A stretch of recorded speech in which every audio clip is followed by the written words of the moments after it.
The wheels of fate quietly turned as Chen Yi experienced an unexpected awakening of memories, realizing he possessed two souls. This seemingly ordinary high school student stood at a crossroads, facing a decision that could change everything. In the classroom, the balding teacher was passionately lecturing from the podium. Chen Yi snapped back to reality, recognizing the man as his homeroom teacher. Beside him, Wang Zhanbua was juggling pencils, only to fumble and drop them. He coughed and leaned in to whisper to Chen Yi, "The old man is at it again with his tired old speech.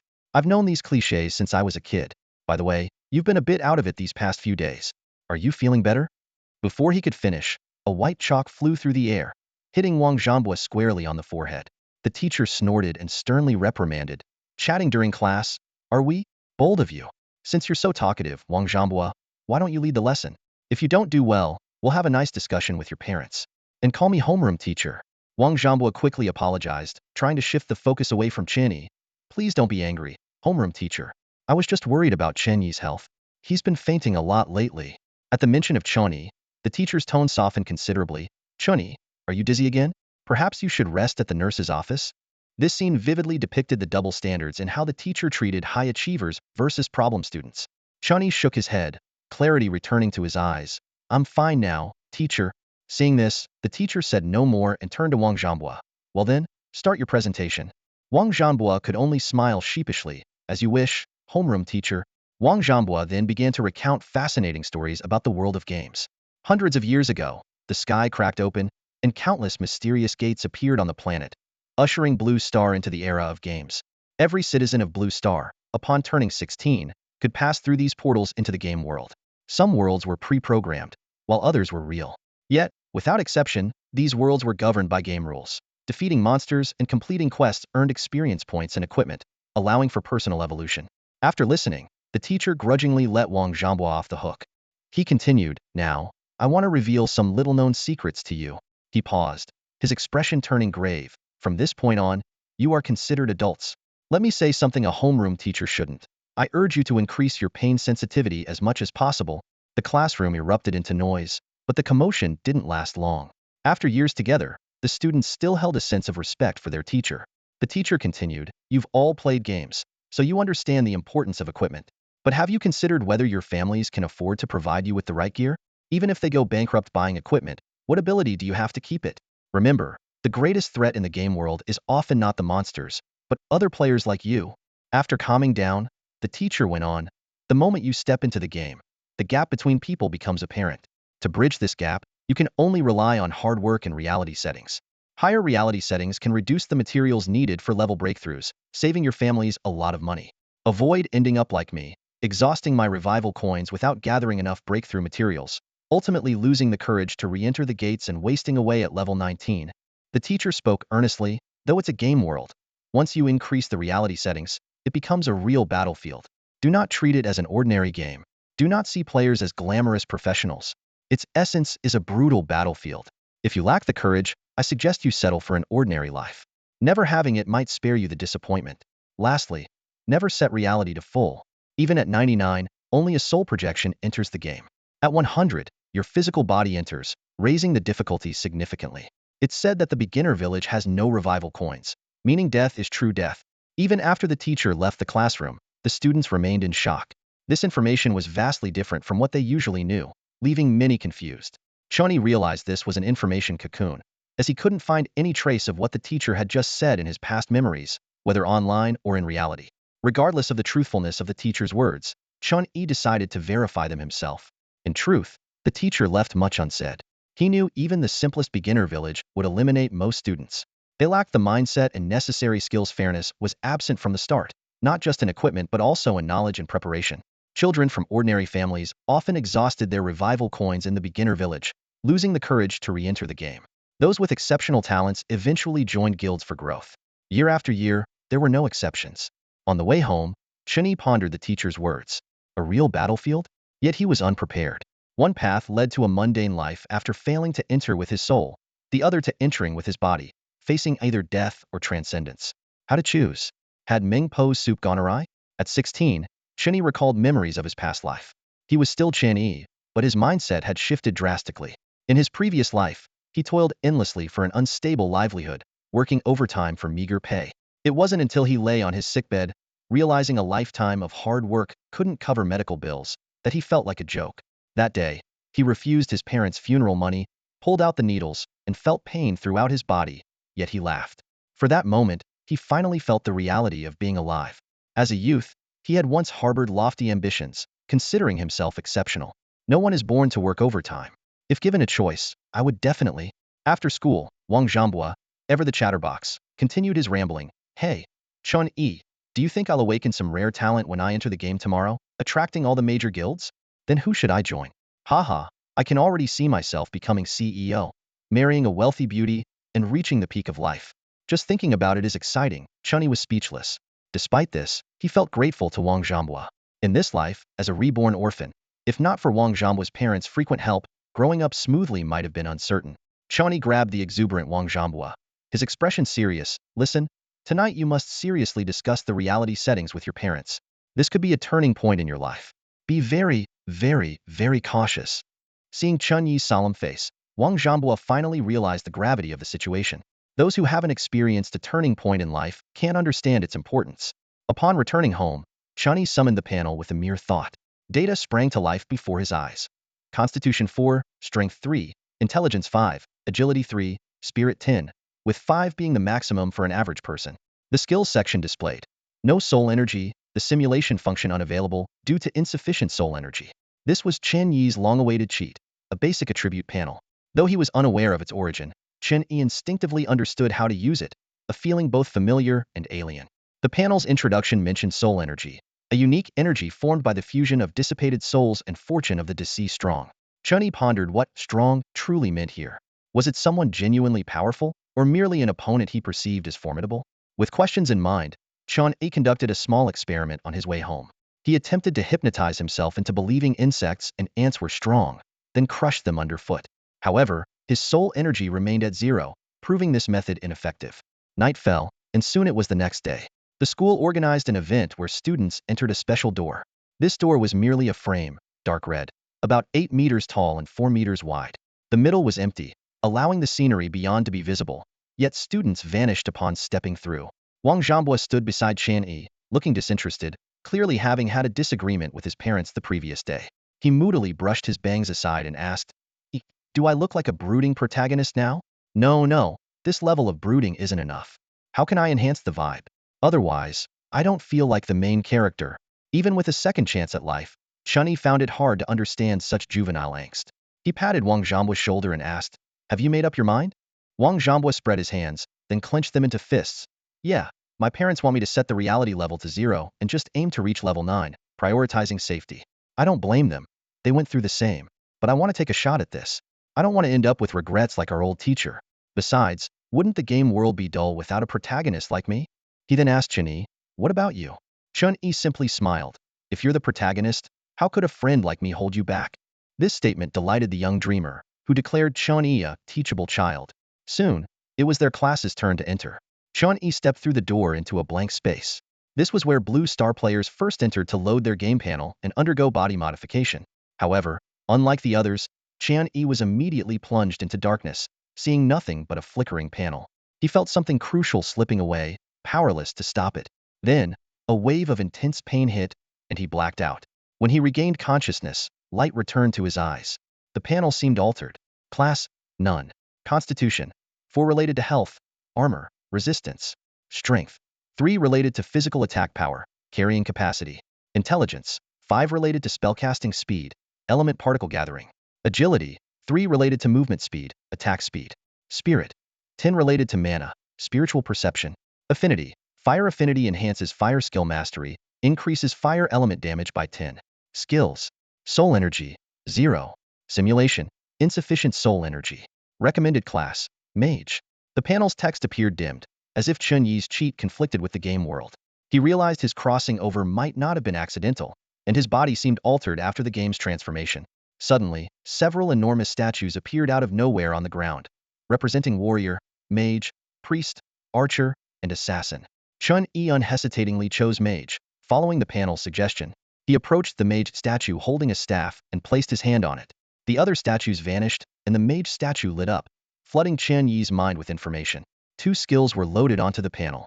Fireball, Consumes 10 MP to summon a fireball, dealing 100 magic attack damage. Basic meditation. No cost. Allows meditation out of combat, recovering 5 MP per minute. Simultaneously, Chen Yi felt energy coursing through him, bypassing the mage apprentice meditation process and directly granting him mana. In a sense, Chen Yi had already transcended ordinary people. Lastly, there was the reality level choice. Chen Yi unhesitatingly set it to the highest. Entering with his true form was his choice. Even with the cheat malfunctioning, Chen Yi remained steadfast in his resolve. He remembered his old teacher's words: to achieve greatness, one must embrace madness. To surpass those who aren't even on the same starting line, you have no choice but to strive. Chen Yi took a deep breath and tightened his grip on the newly manifested staff in his hand. He glanced around. The beginner's village was already bustling with players, their faces lit up with excitement, as though they were just here to enjoy an ordinary game. Chen Yi was secretly glad he opted for a 50 reality setting, though he still felt a bit uneasy. All around him, calls to form teams echoed. Looking for members for a 4-player team? Ready to go. Just need a frontline warrior. Want to join a team, brother? What's your class? We still need a mage for backline support.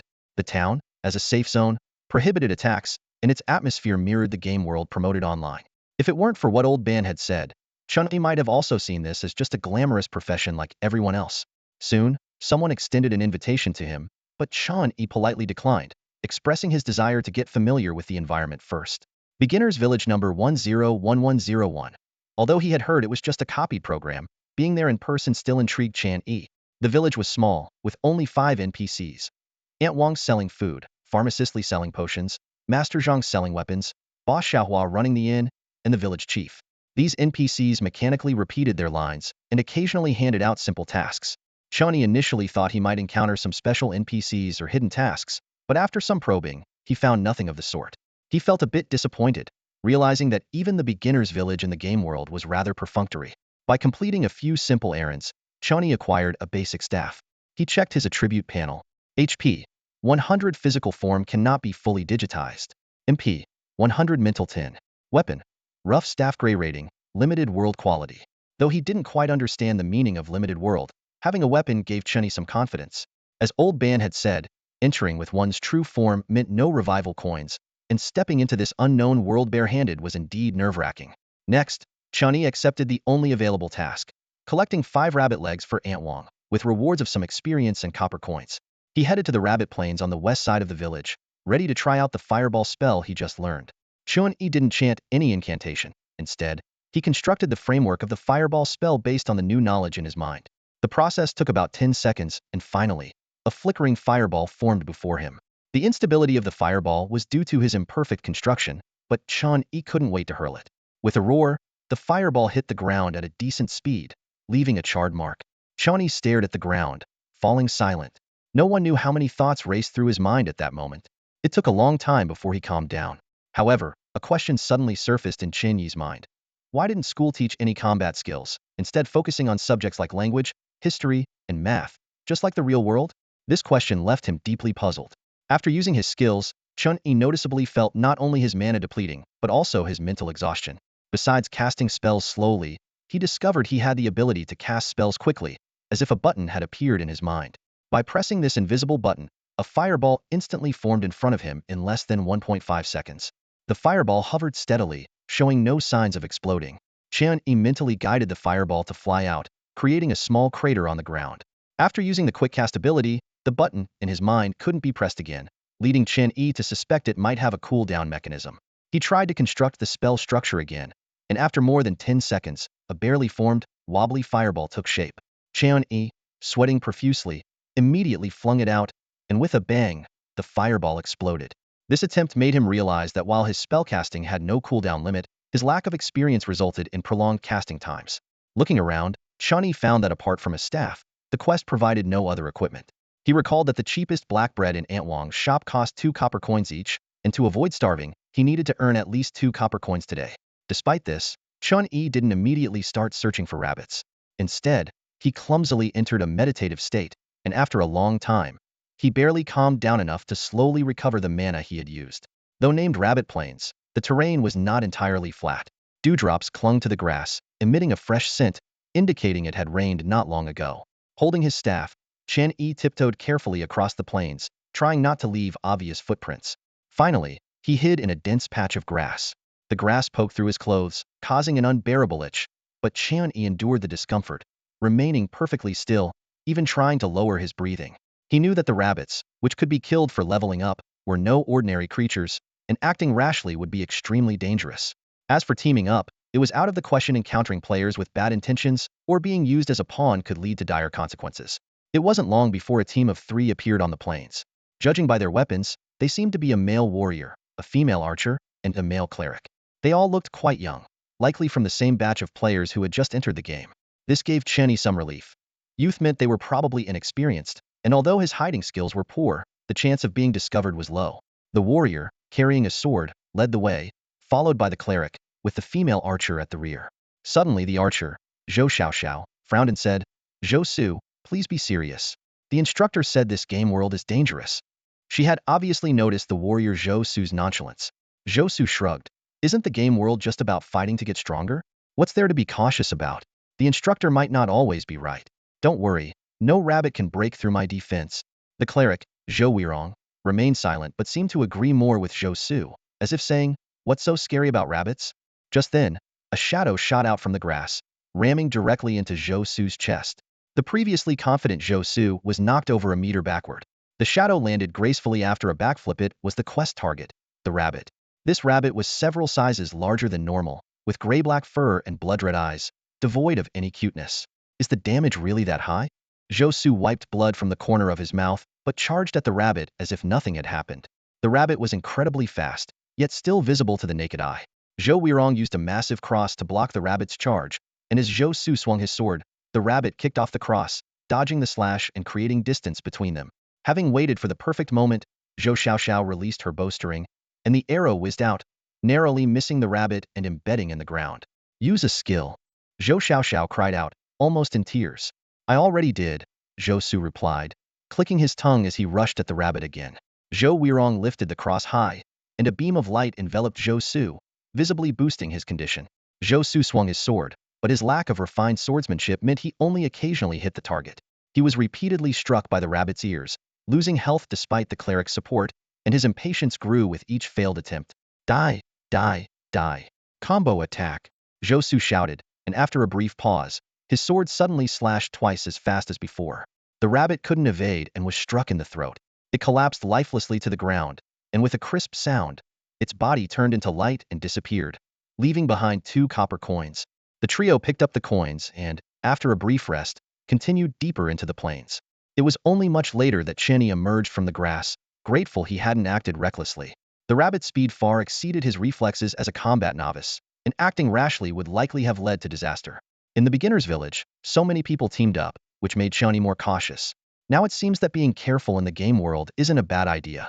Chen Yi crouched in the bushes, his eyes scanning the surroundings vigilantly. The frequency of rabbit appearances here was low, making it perfect for his hunting plan.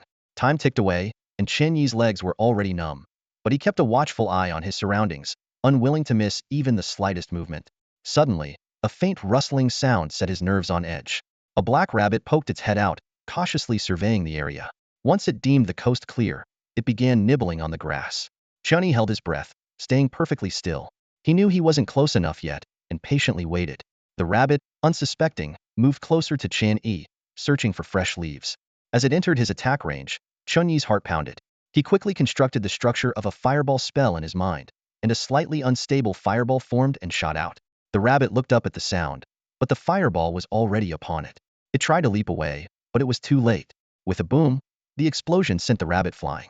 The high temperature left blisters on its body, and the impact on its head left it dazed. Chen Yi immediately dashed out of the bushes, opting not to use the fireball spell again. Instead, he grabbed his staff and struck the rabbit forcefully. The rabbit attempted to dodge, but its body wouldn't respond, leaving it helpless on the ground. Under Chen Yi's relentless attacks, the rabbit ultimately dissolved into white light, leaving behind a rabbit leg and a copper coin. The notification EXP5 appeared, and Chen Yi calculated that he needed to kill 19 more rabbits to reach level 2. He picked up his loot and turned to find his next hunting spot, knowing the explosion likely scared off nearby prey. Though the battle was far from elegant and even a bit clumsy, Chen Yi was grinning with joy. The tension, excitement, anxiety, and the ultimate thrill of victory were new experiences that captivated him. He thought to himself, "This is exactly what I want." Squatting once more in the bushes, Chen Yi opened the damage record panel, a new feature on his interface. He meticulously examined the fireball spell's damage data inflicted on the rabbit. 15 points from a head explosion, 10 points from the stun impact, 5 points from burning, and 3 heavy hit damages of 3, 4, and 5 points, respectively. In total, it was 34 points of damage. Considering possible damage overflow and individual rabbit differences, Chen Yi cautiously estimated a rabbit's health to be around 35. He noticed that the damage from the fireball spell and some staff attacks exceeded the panel's attack power, owing to hitting weak spots. Chen Yi clearly realized that his current combat ability didn't guarantee success in hunting rabbits, as he couldn't rely on consistently triggering the stun effect. While pondering how to enhance his combat power, Chen Yi's gaze fell on the fireball spell. This skill had virtually no cooldown time, and he began to wonder if he could increase efficiency by casting it rapidly in succession. Just then, a gray rabbit appeared in his view. Chen Yi hesitated for a moment, but ultimately decided not to attack. The rabbit seemed to be checking its territory and, after circling around, disappeared into the underbrush. Chen Yi waited for about 10 more minutes before getting up to leave. Returning to the village, Chen Yi found that the atmosphere in the novice village had changed dramatically. The once bustling scene was replaced by an air of sadness and frustration. Many players who initially held high hopes for the game were now lamenting after being beaten by the rabbits. My revival coins are all gone. Does this mean I really die if I die again? Why does the rabbit dare to hit girls? I'm done with this game. Is there no balance in this game? Players with 0 realism tank damage and fight back, while with 50 realism, I feel like I'm dying with 1 hit. Can anyone lend me 2 copper coins? I need to buy black bread. Why is there even hunger in this game? Why did I choose to be a mage? It takes 1.5 seconds for intelligent casting, and even then, I miss. That's still better than being an archer. With system assistance, I haven't hit a single arrow yet. Amidst the clamor, many chose to quit the game, disappearing in white flashes, returning to their ordinary lives. Chen Yi wasn't surprised by these occurrences. He understood that the real world had overly glamorized the game world, and many entered it with aspirations of easily rising to the top without being prepared for the challenges. Chen Yi wasn't concerned about other situations, as his own was more precarious, lacked the safety net of revival coins. Nevertheless, he saw the game world as relatively forgiving. The novice village served as a mechanism to filter players rather than forcing them, offering a choice. Even the monsters grew stronger gradually. Under such a design, becoming extraordinary was entirely up to the individual. As long as one didn't risk entering with their real body like Chen Yi, retreating unscathed wasn't difficult. After pausing for a moment, Chen Yi got up and moved to a tree at the village's edge. This area was still within the novice village's safe zone, free from rabbit attacks and away from other players' disturbances. He once again envisioned the fireball spell in his mind, this time focusing on accuracy rather than speed. Carefully, he outlined the spell's structure, taking 25 seconds to form a stable fireball, without the previous risk of it exploding unpredictably. Remember the structure, then gradually increase speed. Chen Yi muttered to himself, throwing the fireball and continuing his practice. By the 7th attempt, his mana was below 30 points, and his mental state had deteriorated significantly. After 2 consecutive failures, he had to stop and rest. Remember, mental state affects casting, Chen Yi reminded himself. Currently, his only method to restore mana was basic meditation. According to the introduction, meditation offered 2 choices. The first involved elemental particles. Chen Yi sat cross-legged on the ground, clearing his mind. With his innate mental strength, he quickly sensed the invisible elemental particles around him. Theoretically, he could draw a specific type of elemental particle into his body to accelerate mana recovery and imbue his mana with that element's properties, enhancing corresponding spell's power. For instance, continuously drawing in fire elements could increase the fireball spell's damage. However, the drawback was that in environments lacking specific elements, even basic mana recovery could be impossible. Chen Yi had grand ambitions and didn't want to leave himself with an obvious weakness. Thus, he opted for the second method, discarding external aids, calming his mind, and soothing his spirit from within. This approach restored mana by consuming physical stamina. Although potentially less efficient, it was unrestricted by the environment, offering more flexibility and reliability. The advantage is that it's not limited by the environment, but the downside is that the response is slow and there's no magic damage bonus. After practicing for half an hour, Chen Yi struggled to his feet and continued his training. He quickly realized that the mana recovery rate was far below the promised 5 points per minute as stated by the system. As he practiced repeatedly, Chen Yi's stomach began to protest with growling noises. He paused and looked around for materials to start a fire. However, this area had just experienced rainfall, leaving all the branches damp. He piled the wet branches together and attempted to ignite them using a fireball spell. The fireball smashed down, causing the pile to burst apart. The brief high temperature did dry some branches, but none truly caught fire. Chen Yi realized that continuing to use the fireball spell to dry the branches was neither practical nor economical. Not to mention whether he had enough mana and stamina. The branches would likely be blown to bits before they could ignite. This experience gave him a profound understanding of why the system classified the fireball spell's damage into impact and burning. With no other options, Chen Yi's gaze fell on Aunt Wang's place, where food was sold. He thought to himself, borrowing food from an NPC shouldn't count as robbery, right? Soon after, rabbit legs sizzled on the iron rack, with fat dripping onto the wood, causing a gentle crackling sound. Chen Yi casually brushed some chili oil on the rabbit legs, as he had always had a preference for spicy flavors. Although the novice village was just a hastily constructed part of the game world, it was well equipped with basic living supplies. Upon arriving at Aunt Wang's house, Chen Yi didn't interact with the stiff-faced NPC but went straight inside to borrow some tools and ingredients. Tasting the grilled vegetables and taking a bite of the rabbit leg, Chen Yi had to admit he had previously underestimated Aunt Wang's cooking skills. He suddenly realized he might need to stay the night at Aunt Wang's house and hoped she wouldn't mind. With increased usage, Chen Yi began to appreciate the meticulous structure of the fireball spell. Initially, he was concerned about mastering higher-level spells since even this low-level spell seemed so complex. However, as he made more construction errors, he started to admire its unique beauty. This structure had clearly been refined countless times, with any slight modification potentially triggering a chain reaction. The most severe incident was when the fireball exploded immediately upon formation. Fortunately, Chen Yi's power was still weak, and he wasn't directly exposed to the explosion, thus avoiding injury. Every day, this world seems to offer a fresh start, providing players with plenty of monsters to level up, while also solving Chen Yi's food issues. Aunt Wang's house restocks food daily, ensuring he has no worries. Seizing this opportunity, Chen Yi immerses himself in practicing his fireball spell. As time went on, the number of people in the novice village dwindled rapidly. By the 7th day, fewer than 40 remained, with an elimination rate of 70. Most of the survivors had some talent, managing to reach level 5 despite lacking initial preparation. Chen Yi's unique approach began to draw more attention. Some were curious about how he managed to stay at Aunt Wang's house, while others disapproved of his actions. However, these discussions didn't distract Chen Yi from his focus. While most players reached level 4, Chen Yi was still diligently practicing his fireball spell. Kind-hearted players offered to help him level up, but he politely declined. Chen Yi had more faith in his abilities than in the goodwill of others. Through relentless effort, Chen Yi finally reduced his fireball casting time to 1 second. Despite his ragged, beggar-like appearance, his eyes shone brightly. The numerous near misses due to casting errors made him more cautious. The intense casting and meditation also strengthened his mental power. Chen Yi's attribute panel showed: Class, None. Constitution, 4. Strength, 3. Intelligence, 61. Agility, 3. Spirit, 122. Talent, Fire Affinity enhances fire skill mastery, increases fire elemental damage by 10. Skills, Fireball, Basic Meditation. Soul Energy, 0. Advancement, Insufficient Soul Energy. Recommended class, Mage. Although he hadn't officially leveled up, Chen Yi's basic attributes were steadily improving. On the 12th day, the last player reached level 5 and left the novice village, leaving only Chen Yi. That day, he successfully reduced his casting time to 0.5 seconds, with his intelligence increasing to 8 and spirit to 16. Chen Yi decided to head to the rabbit plains for hunting. Upon reaching a familiar hunting ground, he encountered a black rabbit.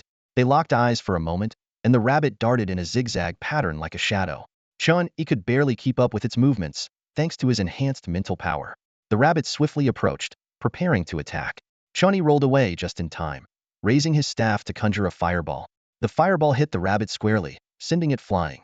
Though not fatal, it severely injured the rabbit. The rabbit quickly leaped out of the pit, dodging the second fireball. Its speed had decreased but remained agile.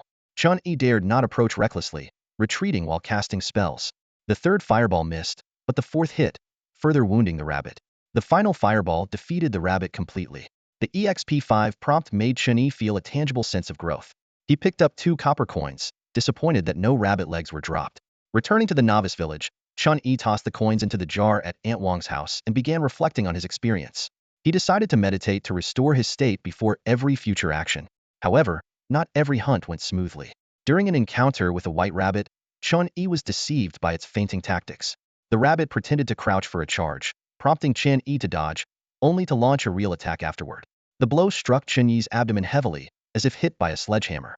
As night fell, Chen Yi staggered back to the novice village, seeking to purchase potions from pharmacist Li, hoping for a swift recovery. Chen Yi's mind was blank, unable to construct the familiar structures he once knew. Yet his survival instincts drove him to act. He barely managed to pinpoint the rabbit's position and swung his staff like a club, just enough to fend off the rabbit's attack.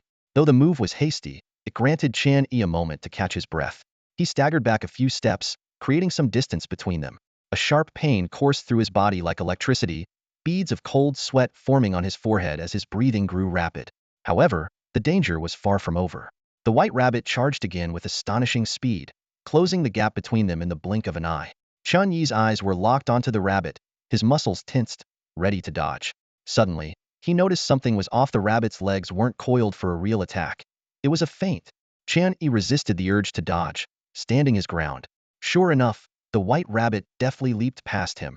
Had he dodged, it would have exposed a fatal opening. In the following exchanges, the white rabbit continued its feinting strategy, each time changing direction at the last moment. Though Chen Yi was in a desperate situation, he gradually learned to discern the feints in this life-and-death struggle. Yet, a rabbit is still just a rabbit. After several unsuccessful feints, it grew visibly agitated, its movements less nimble than before. Chen Yi seized the opportunity, raising his staff, and a fireball quickly formed at its tip. He anticipated the rabbit's landing spot, launching the fireball, which exploded right in front of the rabbit, causing it to stagger back with a hint of fear in its eyes. Though the attack missed, it served as a powerful deterrent, leading to a brief stalemate. Chen Yi felt adrenaline coursing through him, replacing the pain from his wounds with a surge of heat. Without the distraction of pain, his spellcasting speed increased noticeably. Seeing Chen Yi raise his staff again, the white rabbit immediately changed tactics, leaping to evade. However, this played right into Chen Yi's hands. He muttered softly, "Thanks for the lesson and goodbye."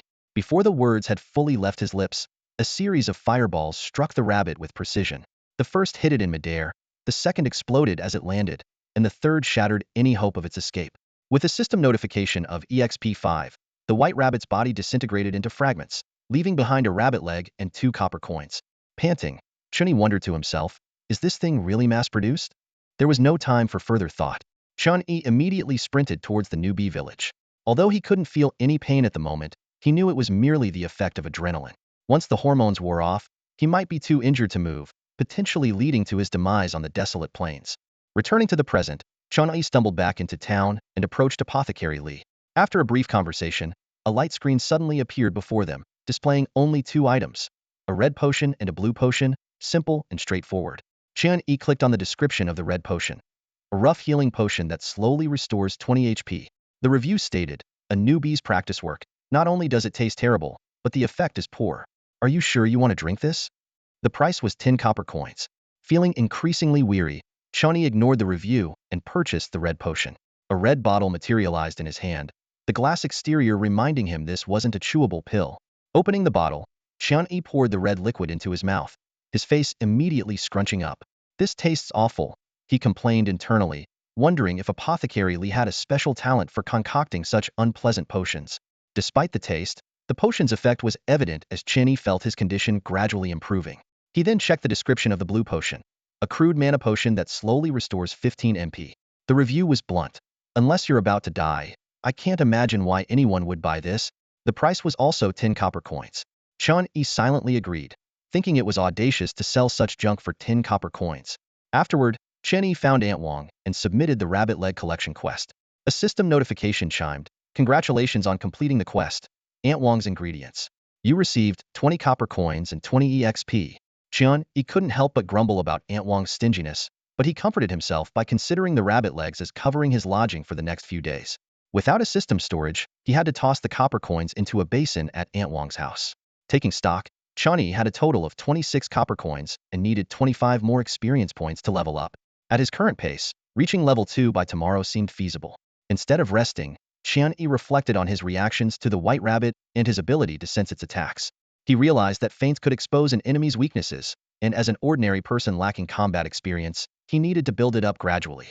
Chen Yi analyzed that the rabbit's strength wasn't much greater than his, and with quick reflexes, it was possible to fend off its attacks. In situations where he couldn't cast spells in time, this was a viable option. He considered enhancing his constitution attribute, as injuries had significant consequences. He also speculated that improving his constitution might enhance his meditation effects. The increase in his mental attribute had noticeably improved Chen Yi's perception. He estimated that with further enhancement, he could accurately track the rabbit's movements. Finally, Chen Yi realized the value of the beginner's village staff. Despite the holes in his clothes from practicing fireball spells, the staff he used daily for casting spells and even as a club against rabbits remained unscathed. He was surprised to find that this equipment had no durability indicator. More importantly, the staff served another purpose for Chen Yi. Its ridiculously low attributes prevented fireball spells from instantly killing rabbits, but this presented an opportunity. Through evenly matched battles, Chen Yi could continually build combat experience. The night passed uneventfully. The next morning, Chen Yi awoke to find the pain in his abdomen completely gone. He grabbed a simple breakfast at Aunt Wang's and then picked up his staff to head back to Rabbit Plains. After facing the white rabbit, Chen Yi suddenly found ordinary rabbits to be manageable. Their obvious pre-charge animation and not-so-strong power gave him new insights. In comparison, yesterday's white rabbit seemed rather suspicious. Chen Yi continually attempted to parry the rabbit's attacks with his staff to conserve mana and increase his efficiency in defeating them. After several encounters, his fireball easily hit the exhausted rabbit. The system notification chimed. EXP 5. Rabbit leg 1. Copper coin 1. Chen Yi picked up the copper coin but ignored the rabbit leg. The quest was complete, and the rabbit legs were now useless to him. Time passed slowly, and after another rabbit fell, Chen Yi finally reached level 2. The system panel updated. Chen Yi level, LV2. Class, none. Constitution, 51. Strength, 41. Intelligence, 91. Agility, 41. Spirit, 171. Talent, affinity for fire. Increases mastery of fire skills, with a 10 increase in fire element damage. Skills, fireball, basic meditation. Soul energy, 0. Simulation, insufficient soul energy. Recommended class, mage. All attributes increased by 1 point, which seemed small, but his overall strength had significantly improved. No wonder some players dared to take others for leveling up after a comprehensive enhancement. Fighting rabbits became much easier. As another rabbit appeared, Chen Yi's eyes barely caught its movements, but with his heightened perception, its speed wasn't overwhelming. He decisively predicted its landing point and launched a fireball. In the next moment, the fireball exploded precisely on the rabbit's head, turning it into white light and making it vanish. The system notification read, EXP2. Fireball dealt 35 points of critical damage to the rabbit's head. Although these rabbits were mass-produced in the game world, their biological traits remained. The head, throat, heart. These were still critical points for an instant kill. Chen Yi noted this for future battles, accumulating valuable experience. Just moments ago, he felt a fireball spell. With a single thought, a searing fireball instantly formed in Chen Yi's palm. The speed of this process was unbelievable, even faster than the previous 0.5 seconds. The increase in his intelligence seemed to have equipped him with new hardware, significantly boosting his ability to conjure fireballs almost effortlessly. As his mental power grew, so did his mana capacity. The fireball flew faster in the air, with a more precise trajectory. Chen Yi realized that after leveling up, the experience gained from rabbits had significantly decreased. It was time to explore a new map. Without hesitation, he chose his next destination, the Pheasant Woods. If the Rabbit Plains were the realm of assassins, then the Pheasant Woods were a paradise for warriors. The pheasants here were astonishingly large, reaching up to half a person's height, and their sharp beaks could easily peck through trees to hunt insects. Unlike the cautious rabbits, the pheasants were arrogant and dismissive, strutting with their heads held high. Upon spotting Chen Yi, a pheasant charged at him without a second thought. However, to Chen Yi, its speed was painfully slow. While the pheasant covered the 100-meter distance, Chen Yi had already fired 4 fireballs, each hitting its head with precision, causing it to stagger. The 5th fireball exploded, and the pheasant fell, unwillingly turning into fragments and leaving behind a pair of shoes glowing with white light. Chen Yi was thrilled. This was the first time he saw a monster drop equipment. After days of hunting rabbits with no loot, he had almost resigned to buying gear from Master Zhang in the beginner's village. The system promptly displayed, EXP 10, copper coins 4. The experience and coins were more than what rabbits offered, but those weren't the main focus. Picking up the gear, the system revealed, parkour boots of the Pheasant Woods. Quality, white. Attributes, agility 1. Durability, 1919. Evaluation, you shouldn't expect much from white quality shoes. Ignoring the gear's evaluation, Chen Yi eagerly ran to the river, carefully washed his feet, and put on the new shoes. Miraculously, the shoes, initially a size too large, adjusted to fit him perfectly. He was finally free from his old, worn-out shoes with nearly threadbare soles. Back in the Pheasant Woods, another pheasant charged at him immediately. Within moments, it too vanished into white light. The system notified, EXP 10. Despite this being a higher-level map, the pheasants were less threatening than the rabbits. The system detailed the damage. Fireball spell caused 25 explosion damage, 14 impact damage, and 11 burn damage to the pheasant's head. Fireball spell caused 15 explosion damage, 4 impact damage, and 11 burn damage to the pheasant. Fireball spell caused 25 explosion damage, 14 impact damage, and 11 burn damage to the pheasant's head. The pheasants had about 120 health points and decent attack power, yet they posed no threat to Chen Yi. He profoundly understood. Distance is the lifeline of a mage. It took more than 10 days for Chen Yi to level up to level 2, but only 1 day to reach level 3. He lamented the low drop rate of equipment. The new map, Angry Turtle Coast, puzzled him as it was a freshwater riverbank yet called a coast. Chen Yi noticed his spellcasting speed was somewhat effective against wild chickens and completely overpowering against the angry turtles. These turtles, half as tall as a human, were covered in spikes and had high physical defense and health. Once they bit an enemy, they wouldn't let go. However, their slow movement made them easy targets for Chen Yi. By skillfully aiming at the turtles' heads when they retracted into their shells, he quickly turned them into experience points. Facing a level 4 goblin mage, Chen Yi remained composed. The goblin mage needed about a second to cast spells, while Chen Yi could interrupt them with a mere gesture. In close combat, the goblin mage was utterly defenseless. A day later, Chen Yi successfully reached level 5. As his level increased, Chen Yi's attributes improved significantly. Level: LV5 EXP 01000. Class: None. Constitution: 8-1. Strength: 7-1. Intelligence: 13-1. Agility: 7-1. Spirit: 21-1. Talent: Fire affinity, increased mastery of fire skills, 10 more fire element damage. Skills: Basic meditation, fireball. Soul energy, 0 analysis, insufficient soul energy. Recommended class: mage. Extended meditation slightly enhanced Chen Yi's intelligence and spirit, though not as much as the attribute growth from leveling up. Ready to leave the novice village, Chen Yi bid farewell to the village chief and disappeared from the village entrance. As Chen Yi left, an invisible wave swept across the area. The novice village, numbered 101101, began to distort, and this distortion rapidly spread to the surrounding regions. In an instant, the entire space dissolved like foam, as if it had never existed. The system notification sounded. Congratulations to player Chen Yi for completing the novice village. Completion time: C. Team 0. Player cooperation 0. Detecting: player Chen Yi has entered the game in person, meeting the requirements to participate in the seed program of the game world. Would you like to participate? Only then did Chen Yi realize that the game encouraged teamwork, but not teaming up allowed one to join the seed program, which seemed contradictory. Driven by curiosity, he inquired about the seed program details. The system responded: participating in the seed program will grant support from the game world, but the challenges will be significantly harder.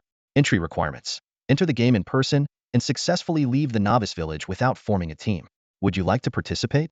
Countdown 30, 29. I'll participate. Chen Yi decided almost without hesitation. As soon as he spoke, a sharp pain surged through his chest as if something was forcibly entering him. Once the pain subsided, he trembled as he opened his tattered shirt, discovering a black mark on his collarbone, resembling a spiked necklace from a distance. The system prompt sounded again.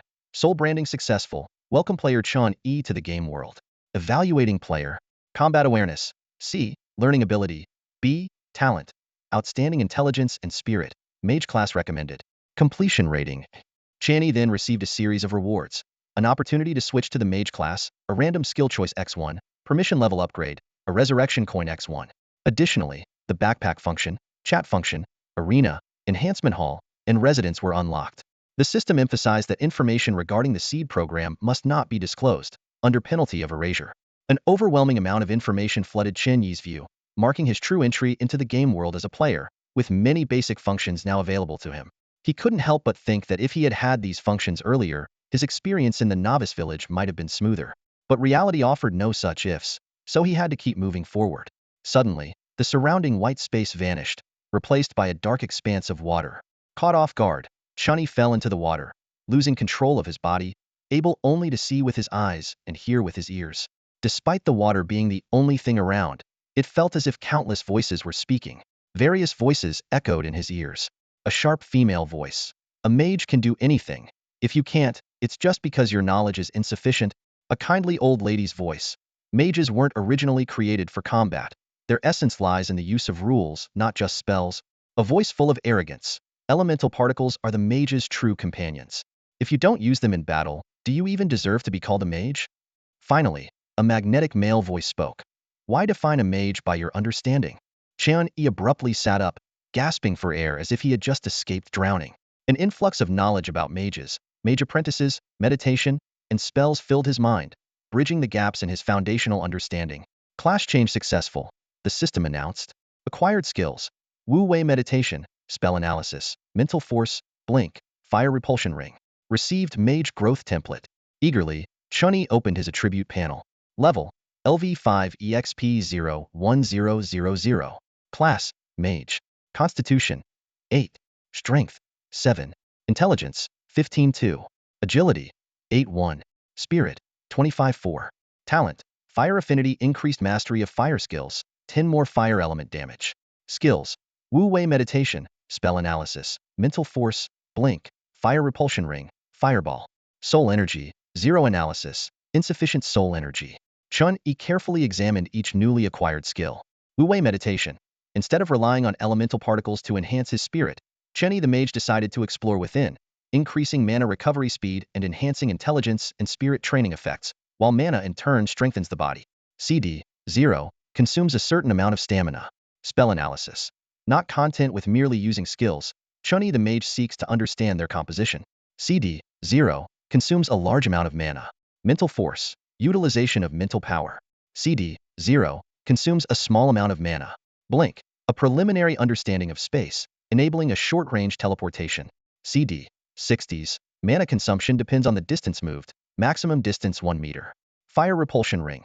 Flames explode around, knocking back nearby enemies and dealing 75 damage. CD 15s. Mana consumption 40 MP. Mage growth template. Each level up grants 2 intelligence, 2 spirit, and 1 free attribute point.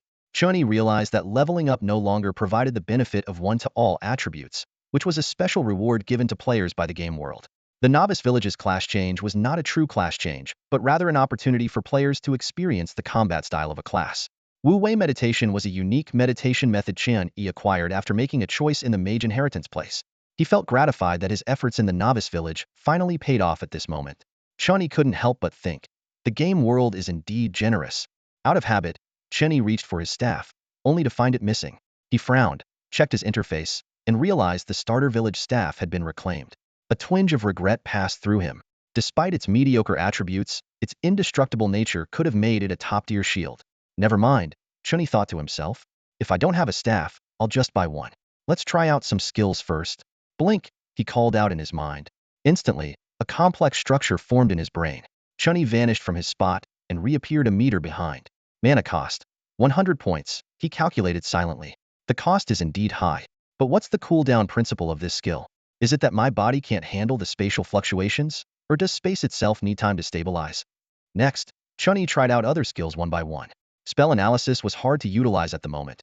He knew too little about spells to analyze them. When he deconstructed the fireball spell, all the parts were familiar, yet he couldn't comprehend their combination. Worth mentioning was his skill, Wu Wei meditation, which he realized through meditation and his own intent. In the water, a surge of unfamiliar knowledge flooded his mind.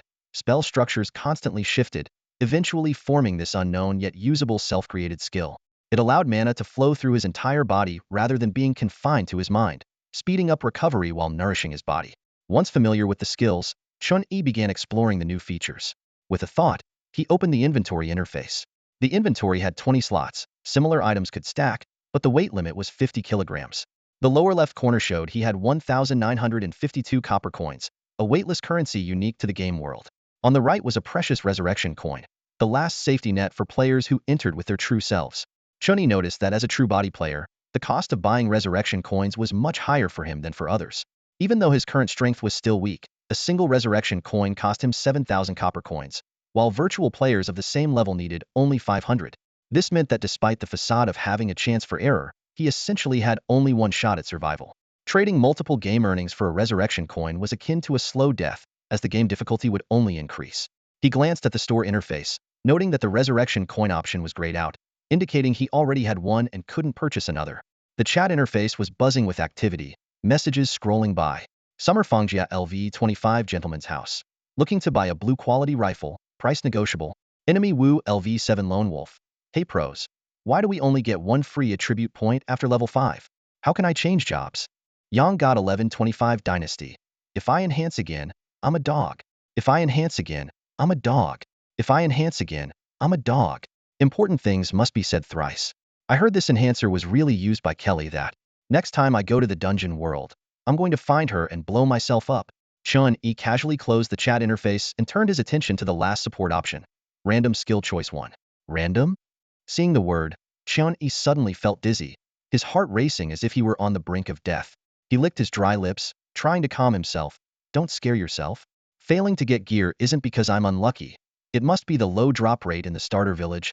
Despite this, he couldn't help but recall the feeling of losing something important when cheats conflicted with the game world. Chen Yi chose to ignore the sight of level 5 players in the starter village, all equipped with a full set of gear. Use, he decided resolutely. Ding. The system notification sounded.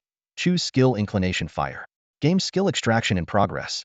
Moments later, new options appeared. 1. Naruto Great Fire Annihilation. A crank fire release jutsu, forming a massive fireball with chakra to attack enemies. Damage is linked to intelligence and chakra amount, with a cooldown of 5 minutes. 2. King of Fighters 100 Style. Oni Burn. A blend of martial arts and flames. Damage depends on strength and intelligence, dealing 110 physical attack power, 150 magic attack power per hit, with a cooldown of 30 minutes. 3. League of Legends Ignite. A persistent damage skill cast on a single enemy target, dependent on fire understanding, causing 10 to true damage over 5 seconds to enemy champions and reducing healing and recovery effects. Cooldown, 300 seconds. The random result was surprisingly good. Chen Yi quickly dismissed the second option.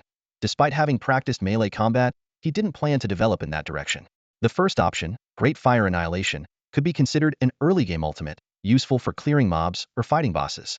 However, Chen Yi ultimately chose Ignite. No one can resist true damage, he thought smugly. But the next moment, the system's prompt made his heart sink. Ding. After evaluation, player Chen Yi cannot master Ignite. Chen Yi suddenly opened his eyes, finding himself engulfed in a raging inferno. The scorching flames hungrily licked at his skin, sending searing pain coursing through his body like electric shocks. Yet, a mysterious force continually healed him, making him experience death and rebirth repeatedly amidst the fiery ordeal. This was a brutal yet genuine baptism by fire, meant to help him truly understand and harness the power of ignition. When Chen Yi finally returned to the game world, he felt dazed, as if he had just emerged from a long nightmare. The system's notification chimed. Support has been fully granted. The first game will commence in 3 days. Chen Yi found himself transported to a modest room. This was his private space, located in the town area, under the absolute protection of the game world. As long as the game world remained intact, this place would be his safe haven. After exiting the game world, Chen Yi stumbled out of the room. The fiery trial had not only tested his willpower, but also left his clothes and shoes completely burnt. Fortunately, there was a delivery service in the game world. Otherwise, appearing naked in the real world would surely cause an uproar. In the real world, character attributes are greatly suppressed, a deliberate design of the game world. Some speculate this is to provide players with a stable base while ensuring a steady influx of new players. Chen Yi pushed open the creaky, old door of his home, the jarring sound making him frown. Although he had been away for less than 20 days, the house looked as if it had been abandoned for half a year. The dusty floor was littered with a few letters, and Chen Yi knew that only one person would leave him messages like this.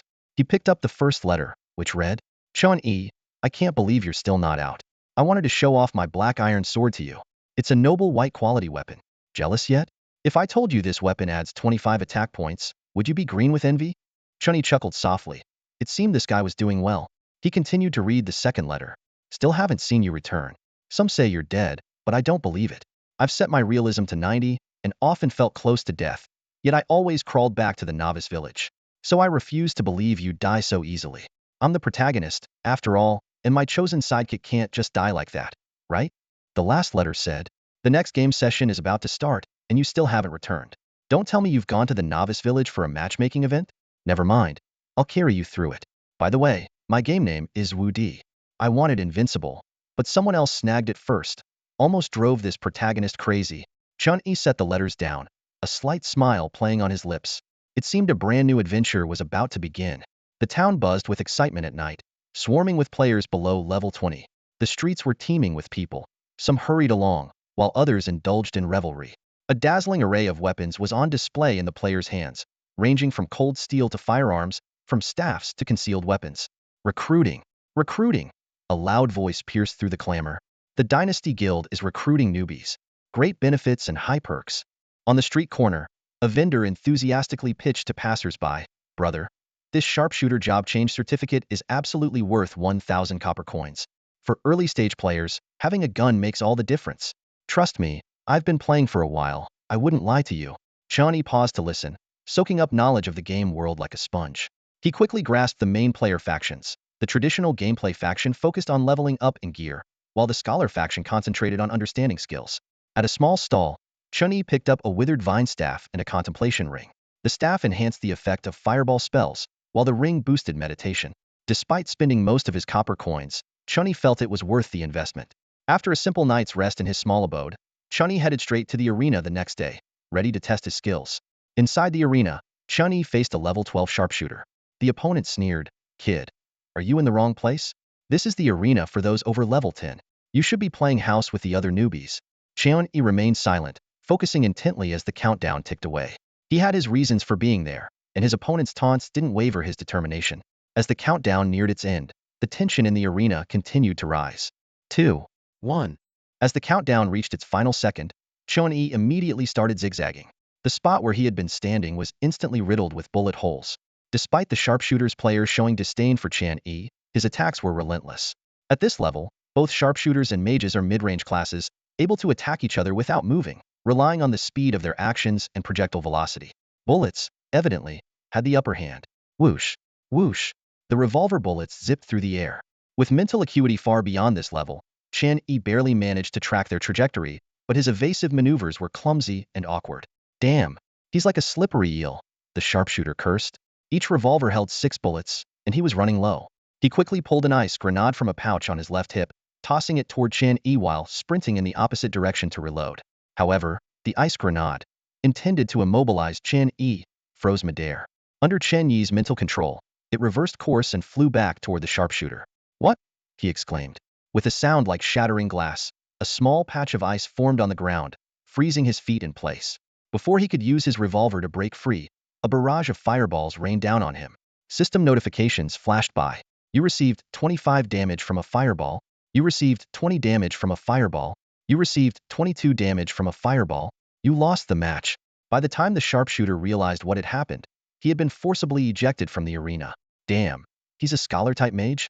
Aren't they supposed to be weak in the early stages? He failed to consider that he might have been outmatched. Chen Yi, having won, wasn't complacent. Instead, he began to reflect on the battle.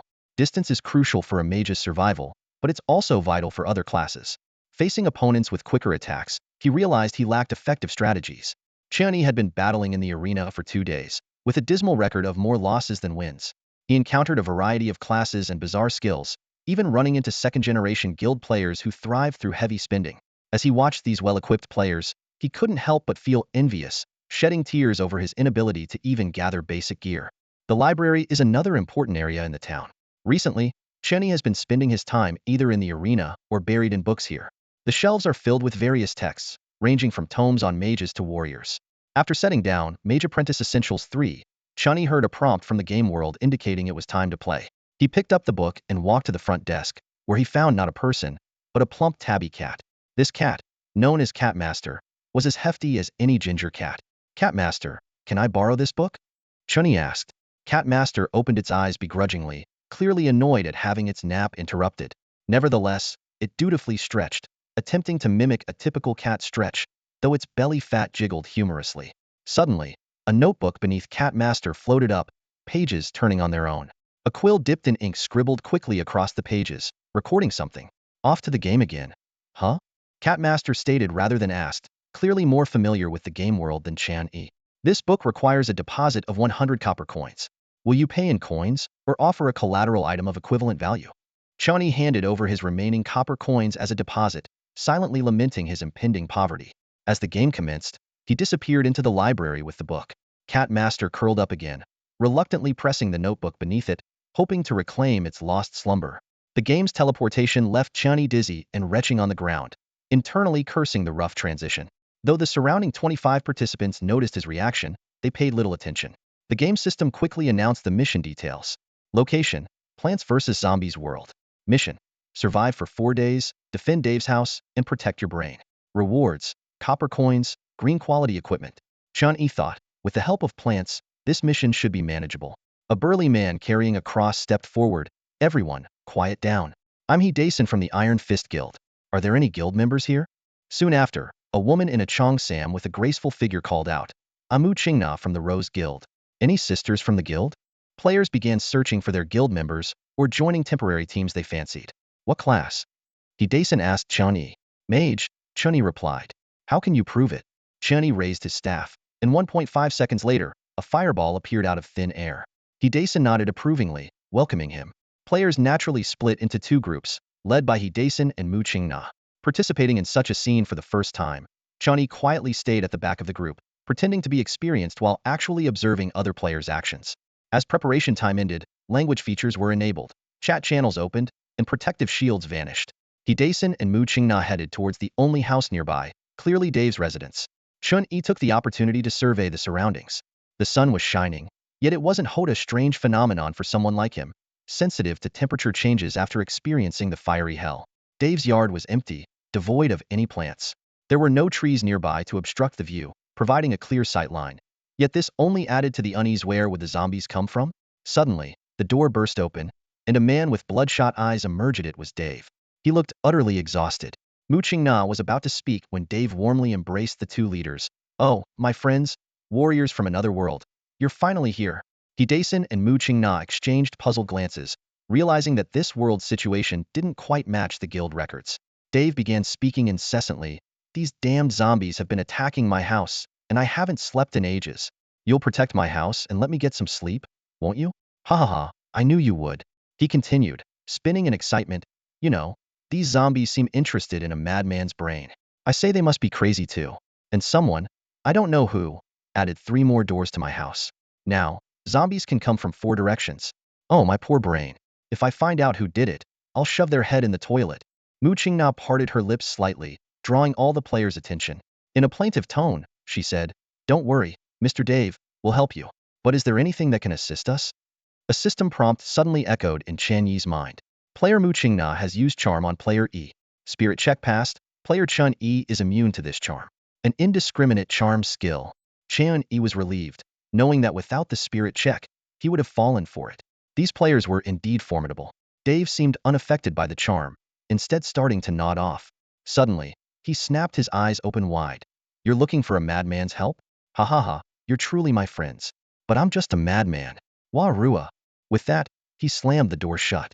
Mu Qingna's mouth twitched slightly, clearly frustrated with the outcome. At that moment, a game world alert suddenly rang in Chen Yi's mind. Ding. Mission activated. This world's players have repeatedly been wiped out. Find the cause. Mission reward, based on completion level. A task for seed players. As the charm spell wore off, the players eyed Mu Qingna warily, as if facing a beautiful rose covered in thorns. The reputation of the Rose Guild was indeed well-deserved.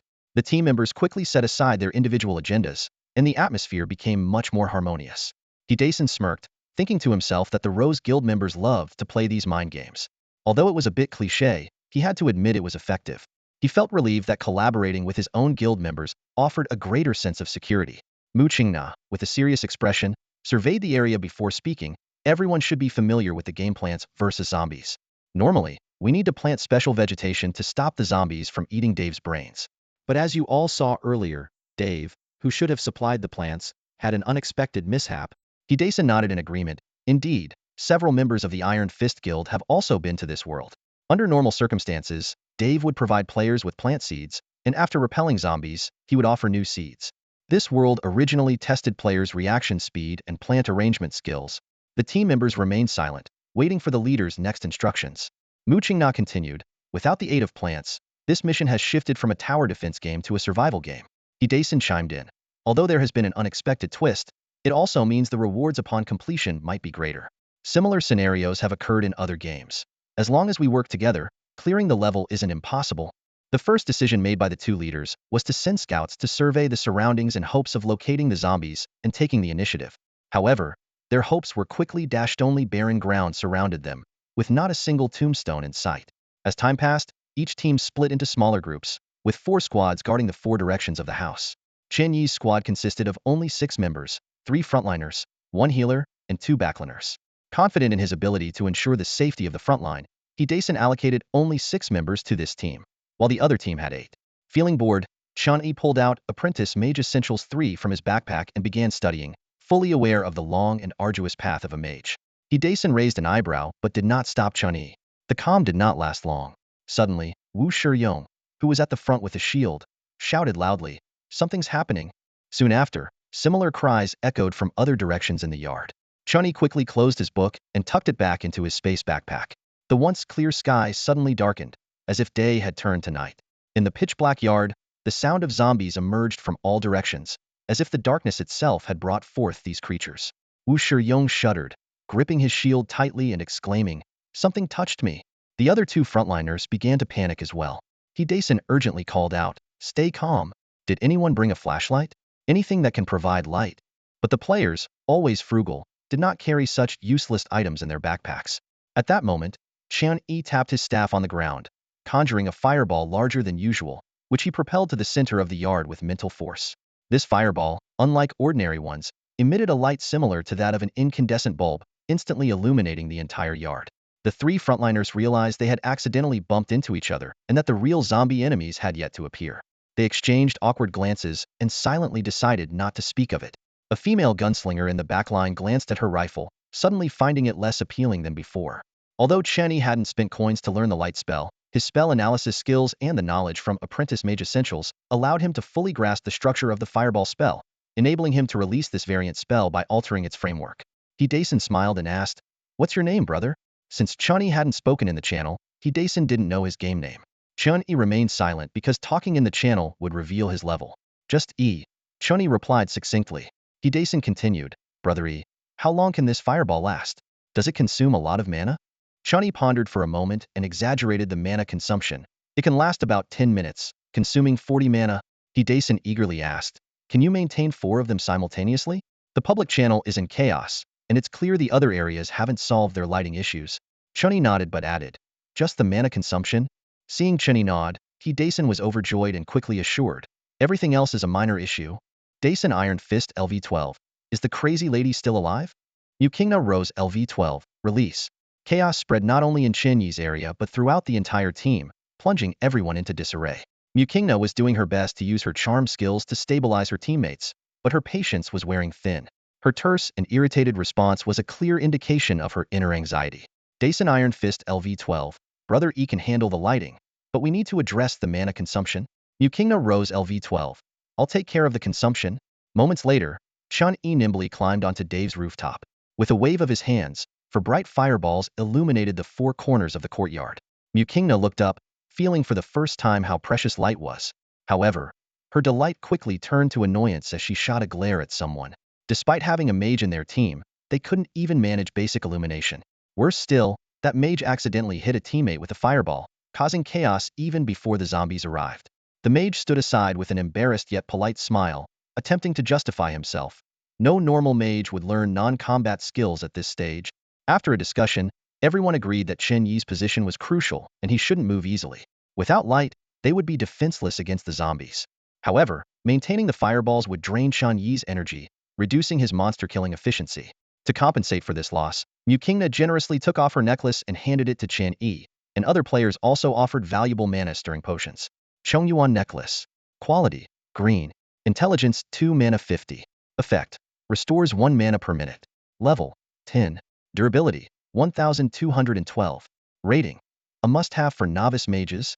Chen Yi accepted the necklace, mentally tagging Mukingna as a rich lady, and his expression softened considerably. It wasn't that he was materialistic, but he was indeed very poor. The potions provided by other players, though from different worlds, were guaranteed to restore mana effectively. Soon, the other players left the rooftop, leaving Chen Yi alone to maintain the fireballs. He gently held the fireballs with his mental power, suspending them in the center of each courtyard for optimal lighting. Then, he sat cross-legged and began to meditate to restore his mana. Chen Yi did not forget that he was only level 5 and couldn't yet equip the precious necklace. In this eerie world, maintaining his best condition was crucial. Emerging from his meditation, Chen Yi opened his eyes to find the courtyard filled with grotesque zombies of all shapes and sizes, looming in the darkness. These bodies, which should have been at rest, emitted eerie wails and a nauseating stench that caused the frontline tank players to grimace and fight back the urge to retch. Wu Shi raised his shield high with both hands and roared, "Holy shield!" Instantly, a massive shield of light appeared out of thin air, then shrank and melded into his shield, causing it to emit a faint glow. A nimble football zombie charged at Wu Shi, its sharp claws striking the shield and sending sparks of light flying. Meanwhile, two warriors swung their long swords at the zombies. The blades clashed with the undead bodies, producing an unexpected metallic clang. Hidason, unperturbed, drove a cross firmly into the ground. A subtle halo spread from the cross, noticeably slowing the movement of all zombies it enveloped. Hidason wasn't done yet. He adopted a devout stance of prayer, casting a series of buffs over the team.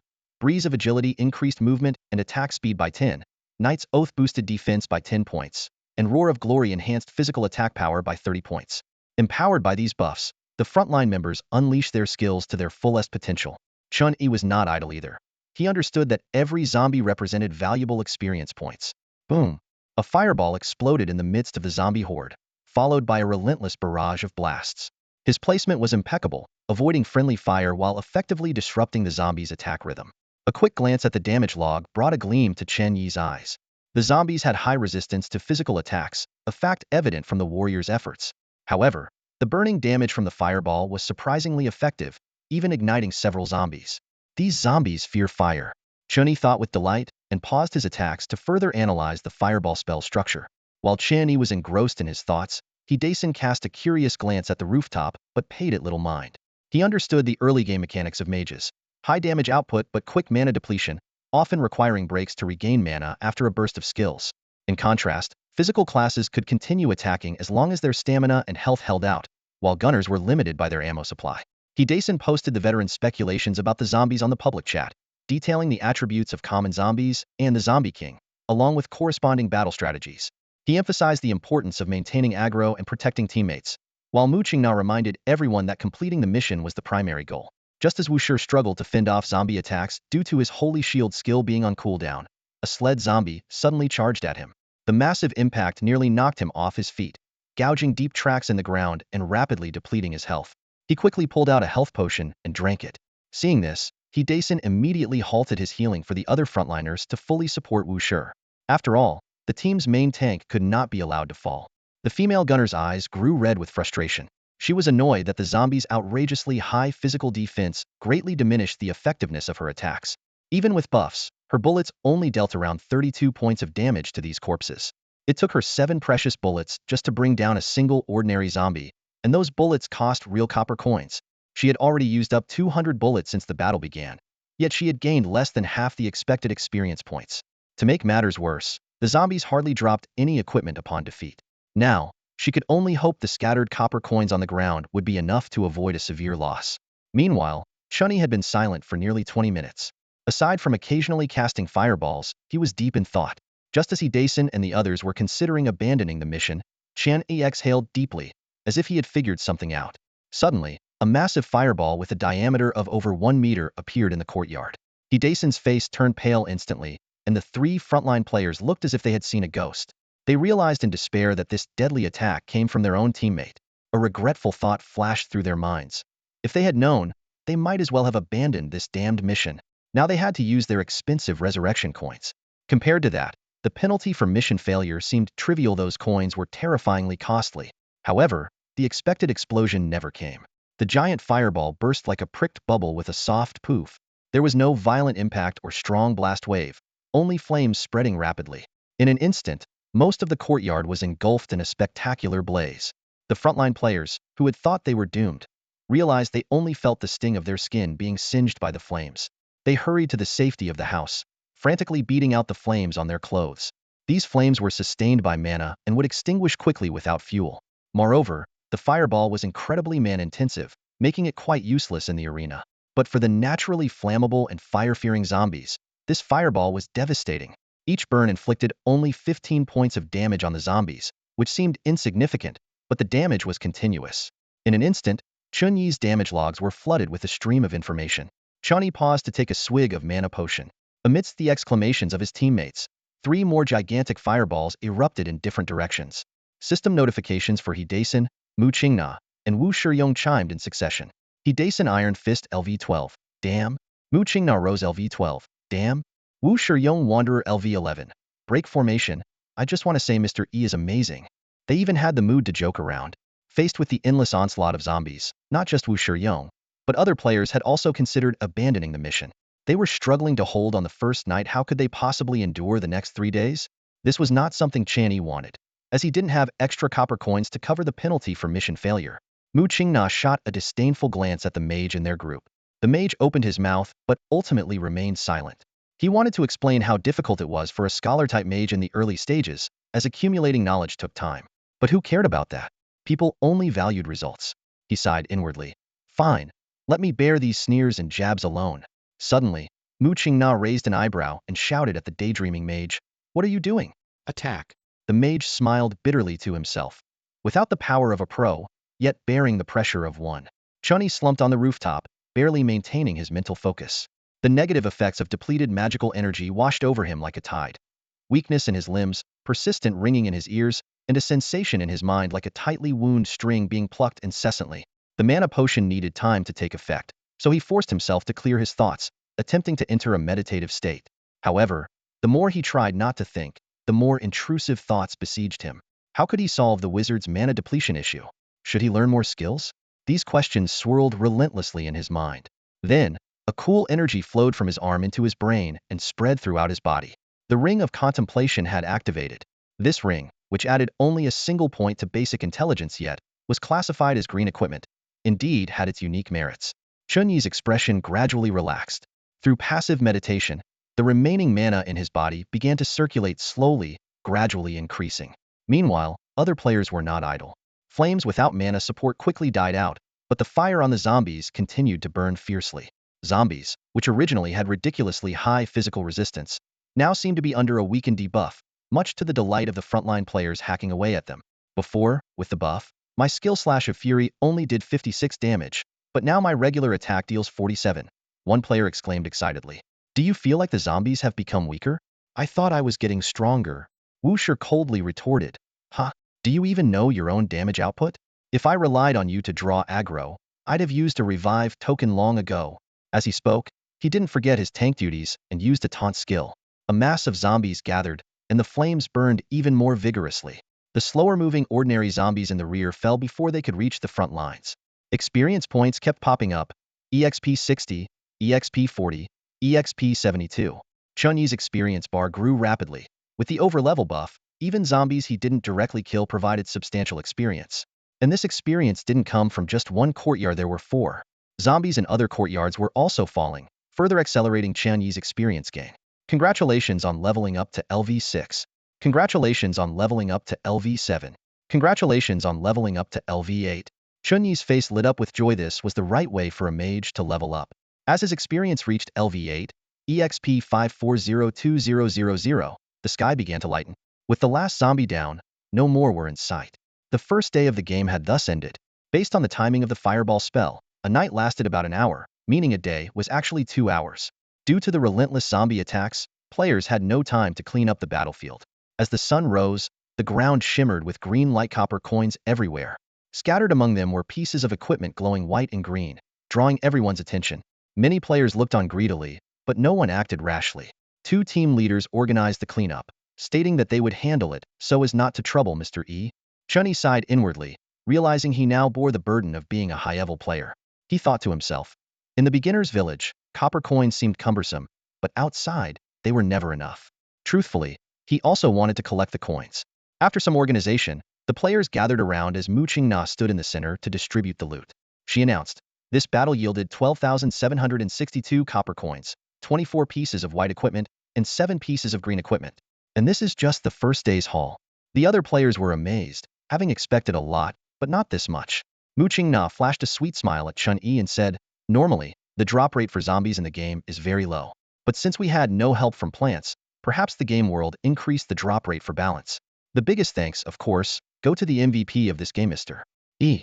The players around Chen Yi quickly stepped back. Suddenly being the focus of so many made him a bit uneasy, but he managed to keep a straight face. This didn't affect the players' admiration for him. They thought, a master, after all, is bound to be a bit expressionless. Mu Qingna continued, after discussing with Hidason from the Iron Fist Guild, we've decided that 20 of the game proceeds will go to Mr. Yi. What do you all think? The other players exchanged glances. Even with Chen Yi taking 20, they would still make a significant profit from this mission. Besides, they'd still need this expert for future zombie attacks. I have no objections. Mr. Yi deserves it. Don't be modest, master. These players were agreeable because the benefits were substantial. Whether they'd remain so agreeable if the game ended now was another matter. In the end, Chen Yi walked away with 2,552 copper coins, 4 pieces of white equipment, and 1 piece of green equipment, feeling like he had won the lottery. To enhance his combat power as swiftly as possible, he chose items suitable for his use, though he needed to reach level 10 to equip them. The quality of the Dance King's tap shoes caught his eye. Green armor 4 intelligence 5 effect, with a 5 speed boost. Durability 1717, level 10, with a bold evaluation. Wear these, and you'll be the star of the ball. Chen Yi glanced over the other pieces of green gear. They were either heavy armor or weapons for other classes, making these shoes the perfect fit for him. To calm his excitement, Chen Yi grabbed the Mage Apprentice's Essentials 3, forcing himself to dive into the sea of knowledge, trying to forget the sudden windfall and its accompanying troubles. Mu Qingna watched his diligent efforts and sighed, thinking it was a pity the Rose Guild rarely recruited men, and she had no authority to change that rule. Dason had no particular thoughts on the matter, just lamenting his own future. How could such a brilliant mind not be preserved? Both were lost in their own thoughts, while others remained oblivious. Behind the players, Dave's house remained tightly shut. Even as daylight arrived, the door didn't budge, leaving everyone wondering what that madman was up to inside. Chen Yi opened the quest panel, revealing 2 tasks. 1. Survive for 4 days 14. Zombies are appearing from all directions around Dave's house. Protect both Dave's house and your brain. 2. Discover the cause of the total player annihilation in this world. It seemed that Dave withholding seeds had altered the course of the game, but the quest was not marked as completed. With only 3 days left to explore, and Dave, the core of the event, still hiding inside without responding to knocks, Chen Yi struggled to find a breakthrough. He rubbed his temples, wondering why he had to face such a brain-draining situation as a player. Taking a deep breath, Chen Yi reminded himself, stay calm, this is a whole new world. Losing your composure will only lead to death. After a brief meditation, he regained his calm demeanor. Waiting around was clearly not a viable strategy. To complete the quest, he needed to focus on either the zombies or Dave. Dason, puzzled, asked, Mr. Yi, are you planning to check the surroundings again? We already looked before, and there's nothing but dirt and grass. Chen Yi didn't offer much explanation, simply stating, after the first day ends, maybe something will change. Seeing his resolute attitude, Dason refrained from further persuasion, merely advising, I hope you don't wander too far and miss the defense for the second night. Chen Yi searched for clues alone in the surrounding area, with the other players watching him closely. He meticulously observed his surroundings, but as Dason had mentioned, he found nothing but dirt and grass. Despite the world's very existence contradicting the void theory, Chen Yi remained puzzled by the sudden onset of night and the sun that emitted no warmth. He expanded his search area, scanning patches of grass, but his nose detected no stench of zombies. A thought crossed his mind. Could the zombies be hiding underground? The fact that the zombies didn't attack immediately when darkness fell suggested there might be some distance between them and the yard. The chaos among the players at the time also made it difficult to determine if there were any other unusual noises. Chen Yi focused his mental energy, covering a half-meter radius around himself. He wasn't worried about choosing the wrong direction since all 4 directions had been attacked by zombies, and any could harbor similar base-like structures. The ground sensed through his mental perception was more comprehensive than what met the eye. Suddenly, he noticed the soil seemed to be perpetually moist. This didn't align with the recent clear weather settings. Chen Yi temporarily categorized the sun and night issues as game settings, akin to how beginner villages refresh. He cast a fireball spell, and the high temperature instantly dried the surrounding soil, leaving a small pit on the ground. This proved that the soil's moist state could be altered. With questions in mind, Chen Yi retreated toward Dave's house. About 30 meters from the house, the soil began to dry. A hypothesis formed in his mind. He turned to Wu Shiyong. Hello, sorry to bother you. Are you Wu Shiyong? Wu Shiyong pointed at himself in surprise. Are you looking for me, boss? Chen Yi got straight to the point. Not a boss, just have something to ask you. Upon hearing Chen Yi needed help, Wu Shiyong immediately offered his assistance. You want to know the range of my flames? Wu Shiyong pondered for a moment. I recall the flames reached about here, near the house. He pointed to a spot where the soil was indeed still dry, while it became moist closer to the house. On the other side, I estimate it could reach here. I was too shocked at the time, so it's just a rough impression. Chen Yi nodded in thanks and consulted the other 2 frontline warriors. Combining their accounts, he pinpointed a location with minimal error. However, this spot was about 40 meters from Dave's house, with a section of soil in between that remained moist. It really does have something to do with the ground, doesn't it? Chen Yi muttered to himself. He borrowed 4 shovels leaning against the wall in Dave's yard, with players from other directions giving their consent. Chen Yi used his telekinetic powers to control the shovels, beginning to dig at the boundary between the dry and wet soil. Wu Shiyong marveled from the side. The boss is impressive. Even digging is faster than most people. Dason twitched at the corners of his mouth. This guy is really laying it on thick. Saying that here when your boss can't even hear you. Chen Yi sped up his digging, knowing that evidence might change once the second night fell. Soon, the pit was over a meter deep, and the next shovel strike produced a metallic clink. We've hit something. Chen Yi cleared the surrounding soil, revealing concrete beneath. The zombies were never far from Dave's house after all. The shovels continuously struck the concrete, producing a clanging sound. Other players couldn't resist their curiosity and gathered around to watch. Why is there concrete down here? Someone exclaimed. You're clueless, another mocked. Mr. E has found the zombie base. If nothing else, there are a bunch of zombies beneath the concrete. Who's clueless? The first person retorted. Without my information, Mr. E couldn't have discovered this spot. So, in finding the base, I'm equal to Mr. E. Dason didn't want to continue this pointless argument, and simply kicked the two warriors into the pit to help. The two didn't mind, cheerfully offering to let Chen Yi rest while they took over. Chen Yi didn't refuse and stepped out of the pit to meditate, maintaining his state. Meanwhile, his mental power scanned the surroundings, remaining vigilant for anyone approaching. It didn't take long for the thick concrete layer to be breached. A dark hole appeared, and although its interior was unclear, the nauseating stench of corpses revealed everything. The team of players showed expressions of joy, but soon, the smiles froze on everyone's faces except Chen Yi's. The atmosphere suddenly turned eerie. Dason, who had been calling Chen Yi boss, now wore an uncertain expression. Even he, who initially wanted to win Chen Yi over, displayed an unusually cold demeanor. Two warriors vaguely blocked Chen Yi's path, cautiously surveying the surroundings as if assessing whether the size of the cave entrance would affect Chen Yi's spellcasting. Behind them, a female gunner silently caressed her beloved firearm, occasionally glancing at Chen Yi. The air was thick with tension. Chen Yi paused for a moment, his voice calm and resolute. I'll only take 20 of the profit. Upon hearing this, Dason's face immediately broke into a sycophantic smile. You're so generous, he exclaimed, rubbing his hands together excitedly, as if already seeing the wealth coming his way. The female gunner's gaze softened slightly, looking at Chen Yi with a hint of admiration. Chen Yi paid no attention to their reactions. His resolve to become a lone wanderer only grew stronger. This brief encounter had made it clear to him. Players were not to be trusted, and he was still too weak. He also gained a deeper understanding of player interactions. Profit was paramount, and seeing others prosper was harder to bear than one's own downfall. With a low shout from Chen Yi, a massive fireball roared into the cave. In an instant, a dull explosion echoed from the depths, followed by flames shooting out of the entrance, illuminating the entire cavern. A system notification popped up. The flames dealt 25 damage to the hopping zombie. The flames dealt 30 damage to the regular zombie. The flames dealt 20 damage to the dancing zombie. The inescapable flames underground seemed to reflect the growing coldness in Chen Yi's heart. He was acutely aware that, as someone physically present in the game, obtaining revival tokens was far more difficult than for other players. This precious token had almost been lost here. A thought arose in his mind. If he were strong enough, would anyone dare to snatch his loot? Just then, the system chimed with notifications. Congratulations on reaching LV9. Congratulations on reaching LV10. Player Chen Yi has completed the class change, exempt from assessment, and achieved the first leap of life. Ding. Health 100, Mana 100. Chen Yi promptly donned his newly acquired equipment and checked his updated stats. Chen Yi level, LV10 EXP 3501000. Class, Mage. Health, 140 Mana, 275. Armor, 84 base armor, 80 equipment armor 4. Constitution, 8 strength, 7 intelligence, 33 base intelligence, 25 equipment intelligence 8. Agility, 8 spirit, 35. Free attribute points, 5.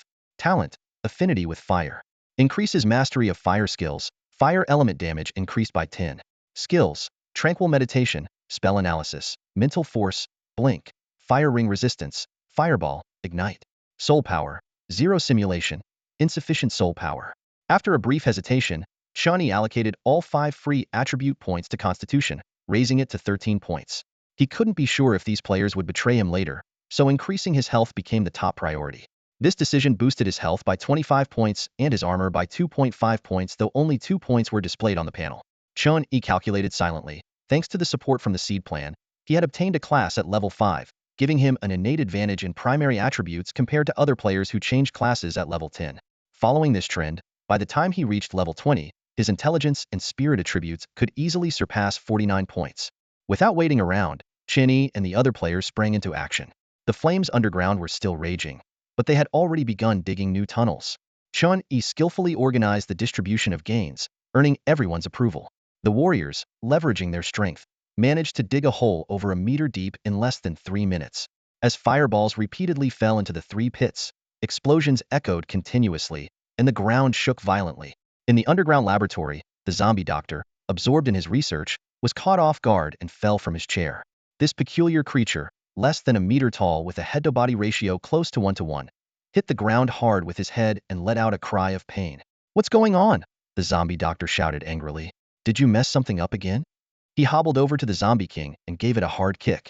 The zombie king rubbed its head innocently, clearly not understanding what had happened. The kick made the zombie doctor regretful. He clutched his shin and rolled on the ground, gasping in pain. The zombie king stood by, even more puzzled. The zombie doctor managed to put a cast on his foot, unsure if it would be effective on a zombie, but it seemed to ease the pain somewhat. "I should have never made your leg so hard," he complained. "All you do is injure my foot. Was that shaking you're doing?" The zombie king took a long pause before slowly shaking its head. Frustrated, the zombie doctor covered his face. "This is why I wanted Dave's brain. You all are just too dumb. I really want to open your head and see what's inside." Suddenly, an idea struck him. "Wait, I think I already have. So, how do I make you a little smarter?" He excitedly muttered to himself. "Oh, my god no. I should pray to myself. Ha ha ha, this is a whole new topic. I'll call it Smart Zombie. What do you think?" The zombie king continued to stare blankly at him, instantly deflating the zombie doctor's sense of accomplishment. Cursing, he climbed onto the zombie king's palm and was carefully placed inside the zombie king's brain. "I'm so fed up with you bunch of idiots," he continued to complain, "and that fool Dave too. Why can't he understand this world is fake?" Then he corrected himself. "No, Dave has a brain, so he's not a fool. Then why doesn't he understand?" Unable to figure it out, the zombie doctor gave up thinking. "All right, stop slacking. Go out and see what's happening." Meanwhile, the players above ground were intently watching the holes, their enthusiasm undampened by the fiery underground. Chen Yi's experience points were skyrocketing during this process. Just as the players anticipated collecting coins, the ground not far away suddenly swelled and split open. Wu Shiyong excitedly shouted, "Guys, there's another underground base." "Didn't expect a surprise," someone chimed in. "No wonder the mission reward is so low. It's all on the zombies. Don't let the zombies escape," another player warned. "Let them stay quietly underground until Mystery finishes them with a fireball. By the way, do you hear an elevator?"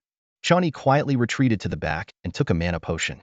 As a tank, Wu Shiyong was the fastest to flee, returning even quicker than he had come. The other players trying to block the hole met the same fate, and their first action upon standing was to chug a health potion. The lowered realism meant less pain, so despite such a heavy blow, they acted as if nothing had happened. "It's the boss," someone shouted. The zombie doctor's sharp voice echoed. I wondered what was going on.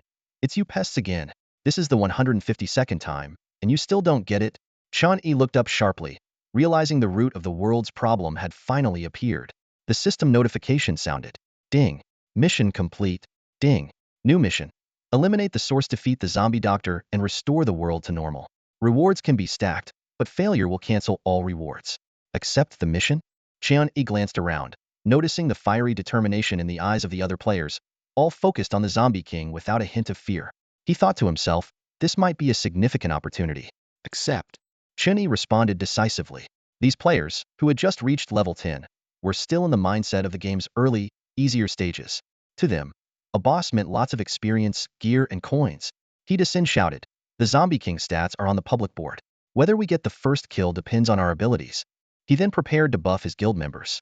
However, just as he was about to plant his cross in the ground, he and a few other players froze, mesmerized by Mu Qingna. When Sin snapped out of it, the others had already started battling the zombie king. Sin and his guild members were furious, glaring at the giggling Mu Qingna. They didn't know that her goal was not just to stall them. The charm was just a facade. The real purpose was to mark them. Among those capable of landing the final blow, the Iron Fist guild members were sure to be there. The mark would activate just as they were about to kill the boss. However, before Mu Qingna's dream could continue, the zombie king pounded the ground with both hands. The ground cracked like a spider web, and it grabbed a frontline player in each hand, smashing them against the others. Wu Shiyong left a message, "Arnim scammed me," before turning into a corpse. He didn't immediately use a revival coin but instead vented his anger at Sin on the public board. Soon, Wu Shiyong's angry shout appeared on the board. "Wu Shiyong, lone player LV11. Boss's strength is only 19? I'll eat dirt right here. Wu Shiyong, lone player LV11. Did Iron Fist guilds trick us into taking damage? He then posted the damage data inflicted by the Zombie King on the public board. Another warrior did the same. System notifications flashed repeatedly. You dealt 11 damage to the Zombie King. Skillblade / dealt 19 damage to the Zombie King. Gunners and mages tried to bypass the Zombie King to attack the Zombie Doctor, only to be blocked by an apparently thin yet impenetrable barrier. The Zombie Doctor's shrill laughter echoed from within the Zombie King's head, but a closer look revealed hatred in his eyes. Meanwhile, not far away, Dave, who was soundly asleep in his house, suddenly stopped snoring, turned over, and continued to sleep. If they could inspect the boss, they would find its attributes completely different from what they imagined. The true nature of the Zombie King at level 19 is shocking. Originally level 35, it is suppressed by the world, maintaining a health of 2,345, mana of 150, and armor of 50. Its steel-like body showcases astonishing attributes: 65 constitution, 49 strength, 49 intelligence, but only 1 agility and 10 spirit. This creature, crafted from corpses and steel, will not cease its attacks even in its final moments. It feels no pain, has an additional 40 points of armor, can resist 20 of physical damage, and its health is further increased by 1,000 points. The Zombie King's Iron Heart allows it to overcome the weaknesses of living beings, ignoring effects like illusions and charms. Its formidable strike capability stems from its unique body structure, dealing an incredible 100 strength 1.5 damage per attack, consuming only a small amount of stamina. As a trait, its body surpasses limits, increasing its health by another 1,100 points. In comparison, the Zombie Doctor at level 13 appears quite average: 110 health, 150 mana, and 7 armor. Its constitution, strength, and intelligence are merely 7, 6, and 5 points, respectively, but its agility reaches 15, and spirit is at 3 points. However, its most terrifying attribute is the 21 points in Dominator, allowing it to control its modified zombies with absolute loyalty. The Zombie Doctor's skin is as parched as metal, granting immunity to 10 of physical damage. Influenced by the Abyss, its emotions are erratic, adding to its unpredictability. The reinforced shield in front of the Zombie Doctor is made from special materials, boasting 1,000 health and 30 armor, providing it with formidable protection. In an effort to prevent the players from escaping, Chen Yi resolutely joined the battle. He immediately unleashed 5 fireballs, relentlessly hurling them at the Zombie Doctor's shield. With his intelligence doubled, Chen Yi's damage was far superior to before. The fireballs struck the shield successively, inflicting 74 and 80 points of damage. One fireball pierced through the shield, directly hitting the Zombie King, causing 46 points of damage, with 22 points being impact damage and 24 points being burn damage. Under the shield, the Zombie Doctor was infuriated, while the Zombie King casually discarded the corpse it was holding. The body was Wu Shiyong's, with almost all his bones shattered, ribs and arms broken by the Zombie King. Yet, in a moment of despair, Wu Shiyong decisively used his resurrection skill. His body restored itself as if time had reversed. Had the Zombie King not discarded the corpse, Wu Shiyong would have faced 2 choices: wait for the 1-minute countdown to end to resurrect or face instant death. But resurrecting in the Zombie King's grasp was no different from dying outright. Revived, Wu Shiyong immediately fled, shouting, "Game world, I abandon this mission." In normal gameplay, players can only carry 1 resurrection token. With his token now used, Wu Shiyong lost his safety net, a bitter expression on his face. He hadn't yet claimed any rewards from the underground base, and his resurrection token was gone, along with the penalties for abandoning the mission, making the future seem daunting. Still, he thought, this was better than losing his life. Wu Shiyong kept a close eye on the countdown on his panel, watching it nearly reach 0. Suddenly, the ground shook violently, and he was judged to be in combat. Damn it! He cursed under his breath. Chen Yi moved swiftly, continuously throwing fireballs at the shield to draw aggro, while constantly gulping down mana potions. He Sun roared, "Frontline. Hold the line." Yet, even with buffs, the tanks couldn't withstand the Zombie King's attacks. The difference in strength was too great, and the tanks were sent flying one after another. As one tank fell, another immediately took its place, but even with buffs, their health was reduced to about 2/3. Roar. A tank used a taunt skill, but it had no effect on the Zombie King. The Zombie King easily swatted aside the warriors like they were nothing. Mu Qingna appeared powerless. Her hard-earned special class was ineffective against this almost control-immune boss. Her charm abilities were useless against both the Zombie King and the Zombie Doctor, leaving her to rely on mental shock, contributing only minor damage alongside the gunners. Unable to shift the Zombie King's focus, it soon reached Chen Yi. His expression changed slightly as he cast flames between them, but the powerful force couldn't make the Zombie King retreat. The repelling fire ring failed. The towering figure of the zombie king loomed closer, smashing its fist down. With no time to cast another spell, Chen Yi could only raise his staff defensively. Boom! With a loud crash, Chen Yi was sent flying several dozen meters like a cannonball. Lying on the ground, Chen Yi spat out a mouthful of blood, his vision a blur of red, his entire body aching. This was the pain of battle, but Chen Yi was mentally prepared. He conjured a red potion from thin air and quickly drank it. The zombie king dealt 86 points of damage to you. Thankfully, his constitution had increased significantly. Otherwise, this punch would have been fatal. While taking the potion, Chen Yi reflected on his mistake. He realized his lack of combat experience led to poor decision-making. Using the repelling fire ring was a mistake. It not only failed to repel the zombie king but also wasted precious casting time. The durability of his staff plummeted by 11 points in that instant, barely holding together with only 4 out of 15 durability remaining. He made a mental note. The repelling fire ring is ineffective against large, strong enemies. Chen Yi glanced at Wu Shiyong, who was fleeing further away, but paid him no mind. Instead of returning to the battlefield immediately, he hid on the other side of Dave's house to meditate. Without mana, a mage is useless in battle. The zombie doctor shifted his attack focus to the other mages. For those mages who hadn't fortified their physical resilience, the zombie king's assault was deadly one strike, and they'd have to expend a resurrection coin. The battlefield was in chaos, with players scrambling in all directions to evade the zombie king's attacks. However, drawing aggro became a tricky issue. Neither taunts, charms, nor increased firepower could alter the boss's target. Chen Yi had just been sent flying, likely already spending a resurrection coin. Mu Qingna stood nearby, unable to mount an effective attack, and could only keep calculating the damage dealt to the zombie king. She pondered. With 27 players, even if each round only inflicted 10 points of damage, that would total 270 points. Judging by the number of attacks so far, they must have already depleted over 1,000 points of health. Yet, the boss still seemed as lively as ever, showing no signs of fatigue. The front line failed to draw aggro, and the back line couldn't outrun the zombie king. As the zombie king closed in on her, Mu Qingna muttered to herself, "Is this really a boss under level 20? The gunners nearby were in the same predicament, unable to withstand a second attack from the zombie king. As the battle dragged on, the number of players on the field dwindled. When Chen Yi finally recovered, he saw a tank on the verge of tears struggling to hold the line. Once Chen Yi drew the aggro away again, the tank wasted no time in fleeing the scene, abandoning the mission. On the surface, many players seemed to have perished, but in reality, aside from 2 particularly unlucky ones who truly died, the others chose to abandon the mission and leave this world after using their resurrection coins. The zombie doctor's shield showed multiple cracks, and the zombie king's movements were less agile than before. But even so, it remained a formidable foe for Chen Yi. "Mwahahaha, your companions have all run away, why don't you?" taunted the zombie doctor. A thought flashed in Chen Yi's mind. It would be great to have a reliable companion. But he quickly shook off the idea. These players were unreliable. He was better off fighting alone. He raised his staff again, staring directly at the zombie doctor. "There's one thing you got wrong." The zombie doctor paused, confused. They were never my companions from the start," Chen Yi shouted, unleashing a barrage of fireballs that exploded against the shield with resounding blasts. The flames obscured the view of the zombie doctor, but they didn't hinder the zombie king's actions. 3 fireballs came whistling in succession. The first hit the shield for 90 damage, the second followed with 95 damage, and the third broke through, striking the zombie king directly for 52 damage. Though the last fireball was intercepted by the zombie king, this barrage gave Chen Yi a glimpse of victory. The sudden attack startled the zombie doctor, who then roared in fury, "You idiot! Kill him now!" The insulted zombie king immediately charged at Chen Yi, who cleverly ran in the opposite direction. Strangely, the distance between them didn't close.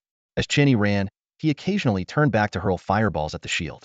To protect the zombie doctor, the zombie king had to slow down to intercept the fireballs. Repeating this maneuver several times, Chen Yi managed to widen the gap between them slightly. Chen Yi felt a surge of joy, thankful for the points he had previously invested in stamina, which kept him from feeling fatigued during this chase. He noticed that the zombie king didn't seem to use any recovery methods.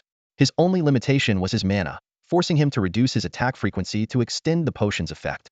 Meanwhile, zombies in the underground base were falling one after another, and Chen Yi's experience bar was rapidly filling up. He thought, as long as he dragged this out long enough, the scales of victory would tip in his favor. While running, Chen Yi kept a close eye on his status bar.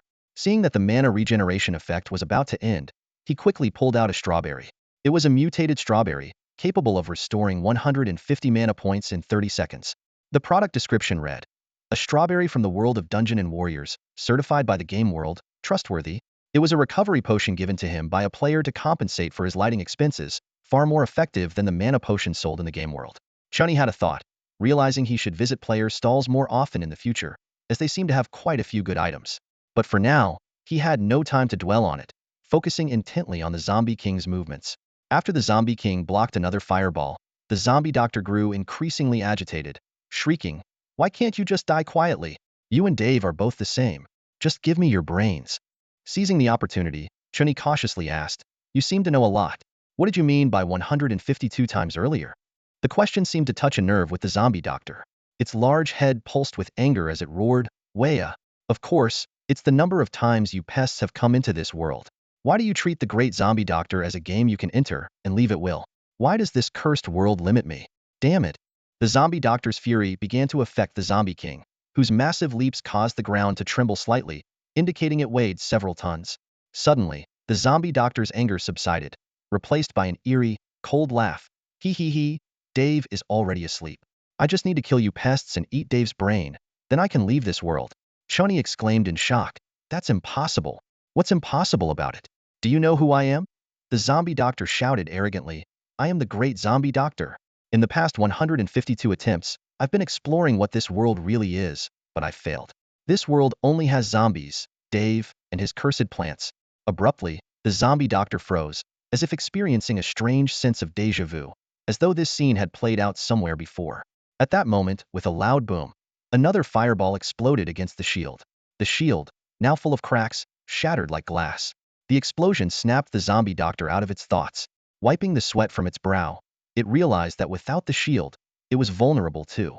Still, it remained confident that eliminating Chen Yi, this pest, wouldn't be a problem. The zombie doctor considered kicking the zombie king, but suddenly remembered something and instead shouted, "Idiot! If you can't catch up, why don't you jump?" Provoked, the zombie king let out an angry roar and leaped towards Chen Yi, covering a distance of several dozen meters in an instant. The impact of its landing nearly knocked Chen Yi off balance, but he quickly steadied himself with telekinesis. Watching the zombie king prepare to leap again, Chen Yi instinctively thought of using his blink ability but quickly dismissed the idea. The 60 mana cost was too much to bear right now, and even if he avoided this attack, it would only be a slow death. In the heat of the moment, Chen Yi decisively cast a repulsion fire ring between them. The zombie doctor laughed maniacally. "That attack won't work on this idiot." Indeed, as it said, the repulsion fire ring barely slowed the zombie king. But Chen Yi had anticipated this. The move was not to stop the zombie king, but to buy himself a chance to survive. The repulsion fire ring caused Chen Yi 46 damage. Although his arms burned painfully, this was far less severe than being hit by the zombie king. Between using blink and taking a direct hit, Chen Yi chose a middle ground, sacrificing mana to injure himself for escape. The fiery repulsion's impact sent Chen Yi flying several meters, but fortunately, the ground was soft, damp earth, sparing him from additional harm.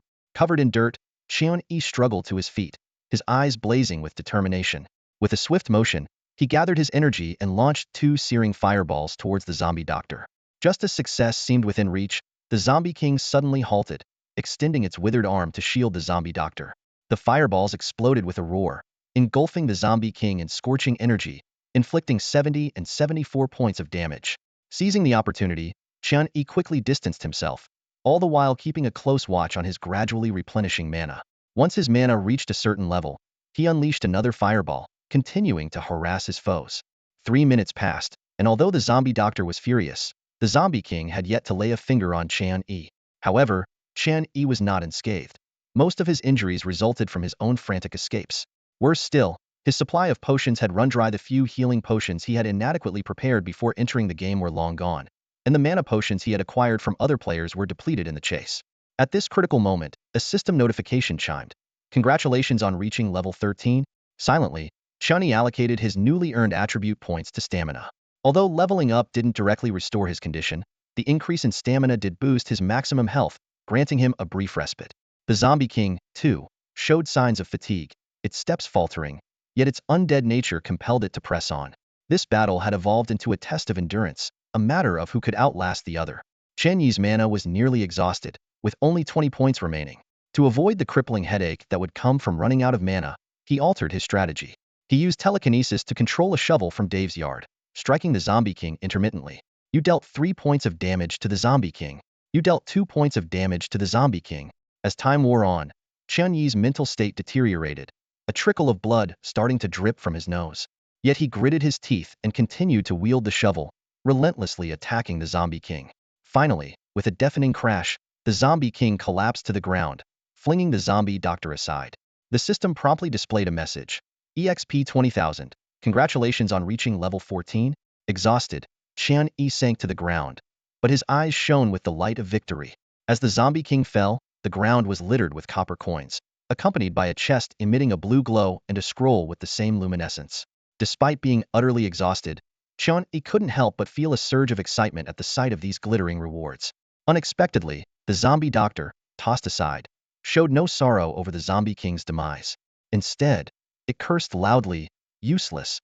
I upgraded you so much, and you still lost to this. Do you know how much effort I invested in you?" Chen Yi didn't attack immediately. He knew from the previous battle that the Zombie Doctor itself posed no real threat. So he closed his eyes, laying on the ground to calm his frayed nerves. The depletion of his magical energy had indeed taken a toll on his body. This mission had two objectives: protect Dave's house for 4 days and uncover and resolve the anomaly caused by the Zombie Doctor. Defeating the Zombie King was essential to achieving the first goal, as there was no way to hold out for 4 days otherwise. As for the second goal, Chen Yi had a plan to bypass the Zombie King and directly deal with the Zombie Doctor. He recalled his Ignite skill. It inflicts continuous damage on a single enemy target, dealing 24 true damage over 5 seconds, and reduces the target's healing and recovery effects, with a cooldown of 300 seconds. This skill, honed through arduous training in the fiery hell, directly affected the enemy. Coupled with mental telekinesis to control a shovel for a surprise attack, killing the Zombie Doctor wouldn't be difficult. The real challenge lay in maximizing the benefits. When Chen Yi was first knocked away by the Zombie King, he realized he couldn't confront it hidden. He thought of seeking help from other players, only to find they had all fled. Facing both the Zombie King and Zombie Doctor alone? That would be a death wish. Just as Chen Yi was bracing for a desperate fight, he noticed the Zombie King shielding the Zombie Doctor from fireballs. This discovery gave him hope for victory, and his judgment proved correct. The Zombie King's downfall was primarily because the Zombie Doctor was too vulnerable. After a brief rest, Chen Yi stood up again and asked the Zombie Doctor, "How did you know about us?" Facing imminent death, the Zombie Doctor showed no fear, instead arrogantly replying, "Of course, because I am the great Zombie Doctor." "Is that so? I'll take your word for it," Chen Yi replied nonchalantly. The world was vast, with countless secrets, and he was still too weak. Sometimes, ignorance was bliss. 2 fireballs shot towards the Zombie Doctor. In its final moments, a flicker of confusion crossed its eyes, as if this wasn't its first experience with death. Boom. With a loud explosion, a system notification sounded. EXP 2. Ding. Mission accomplished. The Zombie Doctor's body disintegrated into a pile of copper coins, along with a scroll emitting a green glow. Chen Yi couldn't help but wonder if this world was mass-producing scrolls. He quickly gathered all the loot. Acquired 4,322 copper coins. Acquired 1 blue chest. Acquired Zombie King Creation Scroll. Acquired Zombie Doctor Creation Scroll. As for the copper coins, Chen Yi welcomed them, as 4 more underground bases awaited his exploration. The probabilities for opening the blue chest were 32 chance for a green item, 58 for a blue item, 7 for a purple item, and 0.1 for items above purple. Although the game's world assured good rewards, Chen Yi was cautious whenever probability was involved. He decided to keep the chest safe, intending to open it back in the game world. Next, he examined the 2 scrolls carefully. Zombie King Creation Scroll Blue Quality. This scroll detailed the method of creating a Zombie King, along with insights from a Zombie Doctor. The Zombie King's level and attributes depended on the quantity of materials used, with a maximum of 2 primary attributes reaching 49 points. Required materials: corpse, corundum, copper coins. Chen Yi hesitated about whether to sell this scroll. He had experienced the Zombie King's strength firsthand. Having such a tank on the front lines would significantly enhance his safety. However, the Zombie King's size and attributes limited its development potential, making this item more effective in the early stages. More importantly, knowing the creation method didn't mean he could produce it outright. It's like having a high-level math textbook doesn't mean you can solve the complex problems at the end. Moreover, Chen Yi had many other books to study. During his time in the real world, he hadn't accumulated much in the way of magical expertise. Although the mage legacy had given him considerable knowledge, it was far from enough for a true mage. Zombie Doctor Creation Scroll Green Quality. This scroll detailed the method for creating a Zombie Doctor. As the intellect of the zombie clan, the Zombie Doctor could help command other zombies, enabling them to understand and execute orders. Materials, corpses, wisdom fruit, and copper coins. Chen Yi surveyed the items before him, and any hesitation quickly vanished.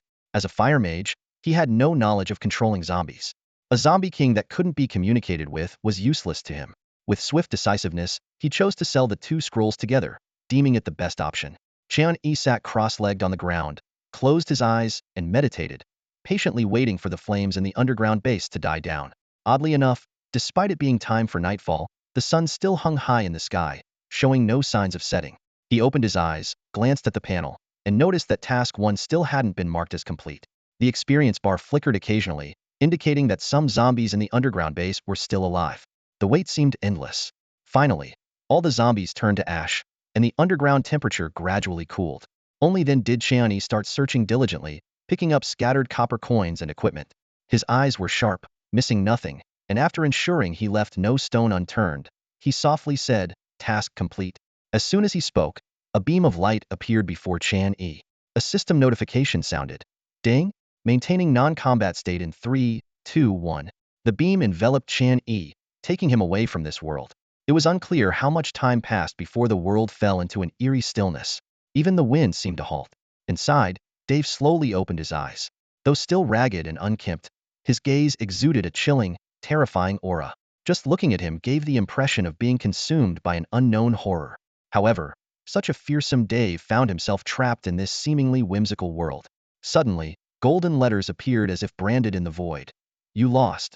The contract is now in effect." Dave sighed inwardly.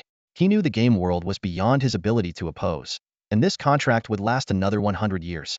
He pondered when he might finally break free from the contract's chains and attain true freedom. On second thought, this situation might not be so bad. At least he didn't have to face the myriad threats lurking in the void. Dave closed his eyes once more. When he reopened them, he had reverted to his mad, deranged persona, like a complete lunatic. Changes in the outside world began to occur subtly, without the need for intervention from the game world. The underground base was completely leveled, with battle scars buried under layers of earth. Various zombies emerged like mushrooms after rain, and ordinary seeds mutated under some mysterious power. With the appearance of a beam of light, a new batch of players entered this world. "It's actually the Plants vs. Zombies world. Looks like we're in luck," one player exclaimed excitedly. "I heard although the zombie drop rate here is low, you have a chance to get special plant seeds," another player added. "Low drop rate and you don't even have to fight yourself? And you're still complaining about a bonus level," a third player teased. "I heard from the guild that the gameplay in this world might have changed," someone mused. In fact, Dr. Zomboss was wrong about one thing. The number of times players had entered this world wasn't 152, but a staggering 119,452. His déjà vu stemmed from the abyssal power that had repaired Dr. Zomboss's body, while Dave cleverly turned the tables, choosing him as a pawn. Ding. Task detected to be completed in 4 days. Reward slightly increased. Task anomaly eliminated. Reward increased. Chen Yi stared at the sudden appearance of the light screen in front of him, listing 6 reward options from which he could choose 2. 1. Randomly draw 2 intermediate spells. 2. Increase fire affinity by 20. 3. Health 500. Mana 500. 4. A piece of random otherworldly wizard knowledge. 5. Random blue equipment. 6. Bring 1 piece of equipment into the real world. Upon leaving the game world, Chen Yi found himself in a stark, empty white space. This was where players settled their task completion rewards. He carefully examined each reward option and quickly focused on the first 4. Chen Yi swiftly ruled out options 5 and 6. He pondered his current state. Level: LV 14. EXP: 43502 5000. Class: Mage. Health: 270. Mana: 580. Armor: 13. Constitution: 17. Strength: 7. Intelligence: 41. Base intelligence: 33. Equipment intelligence: 8. Agility: 8. Spirit: 42. Free attribute points: 0. Talent: Fire affinity. Increases mastery of fire skills. Fire element damage increased by 10. Skills: Tranquil meditation, spell analysis, telekinesis, blink, fire resist ring, fireball. Soul energy: 0.5. Simulation: insufficient soul energy. Chen Yi quickly dismissed option 1. Although gaining 2 powerful spells was tempting, with his current mana consumption rate of 3 fireballs per second, he would deplete all his mana in 15 seconds. Even with powerful spells, he couldn't sustain them. He then considered the fire affinity. Unlike his inherent talent that directly increased damage, this represented the affinity of fire elemental particles with the mage. The higher this attribute, the faster his understanding of fire spells. Although the short-term effect wasn't significant, its long-term value was immense. Option 3, on the other hand, would effectively double his health and mana. For Chen Yi, who planned to go solo, this choice was highly appealing. As for option 4, Chen Yi didn't dare to gamble on his luck. His luck during this task was particularly poor. Although he looted over 40,000 copper coins from 4 underground bases, he only found 50 pieces of equipment, most of which were of gray quality. After weighing his options, Chen Yi ultimately chose 2 and 3. I choose 2 and 3. As soon as he spoke, a beam of light enveloped Chen Yi. Unlike the previous painful realization of ignition, this time he felt as if he was soaking in warm spring water, so comfortable that he nearly drifted into sleep. Coupled with the exhaustion from earlier battles, drowsiness quickly overwhelmed him. Worried that falling asleep might affect the rewards effect, Chen Yi forced himself to keep his bloodshot eyes open and slapped his cheeks hard. Yet, the next moment, his expression softened. The seemingly empty ground beneath him inexplicably felt soft and comfortable, like a perfect bed. The rewards were distributed quickly, and Chen Yi, battling his fatigue, didn't notice the process. The system prompted that the next task would begin within a month at the latest. After the summary concluded, Chen Yi was transported back to his room. Ignoring the soft bed beside him, he collapsed onto the floor and fell into a deep sleep. This sleep lasted for 17 hours, and when Chen Yi awoke, it was already the next morning. He had never felt so refreshed. Without lingering in bed, Chen Yi immediately got up to start his new day. After casually purchasing a fast food meal from the system store to fill his stomach, Chen Yi headed to the player market area. The area was already set up with white cloth and small stools, where players only needed to rent space and display their items. The items on the stalls were protected by the game world, eliminating any worry of theft. Ding. Stall rental 100 copper coins hour. Chen Yi quickly set his prices. White weapons at 720 copper coins, white armor and accessories at 270 copper coins, all below market average. For the 2 gray quality items he picked up, he hesitated for a moment before pricing them at 50 copper coins each. The highlight was the 2 scrolls. Such items could fetch a good price individually, but together they could have a synergistic effect. Chen Yi decided on an auction format, with a 2-hour duration and a starting price of 10,000 copper coins. If the final price was unsatisfactory, he could choose not to sell. As for the blue chest, Chen Yi planned to open it later with careful consideration. After setting up his stall, Chen Yi took out Mage Apprentice Essentials 3 and began studying. The latter part of the book involved many mage theories, noticeably slowing his reading pace.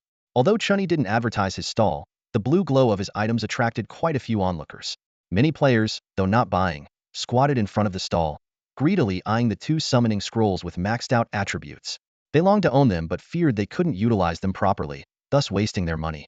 Some players attempted to haggle, but Chen Yi ignored them, fully engrossed in his book.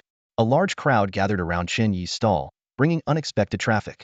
His other items quickly sold out, and his total copper coins skyrocketed to 62,000, a stark contrast to when he first entered the game. The bidding for the 2 scrolls had already reached 27,000, far exceeding the usual price for 4 blue items, and it seemed the price would continue to rise. The onlookers were enthusiastic, raising their bids. Someone shouted, "Why are you guys still raising the price?" Another player, claiming to be from the Freedom Guild, tried to persuade Chen Yi, "Brother, I'm with the Freedom Guild. Take these down and I'll give you a good price." This immediately drew objections from others. "Oh, you're from the Freedom Guild? Well, I'm from the Dynasty. It's not like your guild has a monopoly on this knowledge." Hearing the arguments, Chen Yi realized that he had overlooked the scroll's value to guilds as tools for knowledge accumulation and attracting new players, not just their utility in creating the Zombie King. For high-level players on the undead or necromancy paths, learning from the scrolls to craft related items wasn't too difficult. Even though the market had many alternatives like dolls and one-time contract pets with low prices, these scrolls still held unique value as guild perks to attract new players. Chen Yi was glad he chose the auction method. At that moment, a mysterious figure cloaked in black pushed through the crowd to the stall and said, "I want those 2 items. How about a trade?" Chen Yi was intrigued. He knew that truly valuable items usually circulated within guilds and rarely appeared at stalls. This person's confidence in proposing a trade indicated they had something special. "What do you propose to trade for these 2 scrolls?" Chen Yi asked. A withered hand emerged from the cloak, revealing a red and white ball familiar to all present. The crowd erupted. "A Pokemon. This guy's really lucky to have visited that world. I wonder what kind of Pokemon it is. I heard from a guild elder that a player once brought back a pseudo-legendary Pokemon with golden quality and sold it for 120,000 copper coins. I was so envious." Pokemon were highly sought after by players for several innate advantages: rapid growth, high loyalty, and easy portability. Chen Yi was tempted, knowing that as a mage, he needed a reliable frontline companion in the early stages. "Could you share the Pokemon's details?" Chen Yi asked. The cloaked figure hesitated slightly before explaining, "It's just a Charmander I caught in Dragon Valley. Its parents are extremely powerful, and its potential is at least elite tier. Reaching purple quality is definitely possible." Chen Yi keenly noted the hidden information. So it hasn't been certified by the game world yet? He understood that many worlds had unique rules that only applied within their realms. To take items out, players needed to spend copper coins for game world certification, which altered the item's rules to fit multiple worlds. The more precious the item, the more it cost to certify. Seeing Chen Yi's waning interest, the cloaked player hastily added, "It's tough for undead class players to have combat power early on. Summon skeletons not only have weak combat abilities, but their casting materials are also consumable. Missing out on such a fitting crafting skill for your class would be a significant loss." He gritted his teeth and continued, "Here's the recording of me catching the Pokemon. It's absolutely authentic. I'll also provide a fire-type Pokemon training guide, certified by the game world at blue quality. That's the best offer I can make." Chen Yi reviewed the recording, verifying the authenticity of the capture process. Seeing the Charmander, captured while trying to protect other Pokemon, he found it endearingly naive. But it was precisely this quality that made it the companion he desired. More importantly, once evolved into Charizard, it would grant him a significant flying advantage. In this world, flight capability provided an unparalleled edge in the early stages. Just as the cloaked player was about to lose hope, Chen Yi's voice came through, "I agree to the trade." 2 scrolls were intentionally left unsold, and all other players' bids were automatically cancelled. The player in the black cloak eagerly completed the transaction, fixated on the 2 scrolls he held. He calculated that enduring a few more games would finally provide enough funds to create the Zombie King. He silently prayed that his first attempt wouldn't fail, fearing the disappointment might be too much to bear. After the auction ended, Chen Yi returned home. He couldn't wait to take out the Pokeball, and as the seller had mentioned, he couldn't view its attributes without certification. Taking a deep breath, Chen Yi opted for certification. The system indicated that certification would cost 11,000 copper coins, almost depleting his savings from numerous gaming sessions. After a moment of hesitation, Chen Yi gritted his teeth and confirmed the payment. With a surge of data, a notification popped up confirming successful certification. Chen Yi eagerly checked the attributes of the Charmander. Charmander. Quality: pale gold. Level: LV7 EXP 150-2500. Attributes: HP 65, Mana 55, Armor 4. Stats: Constitution 7, Strength 6, Intelligence 8, Agility 6, Spirit 9. Skills: 1. Flamethrower. A wide-range flame attack in the forward direction, dealing Intelligence X 1.2 damage. 2. Iron Tail. Attacks with a hardened tail, dealing Strength X 0.7 damage. 3. Energy Reflux. Mana, Stamina, and Health Former Reflux, reducing damage taken by 15. Chen Yi was secretly amazed. This pale gold quality Charmander was likely his most valuable asset yet. The game's rules had overlaid the original Pokemon settings, granting them mana attributes and lowering the thresholds for leveling up and evolving. The newly added Energy Reflux skill significantly boosted a Pokemon's survivability. With excitement, Chen Yi pressed the Pokeballs button. An orange glow eagerly burst forth, forming into an orange, lizard-like creature with a flaming tail. Char. The Charmander immediately struck an intimidating pose, baring its teeth at Chen Yi. Instead of being intimidated, Chen Yi smiled. "Hey there, little one. I was the one who saved you." Hearing this, Charmander paused. It realized the person in front of it wasn't the one who had captured it. Its orange skin couldn't hide its blushing cheeks, and its tail drooped slightly, clearly aware of its mistake. Yet, it stubbornly held its head high, with an expression that said, "I know I was wrong, but I'm not apologizing." Seeing this, Chen Yi's appreciation for this Pokemon grew. He crouched down to make eye contact with Charmander, speaking sincerely, "Charmander, did I scare you? I want to be your trainer. Is that okay?" He extended his hand to Charmander, solemnly promising, "I'll lead you to the pinnacle of the world, and I'll never betray you." Charmander stared at Chen Yi. Although it was their first meeting, Pokemon naturally sensed a trainer's sincerity. At that moment, it seemed to see the determined resolve in Chen Yi's eyes. "Fine, I suppose," Charmander huffed, turning its head away as it casually placed a paw on Chen Yi's outstretched hand. Roar. The little Charmander struck a battle pose, eyes gleaming with a challenging light. Chen Yi watched the scene, shrugging helplessly. "But what am I supposed to do without any other Pokemon?" Charmander was taken aback, anxiously spinning in circles. It recalled the teachings of the Dragon Valley Elders, only to realize that such a situation had never been mentioned. Seeing this, Chen Yi gently explained, "Charmander, you must have forgotten while playing around. Actually, a trainer's first Pokemon isn't required to battle." He wore a sincere expression, as if to say, "Trust me, I'm your trainer. Charmander tilted its head in thought, finding Chen Yi's words reasonable. It sighed as if saying, I guess I have no choice with you. Chen Yi smiled, gently grabbing Charmander's paw, and said softly, please take care of me from now on. Charmander. Char. Char. Charmander responded joyfully, officially accepting Chen Yi as its trainer.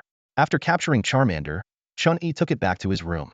Although Charmander was curious about all the facilities inside, it maintained a reserved demeanor, cautiously observing its surroundings. Meanwhile, Chen Yi began to study a training manual. As he delved deeper, a wealth of methods for raising fire-type Pokemon flooded his mind, naturally including key points for raising Charmander. Suddenly, Chen Yi picked up Charmander. Startled by this unexpected action, Charmander tensed up, eyes shut tight, bracing itself. Yet, after a while, it realized no further actions came from its trainer. Charmander opened its eyes in confusion, noticing Chen Yi was merely checking its physical condition through touch. Realizing it had misunderstood its trainer's intentions, the flame on Charmander's tail dimmed slightly. Noticing the change in Charmander's mood, Chen Yi asked with concern, What's wrong? Charmander murmured softly, turning its head away from Chen Yi. Are you sure it's nothing? Chen Yi gently stroked Charmander's head. Unseen by Chen Yi, Charmander's expression softened, seemingly forgiving its trainer's impulsive behavior. Chen Yi thought to himself, this little guy is really cute. He continued studying the training guide and discovered that Charmander had moved past its juvenile phase and could begin formal training. The guide suggested that at this stage, Charmander's power would grow rapidly, and energy cubes were the best nutrition. However, Chen Yi was surprised to find notes from the seller in the guide. The notes mentioned that, due to modifications in the game world, gaining experience through battles was the fastest way to increase strength. They also revealed important information about the game world. Pokemon have real bodies, and death is final, but they can train themselves to boost attributes. Players, being souls in the game, can only improve through leveling up, completing tasks, or using potions. These insights gave Chen Yi a deeper understanding of the game world and the nature of players. He resolved to start training Charmander immediately. Charmander, Chen Yi called solemnly.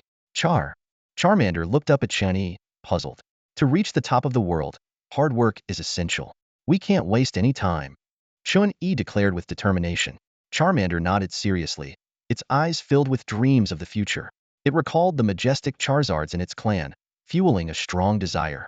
Chen Yi first took Charmander to the Game World shop to purchase some Fire-type and Flying-type energy cubes, planning to see which ones suited Charmander's taste.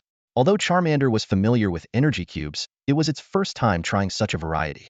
As Charmander happily sampled the different energy cubes, it noticed Chen Yi was just reading a book, not partaking. After some hesitation, Charmander cautiously offered an energy cube to Chen Yi. Thank you, Charmander. Chen Yi smiled, accepting the energy cube and casually eating it. He knew it was harmless to humans. Seeing Chen Yi accept its gesture, Charmander ate with even more gusto. After finishing lunch, Chen Yi took Charmander to the arena. Under the curious eyes of onlookers, they chose the training mode. This alternate use of the arena allowed players to open a private space for training, though it required a fee. In the private space, players could practice moves, simulate battlefields, and even summon projections of strong opponents. Chen Yi opted for a strong opponent projection, setting it to random and fire type. The system quickly responded. Ding! Projection generated. Yamamoto Jinryu Sai Shigakuni. Confirm?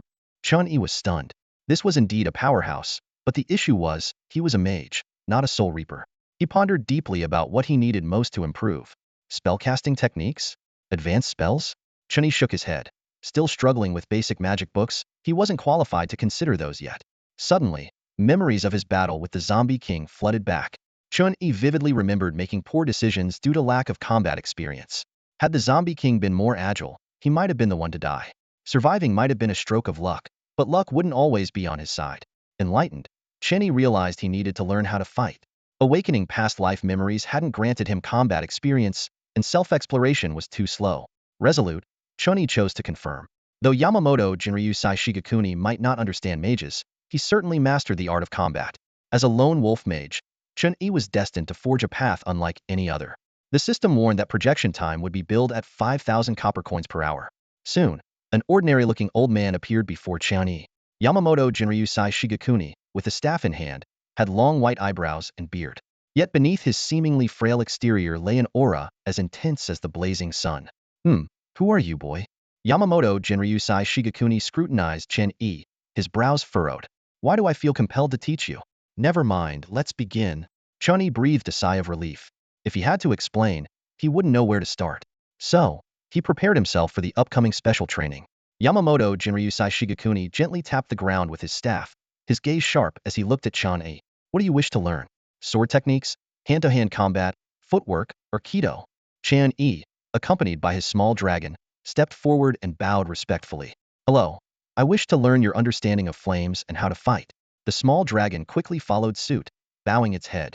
Yamamoto's gaze softened as it landed on the little dragon, his demeanor becoming more like that of an ordinary elder. He spoke slowly. My understanding of flames? Combat? Show me your Zanpakuto. I need to gauge your current level.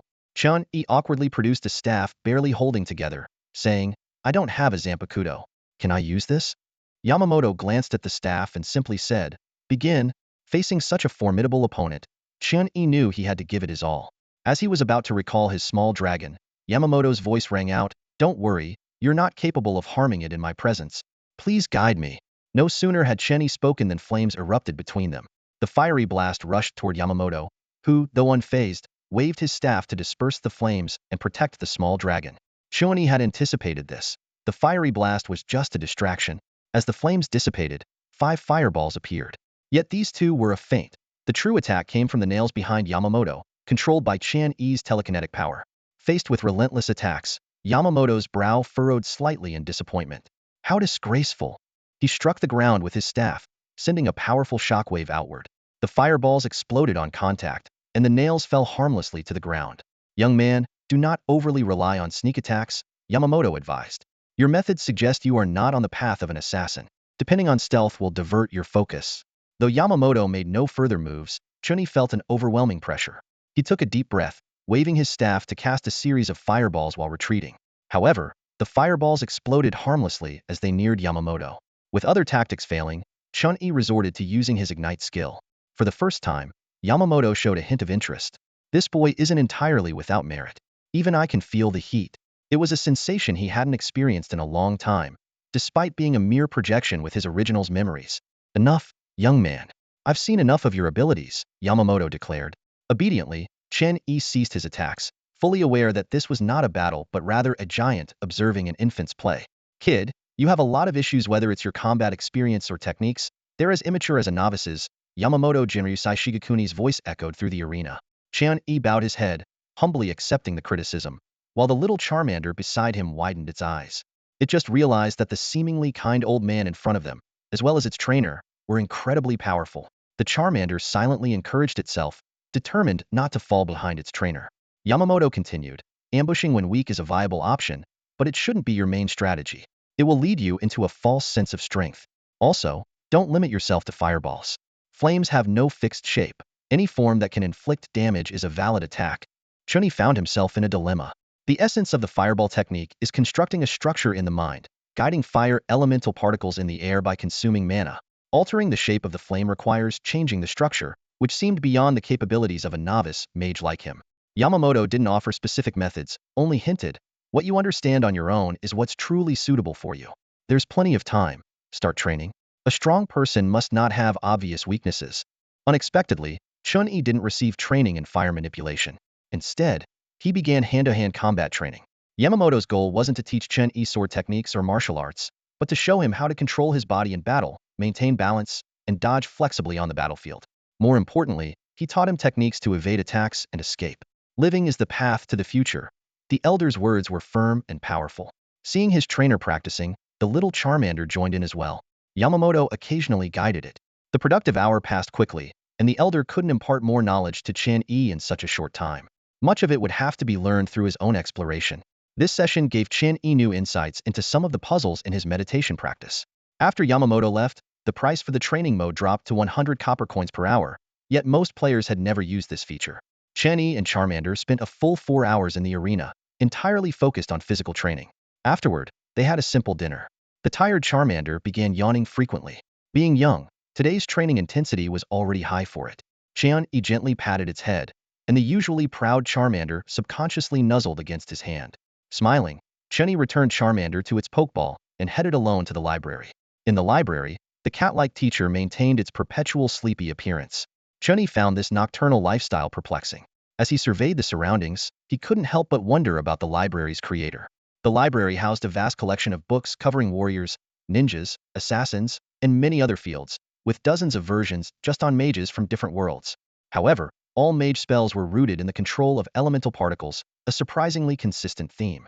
Through study, Chen Yi learned that the true damage of many advanced fire spells didn't come from the flames themselves, but from the physical impact of explosions. For instance, the high-level fire spell Doomsday Judgment summons a meteor shower, with its destructive power primarily relying on the impact of the falling meteors and the intense heat of the explosion. Similar spells like Inferno Gate and Meteor Strike also involve explosions. The reason for this design is simple. Pure flames deal damage too slowly. Even high-temperature flames can cause minimal harm if an enemy can pass through them quickly. In contrast, explosions are far more devastating. However, the uncontrollable nature of explosions poses a problem. Just as Chen Yi often injured himself practicing fireball spells, mages sought ways to enhance the usability of flames. Some attempted to increase flame temperature by introducing fire elemental particles into mana through meditation. Others explored methods from other systems, like creating specific organs within a mage's body. But these approaches proved unsatisfactory, with flame temperature improvements being too slow compared to the boost explosions provided. Chen Yi rubbed his slightly strained eyes. These methods weren't what he was aiming for. He decided to finish reading the apprentice-level books first. Some simple spells didn't require specialized skill books. The methods were detailed in these books, requiring players to memorize and master them themselves. Chen Yi committed the fundamental skills of earth, wind, water, ice, and lightning to memory, not for combat, but to handle various situations and enhance daily life. Over the following week, he maintained a steady routine, training in the arena in the morning, delving into the library in the afternoon, and returning home promptly by 10:30 p.m. As his knowledge of magic expanded, he finally earned the right to call himself a mage apprentice. One day, in a simulated battle at the arena, Chen Yi demonstrated his progress. With a casual lean backward, he conjured a chair made of earth in an empty space. Originally intended to block arrows and other projectiles, this earthen wall was transformed into a comfortable seat in his hands. Thanks to his spell analysis skill, Chen Yi showed remarkable talent in breaking down spell structures, which significantly accelerated his knowledge accumulation during his apprenticeship. Despite continuing his physical training, Chen Yi hit a bottleneck with spells. The library only housed the basics of various spells, with more advanced magic beyond its collection. Since gaining 500 mana points, Chen Yi was no longer the novice who would exhaust his magic in just over 10 seconds. He began considering learning new skills. Given his innate talent, Chen Yi prioritized fire spells. However, as previously noted, fire mage skills are unmatched in cost-effectiveness in the early stages. The fire spells available for free learning in the library only ranged from small fireballs to large fireballs, which weren't particularly useful for Chen Yi. He also considered learning non-mage skills, like the Great Fire Annihilation from his previous rewards. He did find this skill at a player's stall, but unlike the Game World reward, this skill book specified that only ninjas could learn it, and it detailed complex chakra flow and hand signs. Undeterred, Chen Yi explored other fire skills. Flame Blade Green Quality envelopes a weapon with fire attribute energy, dealing additional fire damage. At advanced levels, it can unleash Fiery Blade Energy. Restriction: Fire attribute energy players can learn. Level 10. Review: My energy has color. Dance of the Phoenix Green Quality, a special fire attribute martial skill, with damage linked to internal energy consumption. Restriction: Fire attribute martial artist players. Level. Review: Ever seen the Iron Sandpalm? Despite exploring players' stalls all day, Chen Yi still couldn't find a suitable skill. However, he did buy a weapon. Spark Staff Green Quality, Durability 1717. Effect: Chance to add extra fireball attack when striking. Level 15. Review: Engraving fireball spells into a staff? Genius idea. While Chen Yi faced a bottleneck in learning new skills, his little fire dragon wasn't stagnating. Through recent training, although its level hadn't increased, its basic attributes improved rapidly, progressing every day. Having run out of options, Chen Yi decided to pin his hopes on the projection of a powerful figure. He meticulously browsed through the projection options and finally narrowed down the criteria to mage, fire attribute, and scholar. Ding! Projection generated. The system chimed. Chen Yi glanced at the cost: 3,000 copper coins per hour. This price confirmed the projection's prowess. Undoubtedly, it was a formidable figure. Confirm, Chen Yi decisively chose. A flash of light revealed a rather disheveled middle-aged man. His clothes were patched and mended multiple times, giving him a distinctly Western appearance. Despite his shabby state, the traveler didn't forget his manners and politely introduced himself. Good day, sir. It's a pleasure to accompany you for this time. Chen Yi opened his mouth and managed to say, hello, sir. Meanwhile, the small fire dragon beside him turned away, seemingly expressing disdain. The traveler smiled gently, seemingly unbothered by Chen Yi's awkwardness. Noble etiquette is meant to discipline oneself, not others. So, what would you like to learn, sir? Chen Yi explained his current predicament to the traveler in detail. Surprisingly, rather than mocking Chen Yi's ambition, the traveler looked at him with newfound respect. After a moment of contemplation, he spoke. The issue with fire spells is something many mages have studied extensively, often hitting a bottleneck with the medium and how to quickly inflict damage.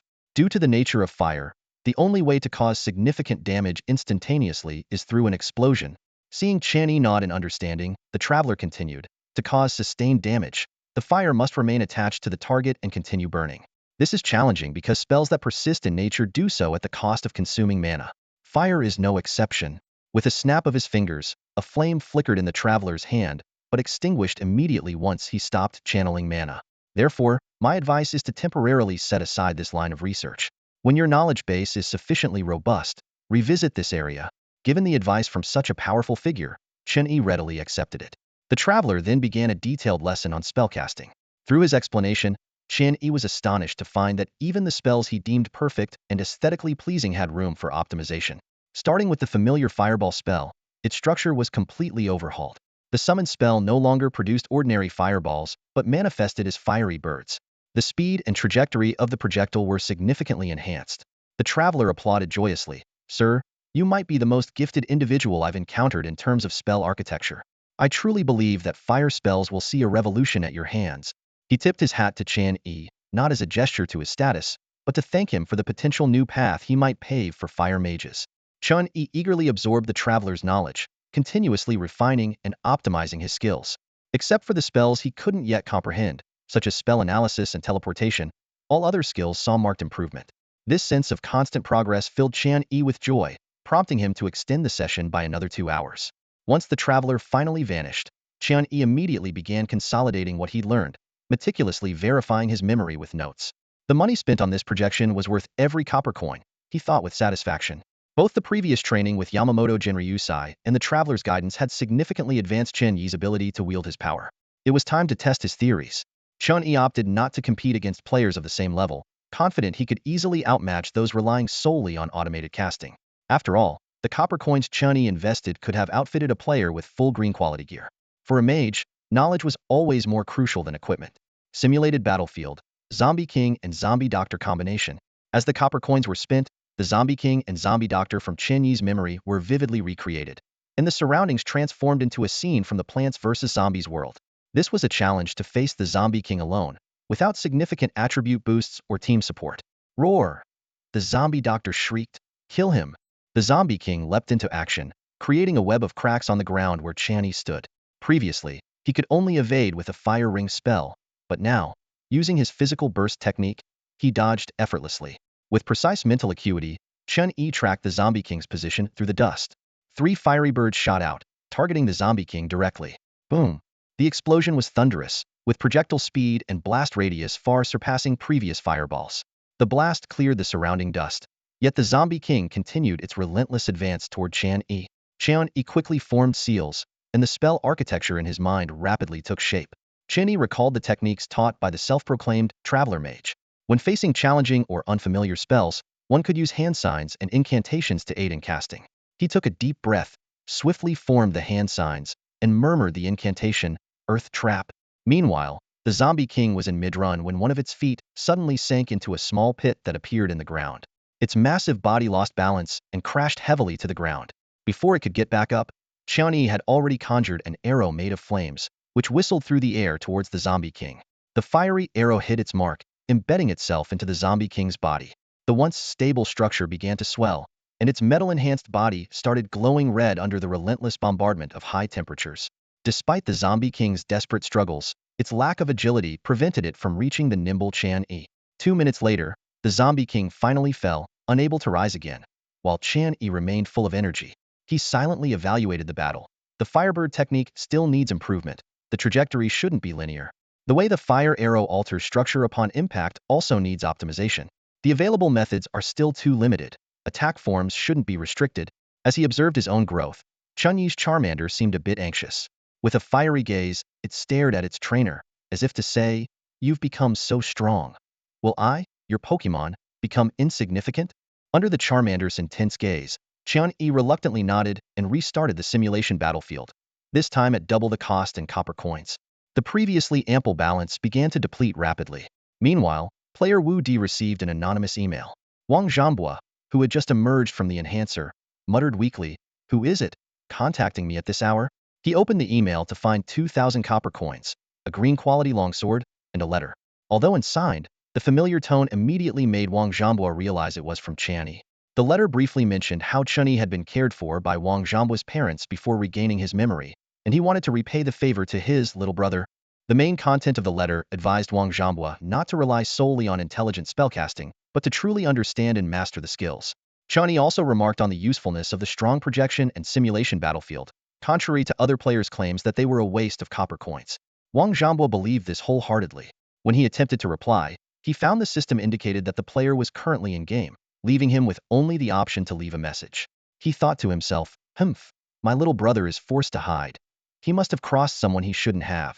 Once I've honed my skills and returned, I'll avenge him.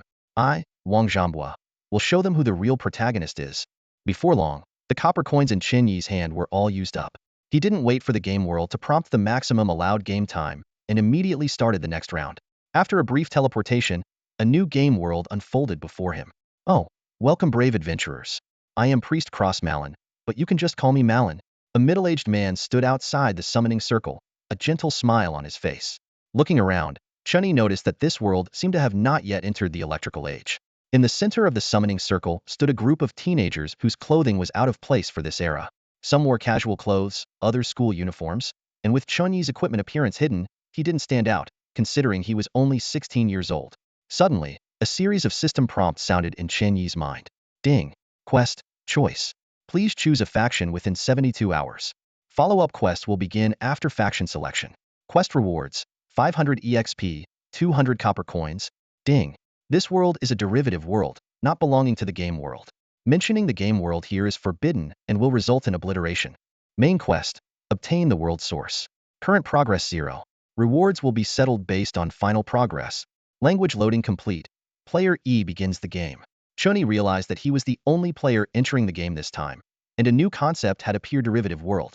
He speculated that the world source might be related to this world's affiliation. After obtaining enough of it, this world might belong to the game world, possibly becoming something akin to Plants vs. Zombies in the future. As Chen Yi pondered, a boy dressed like a delinquent was the first to make a move.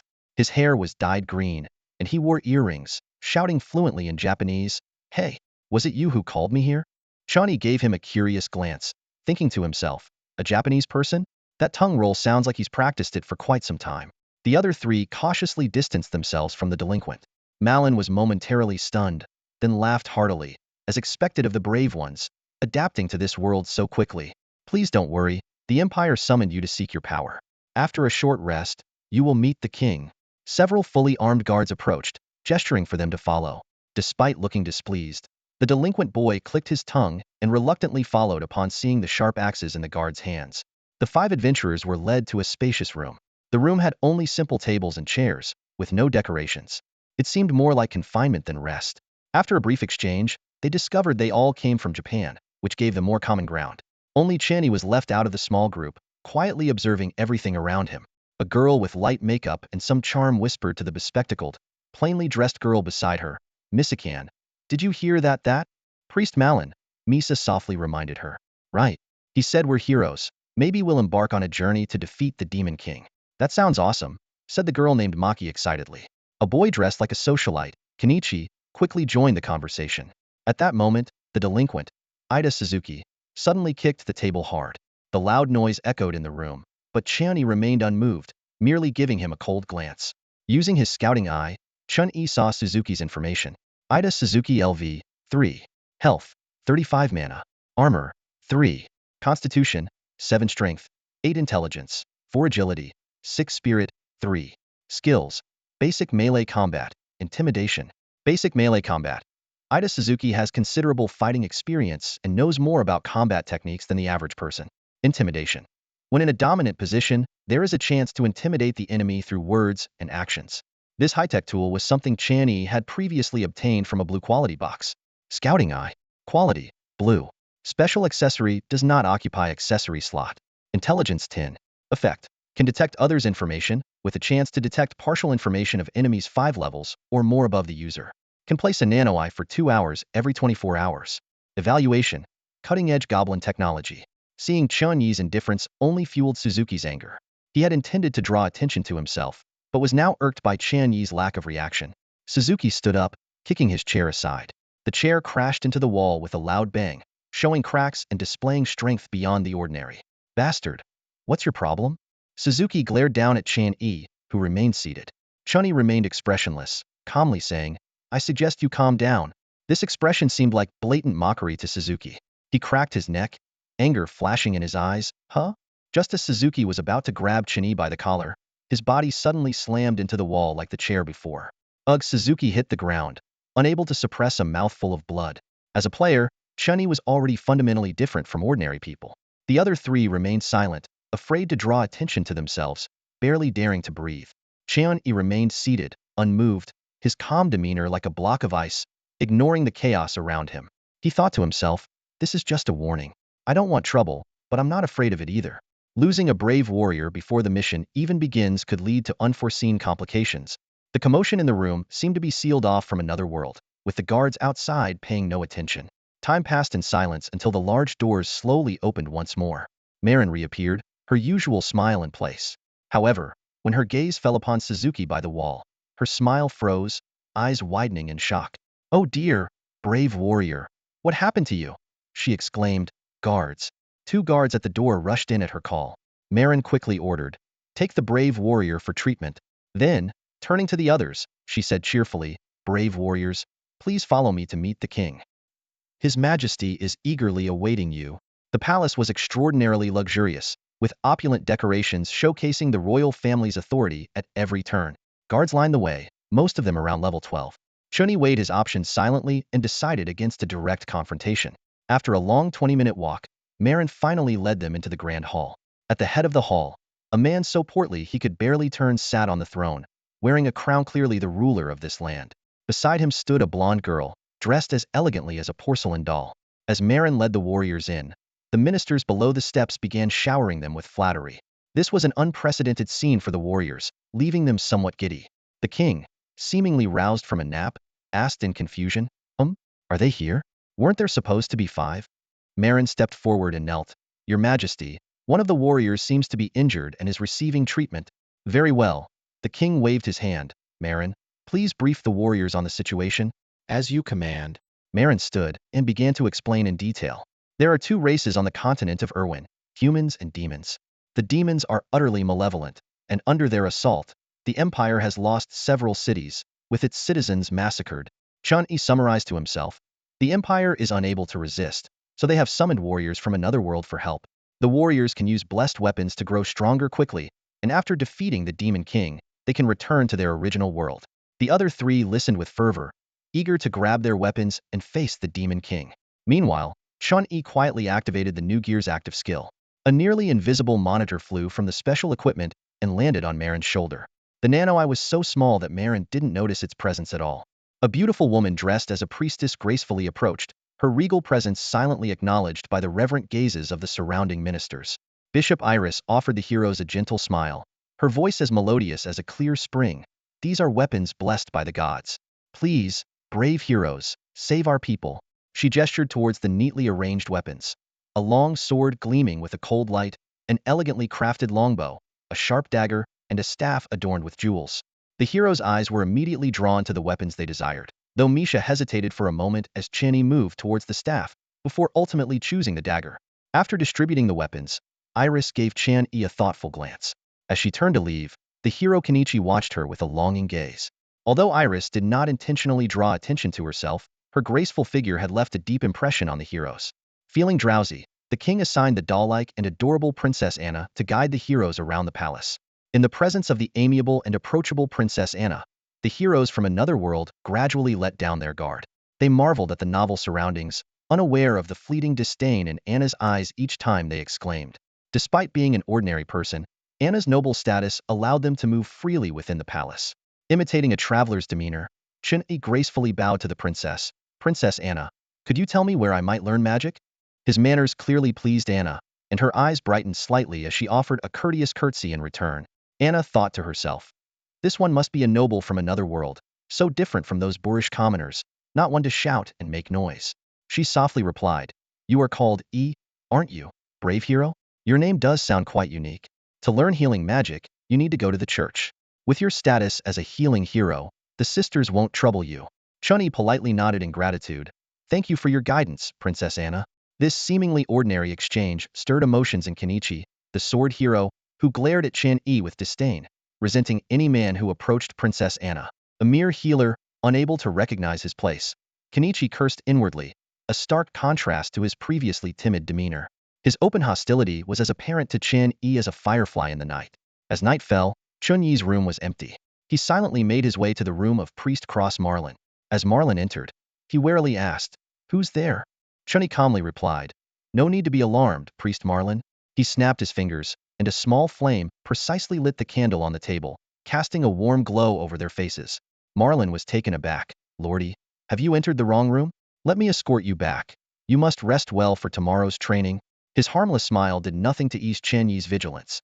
Chen Yi remained silent, simply observing Marlin. The smile on Marlin's face gradually faded, replaced by a cold gaze.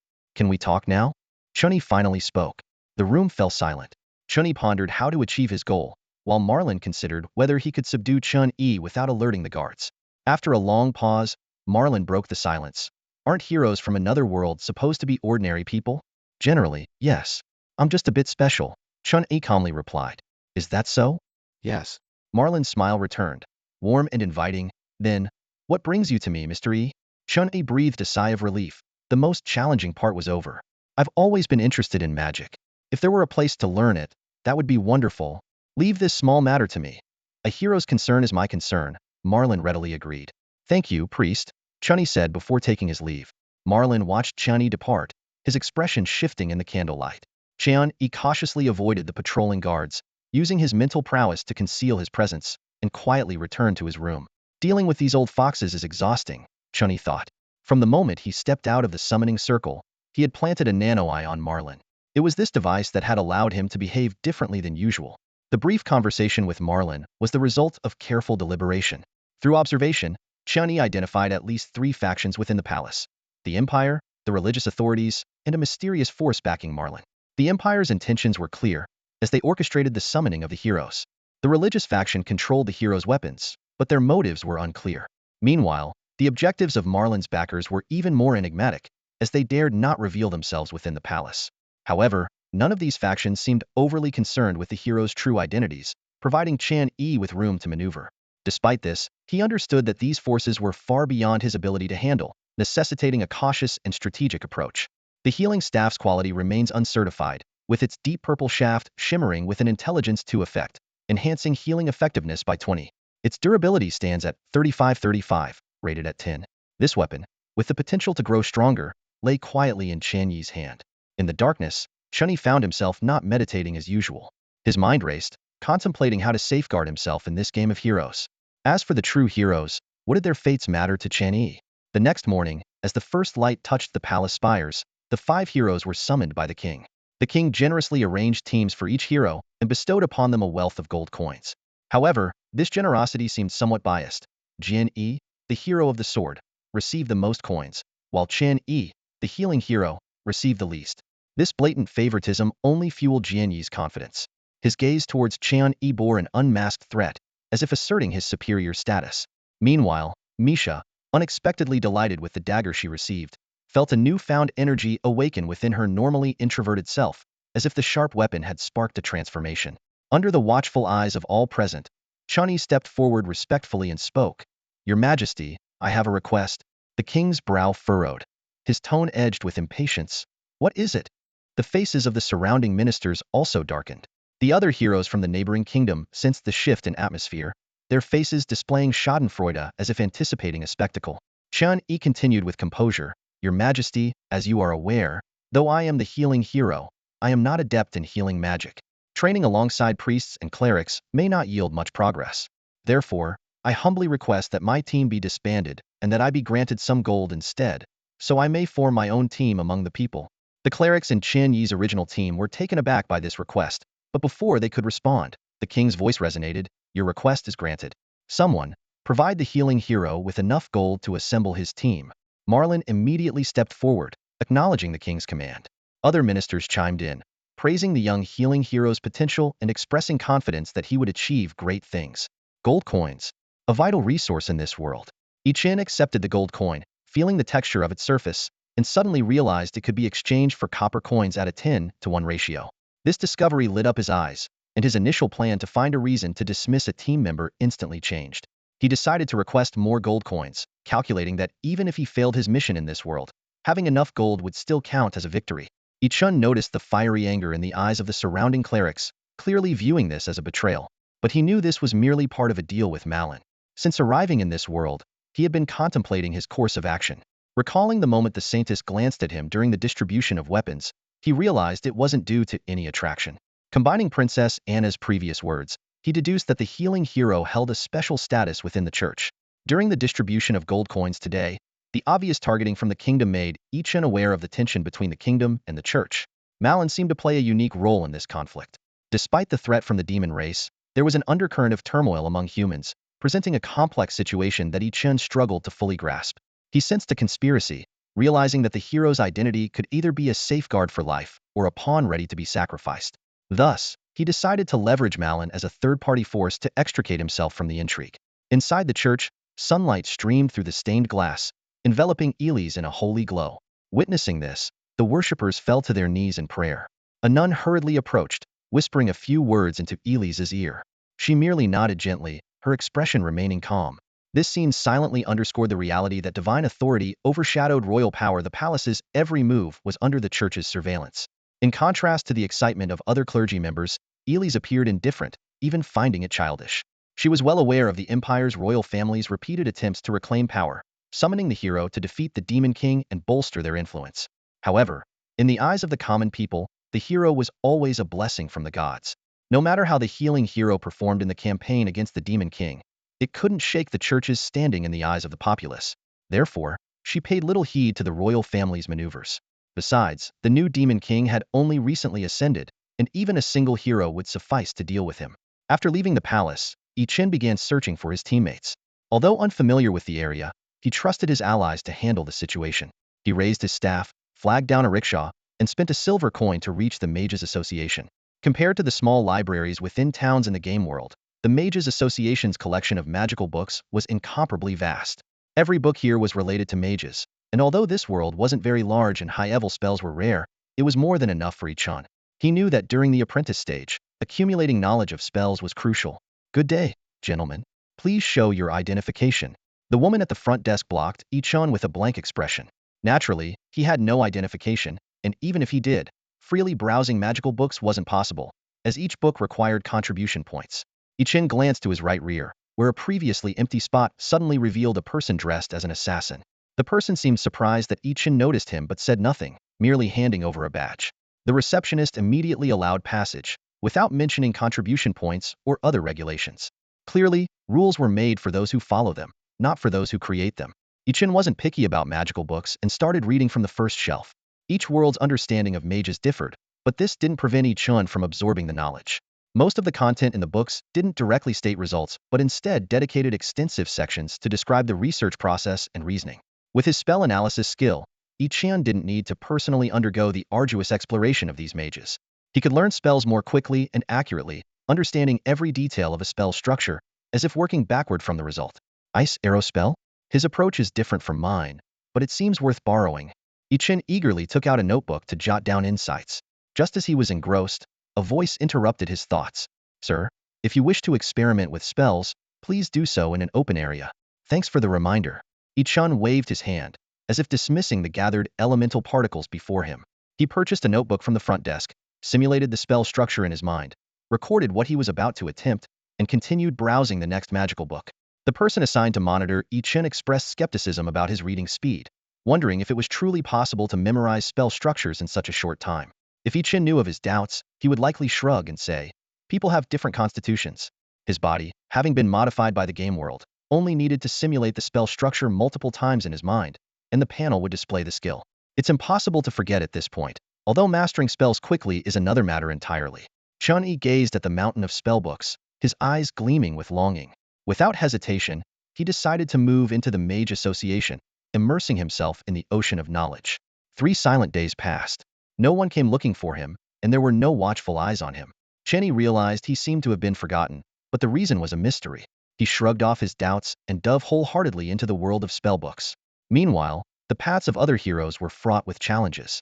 They led their teams up the steps of the Adventurers Guild, honing their skills through the most basic tasks. The Empire's hero training system was like a well-oiled machine, precise and efficient. These young men and women from Neon faced a reality far from the idyllic life of a light novel.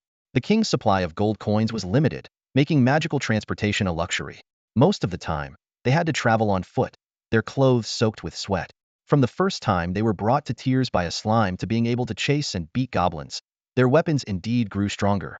But the journey was filled with hardship and tears. A system notification suddenly chimed. Ding! Faction confirmed. The church receives 500 experience points, 200 copper coins. Chen Yi scoffed at the meager reward, quickly scanning for the next task. A new challenge emerged. Ensure the church's victory. The reward was a purple-quality skill, the Flame Demon transformation. The game world seemed unwilling to let Chen Yi enjoy a peaceful life, dangling tempting bait to spur him into action. Chen Yi put down the spellbook, furrowing his brow, and carefully considered the task information. Ensuring the church's victory? In a world where divine power surpasses royal authority, what does that entail? After prolonged contemplation, Chen Yi looked away. He realized there might be unknown variables, perhaps threats from the Demon King's side. However, as a level 14 mage in a world where the cap is just over 20 levels, his power seemed insignificant. A qualitative change occurs once basic attributes surpass 50, meaning there's a vast difference between 49 and 50 points. In this world, Chen Yi struggled to even be considered among the strong. A month quietly passed. The transformation in the heroes was remarkable. Once timid boys and girls now brimmed with confidence. Even the most introverted, Misa, had become bold, secretly adopting a young boy who fit her aesthetic preferences into their group. The sword hero and bow hero each began their own harem mode, while the dark hero was somewhat more restrained. As for these small actions by the heroes, both the Empire and the Church chose to turn a blind eye. As long as they didn't hinder weapon enhancement, everything was permissible. In the Church, the casually dressed Iris remained stunningly beautiful, with the nuns sincerely regarding her as a messenger of the gods. Yet, Iris was frowning, a sense of unease gnawing at her. Although the heroes hadn't stopped slaying monsters, the pace of weapon enhancement was far slower than expected. She couldn't help but wonder, where exactly did things go wrong? Chen Yi had already started his second round of reading at the Mage Association, with his desk piled high with dozens of notebooks filled with inspiration. These ideas awaited his experimentation, aiming to refine and integrate them into his own spells. He realized that the information on his panel was no longer accurate. His fireball spell had evolved far beyond that of a novice player, yet it still bore the same name. Similarly, the scanning eye faced the same issue. Though the swordsmanship of a swordmaster and an apprentice shared the same title, they were worlds apart in concept. Chen Yi pondered whether a certain condition needed to be met for the system to start differentiating these skills. With this question in mind, he summoned the panel with a mere thought. Chen Yi level, LV14 EXP 48502 5000. Class, Mage. Health, 840. Mana, 980. Armor, 16 base armor 12, equipment armor 4. Constitution, 24. Strength, 15. Intelligence, 51 base intelligence 33, equipment intelligence 18. Agility, 15. Spirit, 42. Free attribute points, 0. Talent, affinity with fire. Increases mastery of fire skills, fire element damage increased by 10. Skills, Wu Wei meditation, spell analysis, psychic force, blink, repel fire ring, fireball. Soul energy, 0.5. Simulation, insufficient soul energy. Chen Yi scrutinized the panel's data. His base attributes had improved significantly, especially his spirit, which stood out. By skillfully employing Wu Wei meditation, he had also greatly improved his previously weaker constitution. Such an attribute configuration was quite luxurious for someone below level 20. Coupled with his deep understanding of spells, Chen Yi had reason to believe that among players below level 20, he had few rivals and could even contend with bosses of the same level. Just then, a soft knock on the door interrupted his thoughts. He waved a hand to close the panel, somewhat surprised. It had been a long time since anyone sought him out, especially at this late hour. It seemed that his tranquil life was about to end. Come in, Chen Yi said, using his psychic force to unlock the door. To his surprise, the visitor was Elise. Even dressed in a plain gray robe, the beauty of this bishop was hard to conceal. and her presence seemed to brighten the otherwise ordinary room. However, with a heart as calm as still water, Chen Yi showed no unusual reaction. Elise gestured for her attendant to stay outside and turned to Chen Yi with a gentle smile, greeting him with the warmth of a neighborly sister. How has the healing hero been lately? Outwardly, Chen Yi appeared indifferent, but internally, he was on high alert, ready to blink away at the first sign of trouble. Alarm bells rang in his mind. This woman was dangerous. Chen Yi quietly activated his scanning eye to examine Elise's information. Elise level, 27. Health, mana, armor, constitution, 54. Strength, 35. Intelligence, agility, 24. Spirit, skills, holy word, prayer, angelic descent. Most of the information was obscured by question marks, clearly due to the large discrepancy in attributes. Even so, the scanning eye's ability to reveal some details was a testament to its black technology power. To Chen Yi, Elise's smile was like a lion gazing at its prey. After a month of seclusion at the Mage Association, his understanding of the outside world had fallen behind, leaving him unable to discern her true intentions. What brings you here, Bishop Elise? Chen Yi asked bluntly. Chen Yi's cold demeanor caused Elise's smile to falter slightly. Two thoughts crossed her mind. Had her charm diminished, or did young people no longer appreciate elder sisters? Annoyance flickered briefly, given the church's growing crisis. However, as a woman of extraordinary caliber, she quickly composed herself and solemnly stated, I came to seek your assistance, healing hero. Chen Yi felt a slight relief. It seemed she wasn't here to kill him. Yet, was the church truly in such dire straits? Various thoughts swirled in his mind, but his expression remained unchanged. You must be joking, Bishop Elise. I'm just an ordinary person, hardly capable of such feats. Elise was not surprised by Chen Yi's reluctance. This hero was unlike others, not easily swayed. She was well aware of his activities over the past month. To have read all the magical books in the Mage Association in such a short time, his abilities were undoubtedly more complex than they appeared. Of course, in Elise's view, Chen Yi was merely complex and not yet a threat to her. The conversation did not last long. The next day, Chen Yi continued to peruse magical tomes at the Mage Association, as if nothing had happened. Meanwhile, beyond the high walls of the imperial capital, an undercurrent of conflict was brewing. At the city gate, a lieutenant was inspecting those leaving the city. Upon seeing Pastor Milan, he paused his work. Pastor Milan, are you heading out of the city? Pastor Milan was a white-haired elder with a kindly smile. He often led choir members to nearby villages to perform and provide medical aid to wounded civilians, earning him high regard in the area. Yes, Pastor Milan replied kindly, another village has been invaded by demons, and I hope to ease their suffering a bit. The lieutenant expressed his respect. Thank you for what you do. Pastor Milan humbly waved a hand. It's all for the betterment of the people. No one is more noble than another. Officer, please check the carriage. With that, he opened the carriage door, revealing the choir sisters inside. The lieutenant gave a quick glance before saying, how could I not trust you, Pastor Milan? Let's hope not too many civilians fall to the demons. Let them pass. Watching the carriage depart, the lieutenant summoned a squad, whispering orders, keep an eye on them, especially inside the carriage. If anyone other than a sister appears, kill them all. The squad leader hesitated, asking, what about the villagers? The lieutenant did not reply, only offering a cold smile. Yes, sir. The squad leader saluted and set off. The church's carriage traveled unhindered. Even bandits typically avoided stopping church vehicles. In a world with limited medical technology, no one could guarantee they'd never be injured or fall ill, and church pastors were often the last hope for life. 2 hours later, the carriage reached its destination. The village was shrouded in black smoke, the fires recently extinguished. The city guard squad had tailed them all the way, not to aid the villagers, but to scrutinize everyone exiting the carriage. Once they confirmed all the sisters had left the carriage and no one else remained, they continued their covert surveillance of Pastor Milan and the choir members, ensuring no one disguised themselves to blend in. However, after hours of tracking, they found nothing amiss. Ultimately, the squad leader decided to withdraw. The carriage appeared unproblematic. The little Charmander was released from its pokeball, finally breathing in the long-awaited fresh air. Chen Yi took it to a remote wilderness, allowing the little creature, who seemed weakened from prolonged captivity, to get some fresh air. The wide-open space made Charmander excited, and it looked around joyfully. You've had a tough time, but it won't be like this anymore, Chen Yi promised, handing Charmander a few energy cubes. Charmander curiously asked, Char, how did I get out?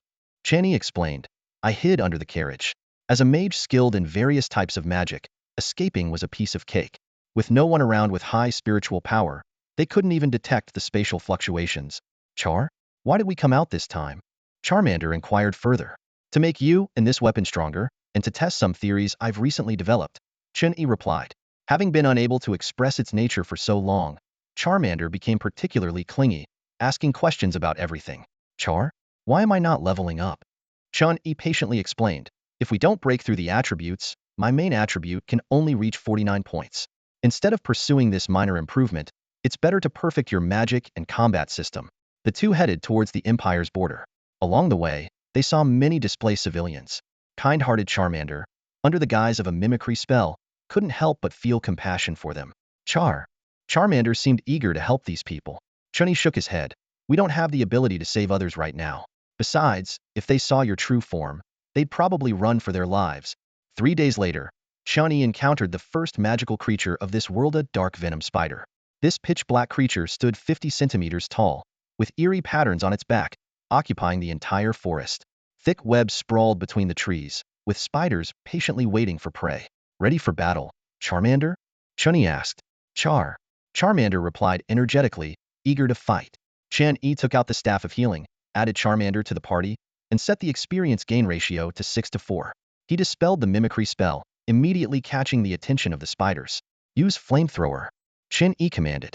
The flames Charmander unleashed instantly ignited the fur of several spiders, causing continuous damage. A spider approached, spitting silk, but Charmander dodged it nimbly.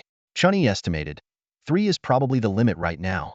He began testing his theories, summoning a Crimson Stone Wall. However, this defensive skill proved ineffective, causing only minor burn damage. Chen Yi marked a cross in his notebook. Charmander fought skillfully, using Iron Tail to defeat one of the dark venom spiders. Well done, Charmander. Chen Yi praised, and the flame on Charmander's tail burned even more fiercely.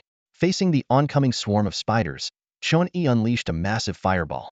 The explosion cleared a large area instantly, turning the spiders into experience points. No wonder the veterans love explosions quick and high damage, Chen Yi muttered to himself. After the battle, Chen Yi let the exhausted Charmander rest while he continued experimenting with various fire-based attacks. Eventually, the web-filled forest turned into a charred wasteland, with copper coins and a few pieces of equipment scattered on the ground. Collected 852 copper coins, Chen Yi counted. The level disparity makes the drop rate really low. Those gray items aren't even worth putting in the backpack. Master Iris, can a mere mage of less than the second tier truly be of assistance to us? The voices of doubt from the clerics echoed within the stone walls of the cathedral. Although they respected every decision made by Master Iris, many remained skeptical of Chen Yi's abilities. Iris maintained her gentle smile and softly replied, having one more friend never hurts, does it? Besides, we haven't given away anything tangible. Inwardly, she thought, how could verbal promises be taken seriously? If any hero truly believes them, wouldn't that be even better? However, Chen Yi's audacious demands left Iris somewhat displeased. If he weren't of some use, she might have left this arrogant mage at the Mages Guild permanently. As for the 1,000,000 gold coins, enough to fund the cathedral for a year, how could they be given to someone who was merely a tool? Meanwhile, in the royal palace, the king, so obese he could barely move, slouched on his throne, with Princess Anna standing by his side as usual. The king laboriously asked, Minister Marlin, has the healing hero left the Mages Guild? Priest Marlin bowed slightly and replied, Your Majesty, the healing hero remains within the Mages Guild. Keep a close watch on him. He must not disrupt the plan. After saying this, the king felt a wave of fatigue, and sweat beaded on his bloated face. Anna quickly took out a handkerchief to wipe her father's brow. After receiving his orders, Marlin bowed his head and exited the palace, leaving the vast hall with only the king and Princess Anna. Suddenly, a voice full of vigor emerged from the king. Anna, find a way to contact the healing hero and win him over if possible. Anna was momentarily stunned and asked in confusion, Father, isn't the healing hero still at the Mages Guild? Anna, you shouldn't underestimate your adversaries, the king said sternly. The cathedral's ability to control divine weapons is no secret among the royalty. Anna nodded. As the royal heir, she understood she had much to learn, most importantly the information and strategies left by past kings. All this was to ensure that one day, royal power could surpass divine authority. The king continued, if you were the bishop, would you give up a healing staff capable of wide-scale healing? Anna's confusion deepened. Shouldn't we try to eliminate the healing hero then? But she quickly dismissed her own thought. No, the plan hasn't reached that stage, and none of the heroes can die. So should we prevent the healing hero from growing stronger? The king struggled to his feet, and Anna hurried to assist him. He said, Prevent? Why prevent? The healing hero never said he would help the cathedral. Everyone has weaknesses: money, power, beauty, knowledge. Whatever he desires, I can provide. The wishes of our ancestors will be fulfilled by my hand. As time passed, the empire's situation grew more dire. At the beginning of the month, 3 more cities fell to the demons, and countless villages were caught in the crossfire. The populace increasingly turned to the cathedral, believing the empire incapable of protecting them. The cathedral seized the opportunity to boost its prestige, with priests traveling across the empire, both tending to the wounded and soothing the populace with hymns. The royal palace, on the other hand, endeavored to change the situation by bolstering city defenses and distributing large sums of gold to provide food for the displaced. Yet these efforts seemed in vain, as the cathedral's status soared among the people. Hope for defeating the Demon King was placed in the cathedral, and wherever the 3 heroes went, they were warmly welcomed. This adulation made the already somewhat wayward trio even more indulgent. One afternoon, a young archer dressed as an adventurer reluctantly knocked on the door of the sword hero's room. According to the original plan, they were supposed to set out to liberate a city occupied by demons today. However, the other team members had grown accustomed to such delays. Inside, the sword hero lay asleep, holding 3 beauties, exhausted from the previous night's revelries. Knock, knock. Hero, are we still setting off today? The archer asked. The drowsy sword hero lazily replied, not today. Let's go tomorrow. Meanwhile, the bow hero was lost in the embrace of a woman's tender affection, and the lily flower was quietly blooming. The Dark Knight hero was busy expanding his harem, leaving him no time to save the world. When this news reached Iris, she nearly fainted. The behavior of this generation's heroes was a far cry from the righteous predecessors. She immediately dispatched local clergy to urge the heroes to take action. However, the clergy sent to persuade them were killed on the spot by the heroes, who left behind an arrogant remark. Are you instructing a hero on what to do? The power, praise, and false strength had caused these young men and women from another world to completely lose themselves. They arrogantly shouted, I'm a world-saving hero, and instead of begging me, you dare to instruct me? Iris almost couldn't resist the urge to take her staff and teach these arrogant heroes a lesson, but she ultimately restrained herself. What's the palace's latest move? Iris inquired. A missionary scoffed. It's the same old tactics. The commoners aren't buying it. A curious nun asked, don't they know how to change their strategy? The missionary arrogantly replied, change? How? The fact that so many cities have fallen to the demons is undeniable, and so many people have been displaced. Those filled with hatred in their hearts won't listen to other voices. Only faith in our God can provide solace. The other clergy members nodded in agreement. Master Iris, a cleric, said, your concern is merely fearing that the heroes cannot defeat the Demon King. Even without those 3 failures, our cathedral's resources alone could easily handle a Demon King that has only recently emerged. Iris understood well that divine weapons provided additional assurance. She pondered. The predecessors collected these artifacts precisely to deal with unforeseen events, didn't they? At that moment, Iris thought of Chen Yi again. Any news on the healing hero's whereabouts? This time, no one answered. Tracking a mage proficient in various spells was incredibly challenging. Even with professional personnel, they could only report that the trail disappeared suddenly in certain places, leaving no further trace. After multiple failed attempts, they had to abandon the pursuit of Chen Yi. Iris rubbed her temples, wondering why the previous sense of foreboding had returned. It was this feeling that prompted her to activate Chen Yi as a contingency. Despite the cathedral's rising power, why did she still feel uneasy? Could it be some kind of divine revelation? She then mockingly shook her head at herself, as even she, the bishop, had never communicated directly with the divine. If not for her teacher's unwavering belief in the divine's existence, Iris might have long doubted her faith. Never mind the healing hero's whereabouts for now, Iris urged the other heroes to complete their mission swiftly. As soon as the Demon King is located, report to me immediately. It must be a decisive strike. Understood. The clergy responded in unison. Chen Yi had been in this world for 4 months now, making it the longest he had ever spent in any world. As time passed, his confusion only grew. Upon his arrival, Priestess Malin had informed him that the humans were at war with the demon race and that summoning a hero was necessary to fight the Demon King. But who exactly were these demons? Were they just those creatures with a maximum level of 18? Chen Yi recalled the formidable guards in the royal court, who started at level 15, and he wasn't even confident he could escape from them. How could such a powerful empire be losing to those weak monsters? His doubts continued to accumulate. As he pondered, a group of level 18 wild bulls charged at him. Chen Yi waved his hand to cast a spell, and 3 flaming swords formed in the sky. The blades pierced through the bulls, embedding deeply into the ground. The swords resonated, and a scorching ring of fire expanded from their center. When the rings met, the temperature soared, drawing in flame particles from the air, and the ground transformed into magma within an instant. None of the bulls could break through this hellish barrier. Flame sealing sword. Chen Yi murmured. It was one of the few useful spells he had noted down. Though it consumed a lot of mana, it could quickly create a favorable terrain. Watching the bulls be easily defeated, Chen Yi grew even more puzzled. How had the Empire's cities fallen? His thoughts turned to Malin. Whose side was this mysterious priestess on? Chen Yi remembered seeing Malin take away a small-time thug named Xiangtian Suzuki. Initially thinking she would dispose of him, he was surprised when she handed him over to a group of mysterious figures hidden under black robes. Later, Malin strangled a person whose head was covered by a sack, and after wiping the blood off her hands, she deliberately carried traces of blood to meet the king. Originally, there were 5 summoned heroes, but with one missing, it didn't seem to be a major issue. The king merely gave Malin a mild reprimand and brushed the matter aside. According to the information the king received, Xiangtian Suzuki had been unfriendly towards Malin, so her actions seemed somewhat justified. Chen Yi realized that the Empire wasn't exactly virtuous either. He proceeded cautiously, sometimes tunneling underground, sometimes summoning plants for cover, and sometimes wading through water. The various spells he learned at the Mage Association, while not strong in attack, were excellent for concealing his presence. This is why the church had never been able to locate him. Despite his vigilance, the Empire managed to find him. When he saw Princess Anna again, she was still as adorable and delicate as a porcelain doll. But surprisingly, her strength had inexplicably reached level 25. Seeing her seemingly delicate fists, Chen Yi knew he would probably be punched into the ground. Vasilia Anna, LV 25. Health?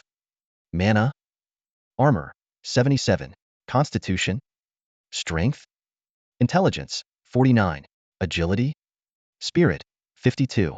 Skills? Holy Sword Judgment? These unknown stats were like question marks in Chen Yi's mind. Was there really a shortcut to becoming stronger? Although the game world also had shortcuts, this seemed too extreme. If Chen Yi didn't have his growth plan, his determination might have shattered on the spot. Unexpectedly, the Empire wasn't there to hunt him down. Princess Anna, just as in their first meeting, elegantly lifted her skirt in a curtsy. Greetings, Mr. Yi. She promised Chen Yi numerous benefits, as long as he remained out of sight. They didn't need his help to kill demons, nor did they need him to oppose the church.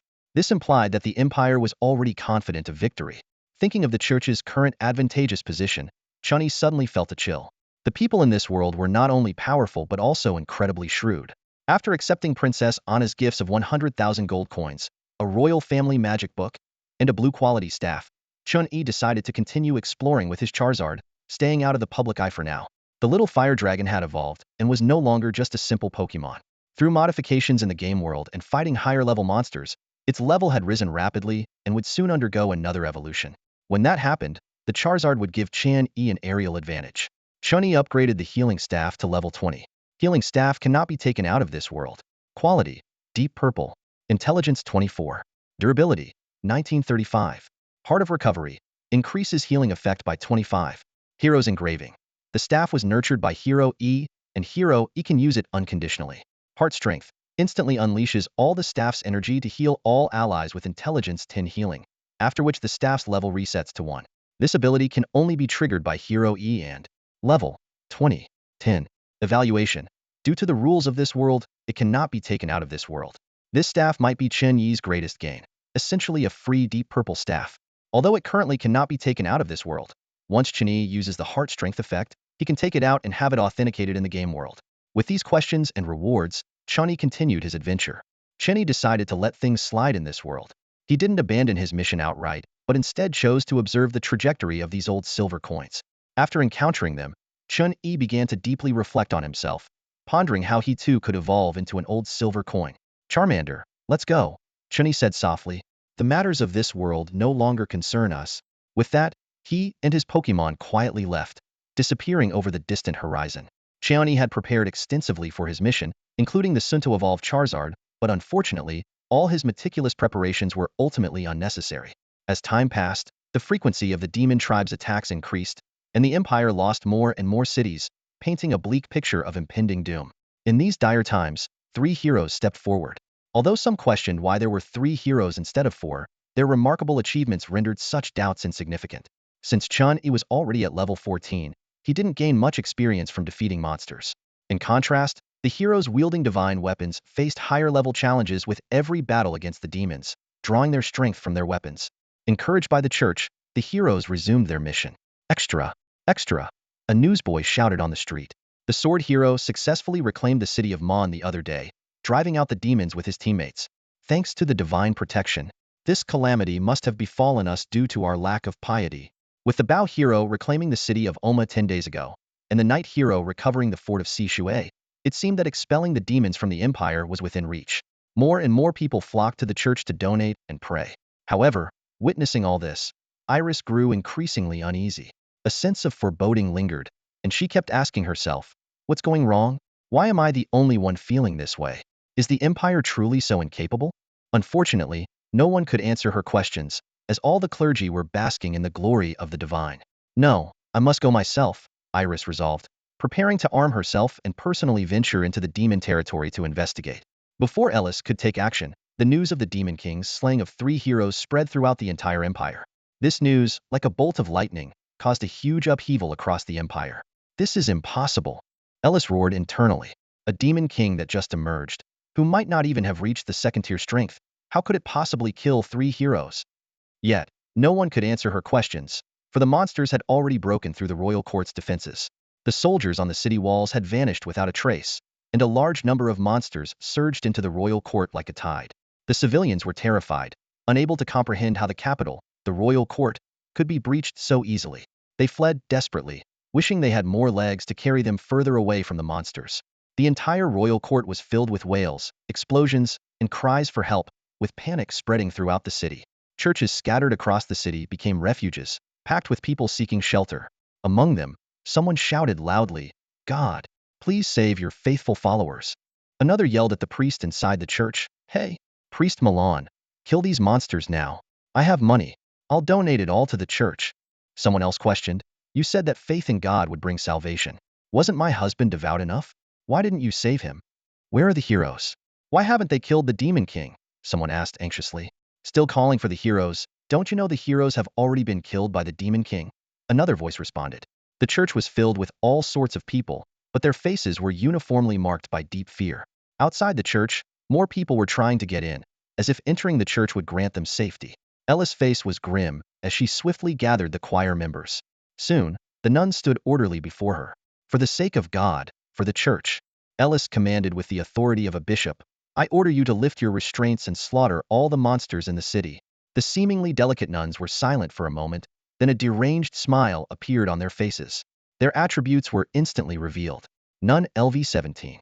Health, 320. Mana, 195. Armor, 22. Constitution, 44. Strength, 46. Intelligence, 12. Agility, 33. Spirit, 19. They possessed the following special abilities. 1. Holy Light Bath. Having long bathed in divine grace, the nuns wield the power of holy light. It can be added to their weapons, dealing additional damage equal to mana x 0.1, with double effect on monsters. 2. Desire Suppression. Years of suppressing their own desires have resulted in a distorted personality. Once restraints are lifted, attack speed, movement speed, and strength are greatly increased, lasting for half an hour, after which they enter a weakened state. 3. Divine Grace Area. Near the church, they feel neither pain nor fear. These nuns, who usually sang hymns, became more terrifying than the monsters once their shackles were released by Ellis. With crazed smiles, they wielded maces, smashing the monsters. Blood quickly stained their sacred nun uniforms, and this crimson liquid only made many of the nuns more excited. "Come on, kill me. I've long wished to die," one nun shouted madly. "Oh dear, this is a nun's forbidden act." "Sorry," another nun said, pretending to apologize as she crushed a monster skull. "Go to hell and apologize to your Demon King." A third nun roared, showing no reaction even when losing limbs, as if she would bite down on the enemy as long as she had breath left. Even the not-so-intelligent monsters felt deep fear towards these nuns. The believers witnessing this scene silently lowered their cheering hands, thinking that liking such nuns probably meant they had some serious issues, yet they couldn't deny the sense of safety it brought. Meanwhile, Ellis, who had been preparing for a long time, donned her splendid attire, raised the Holy Scripture, and shouted, "God, please protect me." The gigantic statue at the center of the church, whose features were indistinguishable, suddenly emitted a dazzling light. A massive magic circle appeared above the city, centered on the statue. Hundreds of beams of light shot down from the sky, each one hitting a monster precisely. High above the magic circle, Chen Yi was taken aback.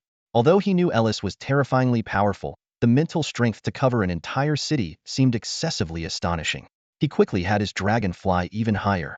Clouds of unknown origin obscured the figure of man and dragon, but Chen Yi worried it wasn't safe enough, so he had the dragon continue ascending.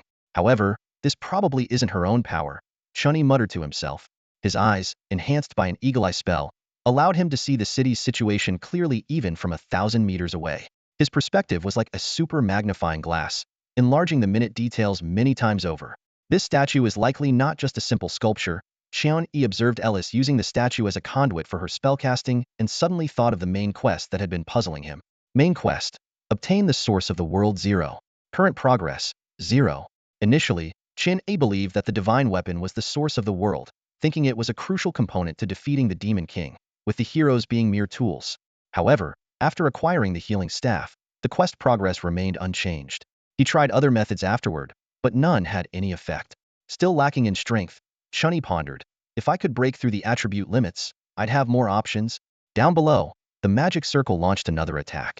With Ellis casting the spell for the 4th time, the monsters in the royal court were mostly cleared out. She wiped the sweat from her forehead, the process of hunting down the monsters having clearly drained her. Just then, a round of applause suddenly rang out. A figure, excessively obese, laboriously emerged from one side. It was the king himself. As expected of Bishop Ellis, the king said breathlessly, "The first challenge I prepared for you was resolved so easily." Ellis glared at him, demanding, "Why? Do you know how many civilians will die because of your negligence? They are all the wealth of my god." Upon hearing this question, the king showed a disappointed expression. He took a few breaths and suddenly found it somewhat amusing. Huff, huff. The king adjusted his breathing. The goal the royal family has pursued for generations, and their enemy turns out to be so naive. The king stomped heavily on the ground, and his body fat began to contract rapidly, revealing a hidden aura. Commoners, the king sneered. There are as many of them as needed. They're important, but also unimportant. The victors will write history. They only need to know the church's defeat. The Vasilia family's generations-long wish will ultimately be fulfilled through my daughter. The king's actions seemed to signal something. Not far outside the city, in a deep pit, the guards simultaneously pulled down the levers. The cages were opened, and pairs of crimson eyes lit up in the darkness. The monsters, starved for days, craved any food. They crawled up from the pit and swarmed toward the royal court. This time, the nuns, now in a weakened state, could no longer hold back the monsters.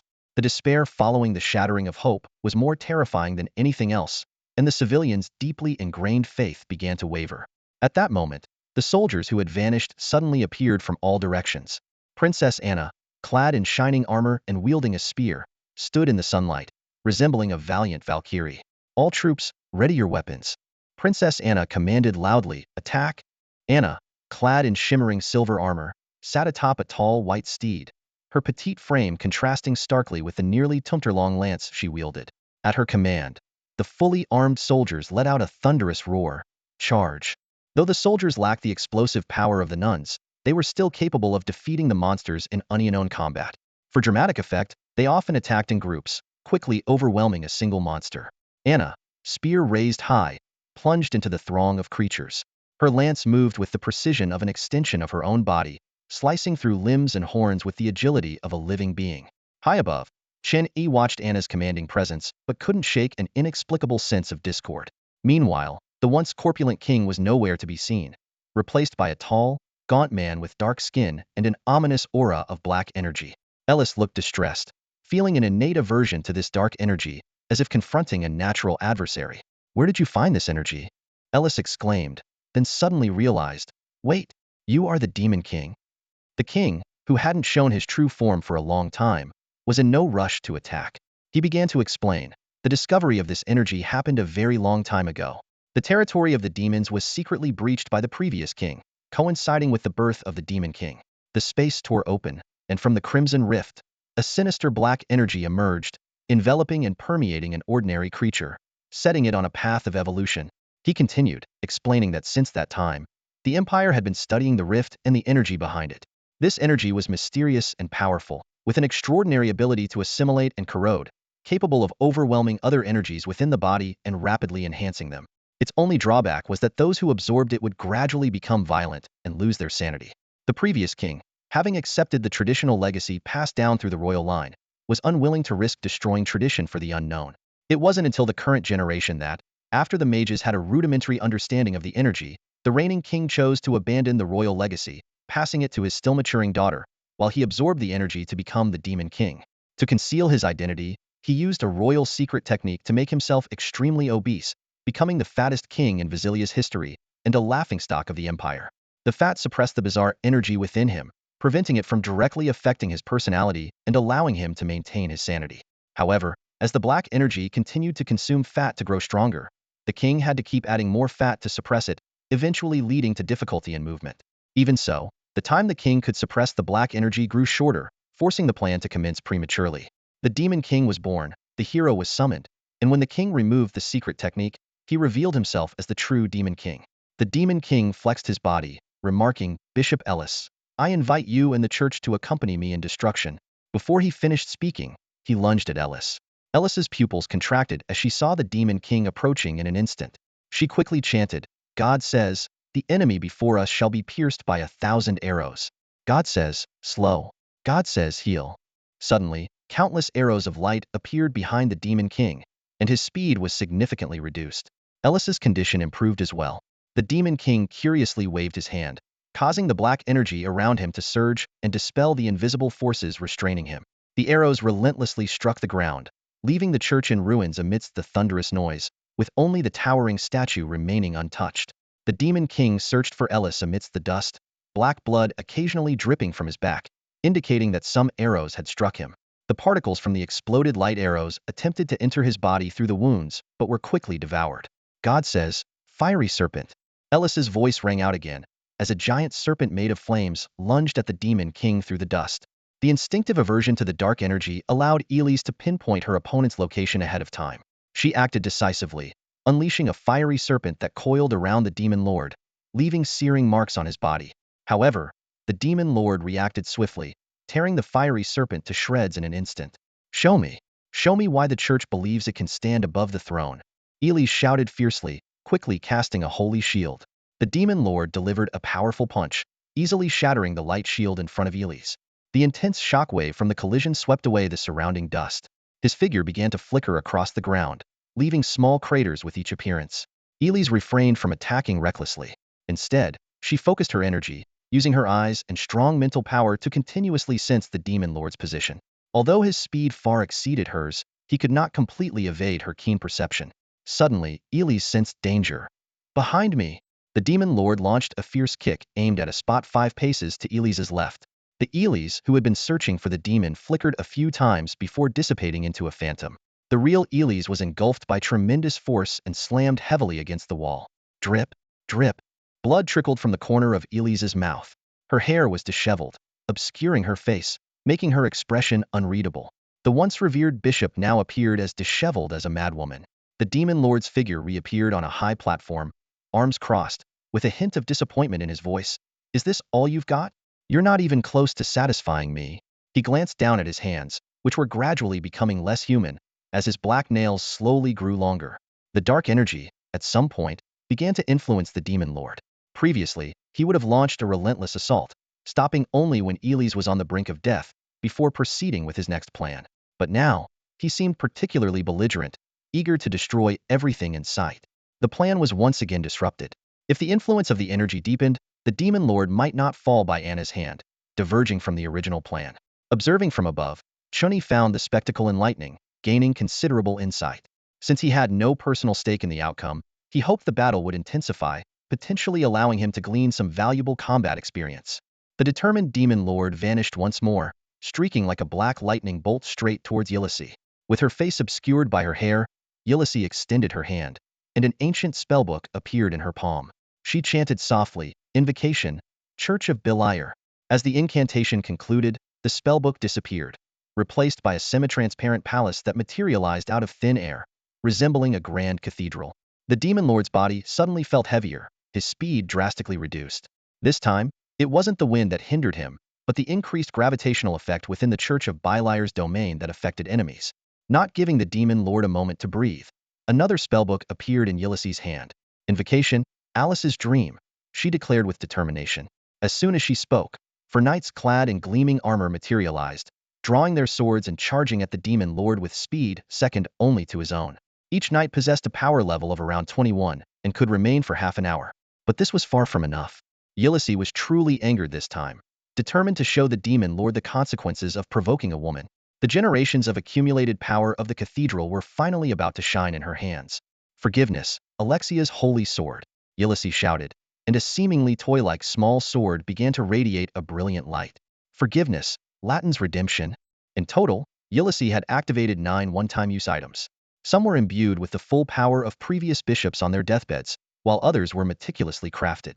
Without exception, they all contained immense power. These were the very things that truly intimidated the royal family and what the demon lord sought to force Ulysses to use. The demon lord, entangled by the 4 knights, was suddenly pierced by a sword from an unknown source. The powerful regenerative ability brought by his dark energy was restricted by some mysterious force. Struggling to fend off another attack from the knights, he couldn't help but cough up black blood, which corroded the ground upon contact.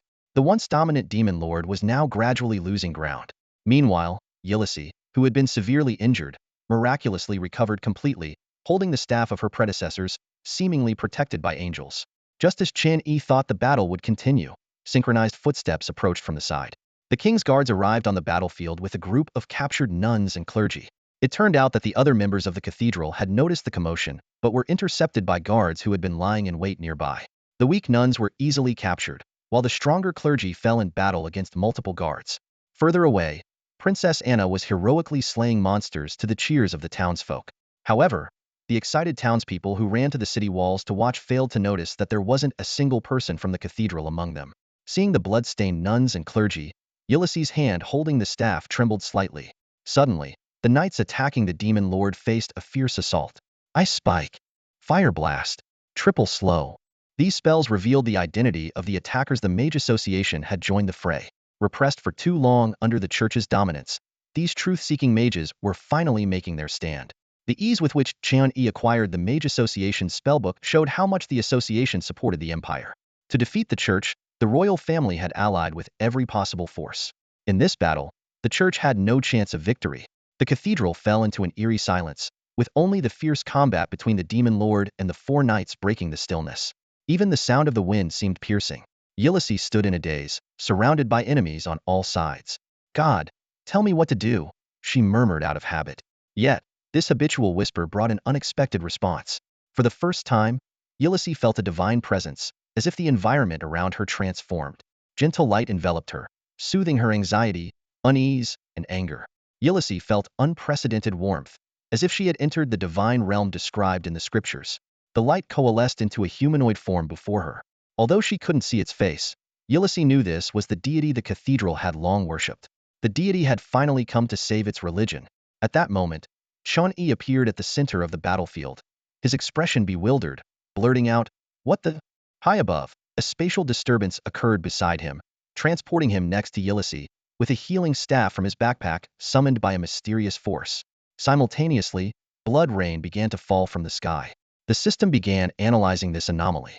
Ulysses, in the midst of her divine communication, was horrified to see her deity trembling. With a piercing wail, the surrounding space began to fracture. When Ulysses regained her senses, she found herself still on the battlefield. Everything that had just happened seemed to ominously hint at a dire fate for the deity. No, no, no, Ulysses screamed internally. That's supposed to be an omnipotent deity. At that moment, a system notification chimed. Ding! Quest complete. World source task progress at 100. Rewards will be calculated upon returning to the game world. Chen Yi's expression was even more stunned, exclaiming again, "What the?" Perhaps the so-called deity didn't know that Chen Yi's healing staff had always been stored in his backpack, and the backpack was located in a space within the imprint below his collarbonian imprint from the game world. Forcing herself to remain calm, Ulysses shouted, "In the name of liberation." The healing staff floated in the air, activating its rejuvenating effects without Chen Yi's intervention. A brilliant light spread in all directions, like a mini sun blooming on the ground. The nuns and clergy basking in its glow instantly regained much of their strength. Breaking free from their captors, they charged back into the fray, igniting a new round of battle. Chen Yi retracted his healing staff, his expression dark and brooding. He hadn't intended to aid Iris, but those around him clearly thought otherwise. With the main quest complete, it was time to find a way to leave this world. Stonewall, Chen Yi shouted, and a thick wall of stone rose swiftly from the ground, blocking the incoming wind blades and lightning. He moved with the speed of the wind, sprinting as the ground behind him cracked open, sending fiery plumes skyward. Most of those attacking Chen Yi were members of the Mage Association, many of whom had seen him at the guild and assumed he was an ally. Because of this, the traitor in their eyes was even more despised. However, they overlooked a crucial point. Chen Yi had never truly been one of them. Chen Yi's actions drew heavy fire from the mages, making him a prime target. Meanwhile, the nuns unleashed their suppressed desires, their fury surpassing even that of berserkers. Iris charged straight for the Demon King, convinced that once he was dealt with, the remaining foes, none above level 20 of the second tier, would pose no threat. Boom, boom, boom. Fireballs exploded amidst the mages, shattering ice shields and earth walls. Though Chen Yi had decided to retreat, he certainly wasn't fond of being a punching bag. He unleashed a modified flame-burst fireball, reducing the blast's impact but achieving temperatures that significantly weakened elemental shields. Dodging attacks, he constructed a spell framework in his mind. As the wind-walked spell took shape, his body became lighter, his speed drastically increasing. Repel fire ring, he muttered, and a wave of searing flames erupted around him, intercepting incoming physical attacks and prematurely detonating unstable spells. As he fled, Chen Yi frequently glanced skyward, hoping for the arrival of his dragon. He had cast Eagle Eye on the dragon, confident it would easily locate him. Once the dragon was back in his possession, he could quietly slip out of this world. Despite knowing logically that he had gained enough and retreat was the wise choice, an inner frustration lingered. Time slipped by as Chen Yi ran. The ground he crossed a chaotic mix of elements, punctuated by explosions. XX's Ice Spear dealt 15 damage to player E. XXX's Thunderstrike dealt 14 damage to player E. System notifications echoed continuously as blood trickled from Chen Yi's ears, mouth, and nose. Fortunately, his constitution was high enough. Otherwise, facing so many mages, he might have been forced to use a resurrection token. Although individual hits weren't severe, their cumulative effect was considerable. Taking cover behind a stone wall, Chen Yi conjured a potion glowing faintly in his hand. He downed it in one gulp, his health slowly recovering, gradually reaching a safe range. Just then, a deafening roar echoed from the sky. Looking up, Chen Yi saw his dragon finally arrive, circling overhead. He sighed in relief, knowing his chance to escape had finally come. Is that a dragon? The sudden appearance of a Charizard left the wizards in shock. In this world, Pokemon were not supposed to exist. Though legends mention dragons, no one had ever seen one. Now, a creature resembling a dragon had appeared before their eyes. Almost instinctively, most of the wizards turned their attention to the Charizard in the sky, eager to bring it down for study. This inadvertently freed the 4 knights they had been restraining. The Demon King, feeling the increasing bloodlust within him, had bloodshot eyes. Chen Yi shared a similar reaction. Caught off guard by the sudden barrage of spells, the Charizard was visibly startled. It quickly turned and unleashed a searing flame to fend off the attacks. However, many spells penetrated the fiery barrier. The most lethal was a golden elemental spear that pierced deeply into its arm. Several earth bullets followed, hitting its wings and causing the Charizard to plummet from the sky. Chen Yi swiftly moved in front of the Charizard, striking his staff heavily on the ground to raise a much thicker stone wall, blocking the subsequent attacks. He glanced worriedly at the team panel, noting the damage the Charizard had taken. Elemental Spear caused 69 damage. Earth Bullets caused 33 damage. Fall from Height caused 57 damage. Relieved that the damage wasn't fatal, Chen Yi relaxed slightly and chided, "Can't you be a bit more careful?" Feigning anger, the Charizard let out a roar while secretly observing Chen Yi's reaction. It pulled out the spear from its arm, considering it a minor wound, but was more concerned about its trainer's response. Recalling its growth from Charmander to Charmeleon to its current form, its personality had evolved from initially proud and combative to now just sensitive and combative. Though Chen Yi scolded the Charizard, anger simmered within him. He realized that retreating would only lead to worse outcomes. Coldly surveying the wizards, he thought, "If you choose to be my enemies, then one of us must perish."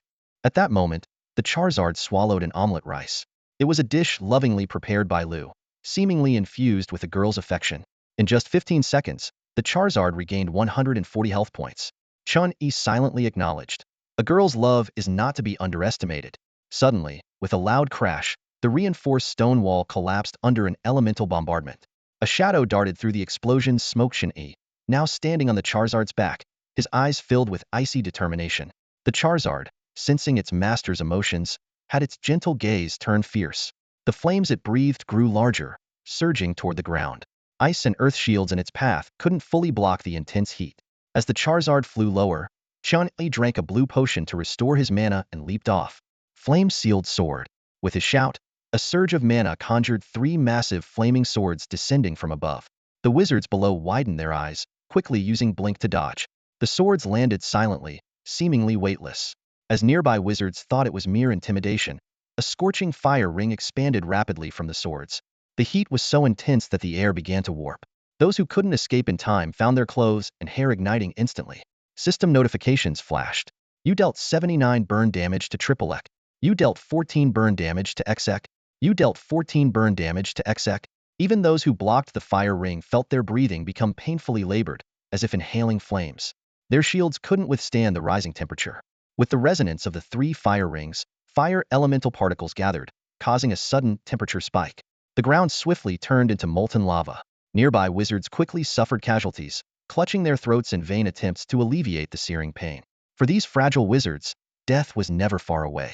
Chen Yi landed steadily at the center of the 3 flaming swords, a spot he reserved for himself. Though the temperature here was normal, the air was too limited to sustain a prolonged fight. This move needs further refinement, he thought briefly. In the environment teeming with active fire elements, Chen Yi's fire spells were significantly more powerful and faster to cast. Flame Starling. With his incantation, countless fiery starlings rose from the lava, swiftly targeting the enemies. These firebirds flew in erratic paths, not straight lines. Wizards hit by the starlings turned into human torches, the excruciating pain robbing them of their casting abilities, leaving them writhing on the ground. However, Chen Yi had no intention of giving them a chance to recover. The surrounding wizards were terrified, murmuring among themselves. What kind of spell is this?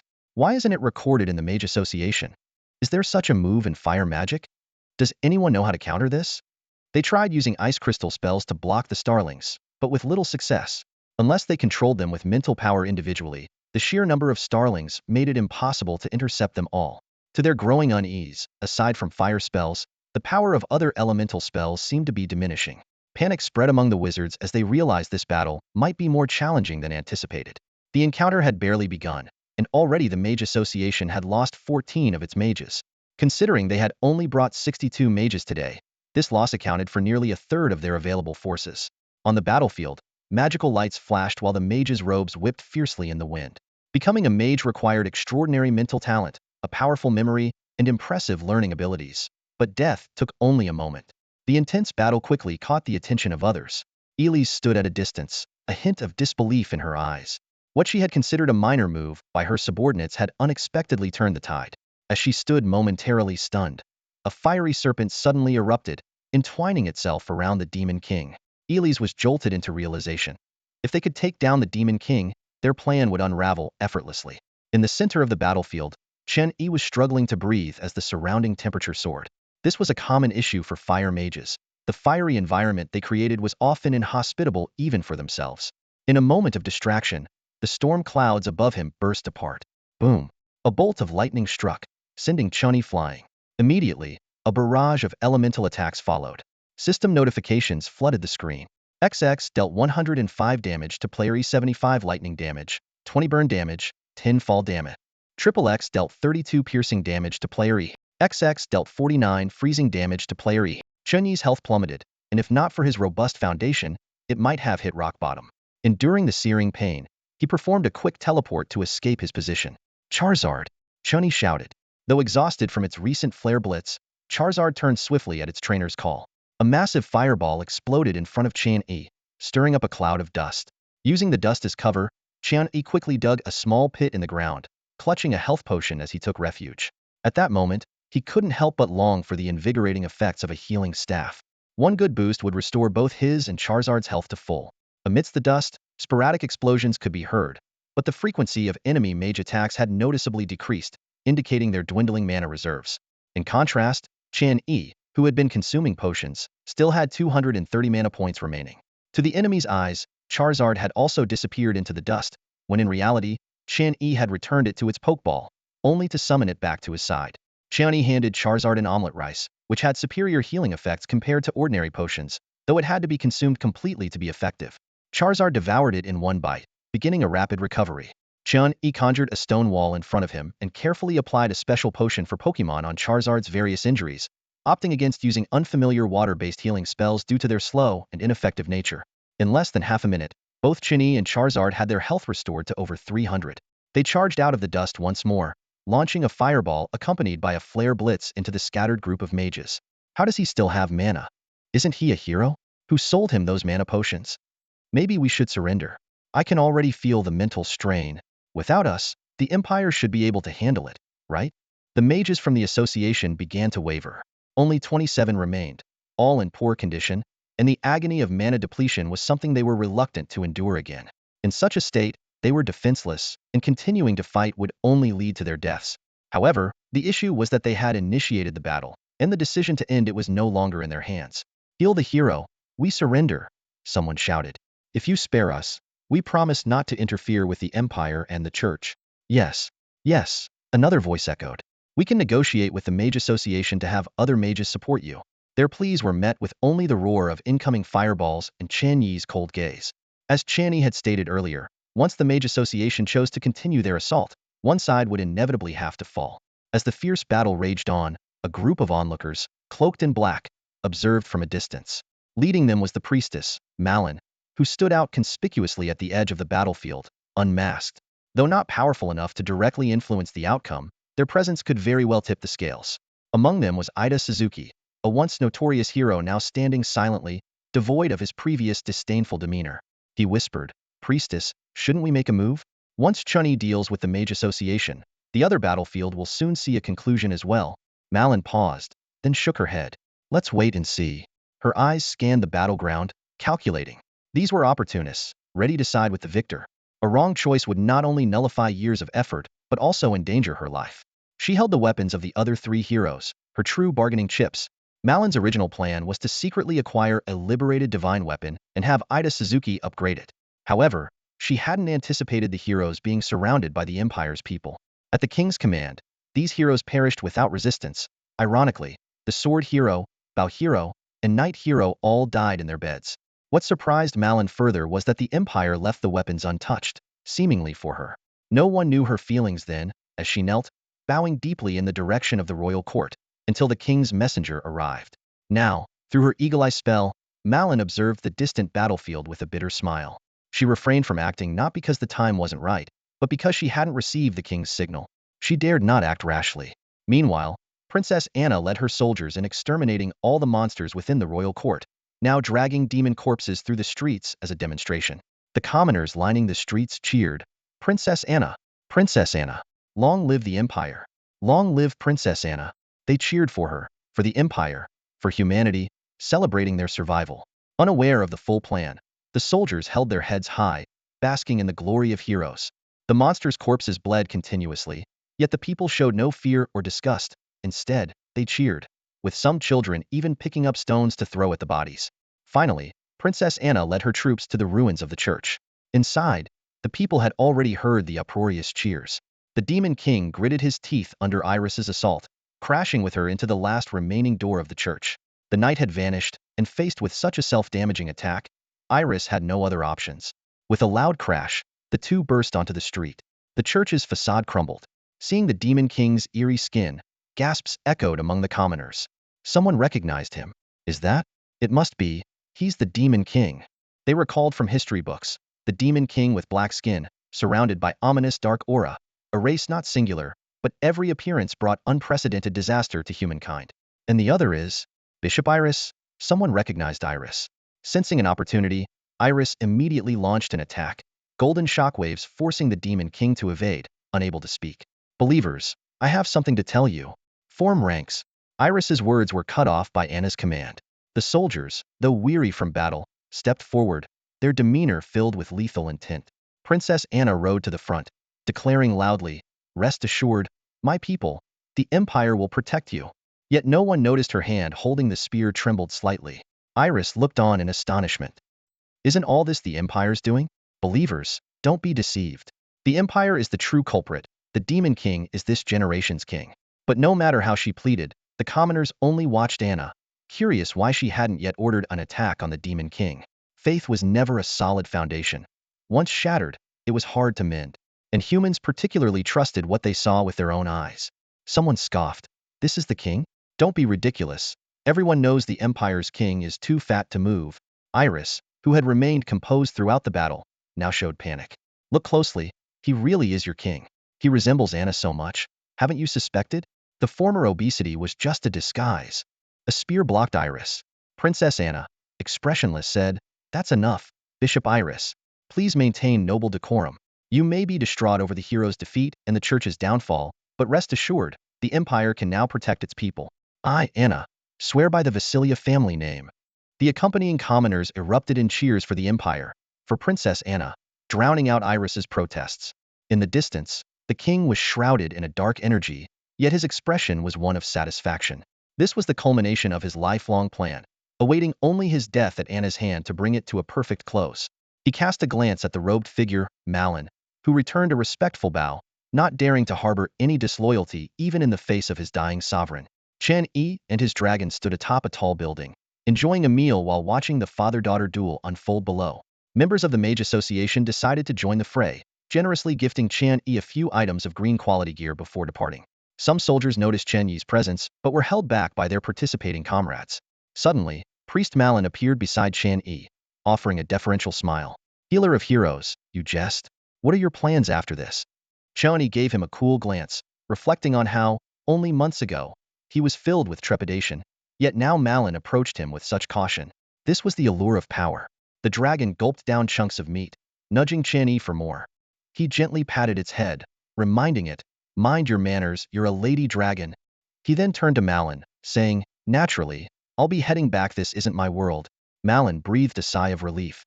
He knew that although the healer was less than a second-tier mage, his power rivaled that level. If this man had any intentions, Malin feared he would be the first to suffer. On the battlefield, the Demon King and Princess Anna fought as they moved, quickly distancing themselves from the others. To suppress the dark energy and maintain his sanity, the Demon King willingly faced Anna's spear. As the spear pierced his heart, the vibrant dark energy lost its host and began to dissipate. Black smoke rose from the king's body, his darkened skin fading to reveal its original color. Anna trembled, showing the vulnerability of a young girl. Despite being mentally prepared, she couldn't accept the moment of killing her father. In a final burst of life, the king wiped Anna's tears, sighing, "This is the burden of the Vasilia family. Sadly, I can't continue to guide you to become a worthy queen." Before he finished speaking, intense flames suddenly engulfed the king, his hand falling lifelessly. Anna quickly composed herself, her eyes filled with a fierce determination as she scanned the surroundings, finding no trace of anyone or any elemental attack from a mage. She could only attribute it to the mysterious dark energy. The flames continued to consume the king's body, the thickening smoke seemingly purifying his sins. As Anna emerged, she had already become the empire's new queen. She loudly declared, "The Demon King has been slain by me, Vasilia Anna. Rejoice, my people." Her gaze swept to the rooftop where Chen Yi stood, noticing Malin's shake of the head, quelling her suspicions. Chen Yi smiled at his interface. Ignite dealt 10 damage to the Demon King.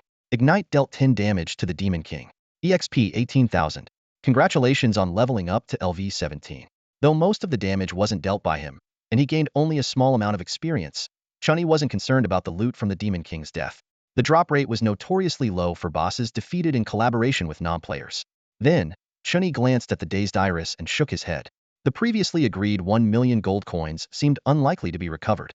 With the church nearly destroyed, the cost of rebuilding was astronomical, and demanding payment now might provoke conflict. The idea of pressuring Iris with Princess Anna briefly crossed his mind, but was quickly dismissed due to his lack of strength.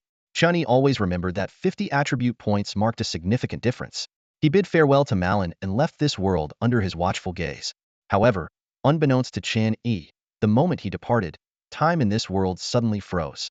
Birds in the sky halted mid-flight, ripples in the water ceased, and everything seemed to be paused. The game world, having obtained the source of the world, began to intervene in this realm. Instance generation in progress, world named, Heroic War World. Number of players, 30. Time in the world started to rewind, accelerating rapidly until it returned to the day the heroes were summoned. "Oh, welcome, brave heroes. I am Priest Cross Malin, but you may call me Malin." On the summoning platform, for players struggled to recall which world this was. The remaining 26 players were distributed among the Mage Association, the Church, and the Empire, each with a simple set of memories implanted. Is this a player versus world event? I'm joining the Empire, not because Anna is attractive, but I just feel I belong there. Ha, clueless. Do you know the beauty of Bishop Iris from the church? Not even a dog would join the Mage Association. Why can I see a purple weapon, but it says I can't take it out of the world. Ding.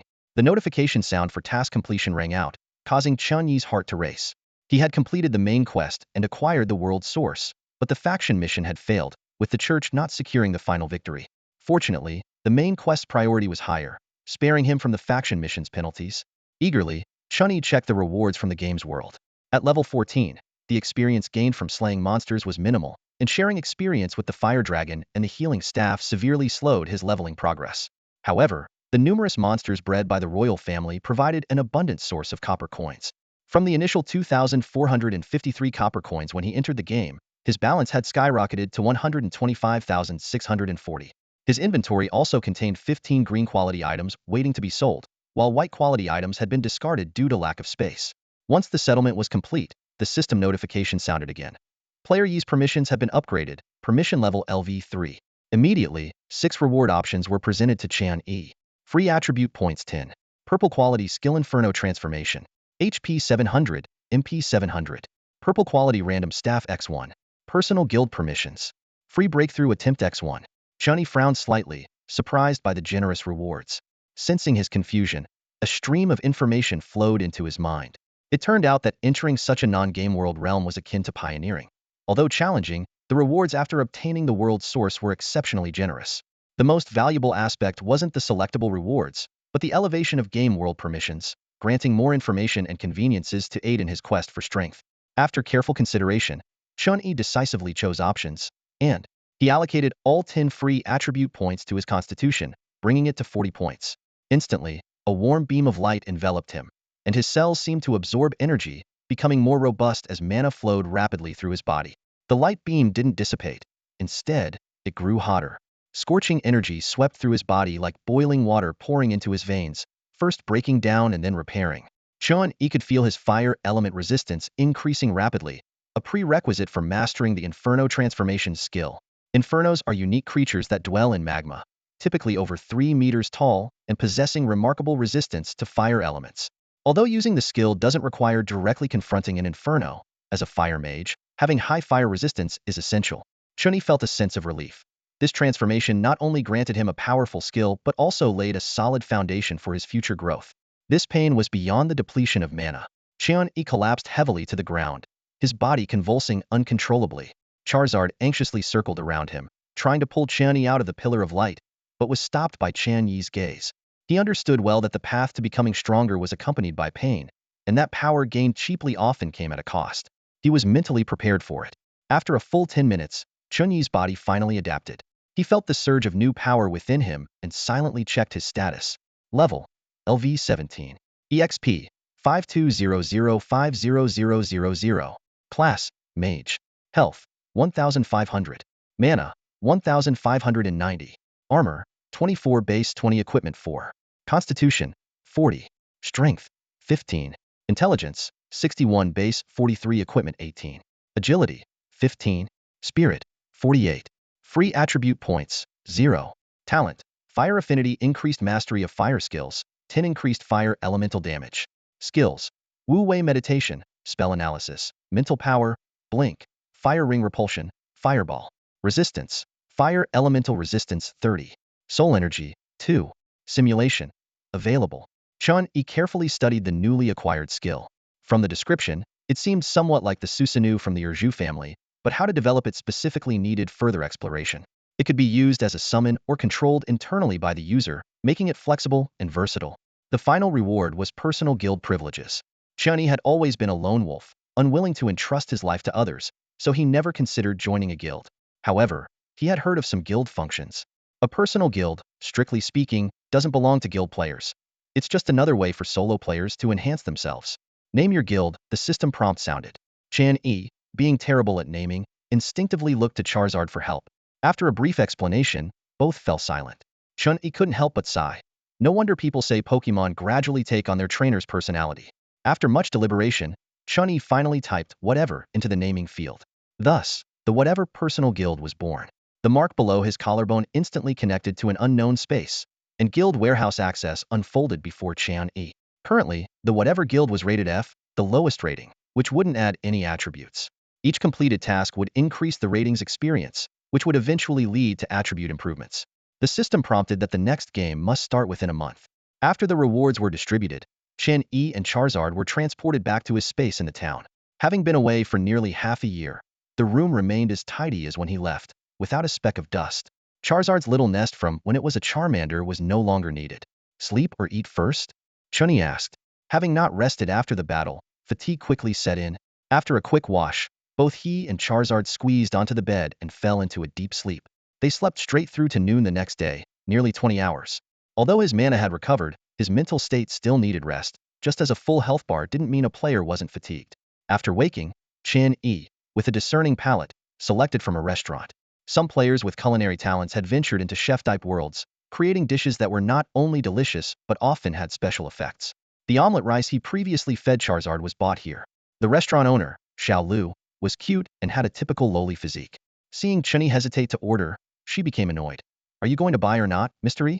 She then squeezed past Chen Yi, turning with a sycophantic smile to Charizard, deliberately softening her voice. Oh, I didn't expect you to become a little Charizard. Tell me what you want to eat, and I'll make it for you. Just give me a hug. Yes, she was a Charizard fanatic. Whether Charmander, Charmeleon, or Charizard, they were all her favorites. The girl's affection in the omelet rice review was actually directed at Charizard. Chen Yi had never backed down from the Mage Association's mini mages, but Xiao Lu's high-pitched voice made him shiver. How could she be so cringeworthy? In reality, Xiao Lu only looked like a lowly but was nearly 30. People like her, with no combat intentions but talents in other areas, could sign special contracts with the game world, exempting them from gameplay but requiring a monthly copper coin payment. The game world never lacked such people. Some even made a fortune writing novels. If not for her low prices, Chen Yi would never set foot in her store. But Charizard's behavior had changed dramatically from its youth. While it was happy that Xiao Lu liked it back then, it had acted as if it would rather die than comply. Now, it happily hugged Xiao Lu and fulfilled her other requests. Xiao Lu looked like an infatuated fan, clinging to Charizard like an octopus, breathing heavily. Unlike in battle, Charizard was gentle in daily life, with even its eyes softened. This might be due to spending long hours with Chen Yi in the library. After a long while, Xiao Lu returned to the kitchen, her face flushed, vowing to make a blue-grade dish to repay Charizard. You don't have to be so nice to her, Chen Yi said. Charizard shook its head and growled softly, indicating it was happy to be liked. Chen Yi thought for a moment and let it go. Charizard was his Pokemon, but that didn't mean it had to completely depend on him. Like in battle, it had the ability to fight independently. In the end, they didn't get to eat blue-quality cuisine. Xiao Lu burst into tears, apologizing profusely. Charizard, feeling sorry for her, nudged Chen Yi as if nothing was beyond his ability to solve. Chen Yi sighed. I'm not an expert in cooking, but it probably comes down to knife skills, heat control, seasoning, and the quality of ingredients. Xiao Lu had always had ideas but couldn't make up her mind. However, to let her beloved Charizard eat better food, she reignited her fighting spirit. Meanwhile, Chen Yi casually tossed 200 copper coins after his meal. Xiao Lu's voice was full of flattery as he left. Please come again. For chefs with limited copper coin income, 200 copper coins was a significant amount, but it still couldn't compare to the price of the omelet rice. As a certified dish with recovery effects in the game world, it was indeed worth the price in Chen Yi's view. How dare you? Wang Zhanbo roared furiously. That little Chen Yi dares to ignore my messages. Just wait until I lead the guild to become the #1 on Blue Star. Then you'll know what it means when I say 3 years have come. He angrily pounded on the keyboard, although a part of him understood why Chen Yi remained anonymous. The current state of the player guild was far from what he had imagined. There was no passion for becoming stronger, no clever strategies for completing tasks, and certainly no opportunities for ordinary players to rise to prominence. The upper echelons of the guild tightly controlled most of the resources and information, only sharing them with their confidants to maintain their leadership. Newcomers were forced to pay dues each month just to barely complete the most basic tasks. Wang Zhanbo suddenly recalled scenes of players spontaneously forming teams in Plants vs. Zombies and realized that even in large guilds, not all members could access core information. He shook his head with a bitter smile, realizing that even in the virtual world, one couldn't escape the complexities of human relationships. However, given that Wang Zhanbo was still in the mood to joke, he didn't seem to need anyone's comfort. He continued typing on the keyboard. I'm fed up. Those guys keep advising me not to waste copper coins on the stronger projection, saying that upgrading and updating equipment is the proper path. But who am I? Wang Zhanbo, destined to be the protagonist of the gaming world. If they're worried, it means I'm on the right track. He paused for a moment and added, and Chen Yi, if you dare deceive me, once my 3 years are up, I'll show up with 3,000 troops at your doorstep. Oh, and I've earned the right to establish a guild myself. It's called the Crooked Mouth Dragon King. If you find yourself lonely and want me, Wang Suntreader Zhambua, to take you in, I might just consider it. The scene shifted to the world of Sword Art Online. Wang Zhanbua maneuvered through the roots with a cunning angle, using a swinging root to propel himself as a shadow, instantly appearing behind a tree spirit. His sword left a data-shedding wound on the spirit, and he adjusted his stance, slicing through the roots protruding from the ground. The boss of the poisonous mist forest seemed cumbersome in front of Wang Zhanbua. As he drew its aggro, gunners and archers in the rear launched a fierce assault. Every punch from the female fighter, AI Lan, made the towering tree spirit almost lift off the ground. Before long, the tree spirit fell unwillingly, dissolving into data. Wang Zhanbua excitedly picked up a blue-quality piece of equipment that dropped, casually tossing it into the guild warehouse, feeling secretly pleased. Guild resources 1. However, he suddenly stopped, feeling as if something was missing in the battle. AI Lan noticed the guild leader's daze, her mouth twitching as she thought, is he having another episode? Suddenly, Wang Zhanbua flicked his bangs and said, Lan, don't you think the SAO world without our crooked-mouthed Dragon King Guild is like cilantro without chili? Caught off guard by his logic, AI Lan reflexively replied, cilantro doesn't have chili to begin with. Wait, are you planning to create the crooked-mouthed Dragon King Guild in SAO? Before Wang Zhanbua could nod, AI Lan shouted angrily, hey everyone, the guild leader is having another episode. A group of people immediately swarmed him, pinning him down so tightly that even his fingers were restrained. Guild leader, you can't embarrass us anymore, someone shouted. Do you know how embarrassing it is to even mention our guild's name to other players? And now you want to create it again in SAO. If you spread this around, they'll leave the guild. Nice work, AI Lan. Another chimed in. If the guild leader has another episode, make sure to call us. Despite being pinned down by several strong men, Wang Zhanbua refused to give up. This is an uprising. Once my 3 years. AI Lan placated him. Yes, 3 years, 3 years. All right, the mission is completed. Let's wrap up. Wang Zhanbua tried to say more, but necromancer Ma Fei, seeing this, tore off some of the scant cloth from a skeleton to gag him. In truth, the members of the Crooked Mouth Dragon King Guild got along quite well. These were all players Wang Zhanbua personally coaxed, tricked, or cornered into joining after he founded the guild, all of whom were fed up with the current guild system. They were young and eager to make their mark in this world, not to play political games within a guild. Upon learning the guild's name, they were all dumbfounded, but it was too late. Wang Zhanbua wouldn't let go of the prize. Since then, the senior members' greatest joy was watching newcomers' reactions to the guild's name. They felt strongly that the hardships they endured must be shared with others. Wang Zhanbua founded the guild because he was displeased with the practices of large guilds, so the atmosphere and reward system were fair. The only issue was the occasionally eccentric guild leader. The phrase 3 years had become so overused that members were tired of hearing it. Therefore, while Wang Zhanbua guided major guild affairs, other matters were left to AI Lan and Ma Fei. Being carried, Wang Zhanbua squinted his eyes, looking at the artificial sky above, feeling a rare sense of calm. It had been almost half a year since Chen Yi last replied. Following Chen Yi's advice, he had invested all his gains into the stronger projection, rigorously practicing his swordsmanship, and had finally achieved something. Swordsman LV-17. Damage from sword-type weapons increased by 21. This wasn't Wang Zhanbua's level, but the level of his passive skill, representing his mastery in swordsmanship. Wang Zhanbua recalled the message he sent to Chen Yi. Today, the gaming world acknowledged my entry-level sword skills, granting me new permissions and a passive skill. Swordsman LV-1, with a 5 increase in damage from sword-type weapons. And this is just level 1. Imagine if I max it out to level 100, wouldn't I just take off? Chen Yi pondered, confirming his earlier suspicions. A sword master and a novice use the same technique, yet their mastery is worlds apart.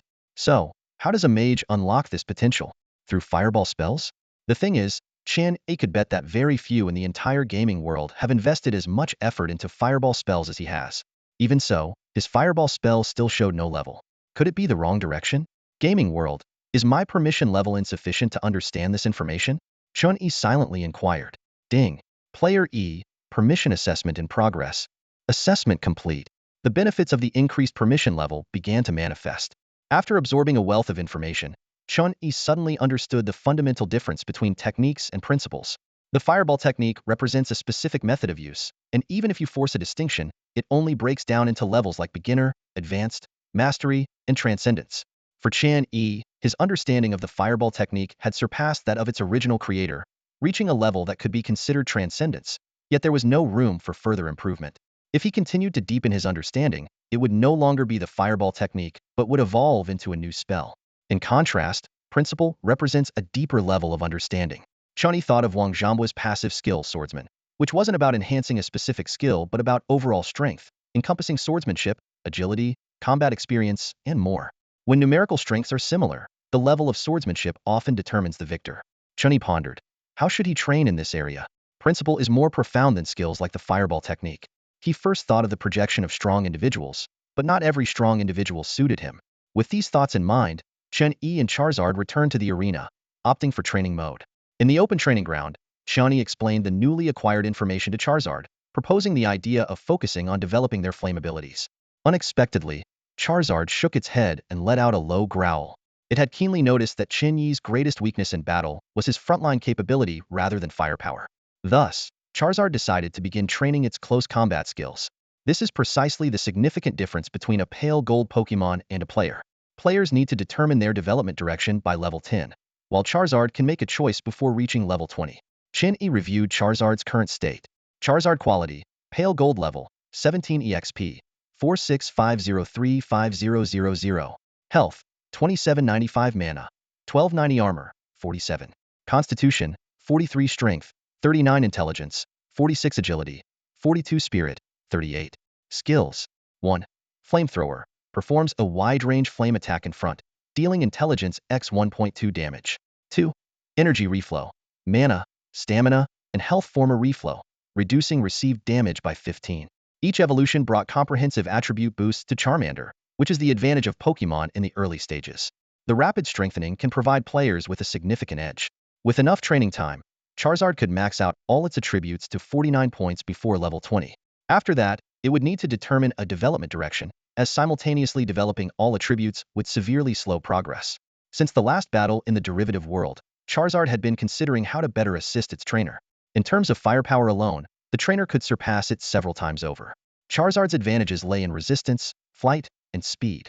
It had been hesitant about how to propose this idea to Chen Yi, but unexpectedly, Chen Yi was the first to bring it up. The two locked eyes, and Chen Yi looked directly into Charizard's eyes. This could be very painful, Chen Yi said. Charizard snorted white smoke from its nostrils and let out a low growl. Chen Yi resignedly said, all right, as you wish." Charizard's eyes narrowed in a smile. Chen Yi sighed inwardly, thinking, what a headache. My Pokemon already has its own opinions, and now the cost of training coins is even higher. He activated the strong individual's projection, specifying Yamamoto Jinryusai Shigekuni. Yamamoto was renowned not only for his Zanpakuto, but also for his mastery in swordsmanship, hand-to-hand combat, and footwork. The projected Yamamoto Jinryusai Shigekuni appeared as his usual elderly self, but he retained his previous memories. He looked at Charizard with curiosity. What is it? Chen Yi explained, it's Charmander, but it has grown into its current form. Master, I hope you can teach it hand-to-hand combat techniques. Yamamoto Jinryusai Shigekuni's eyes widened, and his immense spiritual pressure spread outwards, stirring up a violent wind. Charizard immediately stepped forward, standing in front of Chen Yi, ready to demonstrate its determination to the master. The spiritual pressure grew stronger, making even breathing difficult. Charizard left deep claw marks on the ground, barely maintaining its stance. Yamamoto Jinryusai Shigekuni's voice remained steady. If you retreat now, I can pretend I didn't hear anything. The only response was Charizard's unyielding roar. In truth, this was also a bit of Yamamoto Jinryusai Shigekuni's personal bias. From the first time he saw Charmander, he was inexplicably fond of it, as if seeing a spirit within the flames. As such, his training demands on Chen Yi were always stricter than on Charmander, hoping Chen Yi could better protect this little creature. But now, this little creature was voluntarily stepping into the battlefield of flesh and blood. Yamamoto Jinryusai Shigekuni glared at Chen Yi. Did you say something to it? Chen Yi looked innocent. Your favoritism is way too obvious. Charizard shook its head and let out a long howl towards the sky, spewing out a stream of intense flames. The fire soared high and far into the sky, symbolizing Charizard's unwavering resolve.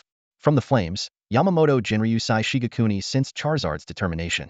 The intense heat of the fire left him in awe, but he quickly retracted his spiritual pressure and returned to his frail, elderly appearance. His cane tapped lightly on the ground, producing a crisp sound. Chen Yi, gather these medicinal herbs, Yamamoto Jinryusai Shigekuni said, pausing as new memories suddenly flooded his mind. Items once exclusive to the world of the Soul Reapers had somehow transformed into things usable by physical beings in this world. Strangely, he felt no sense of dissonance throughout the process. Close combat usually begins with taking hits, the old man continued. By continually tempering the body, it becomes more resistant through cycles of tearing and healing. Normally, Just honing the body would take years, given the limited recovery abilities of humans and Pokemon alike. He paused, a sly gleam in his eyes, but here, in the game world, healing potions abound. If one potion isn't enough, use two. However, the only thing that seemed to stop Charizard in its tracks was Chen Yi's nearly empty wallet. Summoning Yamamoto Jinryusai Shigekuni required copper coins, strengthening the body needed herbs that cost copper coins, healing potions needed copper coins, and even the certification for the staff of healing couldn't do without copper coins. What Chen Yi once thought was a satisfying stash of over 120,000 copper coins now seemed to vanish quickly. The old man informed Chen Yi of the necessary herbs. The Game World system store carried them all, available in different versions. The Spirit-based Soul Reaper version, the normal version for regular beings, and the energy-enhanced Pokemon version. Chen Yi spent 10,000 copper coins to buy 5 sets of the Pokemon version, which should suffice for Charizard's short-term needs. Yamamoto Jinryusai Shigekuni took the herbs and turned to Chen Yi. Chen Yi, what do you wish to learn? Chen Yi bowed respectfully and answered with determination, fire. This scene seemed to rewind time to when Chen Yi first summoned Yamamoto Jinryusai Shigekuni. However, now he was a different person, seeking his own path. The fire in Chen Yi's heart was no longer limited to mere explosions. In the previous world, he constantly experimented with new spells, attempting to shape fire into new forms, but he was never fully satisfied. He longed for more knowledge and experience. Yamamoto Jinryusai Shigekuni nodded slightly. I realized early on that your talent doesn't lie in swordsmanship or hand-to-hand combat, but in something akin to demon arts. My flames come from my Zanpakuto, but you don't have a fire-type Zanpakuto, so confronting fire directly is the best way. Chen Yi nodded in understanding. He had already prepared himself mentally, just as he did when he first learned to ignite. In the midst of the flames, Chen Yi sat completely naked, his skin turning red from the intense heat. The fire of Yamamoto Jinryusai Shigekuni had consumed not only his equipment, but left no opportunity for repairs either. This was Chen Yi's 4th day of enduring the inferno, and he found himself pondering the nature of fire. The scientific definition flashed through his mind. Fire is the process of rapid oxidation of a material, releasing light and heat energy, resulting in flames and plasma. Yet, Chen Yi quickly realized this wasn't the focus he needed. As a mage, he needed to construct frameworks in his mind, manipulate fire element particles, and use magic to alter the material world. Even so, he remained bewildered, unsure of what he was meant to grasp. Every day, Yamamoto Jinryusai Shigekuni appeared for an hour, training his Charizard while precisely controlling the flame's temperature to prevent Chen Yi from being instantly reduced to ashes. However, neither scientific explanations nor the mage's perspective had brought any progress. Chen Yi's purpose was clear: to understand the concept that mages often dismissed. He learned from a self-proclaimed traveler mage that even at a traveler's level, a fire mage's damage was inseparable from explosions. If that was the case, why not approach it from a warrior's perspective?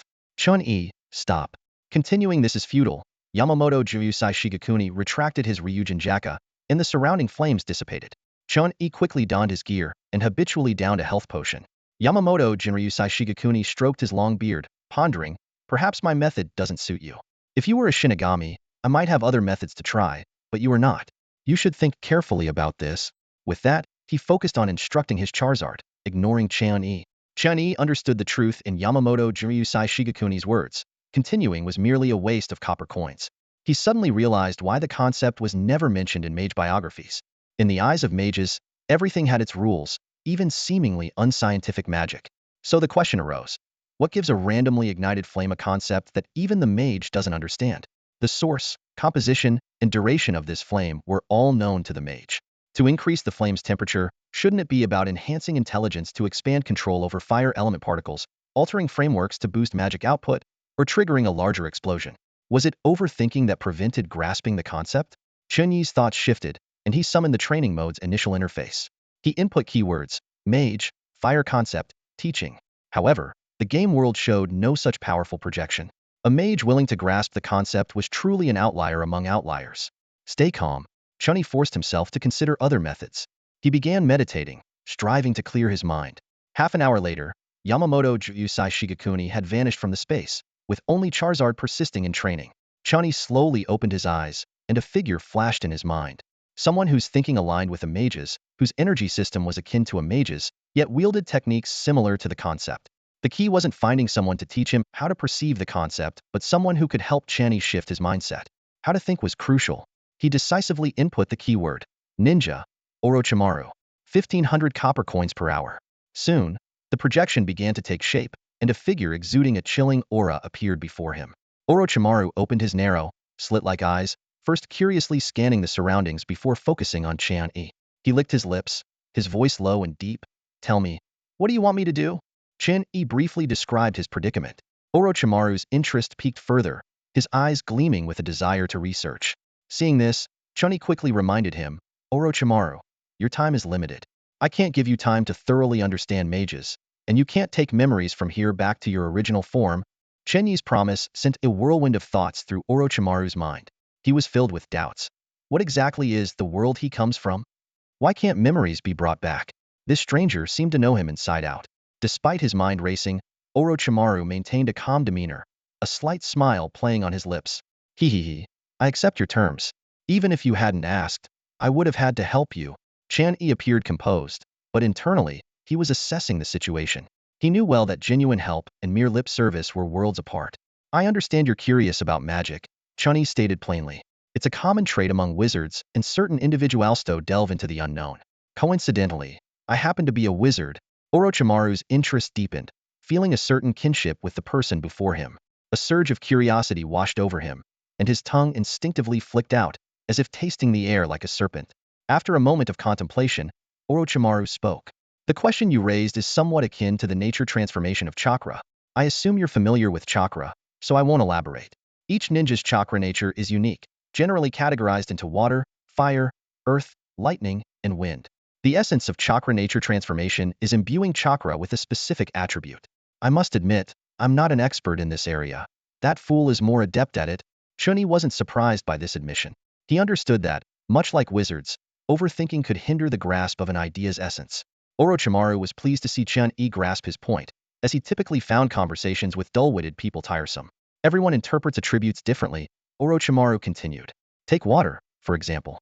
The second Hokage saw it as sharp, while other ninjas might associate it with the force of waves. The key is to incorporate one's understanding of water into their chakra to perform jutsu. This process is what we call chakra nature transformation." Chen Yi seemed to have an epiphany, realizing the importance of infusing his understanding of flames into his magical power rather than altering his perception of fire. No sooner had the words left his mouth than Orochimaru began to demonstrate. Chen Yi waved his staff, causing 2 small mounds of earth to rise from the ground. Fire release. Great fireball technique. Orochimaru executed the jutsu twice. The first fireball left a small circular pit on the mound, with wisps of smoke rising. The second fireball, transformed by nature, penetrated the mound, leaving a deeper, larger crater. "That's the effect of nature transformation," Orochimaru explained. "It can significantly enhance a ninja's abilities, but mastering it isn't easy. Typically, only jonin consider training in this area." He looked at Chen Yi with a hint of anticipation. "Well, I hope my explanation was helpful to you." With the guidance of Orochimaru, Chen Yi struggled to grasp the characteristics of fire. He encountered numerous challenges, the greatest being how to transform his understanding of flames into a change in his magical power. Fortunately, Orochimaru had faced the same issue in the past. After Orochimaru shared his insights, it took Chen Yi a full half-month to finally get the hang of it. When Chen Yi finally made a breakthrough, a system notification sounded. Flame Realm LV1. Fire attribute attack damage increased by 61. This progress allowed Chen Yi to skip the swordsman stage entirely, leaving him ecstatic. He realized that the threshold for understanding elemental realms was astonishingly high, but once comprehended, everything became clear. Without this understanding, no amount of effort would suffice. Chen Yi recalled the path of weapon users. They also had their own realms to understand, but starting from scratch was a tremendously difficult process.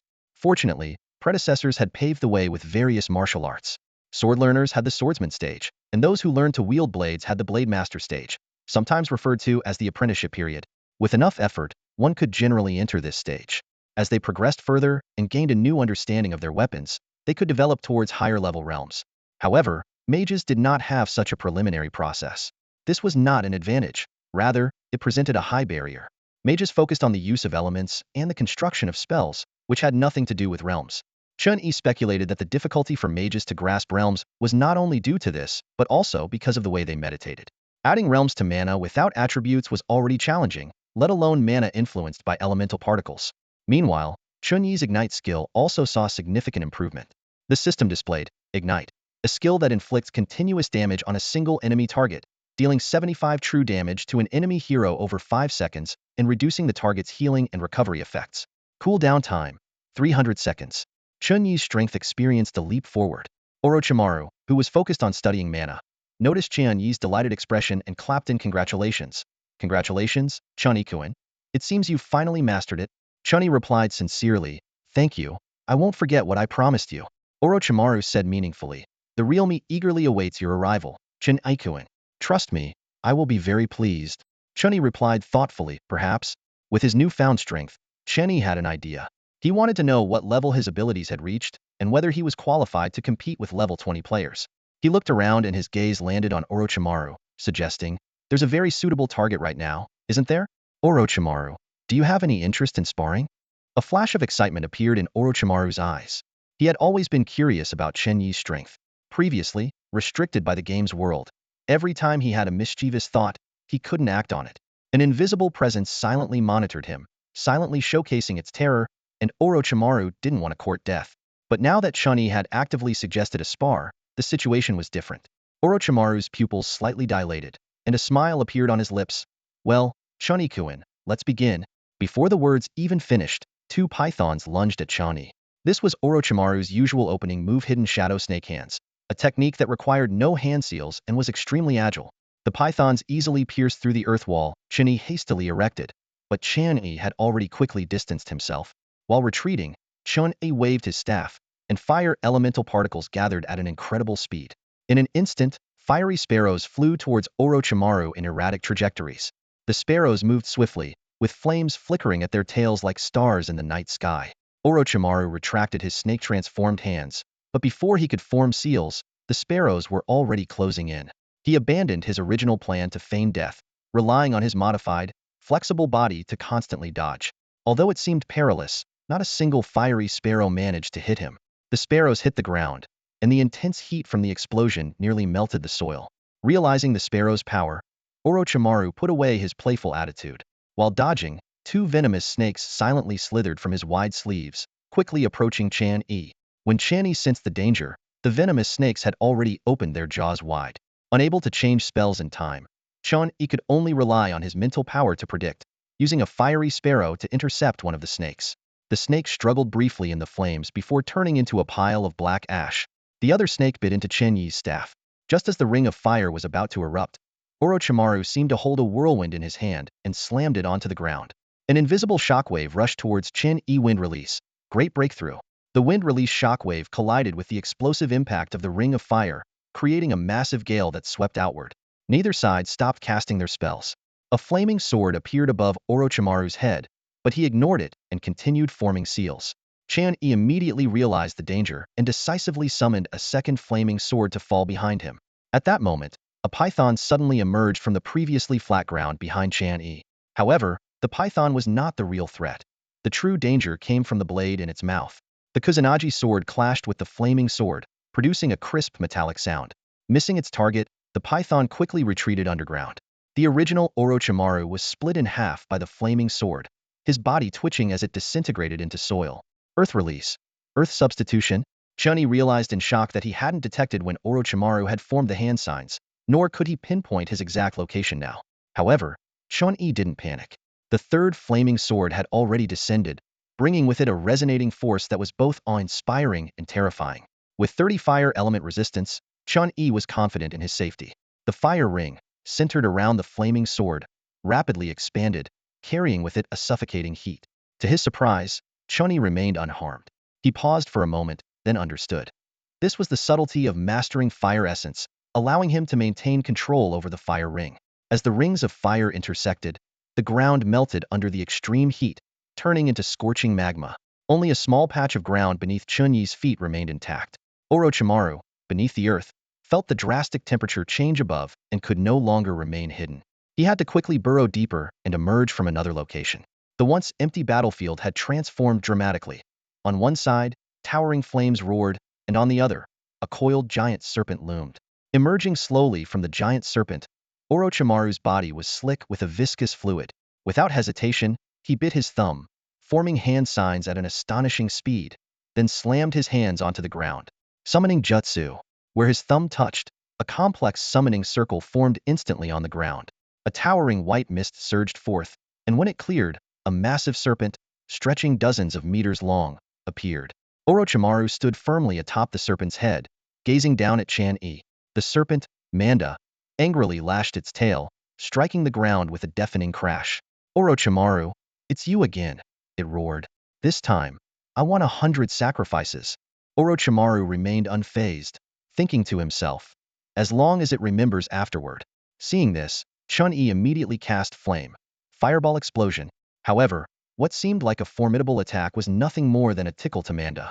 The fireball merely charred a few scales, inflicting 75 points of burn damage.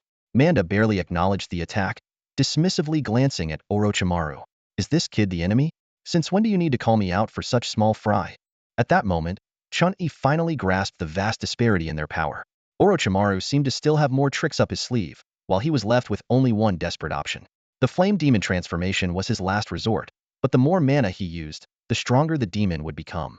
Chen Yi knew that unless absolutely necessary, he couldn't resort to the Flame Demon transformation lightly. Once he did, there would be no turning back. The battle with Orochimaru concluded after a few minutes. With a blank expression, Orochimaru remarked, "You've got the skills of an elite ninja, but your methods are somewhat lacking." Little did he know, Chen Yi had transformed from an ordinary person to this level in just over half a year. After the fight, Chen Yi turned to Charizard and asked, "Do you need a break?" Charizard shook its head resolutely and continued to strike at the wooden stake. Under the effects of a medicinal bath, its originally orange-eyed skin began to darken, becoming tougher and more resilient. Yamamoto Juyusai Shigekuni stood nearby, sternly saying, "It's still far from enough. More practice, more battles are needed." Chen Yi wasn't worried. He and Charizard still had plenty of time to develop. The only thing troubling Chen Yi was the issue of copper coins. In less than half a month, they had spent over 80,000 copper coins through intense projection training. At this rate, they would soon need to start a new game to earn more. In the evening, Chen Yi and Charizard visited Xiao Lu's restaurant. Xiao Lu excitedly presented her pride and joy a blue-quality roast that could quickly restore stamina and recover 300 health points in 15 seconds. After tasting it, Chen Yi gave an honest review. Both the ingredients and the thought behind it are well-matched. Xiao Lu was intrigued by Charizard's darkening skin, exclaiming, "I like it even more. It might be evolving into a shiny Pokemon. Do you know how rare that is?" To improve her culinary skills, Xiao Lu had spent a lot on blue-quality ingredients from other players, experimenting until she created this dish named after herself. Lying on the table, Xiao Lu watched Charizard eat with fascination and nudged Chen Yi disapprovingly. "Why aren't you done eating yet? Don't you know this is the best angle to admire Charizard?" Chen Yi reluctantly moved aside, thinking that he should be tolerant of someone who helps him save on copper coins. Suddenly, Xiao Lu remembered something and asked, "Chen Yi, has something big happened in the game world recently?" Chen Yi thought for a moment and shook his head. Xiao Lu continued, "That's strange. Many of my customers are complaining that the game's quests have become harder, and a lot of documented worlds have changed. For instance, bosses suddenly become stronger, or characters who should have been gone reappear as final bosses." Chen Yi recalled hearing something similar in the Plants vs. Zombies world. However, he wondered what this had to do with Xiao Lu, a chef. Seeing Chen Yi silent, Xiao Lu mused aloud. "Do you think it was a mistake for me to give up being a player? Escaping from the game world, yet not wanting to leave here, running a restaurant with few customers. If it weren't for finding you as a big client, I might be kicked out next month for not being able to pay the game world's rent." Chen Yi wasn't good at comforting people. He simply thought to himself that not everyone is cut out for the game world. He just wanted a change from the mundane. He handed Xiao Lu 700 copper coins for the meal. Xiao Lu stared at the pile of coins, suddenly excited. "Hey, what do you mean by this? Are you trying to keep me? Let me tell you, I'm not that kind of person. Don't think a mere 700 copper coins." "Oh wait, a mere 700 copper coins? 700 copper coins." She clutched the coins, murmuring, "All mine, all mine." Regaining her composure, Xiao Lu adopted an unprecedentedly gentle demeanor, asking sweetly, "Is there anything else Mr. Chen Yi would like to eat? I'll make sure to satisfy you." Chen Yi couldn't help but shiver. For Xiao Lu, who couldn't participate in the game, 700 copper coins were indeed a lot, but for Chen Yi, it was less than an hour's expense in the arena. It was significant as a meal payment, but far from enough to buy blue-quality potions. If only this woman could produce such results without needing Charizard, she could make a fortune just from cooking. Chen Yi said, "Charizard and I might level up to 20 after the next game. I hope to see you in the next town." He thought to himself that cooks who helped him save on copper coins were hard to come by. Xiao Lu, who had been excited, suddenly fell silent. Advancing to a new town wasn't easy, something she wouldn't have dared to dream of before. Seeing Xiao Lu's low spirits, Charizard gently patted her head, letting out a soft roar. Chen Yi translated, "It says it will find a way to visit you." Xiao Lu looked at Charizard, seeing no compulsion in its eyes. But this only made her feel more unwilling. Back in his own space, the once comforting Charizard suddenly looked teary-eyed. It seemed Charizard really liked Xiaolu. Chen Yi sighed. Hey, don't cry. Charizard's mature behavior made Chen Yi forget that it was still quite young. Chen Yi consoled. Everyone has their own path. Some can walk with you, while others become scenery along the way. Remember to respect others' choices. With recent events settled, Chen Yi turned his attention to the unverified staff of healing in his backpack, pondering how to handle this weapon.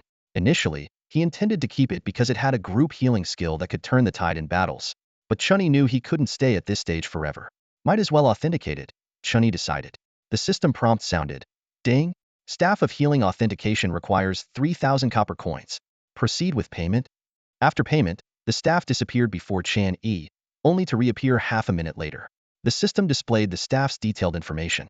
Staff of healing. Quality: deep purple. Intelligence 2. Effect: increases healing effectiveness by 10. The effect increases with level. Level 10 experience absorption for growth. Unlocks fortitude effect at LV 20. Unlocks unity effect at LV 30. Player binding restriction removed. Can be bound to a guild. Limited to guild players. Evaluation: a weapon that can grow stronger. Now you've seen it.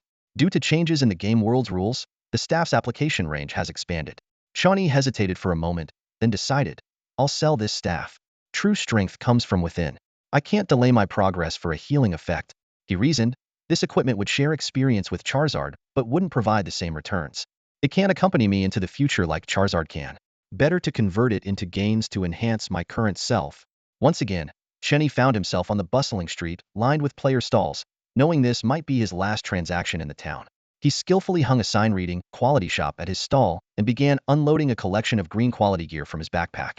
He examined each piece meticulously, pricing them based on their effects. The better ones were marked at 2,500 copper coins, while the average ones were priced at 2,000 copper coins, all below the market rate. Chen Yi wasn't planning to spend much time at the stall. His goal was to sell off the equipment quickly.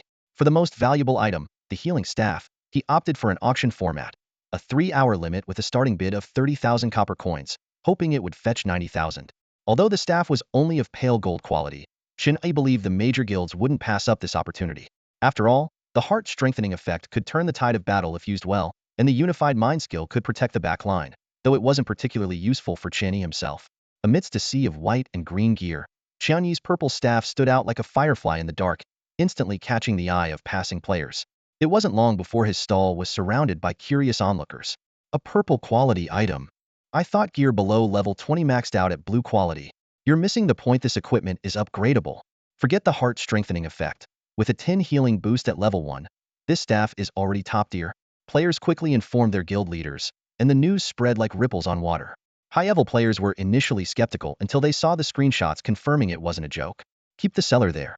I'm on my way, they instructed urgently. Lower-level players tried to strike up a conversation with Chen Yi, but he simply put on his headphones, focusing on studying the applicability of the elemental shield, ignoring the surrounding clamor. He knew these weren't his target customers. Before long, the first level 30 player, Bianxi, arrived at the stall. This armor-clad brute was clearly a main tank, and after carefully verifying the staff's effects, he smiled with satisfaction. With this staff, our guild's useless healers should finally be able to keep me alive, he thought. As for the upgrades, there are plenty of eager newcomers in the guild willing to help, eager to gain an advantage before other guilds arrived. Bianxi swiftly bought out the other items at the stall to curry favor with Chen Yi.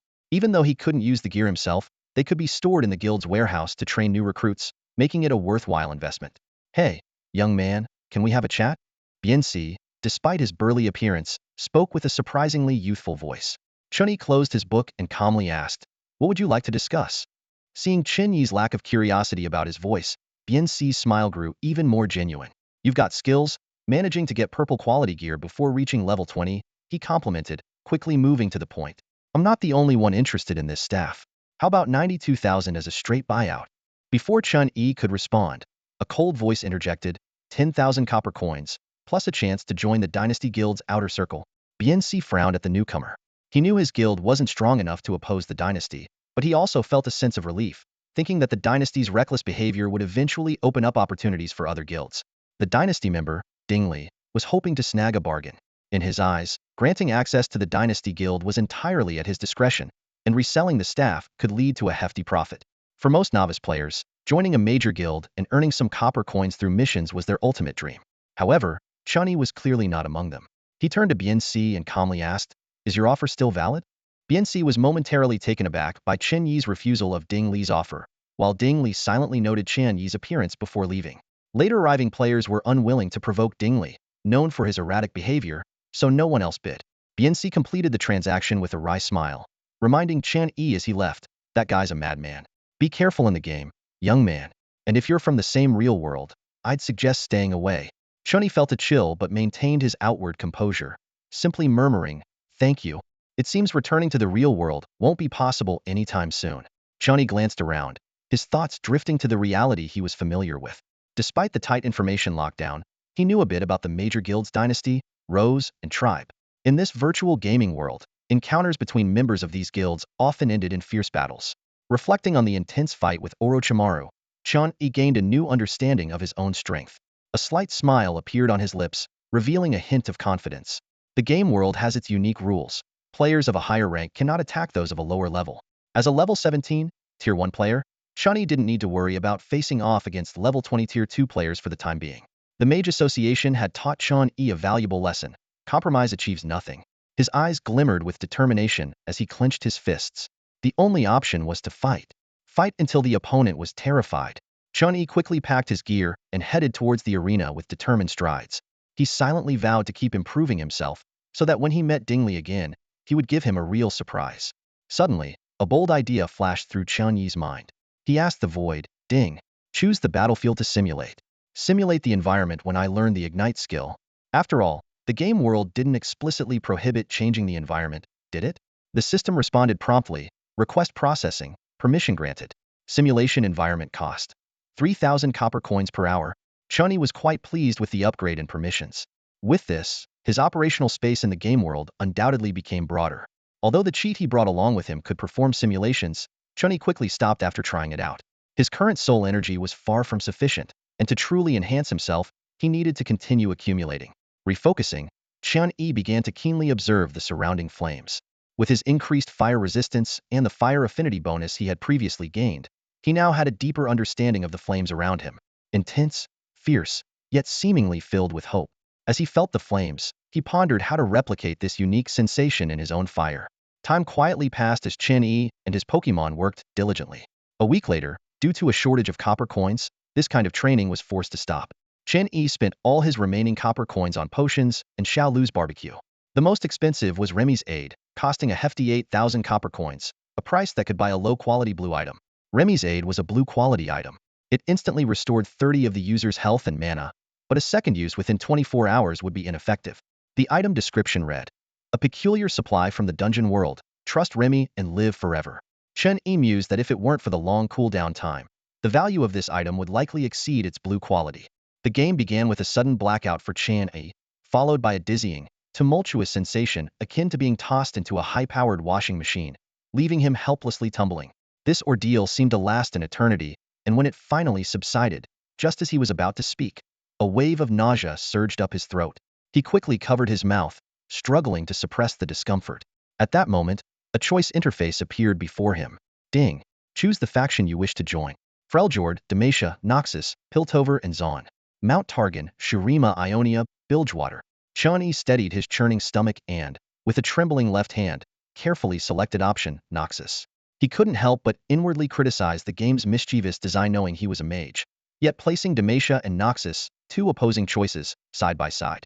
The origins of Demacia date back to the Rune Wars. During a time when the continent of Valoran was ravaged by conflict, a group of refugees fleeing from dark mages stumbled upon anti-magic stones that could weaken magic. They used these stones to turn the tables on the mages and eventually built the city-state that became Demacia. This history ingrained a deep-seated fear of magic in Demacians, making it taboo. As soon as the selection was complete, Chen Yi was once again engulfed in a spinning sensation. When he regained his senses, he found himself in the Noxus recruit camp. A quartermaster was efficiently flipping through the roster, asking for names, professions, and guild affiliations. The quartermaster seemed unfazed by the sudden appearance of a new recruit. It turned out that Noxus's supreme leader, Swain, had made a pact with an unknown powerful entity, causing people to be transported to the Runeterra daily. These individuals were far from ordinary. Some rivaled Noxus's champions in power, while others needed training to become useful. But here, as long as one had strength, anyone could have a chance. Chen Yi was preoccupied with calming his turbulent stomach, unable to respond to the quartermaster's inquiries. Seeing this, the quartermaster sneered and crushed the pin in his hand. He picked up the axe behind him, and murderous intent filled the tent. At that critical moment, a loud explosion resounded, and the entire recruit camp suddenly went up in flames. A figure shot out of the tent like lightning, crashing into a warehouse filled with dry grass. The surrounding Noxians were accustomed to such occurrences, casually remarking on yet another disturbance in the recruit camp and suggesting that they should blow off steam at Draven's arena. Passing players stopped to watch with interest.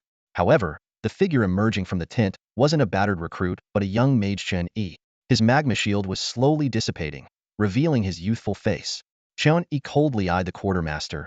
Trying to kill me? Before he finished speaking, a massive flaming sword materialized, cleaving the warehouse roof and descending upon the quartermaster. The quartermaster barely parried the strike with his axe, but the surrounding dry grass and his tattered clothing began to catch fire from the intense heat. A second flaming sword followed, and the quartermaster, unable to hold out, dropped to one knee. Just as a third flaming sword was about to fall, a centurion who had been observing finally intervened. His meteor hammer struck, altering the trajectory of the flaming sword, causing it to land near the quartermaster. But this was not the end. The flames began to resonate, forming a scorching ring of fire. Everything within its reach, even weapons, glowed red-hot. It was as if the quartermaster had fallen into lava, crying out in agony, "Centurion, save me!" The mages in the recruit camp tried to lower the temperature, but in this environment, where fire elements were highly active, other elements were suppressed. Ice shards and water columns turned to steam upon entering the lava's vicinity, inadvertently causing further harm to the quartermaster. With another resonance, the lava's reach expanded. The quartermaster finally succumbed, perishing in the molten mass. Chen Yi scanned the surroundings, his gaze carrying an unspoken threat. The players around him, after weighing their options, decided to retreat. For a moment, the only sound was the crackling of burning flames. The centurion approached. His tone appreciative, "Sir, what should I call you?" Recognizing Chen Yi as a player from his attire, the centurion didn't pursue the quartermaster's death and instead seemed pleased. This was Noxus, a paradise for the strong and a hell for the weak. "Just call me E," Chen Yi replied calmly. "Mr. E, please come over here to register." "Could you tell me why you killed that quartermaster?" the centurion asked as he guided Chen Yi. "Because he intended to kill me," Chen Yi replied simply and directly. With that, Chen Yi completed the straightforward registration and, with the centurion's recommendation, was directly promoted to centurion of the recruit camp, bypassing the new recruit phase. In the game world, most players weren't sent to the training grounds until level 18 because they often couldn't fully utilize their abilities. The quartermaster Chen Yi had just killed was only level 17, yet he could easily suppress several players of the same level. This was why he initially showed disdain towards players. Unfortunately for him, he encountered an anomaly like Chen Yi. With Chen Yi successfully joining Noxus, a new mission emerged, Purge, to help Noxus cleanse its ranks and make the kings of its vassal states relinquish their power. In Runeterra, besides the well-known major nations, many smaller countries existed. The nobles of these countries often claimed that their greatness stemmed from their noble bloodlines. But Noxus was different. It valued merit above all. In the face of Noxus's arrival, many small nations would open their gates wide, with their citizens cheering.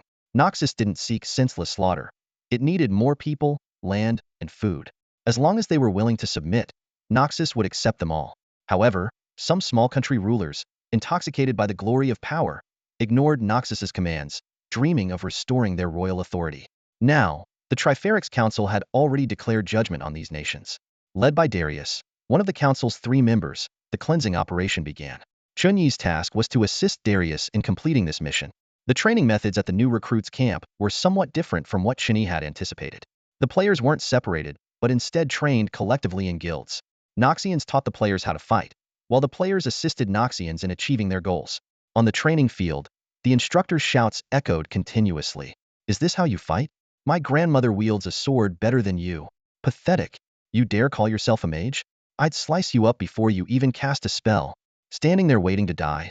Are you? Huh." However, the instructors had an unexpectedly pleasant demeanor towards the healers and gunners. One instructor handed a tired priest a flask of water, saying, "Exhausted? Here, have some water." Another instructor enthusiastically recommended, "If you need bullets, go see the new quartermaster. Fair prices guaranteed." Once training began, the only sound left in the camp was the roar of the Noxians. As Chen Yi was deep in thought, a gaunt merchant named Usama suddenly appeared before him, a sycophantic smile on his face. Centurion Yi, Usama said, presenting a staff like a treasure. Check out this new explosive wand from our guild. It has excellent mana conductivity and is budget-friendly, perfect for a powerful mage like yourself. Chen Yi silently assessed the blue-quality staff. Although it was mass-produced, it was indeed superior to the one he currently held. However, he maintained a stoic expression, showing no interest. Seeing this, Usama quickly produced an even more exquisite staff. Centurion E, how about this resonating breath? It's the masterpiece of a master blacksmith.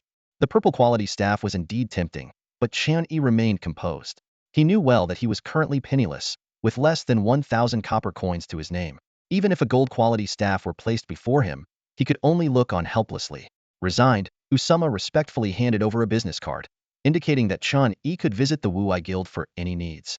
After Usama left, Chen Yi sat alone in the Centurion's exclusive tent, contemplating his future direction.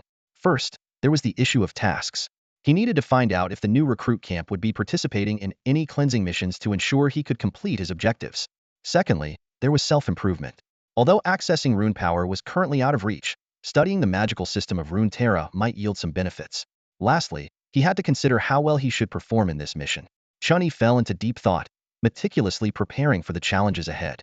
The limits of the rune lands are vast, ranging from ordinary people to the dragon god Aurelian Soul, who created the world. Chen Yi was well aware that in this magical land, a seemingly ordinary passerby might actually be a hidden sage or elder. The risk of acting rashly was simply too great. However, this was Noxus, a nation that revered strength. Only by proving one's might could one gain a better chance of survival here. With this in mind, Chen Yi sought out Centurion Ethan at noon. Centurion Ethan, may I have a moment of your time? As soon as Chen Yi spoke, Ethan recognized him and broke into a smile. Of course, of course. What can I do for you, brother E? Ethan asked warmly. Chen Yi offered a wry smile. To be honest, I have some matters I'd like to discuss with you, Mr. Ethan. Being addressed so respectfully by a powerful mage brought a grin to Ethan's face, even causing the scar on his forehead to crease. Heh, no problem at all. If there's anything I can help you with, just say the word. Chen Yi explained his predicament with a hint of bitterness. In truth, I've spent all my resources researching magic and am now penniless. The people from the Wu Yi Guild just came by, and I could only look at their goods with envy. I wonder if you know any quick ways to earn battle merits, Mr. Ethan? As he spoke, he waved his worn-out staff to prove his point. Though not a mage himself, Ethan could tell that Chen Yi's staff was far from a masterpiece. He understood that in Noxus, mages like Chen Yi were not uncommon. It was said that researching magic was an incredibly resource-intensive endeavor, making Ethan feel grateful for the first time that he wasn't a mage. After a moment of thought, Ethan replied, in Noxus, the best way to earn battle merits is through war. However, the Empire isn't currently engaged in any formal wars with other nations. He explained that due to the arrival of players, most conflicts between Noxus and other countries were minor skirmishes, primarily involving players. Such battles weren't tied to land or glory, so the Empire generally wouldn't award any battle merits. Chen Yi didn't linger with Ethan for long, and left with a hint of regret. Although he hadn't achieved his goal in one go, he had at least made an impression on Ethan that he was in need of battle merits, and that was enough for now. By midday on the second day, Chen Yi was sitting cross-legged, deeply immersed in meditation. Suddenly, hurried footsteps and an excited shout came from outside the tent. Chen Yi's lips curled into a slight smile, and he softly said, "Come in." Ethan was about to ask a question when he heard Chen Yi's invitation. He eagerly pushed aside the tent flap and hurried inside. "Brother E, great news!" Ethan exclaimed enthusiastically. The Empire is finally taking action against those vassal states, and this time, General Darius himself is leading the charge. Ethan took a deep breath and continued, as if reciting a well-prepared speech. Those kings force people to kneel with their inherited power and hollow titles. But Noxus wants them to stand up, to pull those self-important kings down from their thrones. Chen Yi gave Ethan a curious look, thinking that such words didn't seem to come from the simple-minded young man before him. Ethan, noticing that Chen Yi wasn't as excited as he had expected, felt a bit disappointed. He recalled how thrilled he had been for a good half-hour upon receiving the stirring orders, eager to follow General Darius into battle. Not dwelling on it, Ethan said with a hint of regret, unfortunately, the recruit camp hasn't received any call-up orders. Otherwise, I'd love to see what a king's head feels like. Chen Yi shook his head. I don't know the answer to that, but there will be opportunities in the future. Ethan nodded, a look of anticipation in his eyes. There are countless small countries on Runeterra. Under Swain's leadership, I'll have the chance to find out sooner or later. He quickly refocused and continued. But you, brother E, aren't included in this. You're a player, not part of the recruit camp. With your skills, you don't need to train here. Suddenly remembering something, Ethan changed the topic. Brother E, I've already written a recommendation letter for you. You just need to take it to the Immortal Bastion to join the recruitment. Chen Yi's face lit up with joy at this.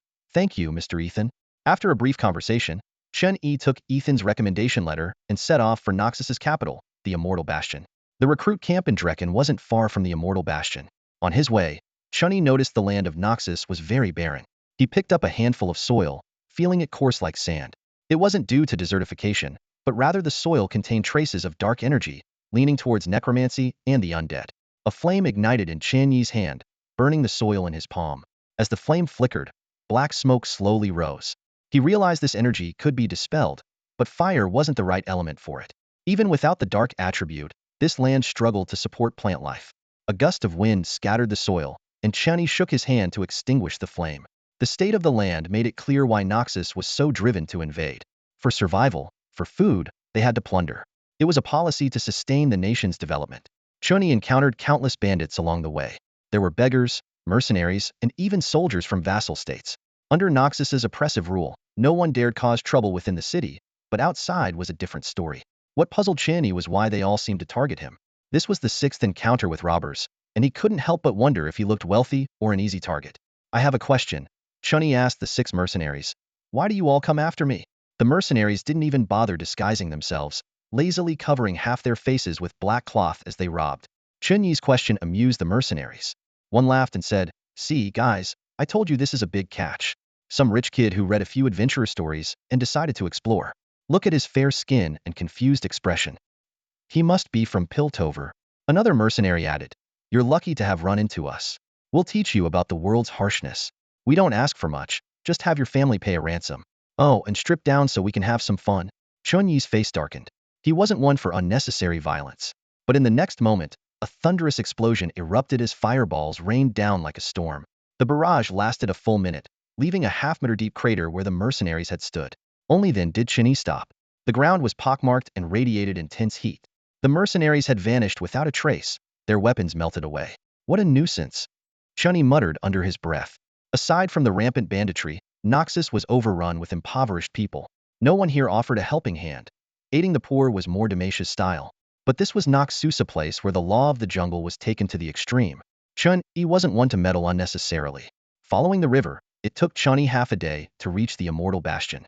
In the distance, a majestic structure built of black stone loomed, shaped like a massive archway. This was Noxus's seat of power, the Noxian Grand Plaza, symbolizing the might of Noxus. With every piece of land Noxus conquers, they build a Noxian outpost to assert their dominance. Chen Yi, holding a letter of recommendation, arrived at the recruitment office. The dark-skinned beauty in a revealing military uniform, Officer Bellona, eyed him curiously. It was her first time encountering a player seeking enlistment. The letter stated that Chen Yi required significant military merits and possessed great strength, though the specifics were vague. Suddenly, Bellona drew a dagger from her waist and stabbed it into the wooden table with a loud thud. "I don't care how you convinced the Centurion at the rookie camp. Now get back there," she barked. Clearly, she didn't believe someone who had been sent to the rookie camp could be very powerful. Chen Yi felt a wave of annoyance, thinking, here we go again. Just because I look young, they think I'm easy to bully? He spoke coldly. Should I take this as a challenge? As soon as he finished speaking, a surge of heat radiated outward from Chen Yi. The temperature skyrocketed, as if his internal fury had materialized. The searing, fierce aura resembled a volcano on the verge of eruption. His mastery of fire had quietly advanced 2 levels, causing the surrounding temperature to rise even further. Onlookers gasped, the intense heat making it difficult to breathe, causing them to retreat. Someone murmured, "Some shows aren't so easy to watch." The hair of those closest began to singe and turn brittle. Bellona felt as if fiery serpents were licking at her, ready to consume her at any moment. When she came to her senses, she saw only the seemingly young but formidable figure of Chen Yi and the ever-increasing heat. In a panic, she dropped to her knees and pleaded, "I'm sorry, my lord, please spare me." However, Chen Yi remained silent. Bellona felt as though she was on the brink of being consumed by flames, with each moment stretching into an eternity. Finally, Chen Yi let out a dismissive snort and retracted his aura. Within Noxus, there was a certain order, and senseless slaughter was prohibited. He wasn't in a position to break that rule. The temperature gradually decreased, and the crowd watched Chen Yi with respect. He took the black stone token, symbolizing a powerful warrior, and completed his enlistment. Not far away, a curious woman whispered to herself, "Is he a sword master? No, he doesn't have that sharp aura. Strange, really strange. My intuition tells me he's a mage. Was that some kind of magic just now?" What the lady didn't realize was that Chen Yi himself was quite astonished.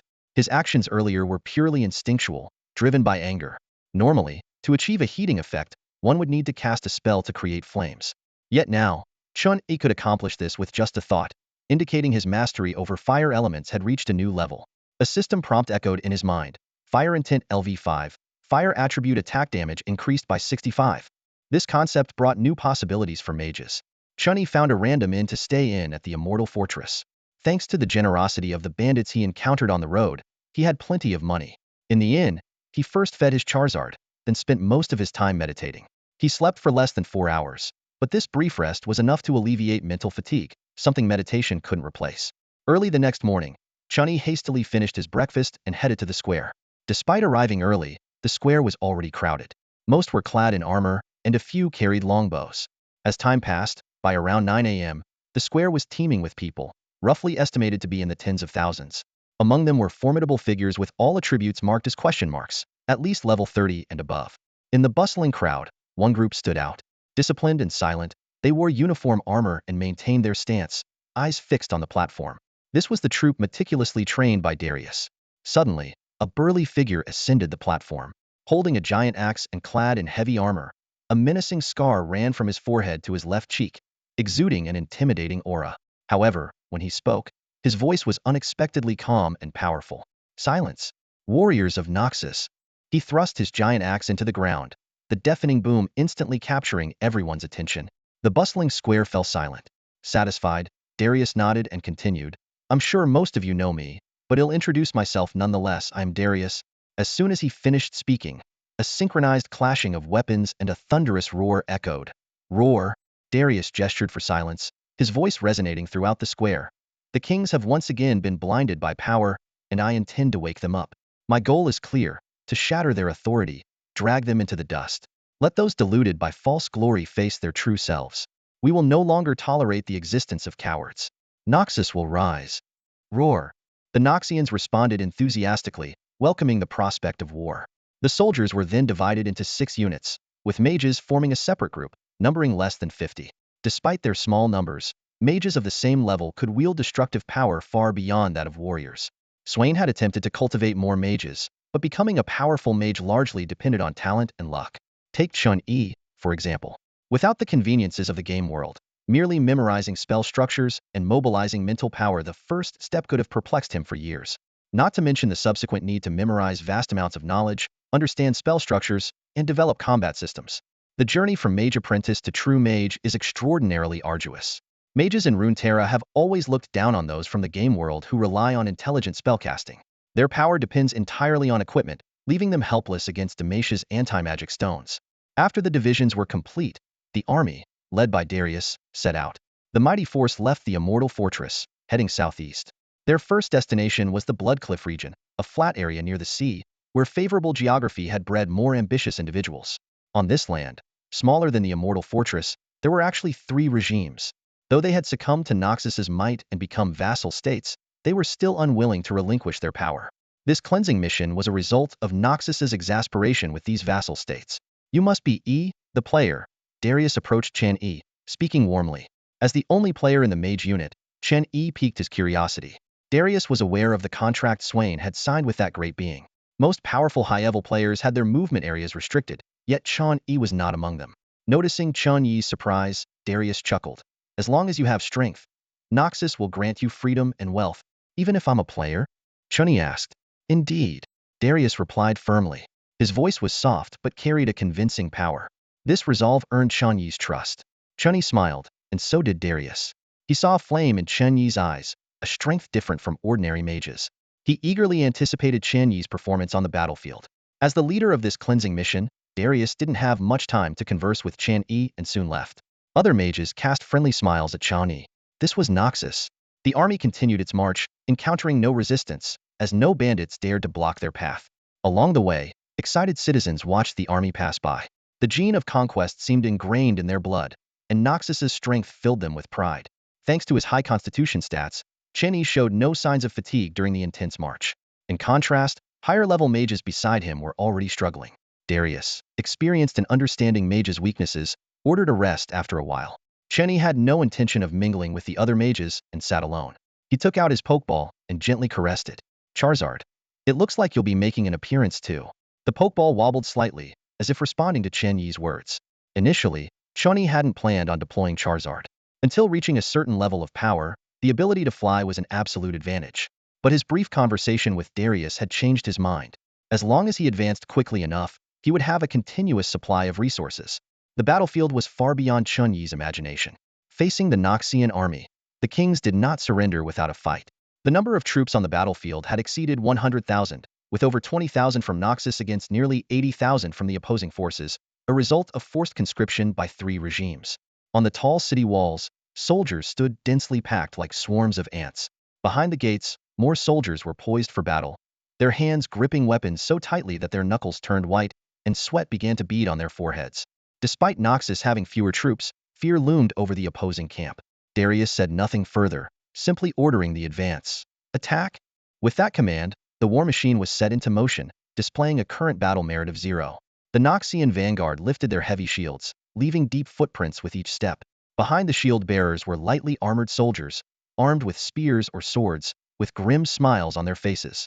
A 100-meter-long siege ladder was concealed within the crowd, while the archers, limited by the towering walls, did not appear in the formation. The mages waited silently for Darius's command. Chen Yi's hands trembled slightly, not out of fear, but as a natural reaction to facing such a large-scale battlefield for the first time. Darius noticed his reaction and casually remarked, "It seems this is your first time on a battlefield. For me, this kind of war is just a minor ripple in my life. It may seem grand, but in reality, it's just second-tier soldiers participating. Merely a training exercise." Chen Yi nodded in response. "I believe this won't be the last." As they spoke, the distance between the two armies quickly shortened. In this extraordinary battlefield, 2,000 meters was no longer a safe distance. Arrows rained down on the frontline shield bearers. "Raise shields," came a command, and the arrows clattered against the shields, the force causing the shield bearers' arms to go numb. However, the real threat came from the magical turrets on the city walls. Purple energy bombs exploded among the Noxian soldiers, causing devastating damage within a 100-meter radius, claiming countless lives. This was the first large-scale casualty on the battlefield, with Chen Yi estimating the damage to be in the thousands, even with shields activated. After the 3 magical turrets fired, they entered a recharging state. Darius ordered, "Advance," and the steel tide continued to push forward. When the distance closed to 1,000 meters, the lightly armored soldiers prepared to charge. Unexpectedly, the enemy opened the gates, and a flood of soldiers poured out. "Attack!" The clash of cold weapons began. Darius continuously issued commands based on the evolving battle situation. The battlefield quickly turned into a meat grinder, with the ground stained red with blood. Each attack from the magical turrets claimed hundreds of Noxian lives, while the Noxian soldiers also felled many enemies. Relying on the magical turrets and the geographical advantage of the walls, both sides were temporarily at a stalemate. Darius turned to the mage squad. "It's your turn now. I need to change the situation." All the mages, including Chen Yi, sprang into action. "Come forth, fire dragon." With a roar, Chen Yi mounted the fire dragon and soared into the sky under the gaze of many. To avoid arrows, the fire dragon hovered at an altitude of 1,000 meters. Chen Yi began to cast spells, choosing not to use his own creations this time, but instead casting explosive magic like an ordinary fire mage. Massive fireballs formed in the sky, plummeting at high speed. "Air attack!" Soldiers on the walls shouted in alarm. The fireballs exploded in succession above the walls. The damage panel kept refreshing. Player E inflicted 247 damage on XXX impact damage, 177, burn damage 70. Player E inflicted 325 damage on XX impact damage, 145, burn damage 180. However, the alliance of the 3 kingdoms quickly retaliated. Screeching monstrous birds intercepted the fireballs, causing them to explode prematurely in the air. These birds were small, under half a meter, but their wings and long beaks occupied most of their bodies. Some birds, engulfed in flames, plummeted to the ground, while more swooped towards the fire dragon. Chen Yi quickly scanned the attributes of these birds. Hornet bird LV.14. Health, 180 mana, 145. Armor, 8 constitution, 16 strength, 14 intelligence, 8 agility, 32 spirit, 9.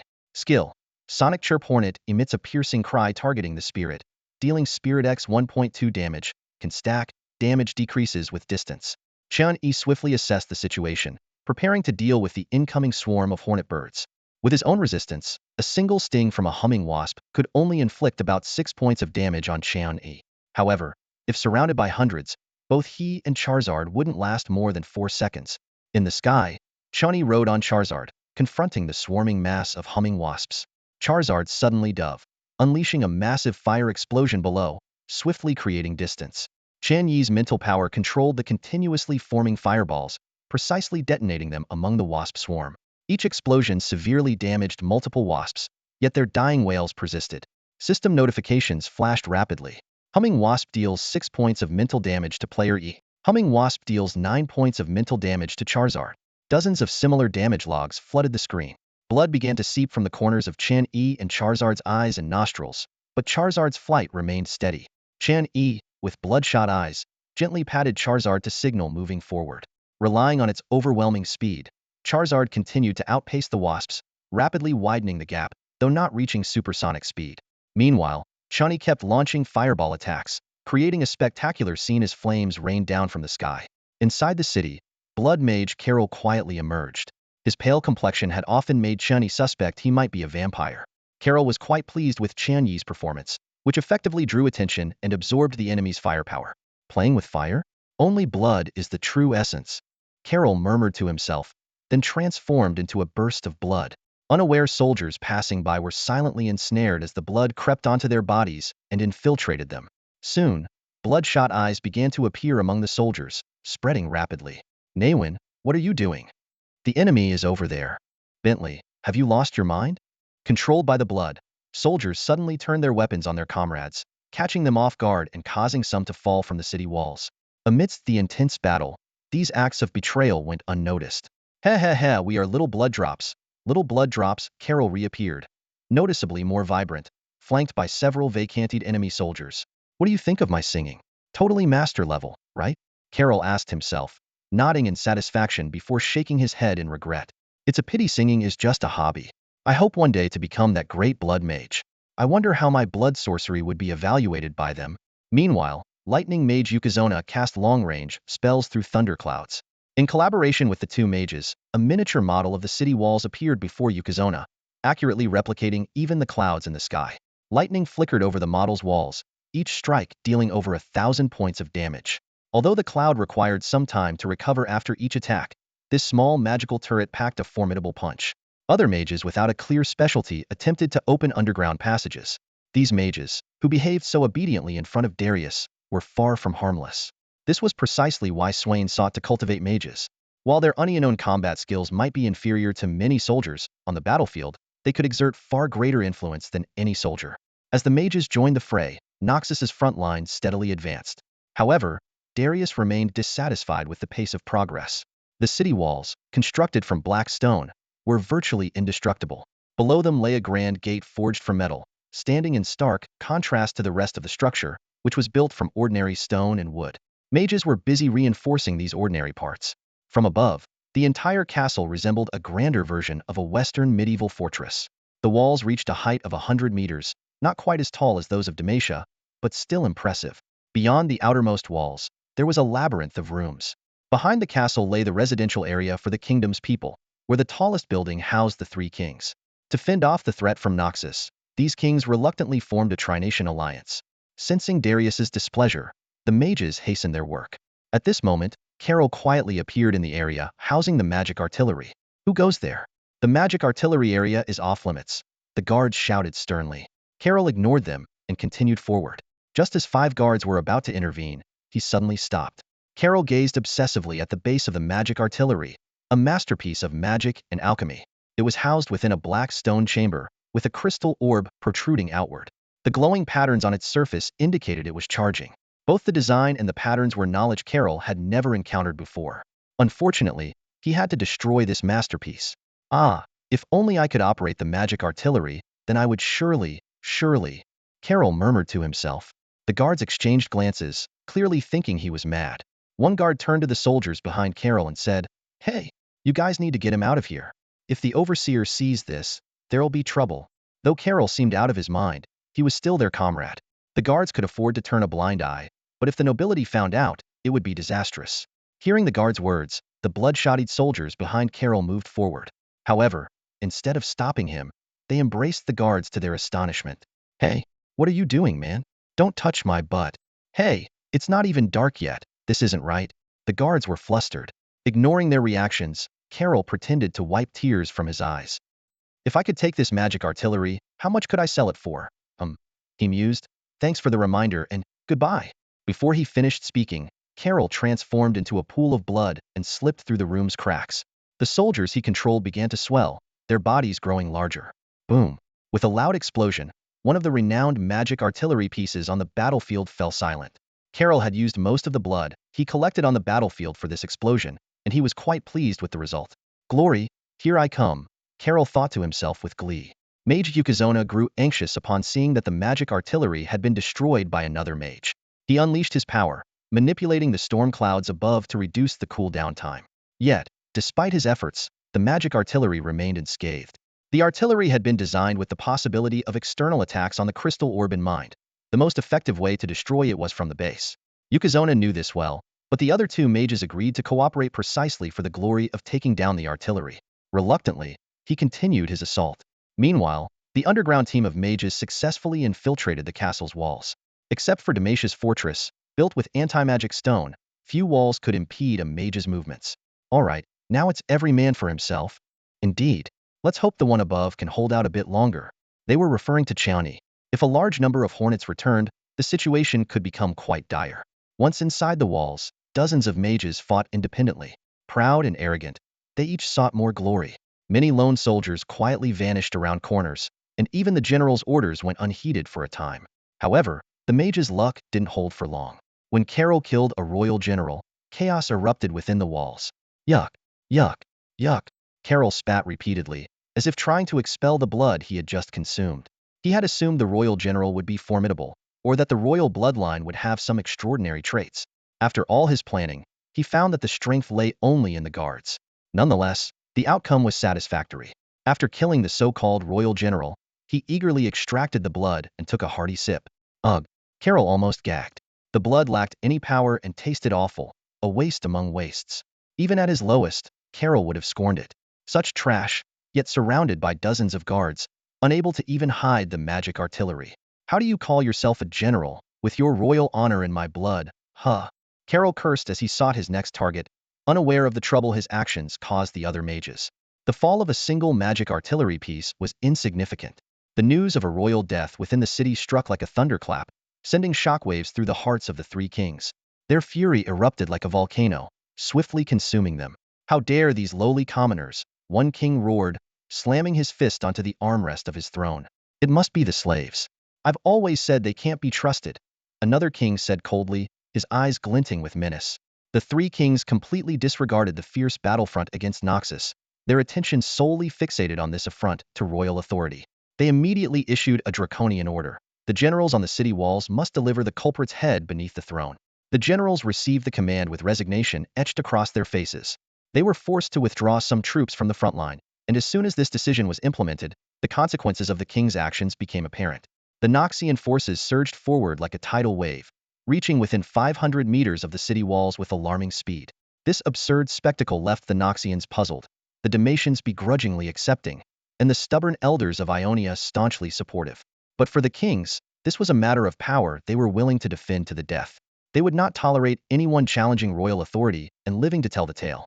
At that moment, a loud explosion reverberated across the battlefield. Boom! Another magical turret collapsed. Several mages watched in dismay, aware that every delay cost them potential accolades, and their latest experiments awaited funding. "Over here. Quick, quick. It's the Noxian mages." A wave of soldiers surged forward, encircling the mages.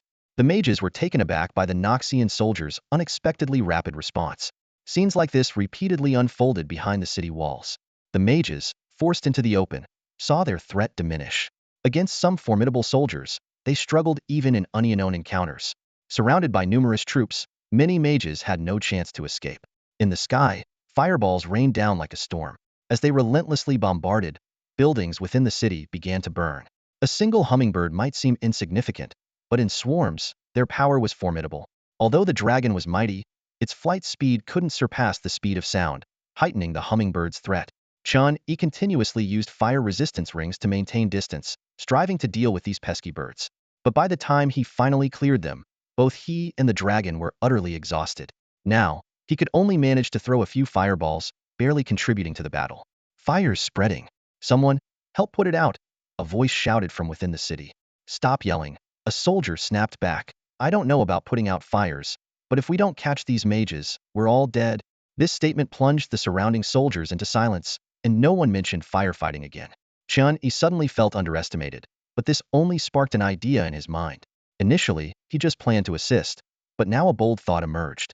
Of course, this idea wasn't to recklessly unleash the flame demon transformation and charge into battle. In a battlefield where level 20s were common and level 30s were unremarkable, a level 17 mage wasn't qualified to be so brazen. Not to mention, the hero-level figures hadn't even appeared yet.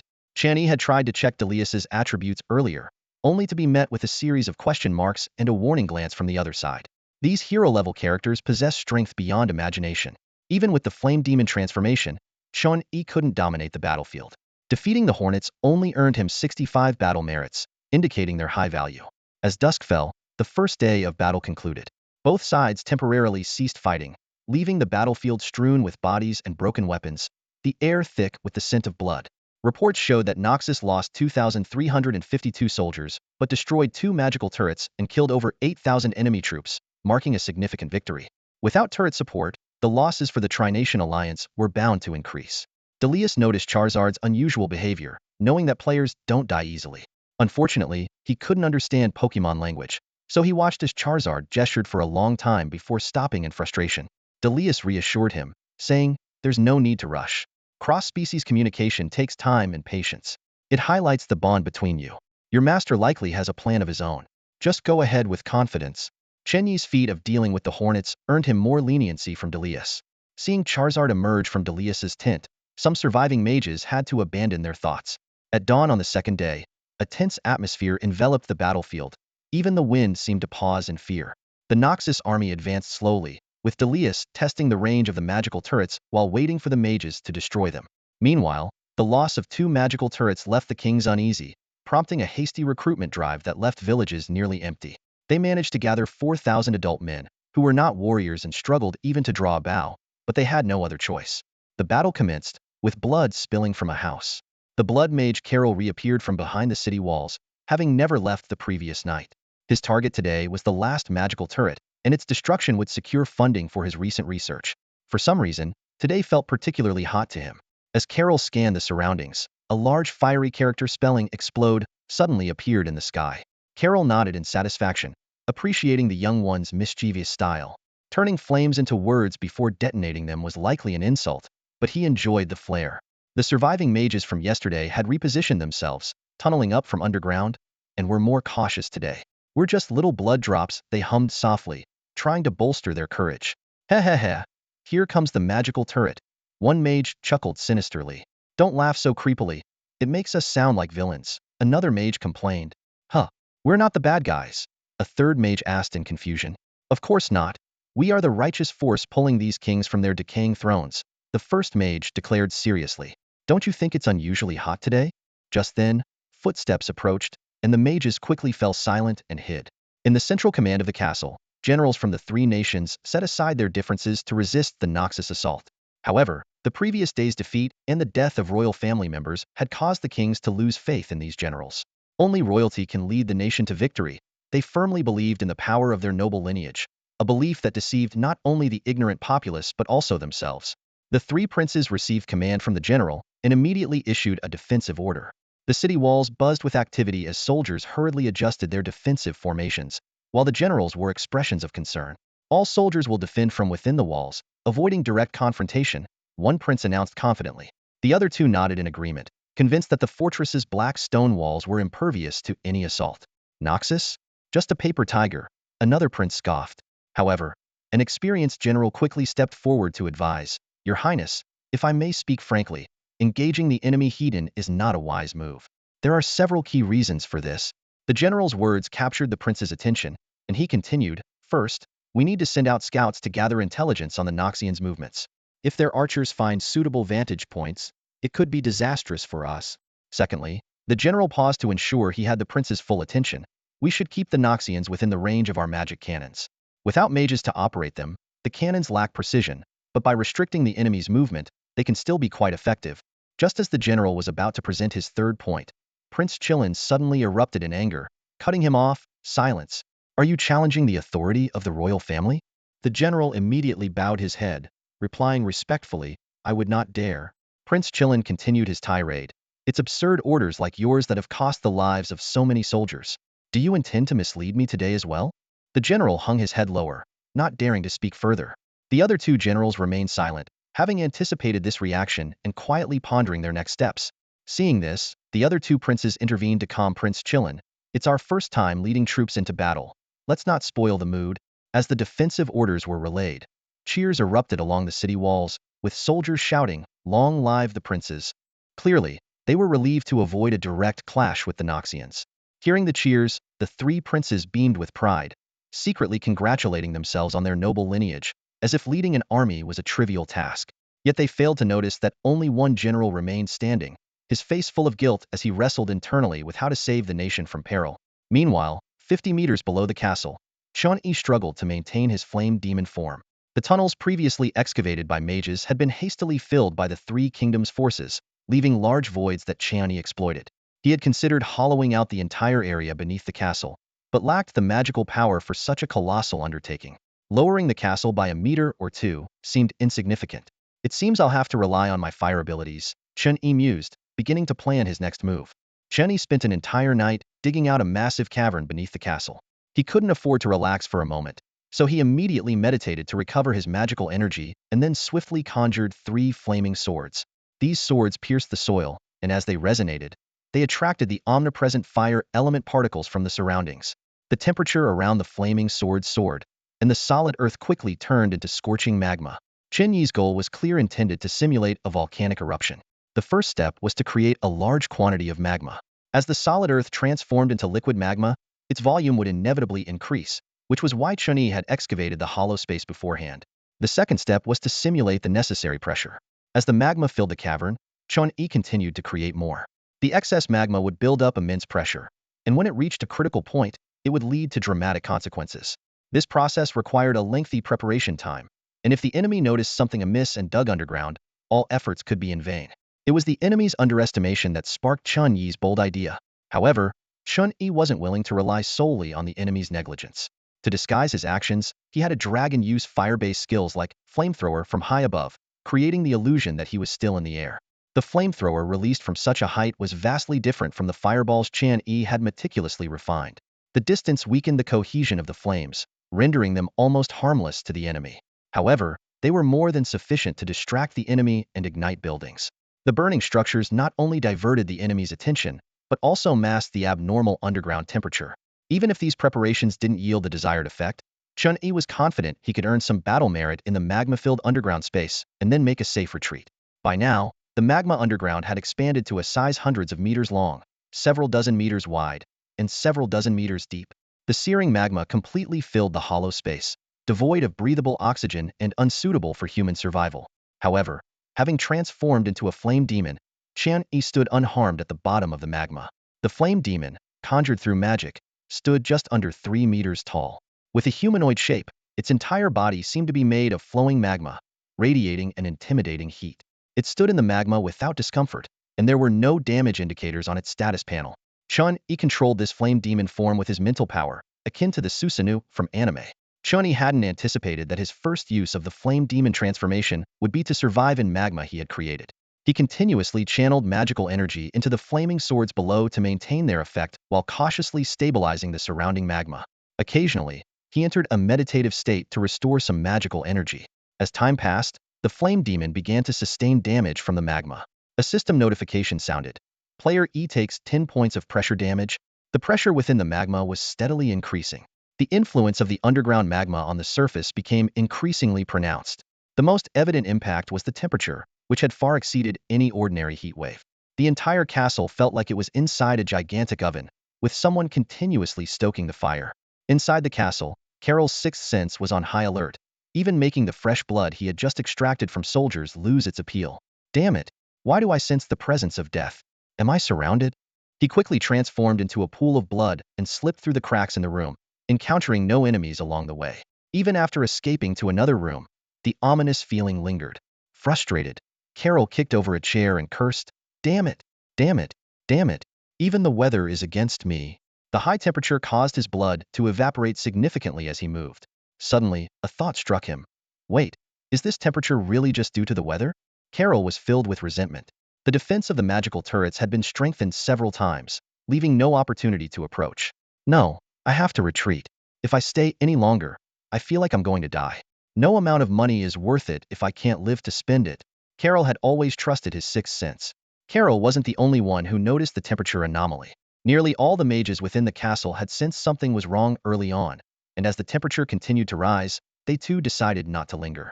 In the command center, the three princes were already weary and bored. Is war really this exhausting? One of them complained. Someone bring us some ice. This damned weather. Guards, stop crowding in here. It's suffocating. And has that fire-casting mage above been dealt with yet? What's going on with the magical turrets? If they keep missing, replace the operator. Do I have to teach you everything? The general tried to reason with them patiently. Your Highness, this temperature is becoming increasingly abnormal. As previously mentioned, it might be worth considering an investigation underground. For the magical turrets to be effective, they require strong mental power control. Shut up. The oppressive heat further dulled the prince's wits. Having been born into luxury, they never had to strive or train. Everyone kept telling them that royal blood coursed through their veins.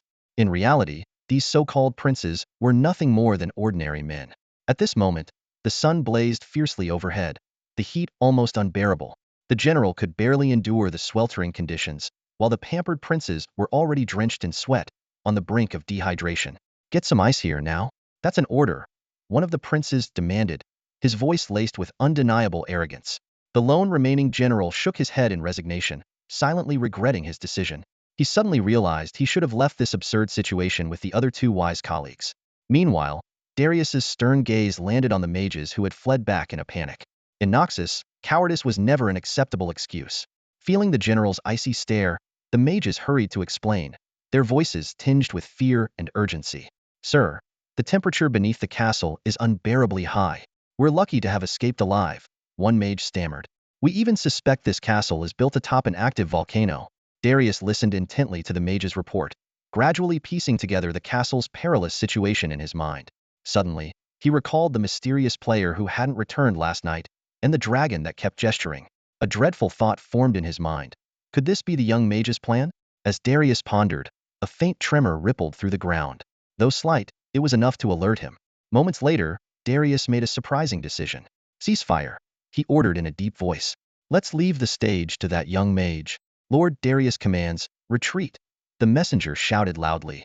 The Noxian army obeyed swiftly, withdrawing from the battlefield and leaving behind a bewildered enemy. Inside the castle, the princes were too caught up in their triumph to remember the oppressive heat.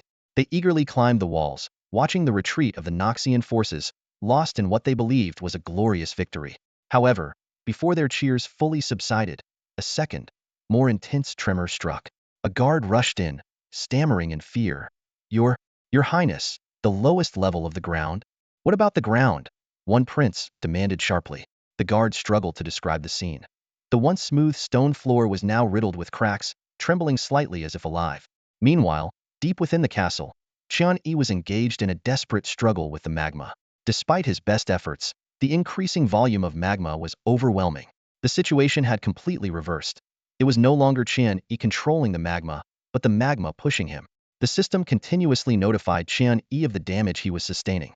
Player E receives 52 points of crushing damage. Player E receives 57 points of crushing damage. Player E receives 65 points of crushing damage. Chen Yi felt his life force rapidly depleting, and the lava fiend's health was nearly exhausted as well.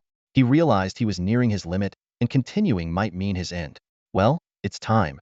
Chen Yi resolved, slowly easing his control over the magma. This decision was the final straw. The ground suddenly shook violently, more forcefully than ever before. The surface layers could no longer contain the surging magma. The ground began to crack open, and the magma was about to erupt. A disaster was brewing. The ground at the lowest level of the castle began to tremble violently, causing small stones to fly into the air and fall back down, clearly visible.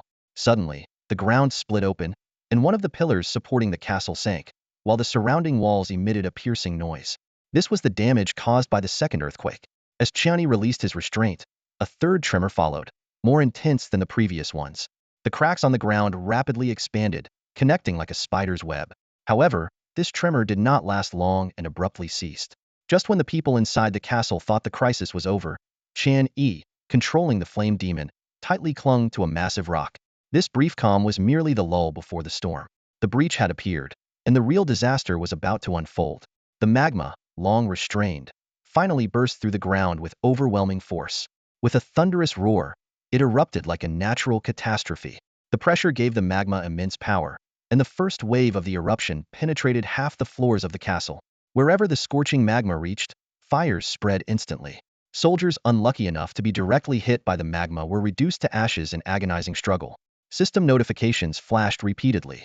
Player E dealt 1050 damage to XX, impact damage 740, burn damage 310. Player E dealt 210 burn damage to XXX. EXP 480, battle merit 23. EXP 520. Congratulations on leveling up to LV18. Chen Yi's screen was flooded with updates. After a brief pause, the magma surged again with a second and third wave.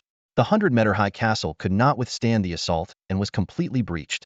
Several princes stood in shock, surrounded by magma, regretting their decision to come to the front lines to meet their doom. EXP 1. Congratulations on leveling up to LV19. Even after breaking through the castle, the magma continued to rise until it spent its last bit of energy. The fortress, once capable of resisting the Noxian second-tier army, now teetered amidst the roaring flames. Many soldiers leapt from the walls. Although the high temperature of the magma could not instantly kill warriors above level 20, prolonged exposure was certain death. From a distance, the Noxian army watched in awe, praising Darius's wise decision. Only Darius knew that all of this was the work of a single player. He felt secretly relieved, acknowledging the importance of valuing mages. Once the magma settled, Chen Yi climbed out and began searching for spoils in the rubble of the castle. He mused to himself, I wonder if I'll find any good loot. My luck seems to be off. Could it be because of a cheat? Chen Yi started from the bottom, slowly exploring upwards. He found some equipment. A blue-quality silver-white spear with a penetration effect, ignoring 7 points of defense when attacking. A large number of common white and green quality items. Disappointingly, there were even gray quality junk items. Chen Yi felt his morale crumble. Why does this game world still have gray quality items? He roared in frustration. When I'm powerful enough, I'll make Lady Luck pay. Meanwhile, somewhere in the vast universe, the goddess of luck, enveloped in a rainbow glow, suddenly sneezed. She rubbed her reddened nose with her delicate, white hands and grumbled, Who on earth is bad-mouthing me? Do they believe I won't curse them? Despite her bold words, the goddess of luck only dared to speak aloud. The previous goddess of luck had become too ostentatious, making countless enemies and ultimately losing her divine status. The current goddess of luck had vowed to keep a low profile after gaining her position. Being the goddess of luck often meant taking the blame, so she avoided it when possible and greeted it with a smile when not. After all, she was a god now, and as long as she was cautious, she could patiently wait for the day of revenge. She firmly believed this wasn't cowardice, but rather a clever strategy. More importantly, she wanted to prove that a sudden change in someone's luck wasn't entirely her doing. Back with Chen Yi, he continued to explore the fiery ruins of the castle, as if opening boxes filled with surprises and disappointments. Suddenly, he discovered an intriguing item.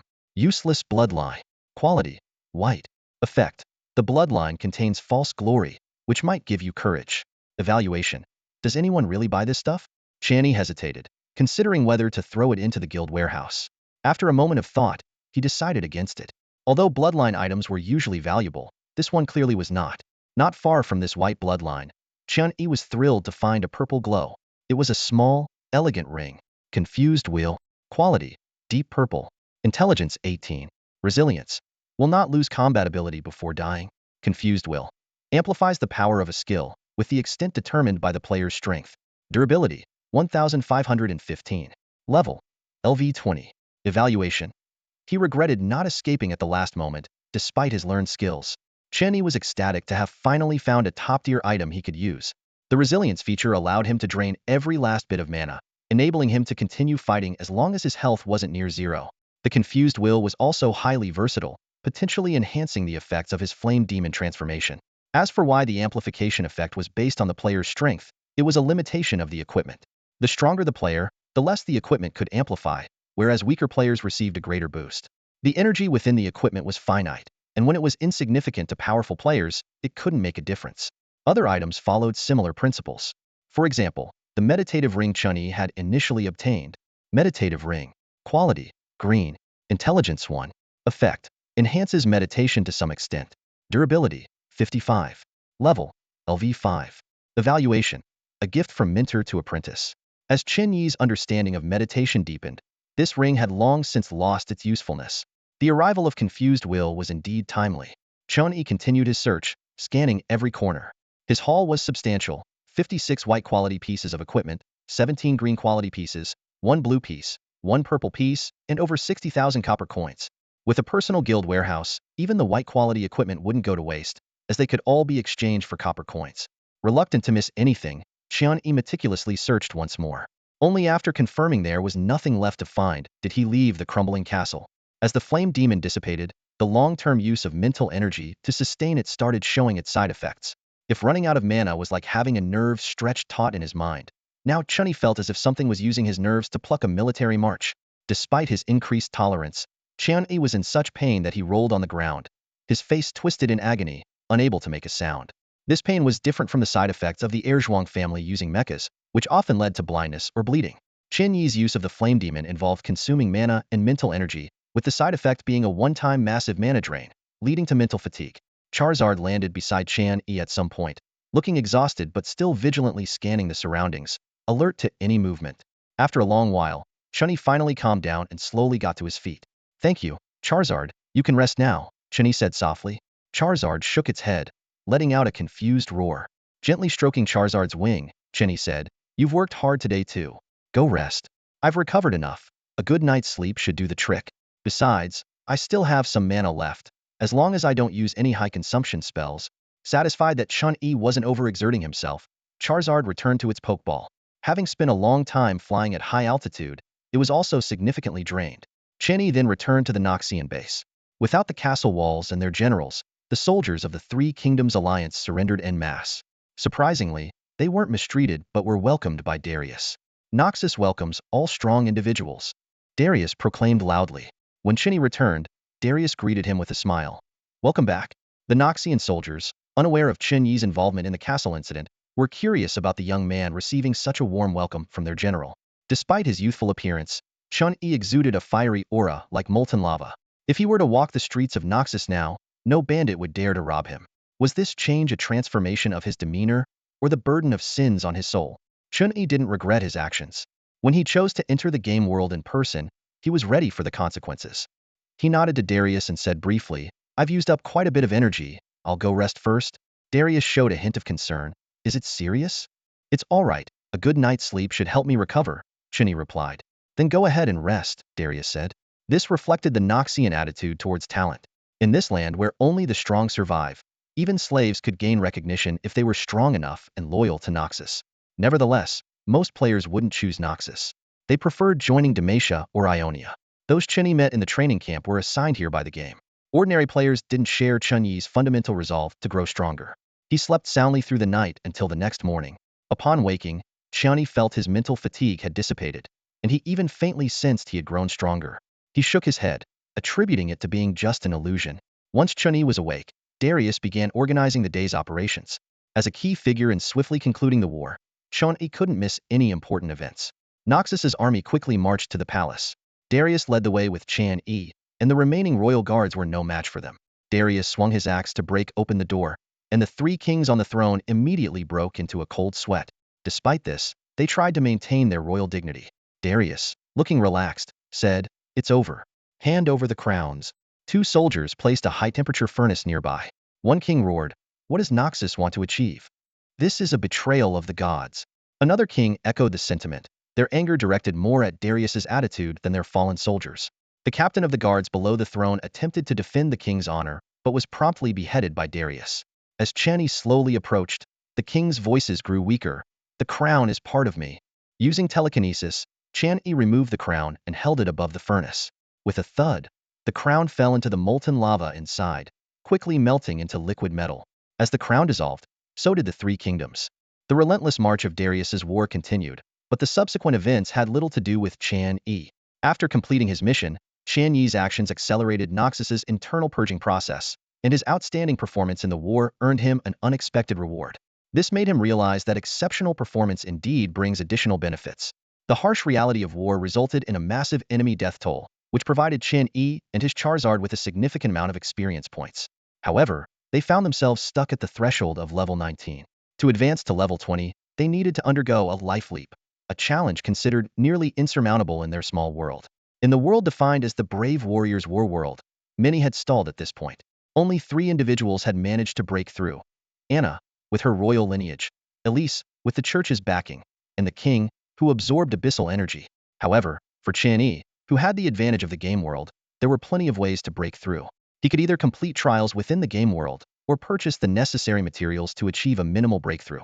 It was merely a test of his martial prowess or financial resources. Before returning, Chen Yi had 2 important tasks to handle. He took his Charizard to the War Merit Exchange Center, a place both loved and hated by many. Loved for the items available, hated for the often insufficient war merits. Charizard, are you ready for this? Chen Yi asked. Charizard took a deep breath and nodded firmly. Chen Yi tapped the counter gently. Hello? I'm here to exchange some war merits. The dozing old man behind the counter was startled awake. Oh, isn't it mystery? Lord Darius was just talking about you. Here's the exchange list. See if there's anything you want. After destroying the entire fortress, Chen Yi's war merits had reached 5,453 points, a considerable amount indeed. He and Charizard leaned towards the exchange list in unison. The list showed that war merits could be exchanged at a rate of 1 to 10 for bronze coins, with a current exchange limit of 30,000. Although bronze coins held slightly more value in Runeterra than in the game world's towns, exchanging war merits for bronze coins was not worthwhile for Chen Yi. Skipping over many rare materials and weapons, Chen Yi's gaze landed on something usably a weapon called the Revered Staff. It was a gold-quality weapon with impressive attributes. Magic attack 20, mage attacks ignore 10 armor, and casting speed 10. Although its level requirement was 40, far beyond Chen Yi's current capability, its straightforward yet immensely powerful attributes were tempting. Charizard sensed Chen Yi's desire and patted his shoulder reassuringly. As a Pokemon, it felt its own limitations deeply. Not only was it unable to equip items, but it also had to comfort its trainer. To avoid future regret, Chen Yi decided to skip all staff weapons. After all, even if he exchanged for one, he couldn't use it. For now, the Liuxiang's breath he obtained from the Wu Yin Guild was more suitable. Just as Chen Yi was about to look at other options, a unique accessory caught his attention: the Catalyst of All Ages. This pale gold accessory not only provided 225 health points and 300 mana points, but also had a unique effect. It restored 7 of damage taken as mana and 25 of mana spent as health, healing up to 20 health per second per spellcast. Chen Yi immediately recognized the potential of this equipment. If the health of his infernal dragon form could be considered under this equipment's mechanism, he could maintain his combat ability even after exhausting the infernal dragon form. This meant the enemy would face a formidable opponent, first the regular Chen Yi, then the infernal dragon form, and finally a refreshed Chen Yi. Combined with the newly acquired Will of the Lost, this combat cycle seemed perfect. Can I try this one? Chen Yi asked, eyes fixed on the Catalyst of All Ages. The old man adjusted his glasses and smiled slightly. Of course. As always, Noxus is generous to those with ability. With that, he retrieved a pendant from behind the counter, embedded with a gem-like Catalyst of All Ages. With an experimental mindset, Chen Yi used only 100 mana to form the infernal dragon. As the mana drained, what appeared was not a complete infernal dragon, but a half-formed, slightly transparent infernal dragon form, like a shell enveloping Chen Yi. Chen Yi paused, a flicker of surprise crossing his eyes. He had never considered using the flame demon in this way before. In the past, he always treated it as a trump card, only deploying it in life or death situations. Each time he used it, he would expend as much mana as possible to create formidable combat power. This fixed mindset had, in fact, limited his understanding of the skill. This won't do. I need to find some time to thoroughly study this skill, Chen Yi thought to himself, determined to reassess his abilities. Just then, a deafening roar interrupted his thoughts.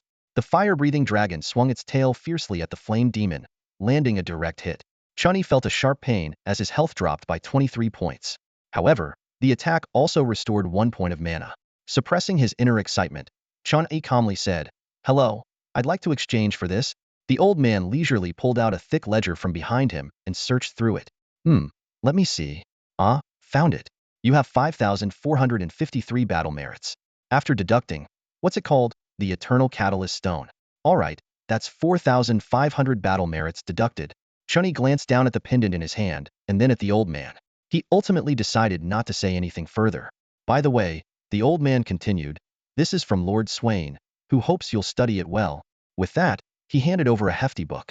It turned out that Darius had reported Chen Yi's performance on the battlefield to the Immortal Bastion.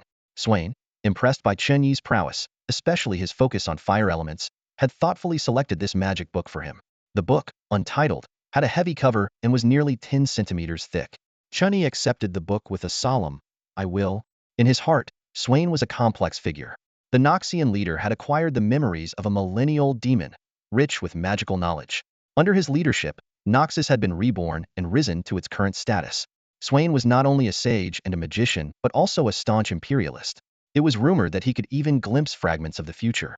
Why did he give me a magic book? Chen Yi pondered this question internally. After bidding farewell to Darius, Chen Yi headed straight back to the Immortal Bastion.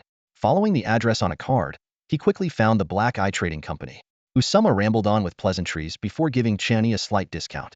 In the end, Chen Yi spent 30,000 copper coins to finally acquire the long-desired breath of resonance. Ding! The task settlement system chimed, grabbing Chen Yi's attention. The system detected his active participation in the recent battle and granted him a slight reward boost. From the 4 available rewards, he needed to choose 3. Free attribute points 5, HP 400, MP 400, mental stability potion X1 gradually increases mental strength by 0.5, purple skill Holy Blade temporarily boosts physical attack by 50 points for 2 minutes, consumes 50 MP, 5-minute cooldown. Chen Yi made his choice almost without hesitation. I'll take, and if reward had been a skill scroll, he might have considered it, since it could be sold. But as a mage, a melee skill wasn't particularly useful to him. As soon as he made his choice, a golden potion materialized in front of him. The label read, Spirit Elixir from the 2nd Division, quality, gold.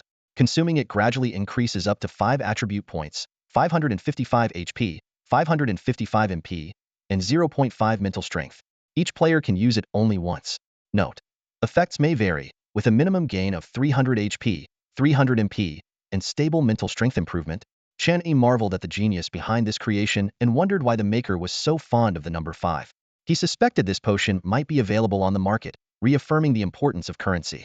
Without further thought, Chen Yi downed the potion in one gulp. To ensure maximum absorption, he used magic to conjure some water, repeatedly rinsing the bottle and drinking it. Soon after, the system notified him that he had reached level 19 and needed to choose a breakthrough method. Trial. Complete a game, with breakthrough rewards based on performance, requiring an attribute cap of 49 points. Purchase breakthrough materials. Chen Yi carefully reviewed the conditions. The trial meant proving his wisdom, strength, and courage in the game world, with corresponding rewards, provided his attributes reached the cap of 49 and he received a good evaluation. The second option was a straightforward breakthrough, with no surprises. Recalling that Laoban was stuck at level 19, Chen Yi guessed it was because he couldn't pass the game's trial and couldn't afford the breakthrough materials, leading him to give up. Chen Yi had a goal from the start, but wasn't in a hurry. After absorbing the potion and training for a while, his attributes should reach the cap. Suddenly, Chen Yi and his Charizard were teleported back to their home in town. To ensure the potion's effects were absorbed smoothly, Chen Yi didn't start training immediately. Instead, he took out a magic book gifted by Swain. To his surprise, the book contained basic knowledge, but Swain had expanded on these basics from different angles, explaining spell principles and structures. This was exactly what Chen Yi needed. As he delved deeper into the book, Chen Yi gained a new understanding of the fundamentals. His attributes quietly increased, HP 20, MP 20, and free attribute points 1. Immersed in the magic book, Chen Yi didn't notice the changes on his status panel. After a long while, Chen Yi exhaled deeply. The magic book had given him numerous insights, making him realize that his self-created spell, which he thought was near perfect, was actually cumbersome and chaotic. However, he didn't rush to make changes, but instead reopened the book to understand it word by word. At that moment, Charizard returned from the arena, bringing dinner. Chen Yi wanted to finish a page before eating, but Charizard insisted he eat first. Reluctantly, Chen Yi complied, though he thought to himself that he should be the trainer. After quickly finishing his meal, Chen Yi returned to Swain's magical world. On his third read-through, he suddenly realized he wasn't just observing how Swain expanded foundational structures, but understanding why Swain thought that way. With the memory of a demon and a human perspective, Swain viewed magic with a touch of romanticism. This wasn't childish. It was Swain having found his own path. When Chen Yi closed the magic book again, he had new ideas in mind. A glance at his status panel showed that the effects of the Spirit Elixir from the 2nd Division had been fully absorbed, reaching close to the maximum potential. He allocated all the attribute points he had gained, updating his status panel. Chen Yi told Charizard, I'm heading to the arena. I won't be back tonight. His physique was just shy of the cap, and he estimated that with meditation and training, it would take about half a month to reach it. The higher his physique, the longer it took to gain increases through training. Seeing his trainer's dedication, Charizard decided to train extra that night too. In his spare time, Chen Yi didn't rest but contemplated his spells. Swain's magic book had opened a new world for him. Regardless of Swain's intentions, Chen Yi was grateful for it. He realized that his flame-sealing sword technique was too slow to activate. Against formidable foes, the three-sword resonance couldn't harm enemies. Previously, when facing Orochimaru, this move was ineffective. It wasn't practical as a defensive measure either. Flame Demon transformation was more adaptable to various scenarios. He decided to accelerate his progress in analyzing the Flame Demon transformation skill. A month passed, and Chen Yi had finally exhausted the gains from this world. Chen Yi stood before the market stall, his gaze fixed on a pile of copper coins. To him, these weren't just currency, but symbols of potential power. Beside him, his Charizard seemed to have a simpler appreciation for the shiny coins. Bewildered, Chen Yi watched as Charizard haggled with a customer, surprised by his pet's sudden business acumen. The impatient player grumbled, "Come on, I'm only buying these trash weapons as fodder. Who'd want level 20 white gear?" Chen Yi saw the player's point, but Charizard stood firm, shaking its head. "That's not how you calculate value," it seemed to say, having instinctively grasped the concept of supply and demand. Eventually, the player relented, adding 10 copper coins to the price and purchasing Chen Yi's 56 pieces of white equipment for 230 copper each. Chen Yi recalled spending 900 copper on a level 5 white staff and marveled at the harsh economics of the game world. The player, who called himself Moneybags, glared at Charizard. "I've been wheeling and dealing in this game for months, and I've never lost a haggle. Who are you?" Charizard just responded with a smug roar. Seizing the opportunity, Chen Yi quickly added Moneybags as a friend, thinking he might have found a reliable buyer for future loot. In subsequent trades, Chen Yi sold more green and blue equipment. A silver spear fetched a whopping 12,000 copper, nearly hitting the ceiling for blue quality gear. In total, Chen Yi raked in 74,000 copper, a windfall that offered some breathing room for the arena-dwelling player. With newfound confidence, Chen Yi approached the game world shop. He searched for the Tyrant's Contract, a special agreement from the dungeon world that remained usable outside its borders. For 400 copper daily, it allowed users to equip gear up to 5 levels above their own for its duration. Without hesitation, Chen Yi purchased a 10-day contract. As he signed, a glow enveloped him, granting the temporary buff. He immediately equipped Flow's Breath and Will of Confusion, boosting his intelligence to 84. The rush of instant power was intoxicating, but Chen Yi managed to keep his composure. With Charizard in tow, Chen Yi entered the game's most treacherous locale, the Enhancement Hall. As a first-timer, everything seemed foreign except for the familiar enhancement device. A bunny girl NPC approached, greeting him cheerfully. "First time in the Enhancement Hall?" Chen Yi's cold glance nearly reduced her to tears, but Charizard stepped in, gently consoling the NPC. Through her sniffles, the bunny girl explained the rules. Enhancements require colorless crystals and copper coins, with stronger equipment demanding more resources and time. She emphasized the prohibition on vandalism and murder. Chen Yi noticed the pillars, floor tiles, and enhancement devices were covered in curses and complaints. Messages ranged from, "The next failed enhancement is on you," to violent threats against someone named Kelly. When Chen Yi questioned the no vandalism rule, the bunny girl explained that each character incurred a 1,000 copper fine, but the hall reset monthly for superstitious players. Chen Yi marveled at the game world's business acumen, providing a cathartic environment for frustrated players while profiting from it. The NPC continued, detailing the limited number of enhancement devices and the risks involved. Enhancements up to 4 were safe, but beyond that, failure could result in lost levels. At 10, protection scrolls became necessary to prevent equipment destruction.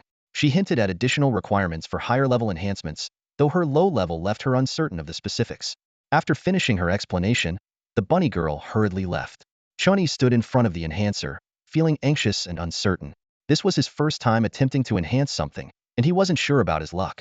He first went to the unmanned store at the entrance to buy 500 colorless small crystals, each priced at 10 copper coins.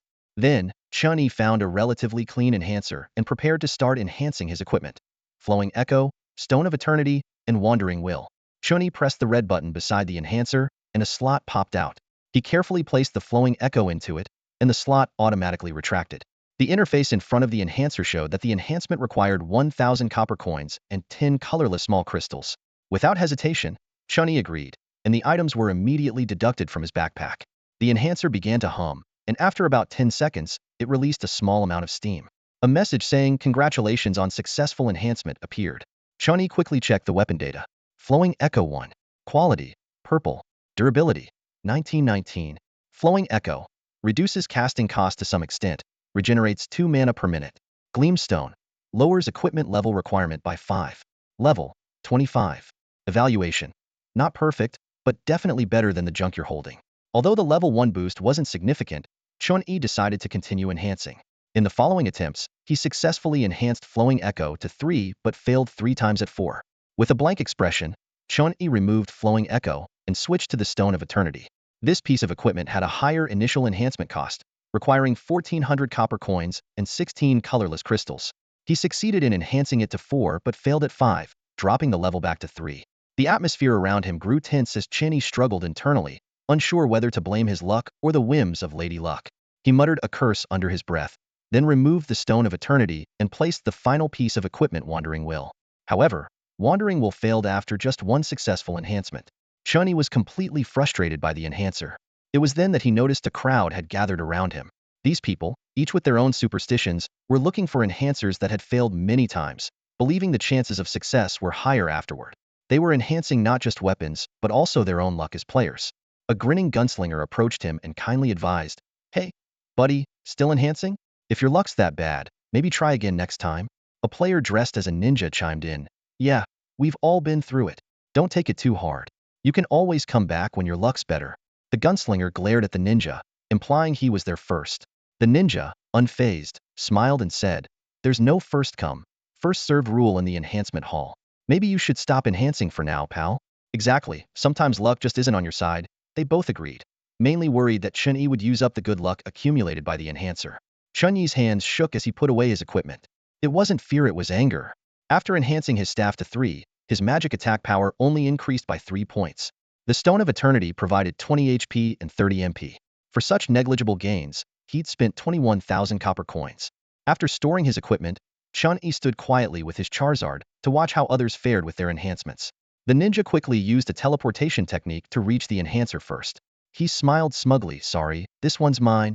Surprisingly, instead of enhancing his main weapon, he used a junk piece of equipment to warm up his luck. The ninja explained his superstitious method to Chen Yi while enhancing. "You see, enhancing requires technique. Blindly enhancing will just waste your copper coins. I bought this 10 white quality equipment at a high price." The enhancer displayed, "This enhancement requires 3,500 copper coins and 40 colorless small crystals. Do you agree to enhance?" The ninja confidently pressed agree. The enhancer shook violently, something Chen Yi hadn't seen before. Chen Yi thought to himself, some people are just business-minded. He wouldn't even bother picking up such junk white equipment, but if enhanced to 10, it could sell for 7,000 copper coins. He couldn't help but smile wryly. He couldn't even reach 4, while others were selling 10 weapons. As the enhancer hummed and large amounts of steam were released, a message appeared. "Enhancement failed, equipment is damaged." Unexpectedly, the ninja seemed even more excited after the failure, and the gunslinger looked envious. The ninja immediately placed another 10 white quality equipment, only to fail again. The ninja shouted "Great," with excitement, believing it was the right time, and placed his main weapon on the enhancer. He confidently told Chen Yi, "As a newcomer to enhancing, you probably have a beginner's protection period, and this enhancer is your protection. You think failure is bad? No. It's laying the groundwork for success." Before he finished speaking, a large amount of steam billowed out, and the enhancement ended. "Enhancement failed, equipment is damaged," appeared once more. The ninja was speechless, standing blankly as he picked up the broken fragments of his kunai and quietly stood beside Chen Yi. Another heartbroken player joined the ranks. The gunslinger laughed. "Ah, you're still too young. Throwing in your main weapon without a protection coupon, and you hadn't even prepped enough." Confidently, he approached the enhancer, placed his main weapon, and added a protection coupon for safety. "The timing wasn't right before, but after your sacrifices, it's perfect now." Witnessed the birth of a 12 weapon. However, the result was unexpected once again. Enhancement failed, enhancement level reset to 0. The gunslinger's smile froze, and his desperate cry echoed through the enhancement hall, "New." With the comforting words of 2 kind individuals, Chen Yi felt much more at ease. He quietly mused to himself that the failure to enhance wasn't such a big deal after all, and indeed, happiness often comes from comparison. Wasting no time, Chen Yi got to work. He first bought himself a white quality robe, which offered only a negligible increase in armor, but it was better than nothing. Next, he selected a barely adequate claw weapon for his Charizard. With the game certification, Charizard's body was also modified. Chen Yi knew well that without a weapon, Charizard's potential would be significantly diminished. Unfortunately, Chen Yi did not possess a companion's book, which meant Charizard couldn't enjoy many benefits exclusive to companions, such as adaptive equipment. This explained why he could only provide Charizard with a barely usable claw. Finally, Chen Yi purchased 2 units of Remy's aid and a stack of mana and health potions, while keeping over 3,000 copper coins in reserve for emergencies. Once prepared, he carefully reviewed Charizard's attribute panel. Charizard. Quality. Pale Gold. Level. LV19 EXP. 599 996 0000. Health. 3091. Mana. 1350. Armor. 53. Constitution. 49 Strength. 49 Intelligence. 49 Agility. 49 Spirit. 49. Skills. 1. Flame Burst. Performs an area fire attack in front, dealing damage equal to 1.2 times the magic attack. 2. Energy Reflux. Mana, stamina, and health form a reflux, reducing damage taken by 15. Even without equipment bonuses, these attributes were impressive, a testament to the advantages of Pokemon evolution. Chen Yi felt even more confident about the upcoming breakthrough. Game World, Charizard and I choose to initiate the breakthrough, Chen Yi decisively declared. The system prompt immediately appeared. Confirm? Once chosen, it cannot be cancelled. Confirm. Chen Yi and Charizard pressed the confirmation button almost simultaneously. A dazzling beam of light appeared out of nowhere before them. Without hesitation, Chen Yi and Charizard stepped directly into it. During the teleportation, everything around them was pitch black, lasting for about 10 minutes. When the surroundings lit up again, the system prompt appeared. Breakthrough mission. Clear the Dragonman's Tower. Note. Monsters have been enhanced. Mission reward. Life Transcendence X2. Chen Yi and Charizard found themselves in a towering structure that reached the clouds. Looking out through the railings, the clouds were close enough to touch, indicating they were at a considerable height. At this moment, both man and Pokemon lay on the ground, trying to calm the tumultuous nausea in their stomachs. Chen Yi initially thought this was a cruel joke of the game world, but after consulting with a projection of a strong player, he learned that this physical discomfort was actually the body's self-repair mechanism.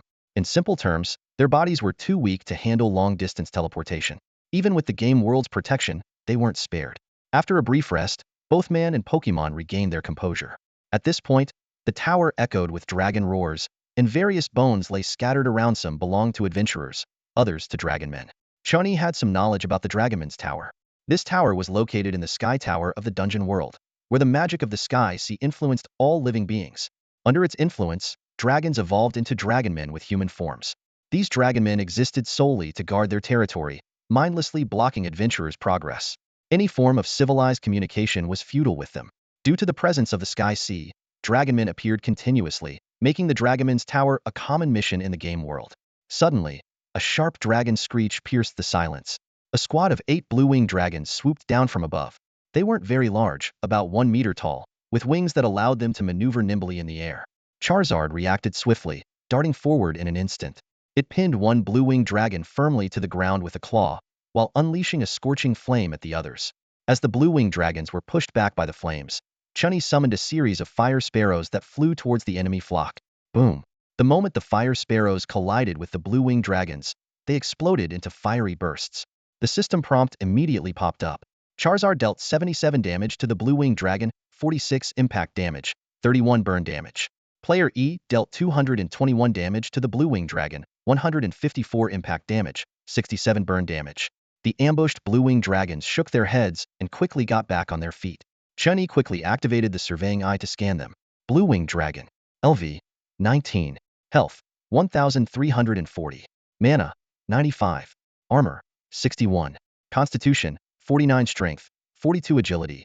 49 Intelligence. 23 Spirit. 19. Traits. 1. Dragon Skin. Increases armor by 34, slightly increases elemental resistance. 2. Dragonman Bloodline. Under mysterious stimulation, hidden bloodline begins to exhibit health 1000. Skills. 1. Lunge. Temporarily bursts with speed at 1.5 times agility, dealing 1.2 times strength as damage. 2. Piercing sound. A roar rooted in bloodline, but due to an impure bloodline, it develops into a piercing sound, dealing 0.9 times spirit as damage, stackable. Level 19, still manageable, Chen Yi assessed, but those stackable attacks are not to be underestimated. I need to take out some of them first. While Charizard held the enemy group at bay, Chen Yi waved his staff, and fiery rings unfolded behind him, resembling the legendary king's treasure. He was ready for a more intense battle. A small, flaming sword rapidly took shape within the ring of fire and shot out like an arrow. This was the result of Yi Chen's recent intensive training. Screech. The leading blue-winged dragon was caught off guard and was instantly pierced by more than 2 flaming swords. The system notification flashed. Player E dealt 359 damage to blue-winged dragon, 259 piercing damage, 65 burn damage. The flaming sword was not only extremely resilient, but its high temperature also endowed it with an incredible cutting ability. However, this was just the beginning. Once the flaming sword penetrated the blue-winged dragon, a resonance effect was triggered. Player E dealt 151 burn damage to blue-winged dragon. Player E dealt 41 burn damage to blue-winged dragon. The damage numbers clearly showed that the fire ring resonance caused greater damage, and the sword's inherent high temperature contributed significantly to the burn damage. This was the result of Yi Chen's improvements to the flame-sealing sword.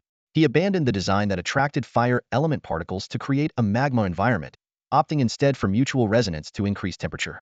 This greatly reduced dependence on the environment and expanded the skill's applicability. With the coordinated efforts of the Flame Dragon and Yi Chen, the 8 blue-winged dragons posed little threat. Soon, all the blue-winged dragons were pierced by the flaming swords, and their defeat was inevitable. Suddenly, a piercing screech filled the entire tower level. The system notifications flashed again. Player E suffered 9 points of mental attack damage. Player E suffered 7 points of mental attack damage. Flame Dragon suffered 7 points of mental attack damage. This amount of damage was negligible for Yi Chen and the Flame Dragon, but more troubling was the responding calls of blue-winged dragons from other floors. Flame Dragon, pick up the pace. Yi Chen shouted urgently. Roar. The Flame Dragon accelerated in response.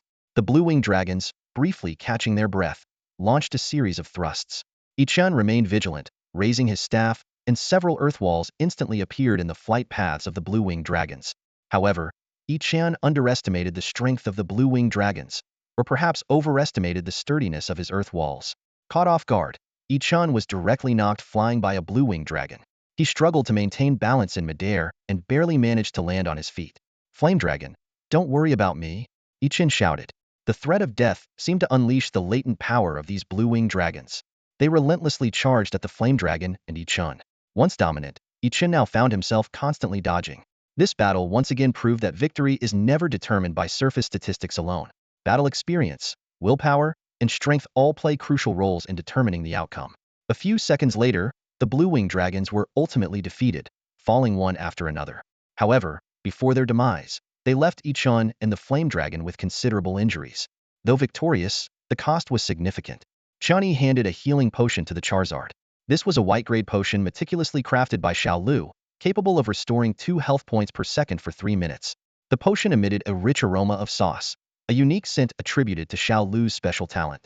Initially, Xiao Lu accidentally created a dish with healing properties. Realizing her potential extended beyond the kitchen, she invested her savings, along with a 4,000 copper coin loan from Chen Yi, to venture into the potion-making field. Her talent seemed unusual. The process of brewing potions resembled cooking, resulting in potions with peculiar smells. Nonetheless, the effects were impressive. For Charizard, who lacked a spatial backpack, a potion that restored 360 health points over 3 minutes was incredibly practical. Chen Yi also consumed a mana potion. This was another white-grade potion made by Xiao Lu, restoring 2 mana points per second for 3 minutes. However, the potion was so sour that it made Chen Yi's face scrunch up. If it wasn't for its affordability, practicality, and the fact that it was certified by the games world, he wouldn't have touched it. Internally, he cursed the greasy woman.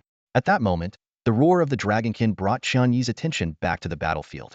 He quickly planted multiple flame swords at the stairway entrance, preparing for the imminent battle. Perhaps due to the dragonkin tower being seldom visited, their reinforcements were slower than expected. Unexpectedly, the first to appear wasn't the previous blue-winged dragon, but a dragonkin wielding a spear. This level 19 dragonkin had 1,800 health points, 125 mana, 40 armor, and impressive attributes. It possessed special abilities. Dragon Skin added 20 armor and slight elemental resistance. Dragonkin Bloodline activated under stress, increasing health by 1,000 points. Thunder element magic in its body added extra thunder damage to attacks. Innate Swift Step enhanced movement speed and evasion. And Strong Strike was a powerful attack that temporarily slowed it down. Chen Yi noticed that the bloodline strength of these dragonkin seemed inferior to the blue-winged dragon he encountered before, speculating it might be related to bloodline purity. Without further thought, Chen Yi detonated the planted flame swords. The unsuspecting dragonkin was engulfed in scorching flames. The system notification showed that Chen Yi inflicted over 200 points of damage twice, with burn damage nearly matching the impact damage. This was the first time Chen Yi achieved such balanced damage output. The explosion was so powerful that even Chen Yi and Charizard were not spared. However, with the rising level of his fire affinity and his own fire resistance, Chen Yi's control over flames had significantly improved, allowing him to cast spells more recklessly.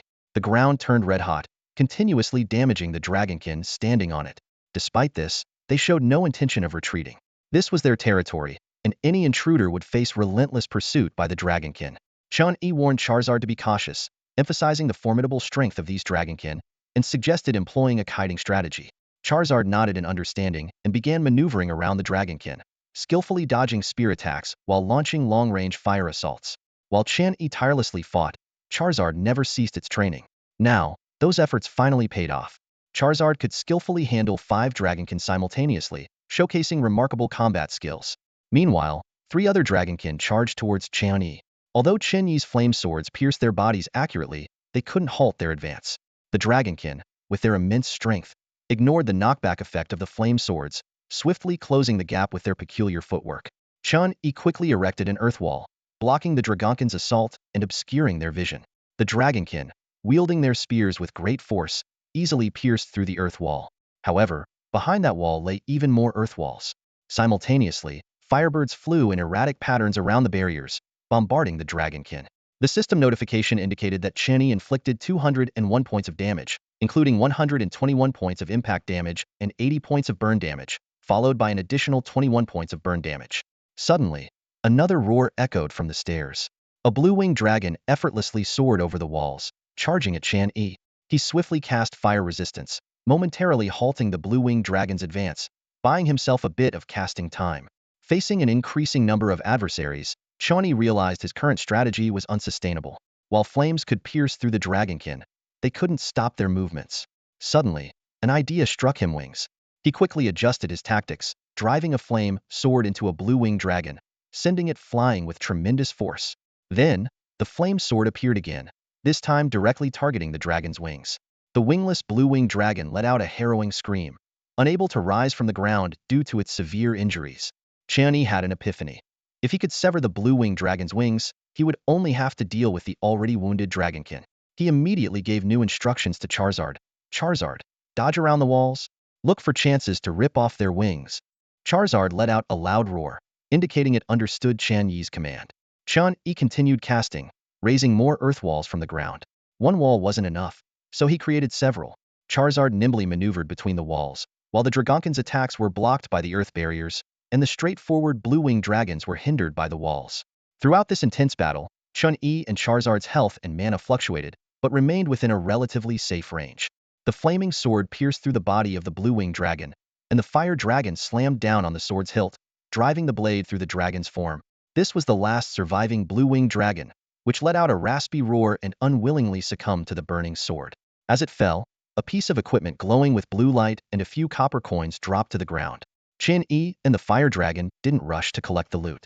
Instead, they sat on the ground, exhausted and catching their breath. As a mage, close combat left him in a sorry state. He handed a healing potion to the fire dragon while he drank a mana potion himself. After a brief rest, they stood up to begin clearing the battlefield. However, more shrill cries of blue-winged dragons echoed from afar. Chen Yi frowned and said, "This won't work." The fire dragon looked at its trainer, sensing that he already had a plan in mind. Chen Yi started contemplating the specific requirements of the game world for clearing the dragon tower. Was it necessary to kill all the dragonfolk, defeat the gatekeeping boss, or simply bypass this area to pass? He analyzed the situation to himself, and the fire dragon quickly grasped his thoughts. Despite Chen Yi's significant increase in power, he was still not enough to face the endless stream of monsters. He turned his gaze outside the tier and spotted a squad of blue-winged dragons leading dragonfolk toward them. The previous warning had spread far, and reinforcements were on their way. The dragonfolk were determined to defend their territory. The newly arrived dragonfolk squad hadn't discovered the intruders yet. They only saw the bodies of their kind scattered on the ground, smoldering in the flames. The blue-winged dragons didn't leave but patrolled this level, alert for other possible intruders. By this time, the fire dragon had already carried Chen Yi to higher ground. The Sky City, a divine marvel leading to the heavens, was both spectacular and mysterious. Chen Yi felt the elemental particles here were unusually active, enhancing spellcasting speed and power. However, inside the tower, everything was normal, making him curious about the original design and tint of the Sky City. This area, known as the Dragon Tower, had floors towering dozens of meters high, inhabited by countless dragonfolk. If they advanced step by step, the sheer number alone would be enough to exhaust Chen Yi, not to mention the elite individuals and the gatekeeping boss. As they ascended, they reached a broader platform. Here, the cries of dragonfolk were no longer heard, but thick clouds obscured their vision. Even the eagle-eye spell couldn't penetrate it. Upon closer inspection, they found no dragonfolk or other monsters, only a bare platform. Yet, this platform effectively isolated monsters from the upper and lower levels. Chen Yi and the fire dragon landed on the platform. After waiting for a while, Chen Yi shook his head in disappointment, realizing that exploiting the game's loopholes wasn't as easy as he thought. However, he quickly came up with a new idea and decided to conduct an experiment. The fire dragon turned around without hesitation, waiting for Chen Yi to mount, always believing that its trainer could clear the level. They swiftly returned to the initial teleportation point. At this moment, only a squad of dragonfolk remained on guard, patrolling the area. Chen Yi had the fire dragon stop outside the tower, and a circle of fire unfurled behind him, with the active elements deepening the color of the flaming sword.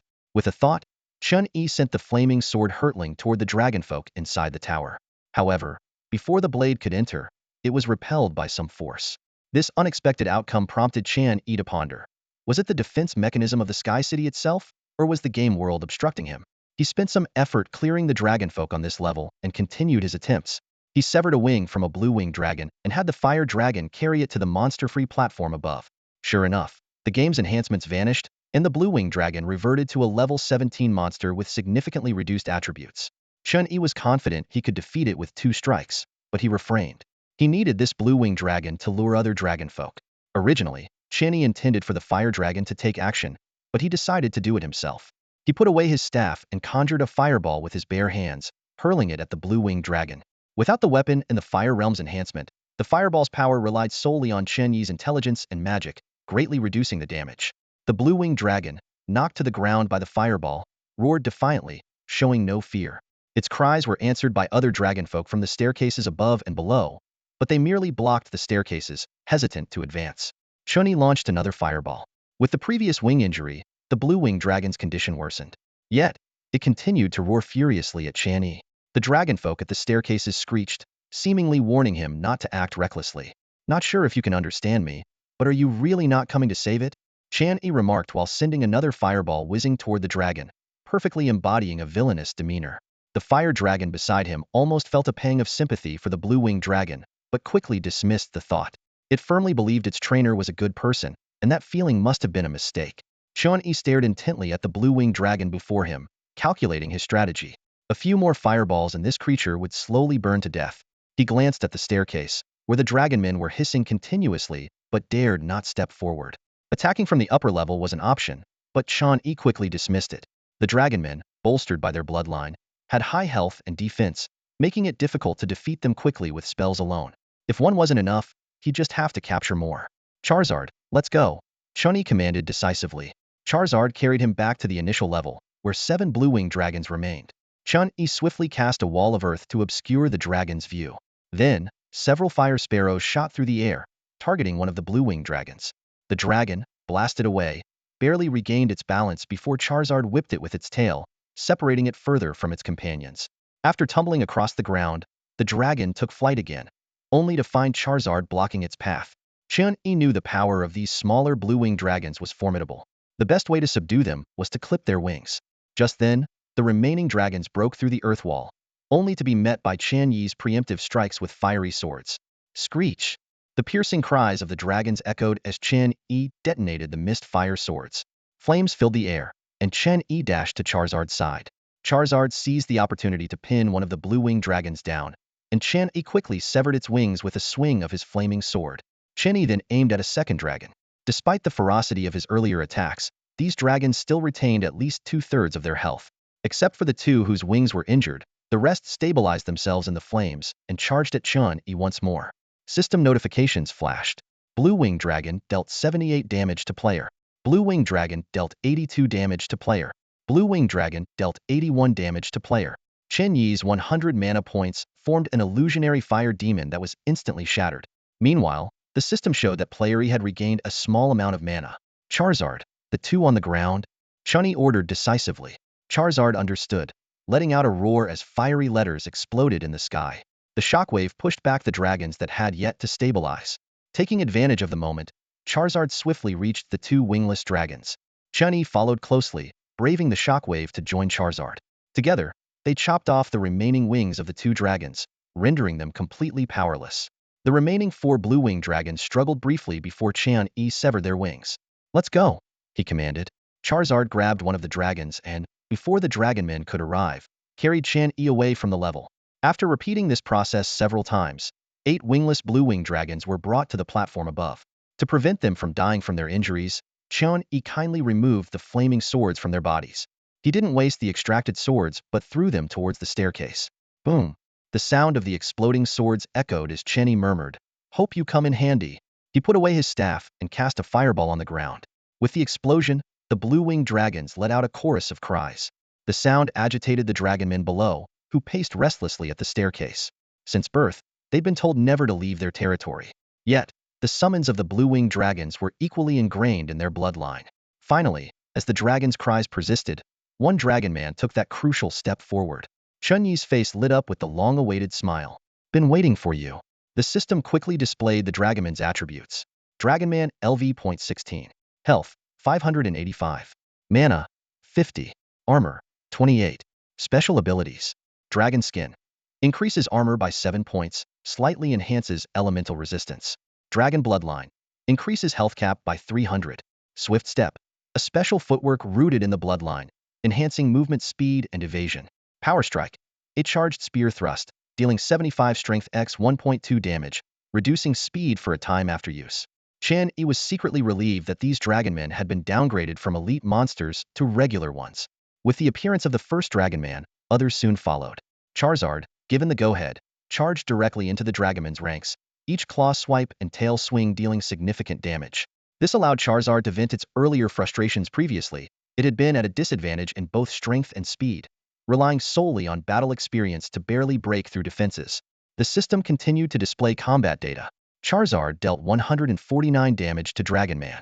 Charizard dealt 165 damage to Dragonman.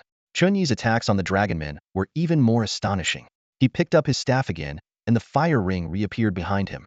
A flaming sword pierced through a Dragonman, resonating with the fire ring. Player E dealt 376 damage to Dragonman.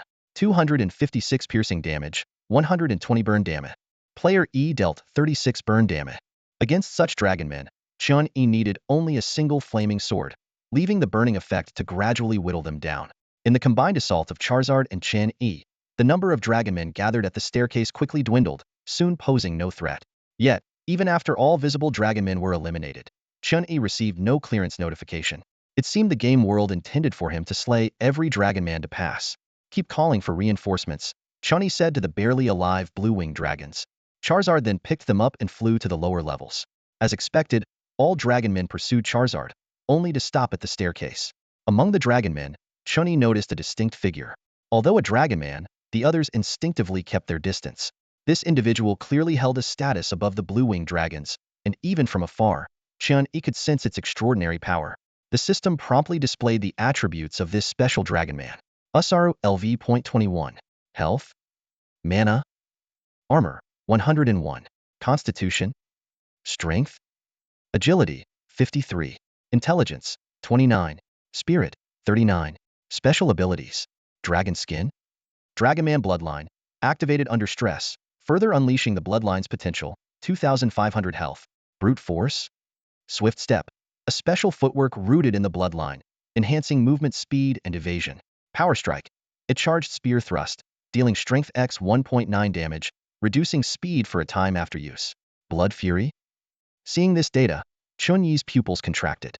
This creature's attributes far surpassed his own, so much so that his eye of surveillance couldn't fully scan it. From the known data alone, it was clear this enemy had formidable defenses. Chen Yi warned himself. Under no circumstances should he engage this foe on a level where the game's world enhances its power. He decided to continue his previous tactic, relentlessly attacking the blue-winged dragons to force them to scream. Once the dragonmen left their levels, the rest would be straightforward. The slaughter continued. The wingless blue wyverns succumbed one by one within an hour, leaving only a few copper coins on the ground. Chen Yi was accustomed to these dragons not dropping much loot. As the blue wyverns perished, the dragon folk began to scatter. Chen Yi stood still, a frown on his face, as he pondered this peculiar dragon folk civilization.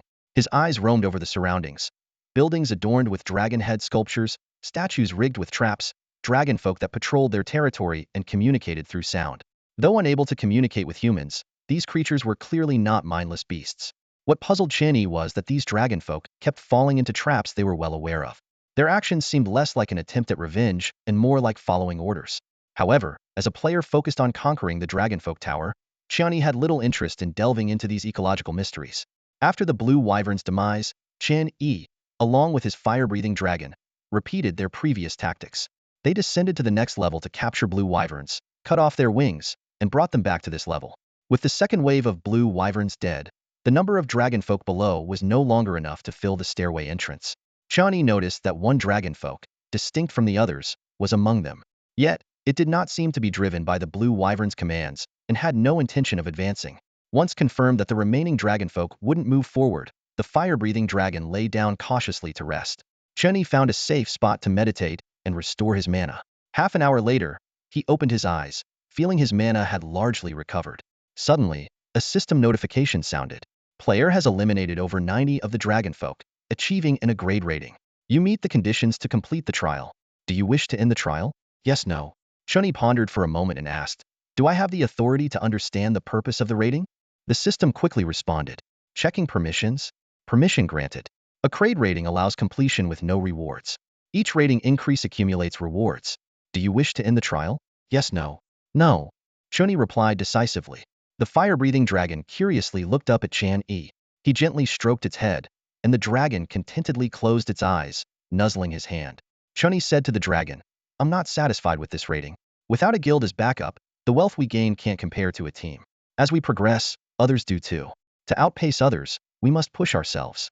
To go further, we must be ruthless, not just to others, but also to ourselves.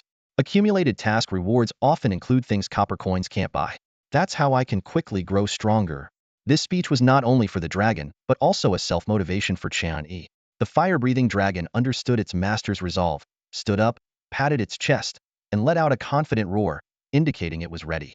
After resting for a while and eating some food bought from Xiao Lu, Chen Yi and the dragon confirmed their status was restored and began a new round of action. Chen Yi descended to the next level, but did not continue downward. He stood still, unleashing the Flame Sword Seal skill. Instantly, 8 circles of fire formed behind him, the maximum he could currently manage. The flaming swords slashed through the air, piercing into the dragonfolk's bodies. Hiss roar. Sensing the intruder, the 8 dragonfolk remaining on this level charged at Chen Yi. Before they could get close, a second wave of flaming swords pierced them again. Explode. Chen Yi didn't give the dragonfolk a chance to pull out the flaming swords, detonating them immediately. He then retreated with the fire-breathing dragon. The explosion of the flaming swords only slightly hindered the dragonfolk's advance. They quickly emerged from the flames. However, the pursuing dragonfolk stood at the stairwell entrance, roaring angrily at Chen Yi but refusing to step forward. Standing in the stairwell, Chen Yi adjusted the flight path of his fire sparrow, which then continuously unleashed flames onto the dragonfolk. Their howls soon reached the ears of another dragonfolk on the next level. It picked up a dark spear, eyes filled with rage, and quickly ascended. The flames continued to ravage the dragonfolk, and soon all 8 fell. Chen Yi spotted his target, the dragonfolk named Wusalu. As it stepped into the area where the previous dragonfolk had fallen, the pre-plant flaming swords exploded. The fire-breathing dragon suddenly appeared behind Wusalu, and fiery letters exploded around it. Seeing the dragonfolk notice it, the dragon immediately turned and fled. However, the previous attacks seemed to have no effect on Wusalu. It burst forward with incredible speed, charging at the fire-breathing dragon. Although the dragon took off first, the distance between them kept closing. Fortunately, the fire-breathing dragon was already near the tower's edge and managed to fly out of the dragonfolk tower before Wusalu could catch up. This once again demonstrated the significant advantage of flight at a certain level of strength. A system prompt popped up. Player E dealt 343 burn damage to Wusalu. Fire-breathing dragon dealt 46 burn damage to Wusalu. Chen Yi frowned at the numbers. The pre-plant flaming swords hadn't inflicted much damage. These damage amounts were insufficient to make a significant impact. He realized that defeating this formidable opponent would require more strategy and effort. As Wusalu roared at the fire-breathing dragon, the ground suddenly surged, and walls of earth sprang up like mushrooms after the rain, quickly obscuring its view. Before Wusalu could react, a flock of fiery birds descended from the sky, their bodies ablaze as they dove from different angles. Boom! The fiery birds collided with the earth walls one after another, and explosions echoed continuously. Wasalu did not sit idly by. With agility, it leaped onto the stairs, using the rebound from the ceiling to launch itself downward like a cannonball. As it landed, an invisible shockwave radiated outward. Even the earth walls, which had been improved multiple times by Chen Yi, crumbled instantly under the powerful impact. Chen Yi, although mentally prepared, was still taken aback by the scene before him. The gap between the second and first levels was far greater than he had imagined. He quickly realized that with his current strength, his only option was to try and wear down his opponent. Another series of earth walls rose, encircling Wasalu. However, this time, Wasalu had clearly lost its patience. It swung its spear impatiently, and wherever it struck, the walls crumbled like paper. Wasalu let out a roar filled with contempt for the audacious intruder. In the face of Wasalu's roar, Chen Yi calmly waved his staff and summoned another batch of earth walls. Bang! Wasalu kicked down the wall beside it and, with a few leaps, was right in front of Chen Yi. Seemingly ignoring the unspoken rule against stepping onto the platform, Chen Yi maintained his composure as he faced his opponent, who stood a head taller than him. He quickly assessed the situation. The surface of the Sky City was extraordinarily resilient, showing no damage or melting even after prolonged bombardment. Wasalu's agility was astounding, and the earlier scene of it effortlessly dodging the fiery birds was still vivid in his mind. Even if he exhausted all his magic, inflicting severe injury on it seemed nearly impossible. After careful consideration, Chen Yi decided to change his strategy and focus once again on exploiting the environment. Since the ground couldn't melt, he would create meltable earth blocks. He gave Wasalu a knowing smile as a ring of fire unfurled behind him. Whoosh! A flaming sword, accompanied by a piercing sound, instantly appeared in front of Wasalu. Chen Yi's face changed suddenly. The flaming sword struck Wasalu's tough skin, but it failed to pierce through and instead rebounded. Without hesitation, Chen Yi commanded, "Explode!" In midair, the flaming sword erupted, engulfing both of them in searing flames. A system notification sounded. Player E inflicted 176 fire damage on Wasalu. The flames dealt 154 fire damage to Player E. Player E regained 10 mana points. As the flames dissipated, Wasalu emerged unscathed, offering Chen Yi a disdainful smile as he casually extinguished the flames on his body. His deep voice carried a mocking tone. "Not all are the same. Neither are all dragon folk." Before the words settled, Wasalu thrust his black spear forward. In an instant, Chen Yi vanished from his spot, reappearing not far away on the staircase. Simultaneously, Wasalu, who had slightly crouched, disappeared as well. Chen Yi's pupils contracted sharply as he saw the massive form of the fire demon, standing 3 meters tall, replacing his previous position. An irresistible force surged forth as the fire demon crashed from the stairwell to the ground below. The vanished Wasalu landed steadily on the stairway. Another system notification rang out. Wasalu dealt 352 damage to Player E. Player E regained 24 mana points. Chen Yi quickly downed a mana potion. His eyes locked onto Wasalu. He realized this opponent wasn't concerned about going up. Once Wasalu left the level, the game's enhancements faded, leaving him feeling weak and uncomfortable. With a leap, he returned to the ground, a smirk playing on his lips. "Now this is a battle, isn't it?" A ring of fire appeared behind the fire demon, and a massive flaming sword formed in its hand. Wasalu moved swiftly on the ground, evading the flaming swords that fell in his wake. Despite their speed, they always lagged a step behind. The black spear clashed with the enormous flaming sword, carving deep grooves into the earth. Suddenly, fiery sparrows emerged from all directions, swiftly closing in on Wasalu's back. The spear swung through the air, shattering the sparrows, but the flaming sword struck Wasalu's back, causing him to stagger. Seizing the moment, a prepared dragon swooped in, grabbing Wasalu. In midair, Wasalu struggled fiercely, each punch drawing blood from the dragon's mouth. The gap in strength was too vast. Without a sneak attack, capturing the enemy was impossible. Chen Yi urgently shouted, "Let go!" Hearing the command, the dragon reluctantly released its grip, abandoning the plan to throw Wasalu from the Sky City. Wasalu's formidable physique allowed him to maintain balance in the air, but the flaw Chen Yi painstakingly crafted was not to be missed. From 3 fire rings emerged a larger flaming sword. If a regular flaming sword couldn't break through, how about this? Accompanying the flaming sword was the massive fire demon. The sound of metal clashing echoed as the flaming sword met the black spear. Wasalu deflected one flaming sword, but the second, third, and fourth followed in quick succession. The second and third swords barely pierced Wasalu's skin. The fire demon, wielding the sword, struck down fiercely, while the dragon beside it used the fire blast to amplify the damage. With a series of attacks, Usasalu was about to hit the ground. Gritting his teeth, Chen Yi detonated all the flaming swords except the 3 embedded in the ground. Intense flames filled the entire level, a sea of fire as far as the eye could see. The fire element particles seemed to cheer in delight. However, before Chen Yi could assess the aftermath, a black spear pierced through the flames, striking the fire demon hard. With a single sweep, the dragon claw left a deep gash on the demon's chest. The spear, carried by a fierce wind, came crashing down from above. Not skilled in close combat, Chen Yi couldn't react in time. With a crisp shattering sound, the fire demon's chest was smashed. The 3 maternal bodies staggered backward. The system notification chimed again. Usasalu inflicted 1352 damage on the player. Player E regained 96 mana points. For an ordinary person, this would be a fatal blow, but it didn't impede the fire demon's actions. As a magical construct, it had no fatal weaknesses.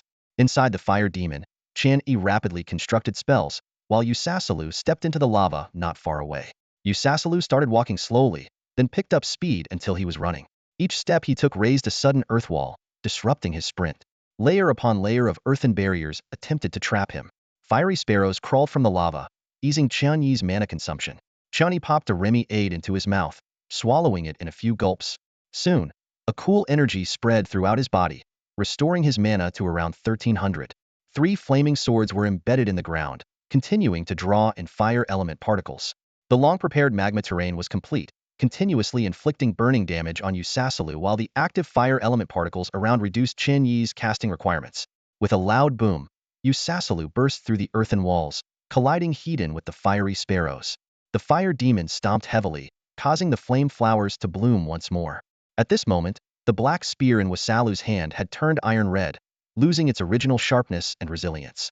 The scorching spear shaft continuously burned its wielder, yet Usasalu held on unwaveringly, boldly stepping in front of the flame demon. Suddenly, Usasalu let out a thunderous roar. Its skin began to flush with a blood-red hue, not from the flames, but as a sign of boiling blood. Though previously showing signs of fatigue, Usasalu's claws were now brimming with strength, as if it had been reborn. At this moment, the player cast the Ignite skill, inflicting 10 true damage on Usasalu and momentarily halting its recovery. However, this minor hindrance failed to stop Usasalu's onslaught. In a flash, the iron-red spear pierced through the fiery greatsword's defense and directly impaled the flame demon. E, whose abdomen was penetrated, fell out of the flame demon's body, and the demon, now without a controller, stood lifeless and covered in extensive cracks. He was shocked, realizing that Usasalu's power had surged again, its explosive speed far surpassing his own reflexes. If not for Yi's enhanced fire resistance, the red-hot spear might have instantly roasted his insides. If not for his maxed-out constitution attribute, this blow could have been fatal. Seeing this, the fire dragon immediately flew out at incredible speed, attempting to knock Usasalu away once more. However, this time, Usasalu was prepared, grabbing the fire dragon's claw and, with a swift turn, slammed it into the lava. The massive impact briefly knocked the fire dragon unconscious. Usasalu seized the opportunity, grabbing the fire dragon's tail and slamming it heavily into the ground again. In this critical moment, he quickly devised a plan, using his mental power to remotely control the flame demon's body. Although he couldn't perform precise maneuvers, he could manage a collision. A dull thud echoed as the flame demon slammed into Usasalu. Surprisingly, Usasalu remained unmoved, while the flame demon was the one repelled backward. Bang! The fire dragon crashed to the ground once more. Unwilling to be outdone, the flame demon charged forward again, embracing Usasalu. Simultaneously, the fire dragon transformed into a beam of light, disappearing from Usasalu's grasp and returning to Yi's pokeball. At that very moment, the lava inflicted 167 burn damage on the player E, permanently reducing his shoe's durability by 17 points, leaving his equipment damaged. He found himself in an unprecedented crisis. Chen Yi once again felt the searing heat of the flames, his breath scorching with every inhale. In such an environment, an ordinary person would be reduced to ashes in moments. He quickly tucked the pokeball back into his backpack, taking advantage of the flame demon still holding off Usasalu, and turned to dash downward. Chen Yi was well aware that he couldn't match his opponent at the moment, but he also doubted Usasalu could maintain this state for long. Though the flame demon was repeatedly knocked away, as long as it had a sliver of health, it wouldn't completely disappear. Reaching the next level, a cool breeze greeted him. Here, only a trickle of lava flowed down from the stairway, and the temperature hadn't noticeably increased. The inferno above seemed to have no effect here. Chen Yi immediately summoned his unconscious Charizard, frantically prying open its mouth. He crushed the bottle of healing potion and poured it into Charizard's mouth. Although the supplies provided by Lamy were the most effective, Charizard was currently unable to eat, so he had to use a less potent potion. After putting Charizard away, Chen Yi began to replenish his mana with a mana potion. Using the power of the Eternal Catalyst Stone, as long as he could keep casting spells quickly, he could continuously restore his health. Earth walls rapidly spread, eventually completely blocking the stairway entrance. The system notified Chen Yi that he had regained 20 health points. Meanwhile, fiery sparrows flew in an elliptical trajectory toward the upper level, carefully avoiding the edges of the Sky City. Even if they couldn't directly harm Asaru, they could at least maintain the high-temperature environment. Without Chen Yi's continuous mana supply, the flame sword would soon lose its power, but the high temperature above had to be maintained. This was Chen Yi's only hope to defeat Asaru. The burning state significantly weakened Asaru's healing ability, and the fact that it began using healing skills indicated that its condition wasn't as good as it appeared. The system once again notified Chen Yi of a 20-point health recovery. Meanwhile, the earth walls blocking the stairway began to crumble, suggesting that the flame demon had already been torn apart by Asaru. Chen Yi continued casting spells to reinforce the earth walls, attempting to trap Asaru on the upper level. The upper level had been eroded by lava, starkly contrasting with the cool environment where Chen Yi stood. As expected, Asaru's condition began to deteriorate.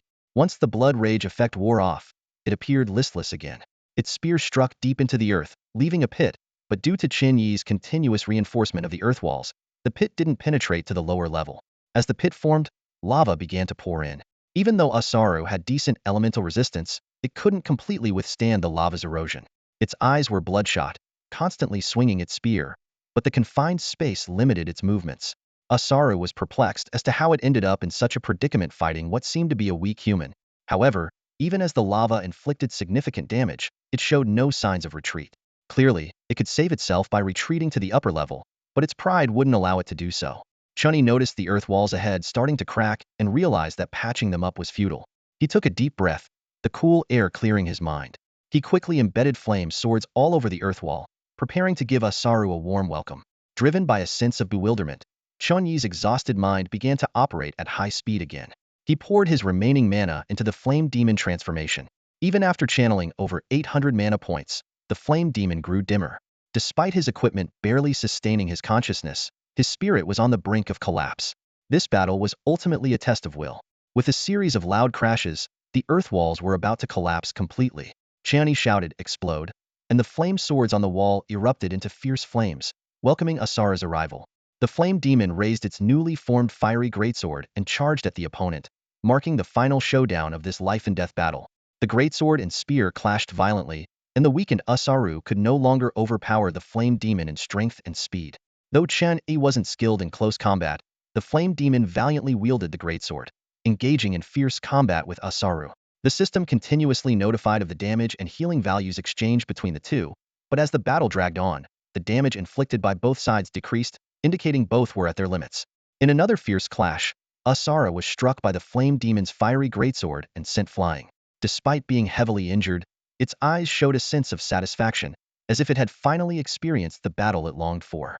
It seemed to have acknowledged Chen Yi as a worthy opponent. The flame demon painstakingly moved forward to Asaru. Although Chen Yi still had some mana left, his spirit, pushed to its limits, could no longer muster any spells. At this moment, his only means of attack was the flame demon. "You are indeed strong, but farewell," Chen Yi muttered. As the flame demon swung its sword for the fourth time, Asaru's gaze finally dimmed. The ground erupted with 2 purple items and a pile of copper coins. With a long exhale, Chen Yi watched as the flame demon disintegrated on the spot, while he himself plummeted straight to the ground. Had Asaru not fallen, it would have been him who perished. With his last ounce of will, Chen Yi painstakingly crawled to the items and coins, storing them in his backpack. If this game world doesn't conclude soon, I might really be done for, he thought wryly. The wound on his abdomen from the spear was barely stabilized by the healing effect provided by the Eternal Catalyst Stone. At this point, Chen Yi had no ability to cast any more spells. Despite the overwhelming pain, a faint smile appeared on Chen Yi's lips. This was the world he actively sought. The system detected that Chen Yi had achieved an S rating, perfectly completing the trial. Following this, Chen Yi's mind became hazy, and he vaguely saw a prompt asking if he wanted to restore his state. However, he was too exhausted to make a choice. The system, recognizing Chen Yi's condition, automatically deducted copper coins to initiate the repair process. When Chen Yi opened his eyes, he felt his body had fully recovered. The game world offered a feature to heal by spending copper coins, but few players opted for this method. Most would seek out a guild healer when faced with injuries that healing potions couldn't fix, rather than spend a large amount of copper coins. Chen Yi decided to heal his Charizard. He released Charizard from its Pokeball, and the system notified him that 3,000 copper coins had been deducted. Chen Yi quickly glanced at his remaining copper coins, 1,113 left. He breathed a sigh of relief, grateful that he could afford the treatment. The trial didn't yield many copper coins, primarily because Chen Yi had lured the Draconians onto steps that lacked the game's world bonus before defeating them. In such scenarios, Chen Yi's level was higher than the Draconians, resulting in lower experience and coin rewards. As the beam of light vanished, Charizard slowly opened its eyes, nudging Chen Yi gently. Chen Yi playfully patted it, scolding, "You have no idea how dangerous that was." Charizard gave him an innocent look as if to say, "Whatever you say." Chen Yi shook his head helplessly. Suddenly, the system alerted. Player E and his pet status have recovered. Breakthrough commencing. An invisible energy began to flow into Chen Yi and Charizard, gentle and soothing, causing no discomfort as it infused their cells, which absorbed the energy eagerly like parched travelers finding water. After an unknown period, the energy abruptly ceased. The system informed Chen Yi that his constitution attribute had reached its limit, and he needed to choose one of three development paths. 1. Hardened skin. 35 armor, enhancing skin resistance and toughness. 2. Vitality boost. 1,000 health.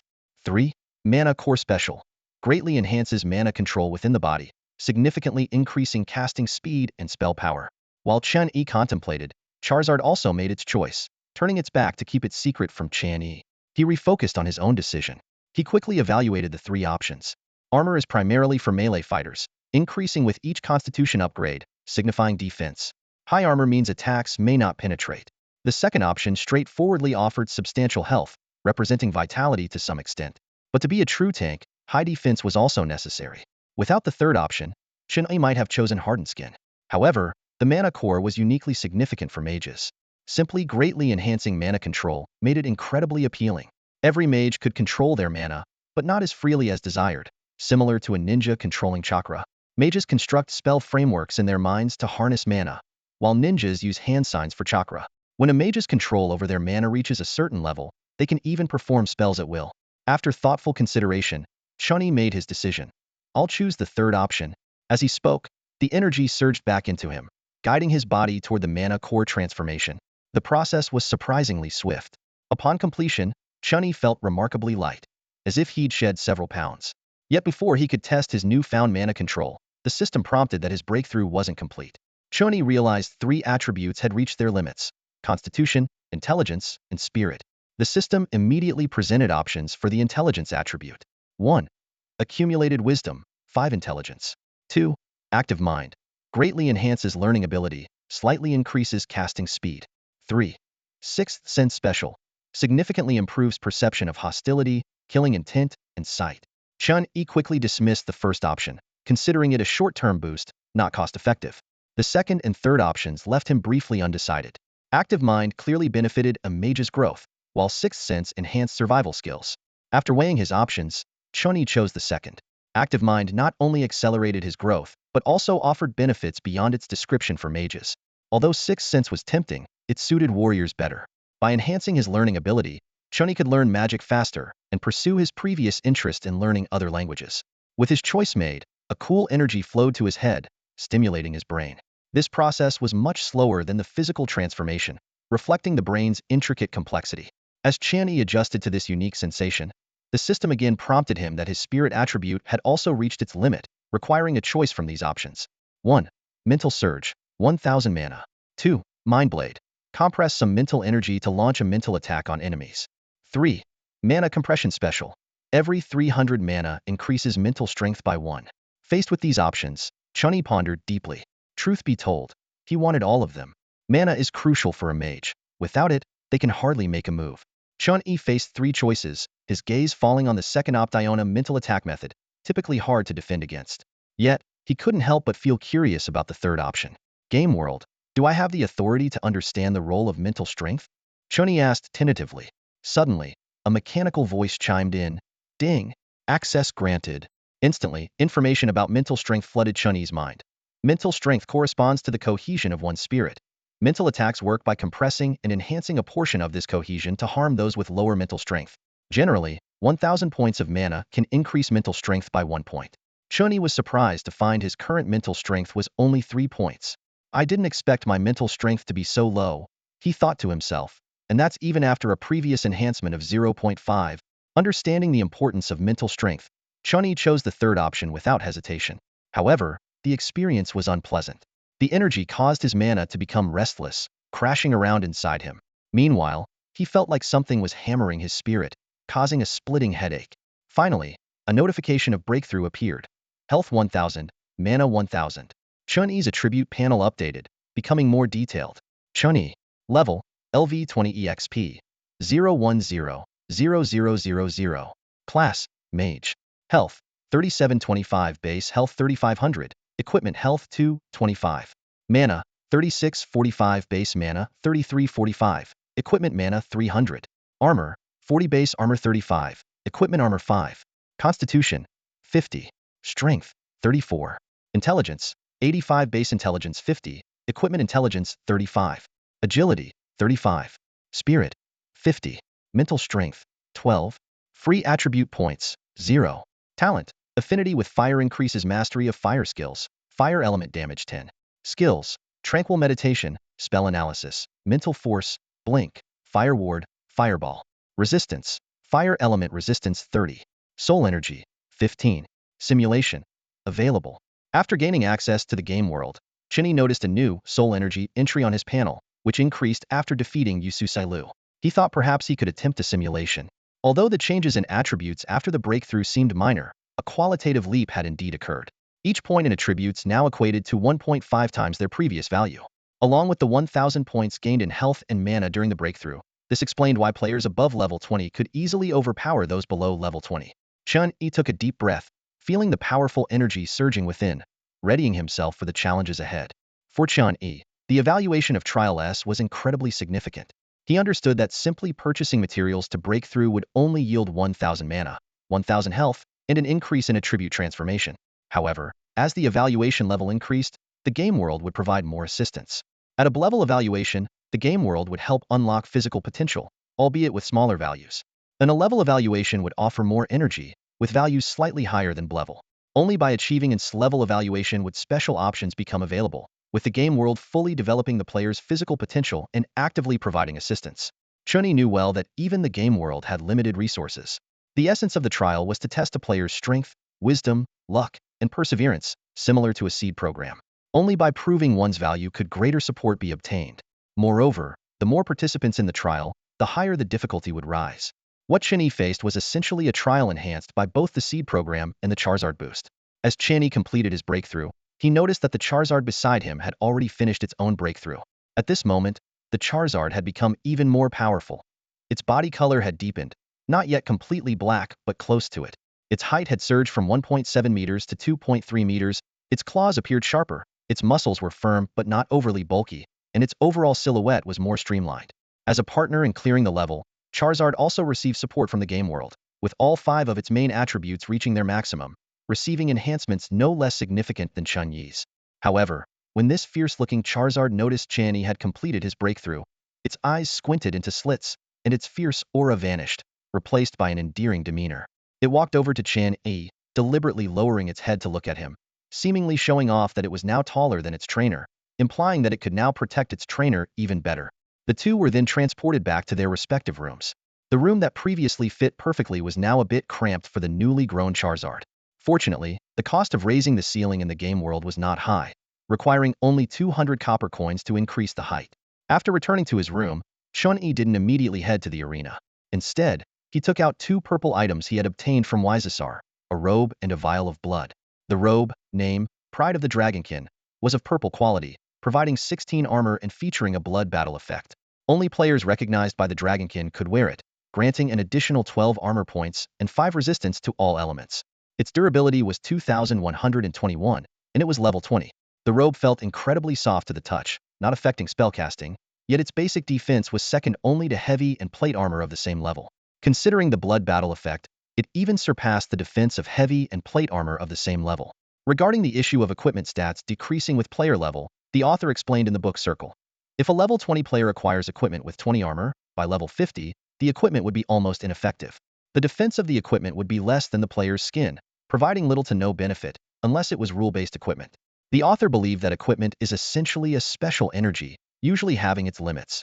Unless the essence of the energy is far beyond the player, making it impossible for the player to fully utilize the equipment's potential, the stats would decrease as the player's level increased. Without hesitation, Chen Yi donned the robe. Although the style was ordinary, it seemed to have a hint of magma's aura. As he anticipated, the equipment was able to trigger the blood battle effect. In the battle with Wisasar, not only did Wisasar acknowledge the fight, but Chen Yi did as well. Next, Chen Yi turned his attention to the other item, the Heart of the Dragonkin. This was a vial of deep purple blood, with an unknown level, and the description read, "Why is a vial of blood called a heart? You're going to use it in the right place, aren't you?" Chen Yi smiled slightly, thinking this dragon-related item might be sellable to someone in need within the game. He turned to Charizard and said, "Charizard, could you help me sell these items later?" At the mention of this, Charizard perked up. It loved the sound of clinking copper coins, and wouldn't let anyone take advantage of its trainer's coins. It patted its chest, assuring that it would handle the sale and not sell at a loss.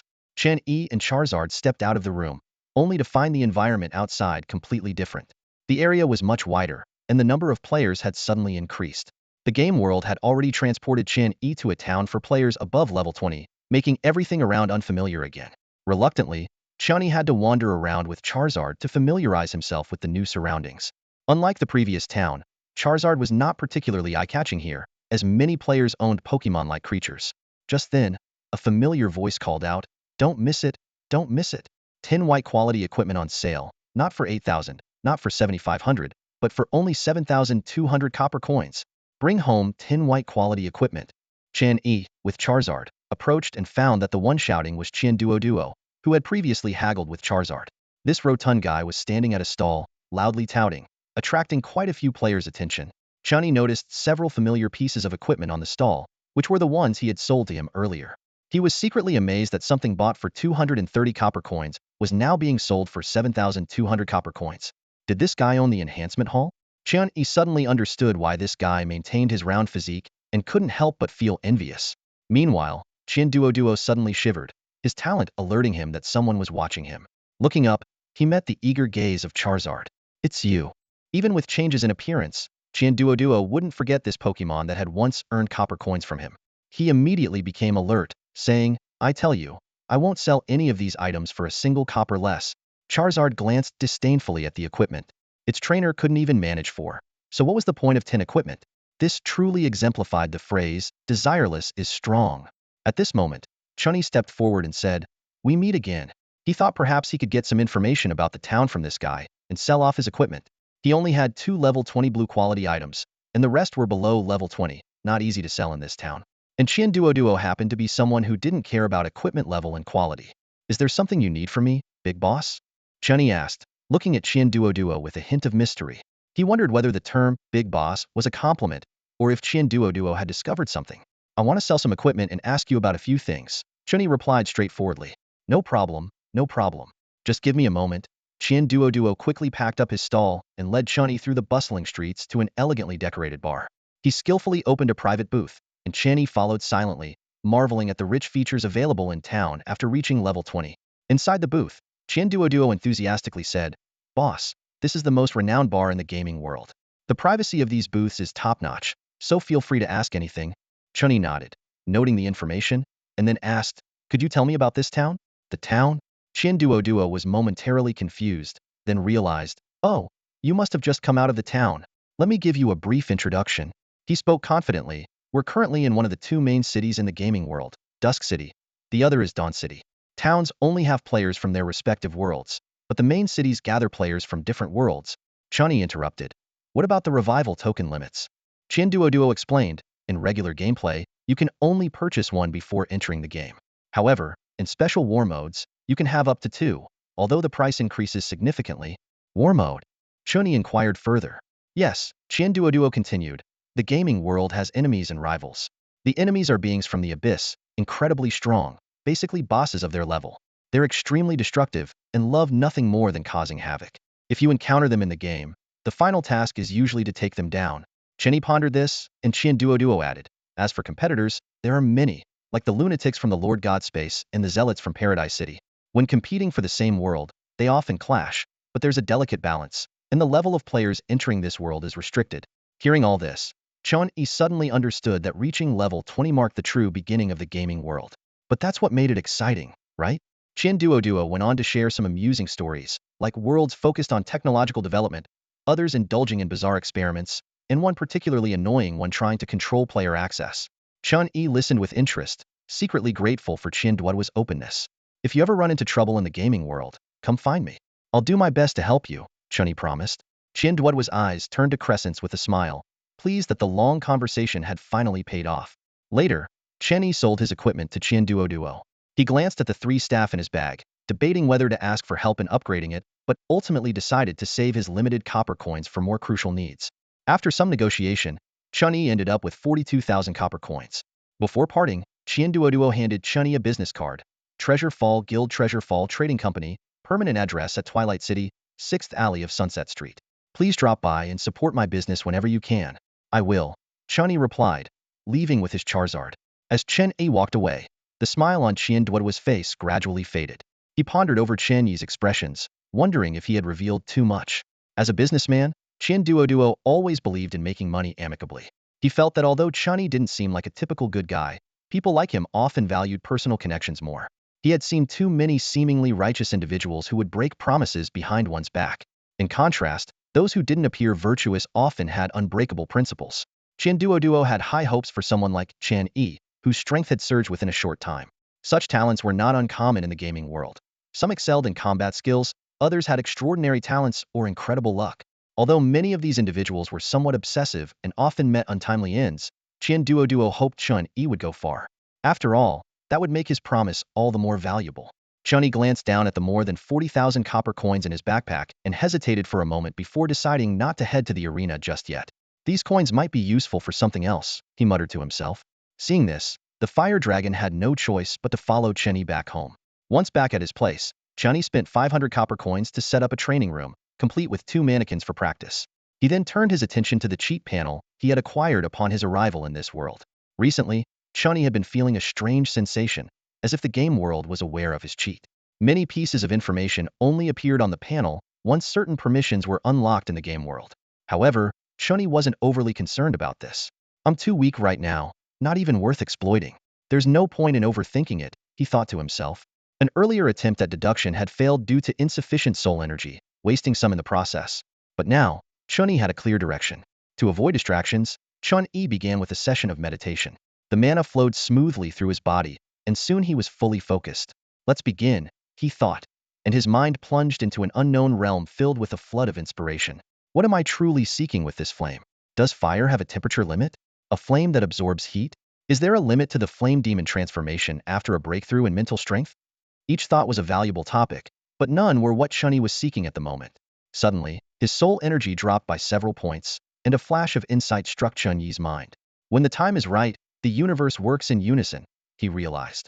My first real encounter with fire was through learning to ignite, either with the game's help or through rune power.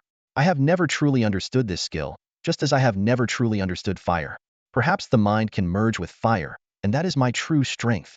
In that moment, it felt as if Chen Yi had an epiphany, solving numerous problems that had been plaguing him.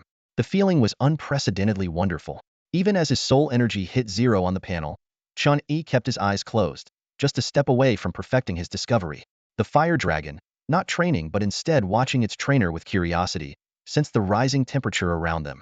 Although not extremely high, it was enough to make the dragon feel unusually hot, causing it to move a bit further away. Time slowly passed, and though only a small part remained to be perfected, it troubled Chen Yi for quite a while. After losing that mystical sensation, he felt as if his mind was shackled, with every minor direction requiring careful deliberation. By the next morning, Chen Yi finally opened his eyes with a smile, having succeeded at last. In his mental domain now burned a translucent silver flame, his greatest achievement so far. He named it Heartfire. A new skill appeared on the panel, Heartfire. The description read, Burning Lotus, a flame of the mind, seemingly formless yet substantial, can be added to fire to burn an enemy's spirit, dealing damage based on mental strength x 580 to fire perception. Burning Lotus also protects and tempers the spirit. The evaluation was A peculiar flame, but its future seems promising. Chen Yi grew increasingly fond of the flame in his mind. Heartfire was a direction he stumbled upon through inspiration, laden with coincidence. If he had to start over, he might have been stuck at one step for a long time. Currently, Chen Yi's mental strength wasn't sufficient for spiritual attacks. He speculated that he would need to compress part of his spirit to around a strength of 20 to cause noticeable harm, such as making an opponent feel mental pain or bleed from the nose and mouth. However, extending spiritual attacks outside the body would require further knowledge and learning. Therefore, Chen Yi decided to take a different approach, learning from the hummingbird's method. The hummingbird embedded spiritual attacks in its sound, while Chen Yi attached them to his flame. Heartfire was a fusion of Chen Yi's understanding of fire, subtly influenced by the ignite skill, ultimately forming this unique flame. Chen Yi was curious to see who would become his first victim, imagining that the sensation of one's spirit being scorched would be quite unpleasant. Let's go, fire dragon. Let's find Xiao Lu and celebrate, Chen Yi said excitedly, then paused. Oh right, that oily woman Xiao Lu is still in town. He realized he had one less person to talk to. Smiling at the dragon, he added, then let's find a place to celebrate ourselves. Roar. The fire dragon responded, sharing in Chen Yi's joy. They found a restaurant in the main city and booked a private room. A variety of dishes filled the table, but with their extraordinary physiques, they weren't worried about finishing it all. When they left, Chen Yi dropped 600 copper coins. Prices in big cities are really high, Chen Yi remarked. I kind of miss that oily woman. What should I do? He quickly denied it. It's definitely not because I missed the copper coins. After a brief celebration, Chen Yi returned to the training room. A sleepless night had little effect on him now. Only at this moment did he start to feel the differences before and after his breakthrough. With a thought, Chen Yi didn't construct a structure in his mind this time. Yet the mana automatically moved to where it should be. A ring of fire quickly formed behind him, its activation speed significantly faster and smoother. A flame sword formed rapidly, tinged with a barely visible silver fire. The sword light flashed, easily cutting through the training dummy. Both the temperature and speed had noticeably increased, a result of enhanced attributes. Chen Yi realized he was capable of much more. Forming a flame sword without constructing a framework had become effortless for him. He could now attempt to make his spells more complex. Chen Yi pulled out his notebook, reviewing the ideas he had previously abandoned due to overly complicated casting processes. Now, these ideas could finally be put to use. Absorbing heat, that idea seems familiar, Chen Yi muttered to himself. It might actually be possible.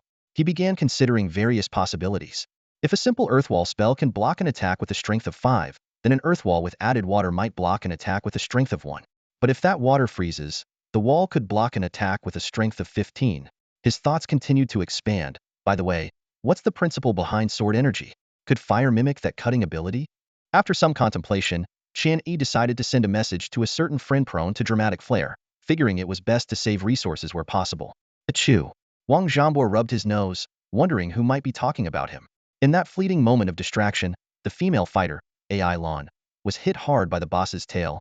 Her cheeks flushed red, nearly causing her to cough up blood. Wang, Zhan, Bo. AI Lan shouted through gritted teeth. You're quite bold, aren't you? Who gave you permission to call me by my real name? Remember, my game nickname is Wu Di. Startled by her outburst, Wang Zhanbo turned to see AI Lan fuming with anger, as if she were about to breathe fire. He quickly tried to explain. Well, I can explain. The other guild members, sensing the tension, stepped in to handle the boss, giving AI Lan space to confront Wang Zhanbo. He suddenly felt parched, his throat tightening involuntarily. AI Lan, hear me out before you attack. He raised his hands in surrender. Stop. Do you not see me as the guild leader anymore? If you don't stop, I might have to fight back. And please, not the face. The Crooked Mouth Dragon King Guild had been stuck in SAO for quite some time. The game's mission was to identify and eliminate the anomalies. In reality, after level 20, these anomalies were no longer a secret. They might emerge from the abyss, be sent by the main god's space, or be planted by other forces. However, in SAO, the presence of players had already altered the original storyline. This particular anomaly was deeply hidden, with no clues uncovered so far. Fortunately, the monsters in this world offered rich experience, making the situation somewhat bearable. With the boss defeated, Wang Zhanbo leveled up again, reaching level 28.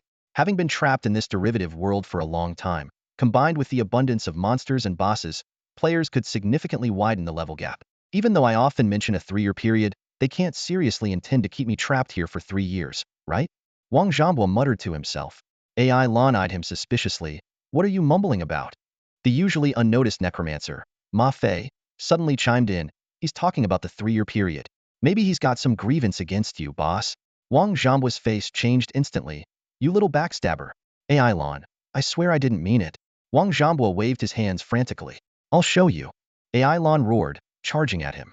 Trapped in the game, Wang Zhambua was naturally unable to receive messages from Chen Yi. Meanwhile, after spending a week recuperating and reflecting on his gains in the training room, Chen Yi exited the game world. As he stepped outside, he suddenly felt a wave of weakness, as if being suppressed by an invisible force. The heart fire in his mind began to stir, seemingly burning something, which slightly alleviated the mental pressure. Chen Yi's attributes displayed. Level, LV20 EXP 010-0000. Class, Mage. Health, 1225. Mana, 915. Armor, 21. Constitution, 29. Strength, 14. Intelligence, 29. Agility, 12. Spirit, 29. Mental strength, 7. Free attribute points, 0. Soul energy, 0. Simulation. All his attributes were suppressed, making him feel uncomfortable. His spatial backpack was sealed, preventing him from accessing any items inside. The lack of weapons left Chen Yi feeling uneasy. He quickly moved away from the doorway to a small corner without surveillance cameras. Flames danced in his hands, eventually shaping into his staff. This was a conduit formed from flames, one of Chen Yi's learned skills. While it couldn't compare to a real weapon, it was better than being unarmed. He casually tossed the staff into the air, and it soon dissipated into flames. The Zero Magic Constitution's mana control greatly reduced Chen Yi's casting requirements, allowing him to achieve things previously impossible. Stepping onto the street, Chen Yi immediately drew attention. Clad in a mage's robe, he exuded an aloof aura, clearly having just emerged from the doorway. Despite his unapproachable demeanor, many women approached him, seeing him as a potential goldmine with a stable job and good benefits. However, Chen Yi frowned, noting the lack of caution and respect for power he encountered in the game world. With a thought, a colorful shimmer enveloped him, and he vanished from sight. This was a simple illusion spell, perfect for evading ordinary people. Nearby cameras shifted slightly, seemingly trying to track him, but soon returned to their original position, having lost their target. Chen Yi's exit from the game world was driven by his former homeroom teacher. Before his past life's memories awakened, the teacher had always been kind to him. Now that he had the ability, he naturally wanted to repay that kindness. He planned to use the copper coins earned from selling equipment to Chen Duo to help his old teacher. If needed, Chen Yi would also prepare level 20 breakthrough materials for him. In the real world, everything seemed peaceful, with housewives discussing dinner plans, weary office workers, and school children just released from school. It was a stark contrast to the game's world, seemingly idyllic, yet not what Chen Yi sought. Such peace felt too fragile.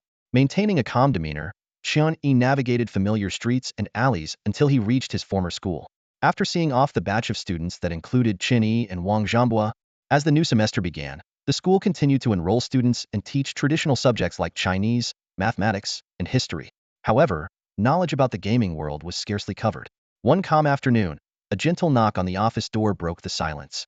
Come in, the elderly homeroom teacher said, not lifting his head as he remained focused on grading papers.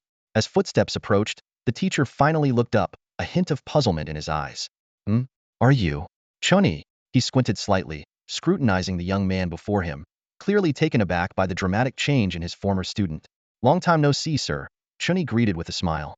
Recognizing his once prized student, the teacher's demeanor warmed noticeably. He fondly recalled Chen Yi's school days, his eyes glimmering with nostalgia. I can hardly recognize you with such a transformation, he marveled. So, have you encountered some difficulty and come to seek advice from your old mentor? Chen Yi shook his head gently, a confident look on his face. Sir, I've already reached level 20.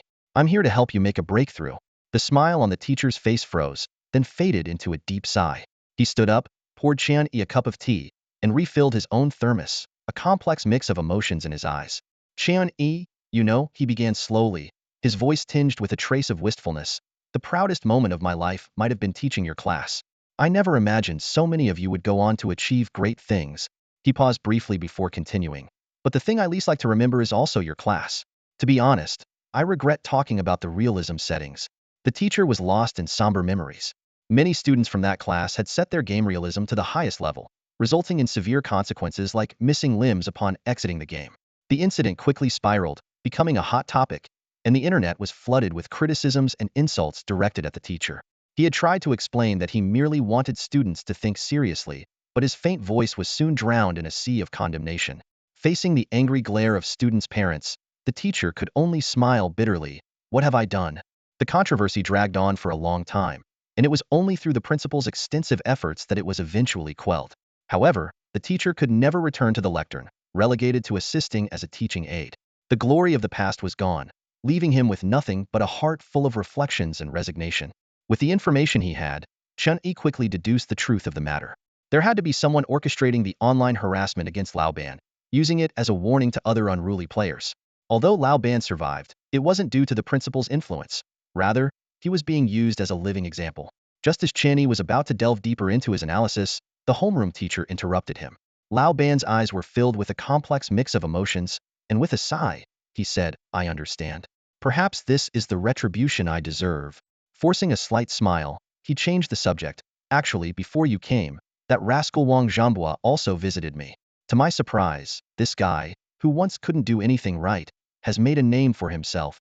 Lao Ben recalled the moment Wang Zhanghua asked him if he wanted to return to the gaming world, and the temptation he felt. But then he thought of his wife and daughter at home. Shaking his head, he told Chen Yi, "I'm too old to fight anymore." Chen Yi remained silent. He understood that Lao Ban, having lost his fighting spirit, was no longer fit for the gaming world. But this was Lao Ban's choice, and it wasn't Chen Yi's place to interfere. Before parting, Lao Ban self-deprecatingly remarked, "To think someone like me would encounter two chances to change my fate. If only it had been 10 or 20 years earlier." He trailed off with a bitter smile and shook his head. Chen Yi left the school lightly. The autumn wind blew, swirling fallen leaves around him. Unknowingly, the once lively park had become eerily silent. Chen Yi suddenly stopped, turned toward the slide, and coldly said, "Come out, or do I need to invite you?" As soon as the words left his mouth, a large group of fully armed security personnel emerged from hiding, cautiously raising their bulletproof shields and surrounding Chen Yi. Before he could speak, several flashbangs were thrown his way. "Go. Try to capture him alive." With that command, the security personnel swarmed toward him. Faced with the sudden assault, Chen Yi remained expressionless, as if he wasn't the target. He coldly said, "Since you have no intention of talking, then..." Before he could finish, a violent flame exploded in front of him. The guards in the front row were instantly engulfed in fire, writhing on the ground in agony, trying to extinguish the flames. "Help! Water!" Their screams soon faded, leaving only a few burning bodies emitting a nauseating stench. Although the gaming world had restricted players' attributes, reducing the power of Chen Yi's flames, it was more than enough to handle these ordinary people. Through numerous battles, Chen Yi had learned to quickly assess his opponent's strength. To him, these guards were merely ordinary people, with attribute points around 5. A flaming staff materialized in Chen Yi's hand as he coldly declared, "Since you chose violence, we are now enemies." "Fire!" came the order, and gunshots rang out. But all the bullets were blocked by a suddenly erected earth wall. Meanwhile, several firebirds descended from the sky, tracing elegant arcs before precisely hitting their targets. The explosive flames instantly consumed the guards, their bulletproof shields unable to withstand the searing heat. Those struck were reduced to charred remains in moments. Alarms blared as numerous police cars arrived, surrounding the park. "The fugitive is a mage, requesting backup. The enemy's firepower is exceptionally strong. We need heavier weaponry."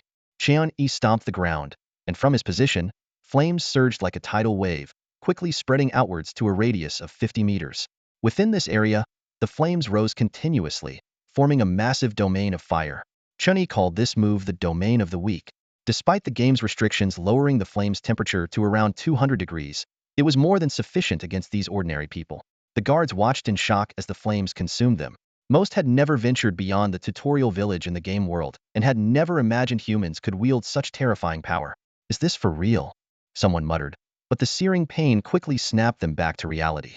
Clothes and hair ignited in an instant, and dozens of fire people frantically ran out of the fiery domain, screaming for water. To Chen Yi, the move's effect was less impressive than he had hoped, but to the other guards, he seemed like a demon commanding the flames. In his hands, the fire was like a tame cat, but to them, it bared its ferocious fangs. "No way, I'm not doing this," a guard shouted in terror. "I have a wife waiting for me at home. I don't want to die this early." "Damn that bald Wang. I knew nothing good would come of this." With that, some guards turned and fled. Earning just 3,000 a month, why risk your life? This sentiment resonated deeply among the police officers. Many had initially chosen to leave the game world to avoid such perilous situations. This mindset quickly spread, and soon, the once tightly knit ranks of officers thinned significantly. Seeing this, The player overseeing the situation hurriedly grabbed a megaphone and shouted, "Don't be afraid." Players are suppressed when they return to the real world. Once his ultimate move is over, he's useless. But before he could finish, a fiery sparrow suddenly attacked, engulfing him in searing flames. His voice was abruptly cut off, leaving only the crackling of the fire. This scene terrified the remaining officers even more.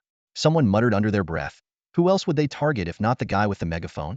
Indeed, as that player had mentioned, players' attributes were suppressed in the real world, and those not strong enough were barely any different from ordinary people. Standing in the middle of the battlefield, Chen Yi held a makeshift staff. In comparison, the other players lacked even basic armor. Not far away, a more elite unit was quietly descending from helicopters, stealthily surrounding Chen Yi. Further away, snipers had taken their positions, decisively replacing their tranquilizer rounds with lethal bullets. The battle with Chen Yi put immense pressure on everyone, leading more guards to abandon the field. Realizing that bullets couldn't penetrate Chen Yi's earthen wall defense, some decided to adopt more aggressive tactics. Dozens of grenades arced through the air, attempting to bypass the wall and strike Chen Yi directly. However, just as these grenades were about to clear the wall, they suddenly halted midair. With a slight wave of his hand, Chen Yi sent all the grenades hurtling back at a faster speed. Boom, boom, boom. The area around the police vehicles erupted in a series of explosions, with the overcrowded cars amplifying the blast's impact. The battle had barely begun, yet the scene was already one of devastation. Charred bodies lay everywhere, and the air was thick with the acrid smell of burning. The survivors stared blankly at their handguns, despair creeping in. Could these really defeat the opponent? The reality was that conventional attacks were utterly ineffective against Chen Yi. Bullets couldn't penetrate his earthen defenses, and grenades were effortlessly caught and returned by his telekinesis. With each game experience, Chen Yi's abilities had far surpassed what ordinary people could comprehend, making the gap between them insurmountable by normal standards. The first flashbang caught Chen Yi completely off guard. Although he was a mage, he could still rely on his mental strength to sense his surroundings after losing his sight. Thanks to his high health points and resulting strong vitality, his vision quickly returned to normal. This experience made him more vigilant, realizing that he wasn't as keen at sensing danger as a warrior. Chen Yi's mind raced as he began to contemplate studying a technique similar to Gojo Satoru's Limitless. An idea flickered through his mind. Applying the Achilles paradox from the magical world to reality, achieving the concept of infinitely reducing distance within a specific space. This passive skill could make objects approaching the user slow down, eventually becoming unable to touch him. Unsure if the enemy had other hard-to-defend weapons, Chen Yi decided to take the initiative. He mobilized all his mana, leaving only 120 points as a reserve. In an instant, a 3.2-meter-tall flame demon materialized, radiating suffocating heat. Chen Yi thought coldly, since those lurking in the shadows enjoy watching so much, let's give them a taste of pain. With a qualitative leap in his mental strength, the flame demon's power was far beyond what it used to be. Even under the suppression of the game world, its attributes were still impressive. The portal was less than 1,000 meters away, and at the speed of the flame demon, it could reach the gate in 7 seconds. However, the enemy had no intention of letting him leave easily. Whoosh! A sniper rifle's specially made armor-piercing bullet whizzed through the air, only to graze the flame demon, sparking a few embers. The system notification sounded. XXX dealt 159 damage to player E. XX dealt 3 damage to player E. The sniper, witnessing this, couldn't help but curse the ancestors of the mages at the research lab. That's not what they said when they sold it. Is this thing not Susanoo? He quickly packed up his sniper rifle and fled without hesitation. Just working for the guild. Why risk my life? Although Chen Yi wasn't skilled in close combat, when strength and speed were overwhelmingly in his favor, technique became less important. The flame demon stomped heavily, cracking the ground and leaving a deep pit. It charged into the crowd with blinding speed, commencing a merciless slaughter. A giant hand made of magma easily swatted away a guard holding a shield. With a crisp crack, the guard's arm bone snapped. He screamed in midair before crashing to the ground, his blood quickly staining the asphalt. Explosions erupted one after another, and the flame demon's body was soon covered in blood. A surviving guard frantically fired at the flame demon, hysterically shouting, "Die, you monster!" Yet the bullets barely sparked on the flame demon's body. A rocket came howling in, and the flame demon casually caught it. A dull explosion echoed in its palm, and the system notification appeared again. XX dealt 226 damage to player E2, 20 impact damage, 6 burn damage. The flame demon effortlessly killed the 2 attackers, and then turned to leave. It leaped towards a helicopter, punching straight through it. The so-called elite special forces had long given up the thought of taking down Chen Yi, hiding and whispering complaints into their headsets. Damn it, Who said this was a newbie player? Even under game world suppression, he's this strong. Doesn't seem like a newbie at all. Didn't expect mages to be this powerful in the real world. Besides those technique maniacs. Isn't this Susanoo? It must be Susanoo. Why don't those mages who look down on everything know this move? As the third helicopter crashed, only the occasional crackle of flames broke the silence around. The flame demon scanned the area, hoping to spot some players, preferably members of the Dynasty Guild. Suddenly, a surviving phone on the ground broke the silence. This is headquarters. 1. Do you read? 1. Do you read? Chen Yi used telekinesis to pick up the phone, passing it through the flame demon to his own hand. Hello, he said calmly. The operator on the other end spoke clearly. 1. I heard the explosions have stopped. Do you still need reinforcements? Yes, Chen Yi replied coldly, but I'm curious as to why ordinary people dare to involve themselves in disputes between players. Sir, hello? The operator's voice noticeably trembled. Chen Yi, expressionless, said, No need to be nervous. It's just a personal curiosity. However, his reassurance only made the operator more anxious, as if a demon was on the other end saying not to worry. The operator, struggling to control her fear, stammered out a final sentence. Sir, please surrender. The law will judge you. Chen Yi chuckled softly, unclear whether he was mocking the law she mentioned or her persistence. Is that so? Well, I'll be waiting for you then. But don't expect me to stick around forever, Chen Yi sneered, casually tossing his phone out of the flame demon. The device traced an arc through the air before crashing to the ground, shattering into pieces. Chen Yi had already figured out who was behind this ambush. Not long ago, he had crossed paths with Dingli, a member of the Dynasty Guild. Unlike Wang Zhambua's slanted mouth Dragon King Guild, the Dynasty Guild was an established power from the early days of the game's launch, with its core members wielding considerable influence in the real world. After being snubbed, Dingli was furious. He first issued a bounty within the guild, offering 50,000 copper coins for Chen Yi's torment and death. Then, leveraging his real-world connections, he had Chen Yi listed as a fugitive. Such tactics were not uncommon among guild players, with several similar incidents occurring each year. In the real world, players' attributes were suppressed, and lacking suitable weapons, they could be subdued by sheer numbers. However, players skilled in combat techniques were exceptions. They could turn any found object into a deadly weapon, so it was best not to provoke them. Despite Chen Yi's extreme caution and the use of mimicry to avoid detection by ordinary cameras, his visit to his old teacher proved to be a critical mistake. As a noticeable target, Chen Yi's homeroom teacher was already under guild surveillance. Computer comparisons quickly led to a warrant for Chen Yi's capture. Many guild players who received the alert were eager to earn some easy money, but they never expected this opportunity to become their death sentence. The flame demon continued its search nearby, leaving deep impressions in the asphalt with every step. Aren't you looking for me? Come on out. I promise I won't run. Chen Yi's voice echoed through the empty street. Not far away, a player quietly retracted his weapon, thinking, only a fool would go out there.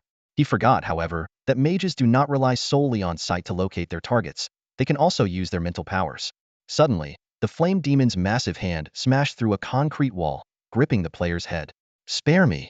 The player's scream echoed on the street, but he was soon crushed to pieces by the demon. Chen Yi frowned, realizing that this method of killing was too slow, but his mana was severely depleted. He regretted, if only I could bring my gear out, I could replenish my mana by selling health. This approach wouldn't work for long. Eventually, he'd hunt them all down one by one. The players lurking in the shadows began to panic. Then go kill him, a voice suddenly shouted. What? Me? The singled-out player looked at the long knife in his hand, then glanced up at the towering flame demon, ultimately dismissing the idea. Where's the sniper? Provide some cover, someone called out anxiously. Stop shouting, that guy's long gone. Another voice replied helplessly. Damn it. Curses echoed through the darkness. Hey, how should I address you? Maybe we can talk this over. A faint voice came from behind the fire demon. A tiny hamster, trembling with fear, looked up at the enormous creature, its eyes filled with terror. In the distance, the summoner Li Mei hid in a safe spot, constantly encouraging her summoned beast. Mei, I really can't do this. Come on, you're the best. She could have summoned other creatures, but feared provoking Chen Yi's hostility. With her magic nearly depleted, she had to pin her hopes on the small hamster. The hamster mustered up the courage and continued in a trembling voice. We're all just trying to get by. How about cutting us some slack? Maintaining such powerful magic must be costly. You might not be able to eliminate us all before it fades. Why not let us go?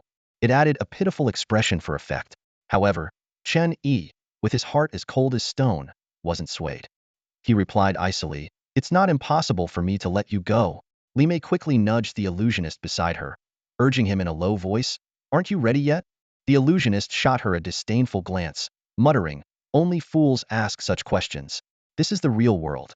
Not everyone is a freak like that guy over there." Despite his words, he was nearly ready, and the air around them began to warp eerily. "Done!" The illusionist called out, and with a flourish, his signature skill, the phantom barrier, unfolded. Anyone outside the barrier could only see and hear what he allowed.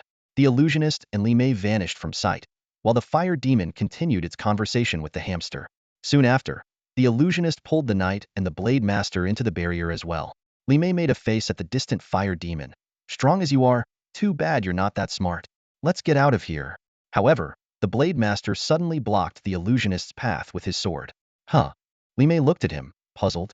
Sweat beaded on the blade master's forehead as he spoke with a trembling voice. "It seems we can't get away." Just then, the fire demon, as if painted into existence, suddenly appeared before them.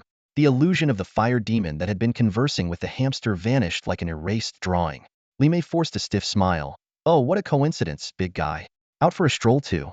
In truth, Chen Yi never intended to negotiate. His mimicry spell had been in effect since the hamster appeared. While controlling the illusion, he tracked these players' whereabouts. When the illusionist created the barrier, the spell's ripple, like a firefly in the dark, revealed their location. Simple multitasking. Observing spatial fluctuations, these were passive abilities gained from increased mental strength. Chen Yi coldly said, "Goodbye," as the fire demon's fist crashed down, leaving a deep crater in the asphalt. The blade master, who stepped forward to block the blow, was sent flying. Seeing this, Li Mei dropped her obsequious act, dragging the illusionist back while quickly setting up magic circles on the ground. The knight raised his shield, trying to fend off the fire demon's assault. At this moment, the blade master scrambled out of the rubble, shouting as he ran, "What are you fighting for, you fool? Run!" The knight looked bewildered. "Huh?" Before he could react, a shadow engulfed him. With a loud crash, the knight and his shield were flattened. The blade master dared to block because his class had a special ability, Soul of Defense. Although he couldn't wield a shield, each successful sword block added a 300-point shield, up to a maximum of 3,000. He had stored 1,500 points of this white shield before leaving the game world, only for it to be shattered in one blow. Though his weaker constitution in the real world played a part, taking roughly 1,500 damage at once was beyond his capability.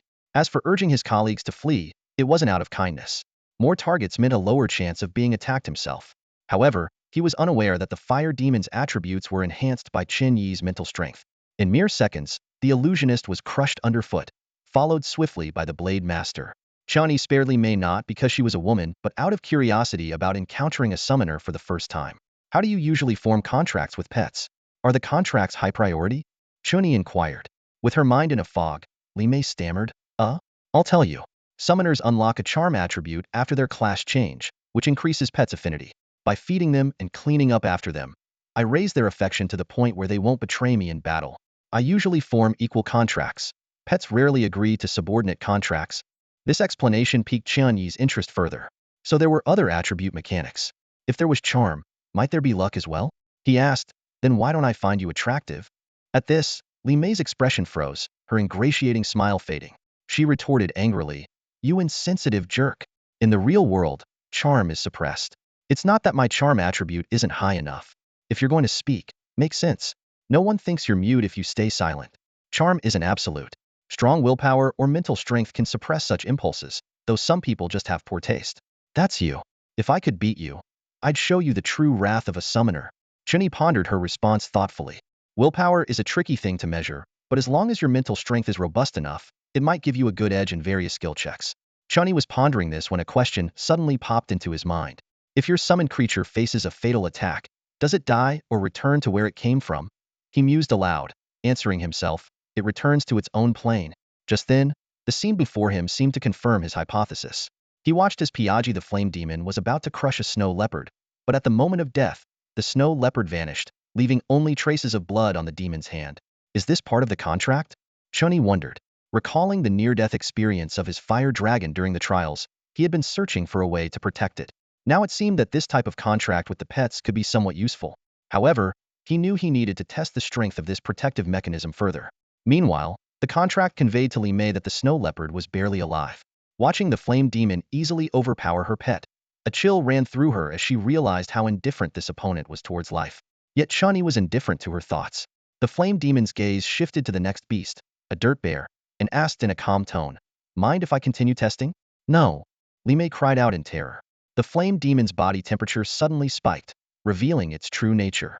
The dirt bear, with its suppressed attributes, was powerless against such heat. It struggled desperately, trying to reach a safe place, but its anchor point was elusive. Finally, just before it was about to be roasted, the dirt bear disappeared from the demon's grasp. Turns out, even spatial magic can be disrupted, Chen Yi concluded, then calmly said, "Mind if I try once more?" "Pervert! Madman!" Li Mei screamed in despair. "I knew you wouldn't let me go. Go ahead, kill me. Come on." Chen Yi was puzzled and asked in return, "Weren't you the ones trying to hunt me down first?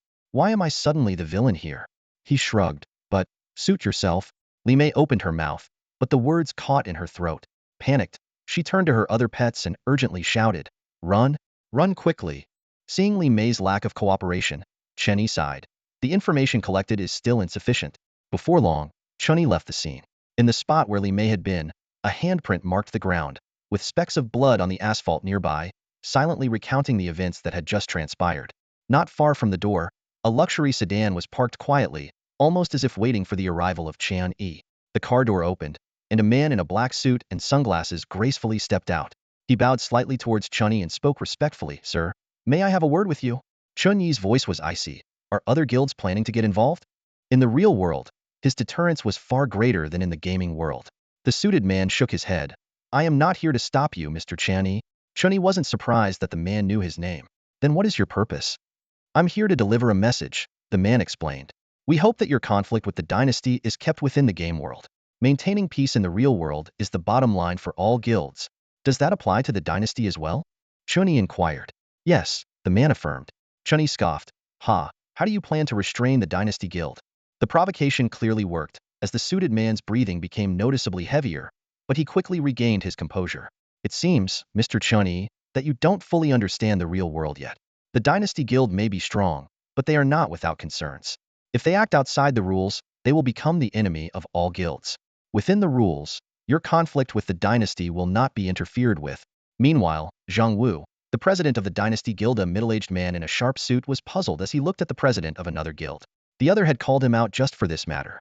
Which brat is so arrogant to provoke a strong enemy without reporting it? Zhang Wu frowned. "All right, I understand. I'll keep them in check." After delivering the message, the other guild leader quickly left. Zhang Wu reviewed the video he received satellite footage of Chen Yi in the real world. The destructive power displayed by the flame demon in reality was comparable to a level 50 player, but given Chen Yi's young appearance and the time he entered the game, reaching such a high level was impossible. This implied that he possessed special abilities. "Bring someone here," Zhang Wu ordered. Soon, Ding Li was brought before him. At this moment, he was a far cry from the vengeful character known to the outside world, respectfully kneeling on one knee. Zhang Wu tossed a photo of Chen Yi onto the ground. "Do you recognize him?" Ding Li immediately recognized him. "Yes, he's a new player. We've had some conflicts before." Zhang Wu nodded. "Good. He just annihilated 500 guards and a player squad in the real world." "That's impossible," Ding Li instinctively retorted, then realized his mistake. "I'm sorry, President. I spoke out of turn." The air suddenly became tense, and cold sweat trickled down Ding Li's forehead. After a long silence, Zhang Wu spoke. "Other guilds have warned us that nothing should happen in the real world." "Understood. Whether you kill him in the game world or otherwise, I expect to see that kid's head within a month." "Understood." Dismissed. Back with Chen Yi. His brief conversation with the suited man gave him a new understanding of these so-called rules. If Chen Yi couldn't demonstrate his strength, his death would be permissible by the rules. But having shown his power, he would earn the protection of the rules. The Dynasty Guild couldn't target Chen Yi's acquaintances in the real world. Nor could Chen Yi act recklessly in reality. Violators would face joint actions from other rule-abiding entities. Chen Yi silently noted this information. "I accept your terms," he said, turning and heading towards the door. The suited man suddenly asked, "What are your thoughts on the real world, Mr. Chen Yi?" Chen Yi paused briefly and replied before entering, "I have no thoughts." Indeed, Chen Yi had no intention of changing anything. Although the guild's distorted game world information, everyone had different aspirations, and he had no right to choose for others. Chen Yi thought of the women buying groceries on the street, the students just out of school, and his old classmate who refused to return to the game world. Even if the piece was false, some people preferred to indulge in it. Not everyone is suited for battle. The vice president reported swiftly, "Yes, Chen Yi has no intention to change." "Understood. I will relay this to the other guilds." The ambush plan is cancelled. As he walked through the door, the flame demon vanished, and Chen Yi reappeared. With his increased mental strength, expending a large amount of mana to summon the flame demon no longer caused headaches. Since his old classmate didn't need them, he decided to use the coins himself. "Come out, Charizard," Chen Yi called. "Long time no see." Roar! Charizard immediately pounced on Chen Yi, as it was the first time it had been separated from its trainer for so long. All right, Chen Yi soothed. "After this, I probably won't be visiting the real world much." Roar! Huh, what is the real world? How should I explain this? As Chen Yi pondered, a familiar voice interrupted him. Xiao Lu, with gritted teeth, stared at Chen Yi, making a chittering sound. "Damn, I'm so jealous." Then, feigning sadness, he lamented, "I can't believe after all this time, Charizard seems to have forgotten me. Oh well, who am I to complain? Let me die alone, boo." He pretended to cry while sneakily watching Charizard's reaction. However, Charizard's loyalty to its trainer was unwavering, and it was not distracted. Seeing this, Xiao Lu gave up on the fake crying and sidled up to Chen Yi, speaking in an annoyingly sweet tone. "Chen Yi, could you tell me how to make Charizard like me?" Hiss. Chen Yi took a sharp breath, overwhelmed by the saccharine tone. He quickly pulled Charizard away. Xiao Lu immediately snapped, "Chun, don't be so ungrateful. What brings you to the main city?" Chen Yi asked. Ha, ha, ha. Xiao Lu boasted. "I'm naturally talented. I've been studying potions for only a short time, and I've already earned my teacher's approval." "Teacher?" "Yeah, I just learned you can have mentors too," Xiao Lu explained. "Some shops in the game world are run by advanced NPCs with significant authority. They're alive, really. Just between us, my mentor is a real beauty." Slurp, he wiped the drool from his mouth. Chen Yi thought to himself that Xiao Lu's mentor would surely regret it. Xiao Lu nudged Chen Yi, but due to his low stats, it wasn't registered as an attack by the game world. "Hey, Chun, you seem down. Want Big Sis to cheer you up?" "Oh, if you want, let go of my Charizard." "Oh." Xiao Lu the groundhog. "Ah." Xiao Lu led Chen Yi and the fire dragon to an alchemy shop called Warmth's Haven. Unlike the system-run shops, this one didn't have simple holographic displays for players to search through. Instead, it was thoughtfully arranged with glass display cases, where various potions shimmered under different lights, resembling the displays in a high-end jewelry store. "What do you think? Pretty, isn't it?" Xiao Lu proudly introduced. "I had my master redesign it, and sales have gone up a lot." She paused, puzzled. "The only thing I don't get is why fewer men are visiting the shop." Despite being an apprentice for only a short time, Xiao Lu acted like she owned the place. She cheerfully called out, "Master, I'm back and I brought a customer." Chen Yi, a bit impatient, turned to leave. "Fire dragon, weren't we going to get something to eat? Let's go." Xiao Lu immediately clung to Chen Yi's leg, pleading, "Please, I'm sorry, don't go. You can't leave without buying something now that you're here." It seemed the shop's business wasn't as thriving as Xiao Lu claimed. The fire dragon gently tugged at Chen Yi's sleeve. Chen Yi sighed and relented. "All right, I'll take a look." The fire dragon was always too kind to familiar faces. Xiao Lu quickly changed her demeanor, using a sweet voice. "This way, please, sir." At that moment, Xiao Lu's master finally arrived. Just as Xiao Lu had described, she was indeed beautiful. Silver hair, delicate features, and an elegant demeanor that instantly charmed those who met her for the first time. "Apologies, dear customer." Xiao Lu meant no harm. Her voice was as soft as a spring breeze. Chen Yi shook his head. "It's all right. I actually need to buy some potions myself." Xiao Lu ran to her master's side. Inhaling deeply, "Hee, this is my master Yilin. Isn't she beautiful? Hee, you're in luck today. We have some exclusive potions to offer." Yilin, the alchemist, bashfully lowered her head. Xiao Lu pulled out 4 bottles of black potion from under the table, bubbling ominously with a look reminiscent of poison. A system prompt appeared. Miniature M.2 mixture. Quality, purple. Description: only the brave dare to drink it. In a flash, Chen Yi thought of at least 10 ways to use this potion, each for assassination. "How much?" "I'll take them," he said decisively. Xiao Lu was overjoyed. "Wow, it's on sale now. Only 3,000 copper coins per bottle." Her face flushed slightly, perhaps feeling a bit guilty about overcharging an acquaintance. Chen Yi gave her a cold look. "Who are you?" With no choice, Xiao Lu and Yilin focused on healing properties, while Chen Yi was clearly more interested in the potion's lethality. Without further ado, he left 12,000 copper coins and took all 4 bottles. Xiao Lu quickly flattered. "You're so generous, sir." Seeing Chen Yi's interest, she dashed to the lab at the back of the shop and brought out her and her master's proud creations. Wisdom potion. Quality, blue. Effect: temporarily deducts 1,000 health points to restore 650 mana. Description: only wisdom is eternal. Bebe milk solution. Quality, green. Effect: Restores 1 health point per second for 30 minutes, with a chance to temporarily shrink by 1 centimeter. Description: Xiao Lu added milk. Concentrated goodness. Chen Yi ignored the potions Xiao Lu made and only bought all the wisdom potions. His previously ample supply of copper coins dwindled to less than 20,000. Xiao Lu cheerfully saw him off. Come again, sir. Yilin, blushing, said. We look forward to your next visit. Once Chen Yi left, Xiao Lu immediately told her master. See, I told you, he's a big spender. So, whatever ideas you have, go for it. My little brother will definitely buy them. Yilin was a bit hesitant. Isn't this a bit inappropriate? Xiao Lu was confident. Don't worry, he's my little brother. If I tell him to go west, he wouldn't dare go east. I meant, Yilin pointed to the door. Mr. Chen Yi hasn't left yet. It's not nice to talk about him behind his back. Xiao Lu froze, turning around jerkily like a robot in need of oil. Oh, it's Mr. Chen. Long time no see. Is there anything else I can help with? Chen Yi ignored the obsequious woman and headed straight for the library in the main city. The recent series of events hadn't affected Chen Yi's mindset. After the trial, he hadn't forgotten about the game world's task of healing him and the fire dragon. To avoid being unable to pay, Chen Yi kept 10,000 copper coins as a reserve.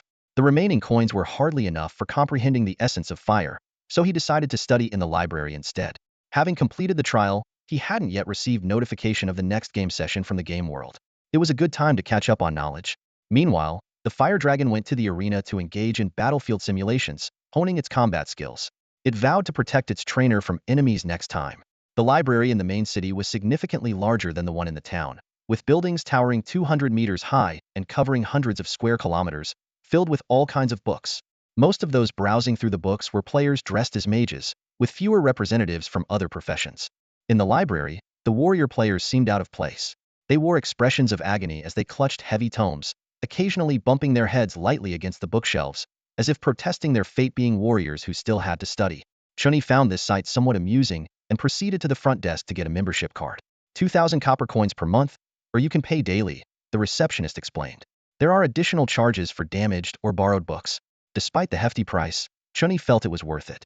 He headed straight to the mage section, grabbing books without being picky and diving into reading. Thanks to his enhanced mental agility, his memory retention improved significantly, allowing him to understand spell structures beyond mere spell analysis and panel enhancements.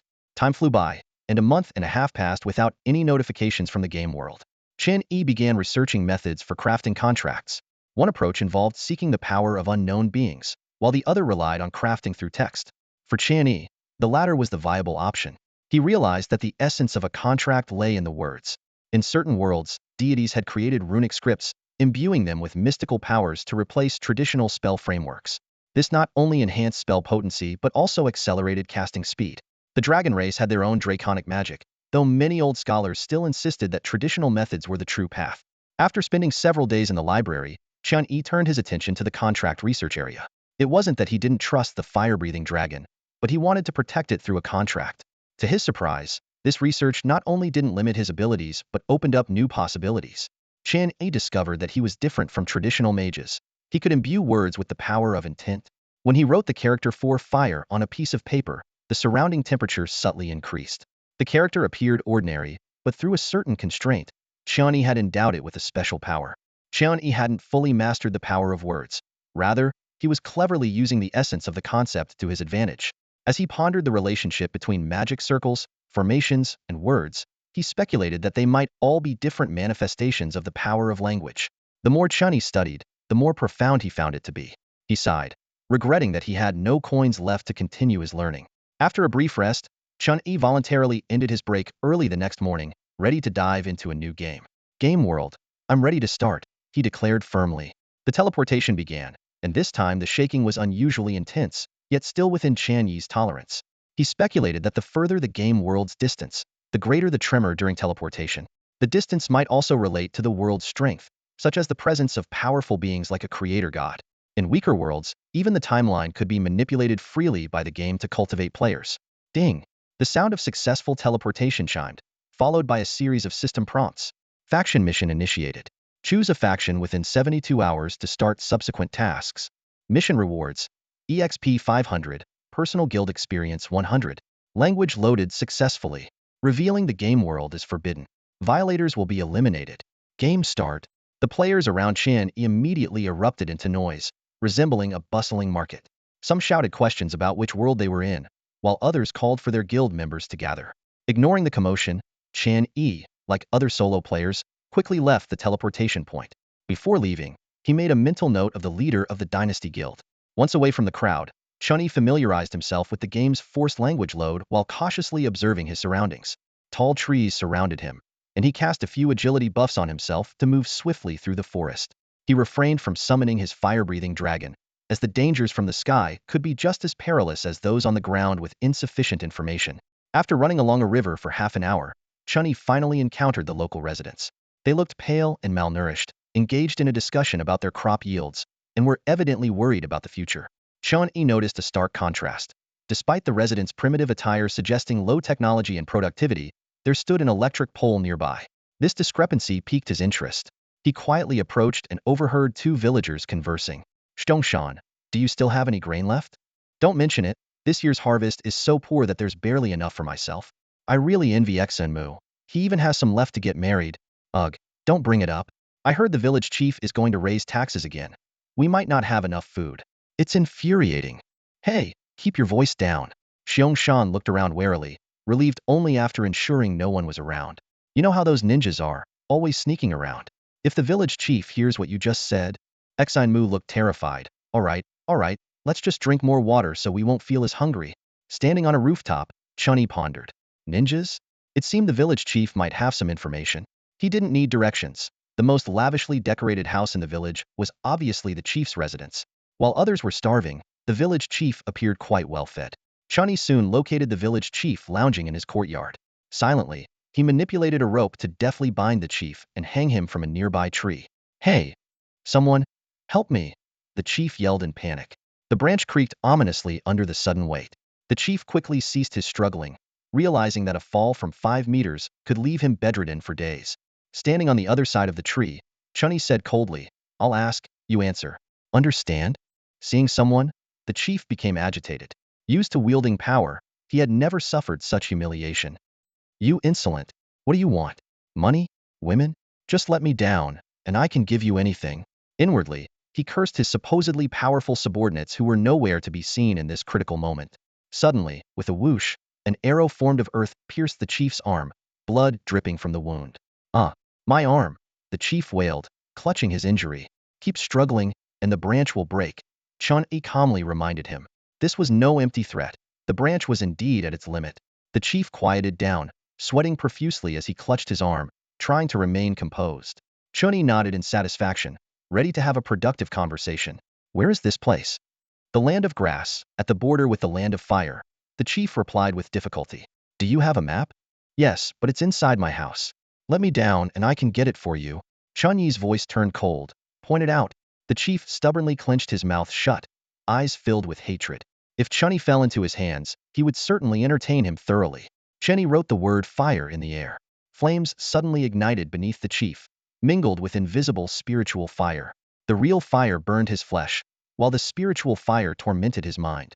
Untrained, the chief couldn't withstand the dual assault on body and spirit. He writhed in midair, attempting to escape the flames. Finally, with a crack, the branch snapped, and the chief crashed to the ground, groaning in pain. Leaping down from the tree, Chen Yi said, "Now, can you talk? I don't know any interrogation techniques, but if you don't cooperate, I can find someone to help." After acquiring the map, Chen Yi began to pinpoint his location and the whereabouts of Orochimaru. Meanwhile, the player chat was abuzz with messages, helping Chen Yi determine the current timeline. Yazian Dynasty LV26. Any Dynasty Guild members not at the Konoha Gate yet? Get over here now. Chinli LV25. I'm a ninja too. Why can't I take the Chunin exams? I'll report you for discrimination. Flying Pig God Bless LV27. Bro upstairs, go ahead. Remember to call me when the trial starts. Woohoo Iron Fist LV26. Does anyone know what would happen if we told Hiruzen Sarutobi that Orochimaru will attack Konoha during the Chunin exams?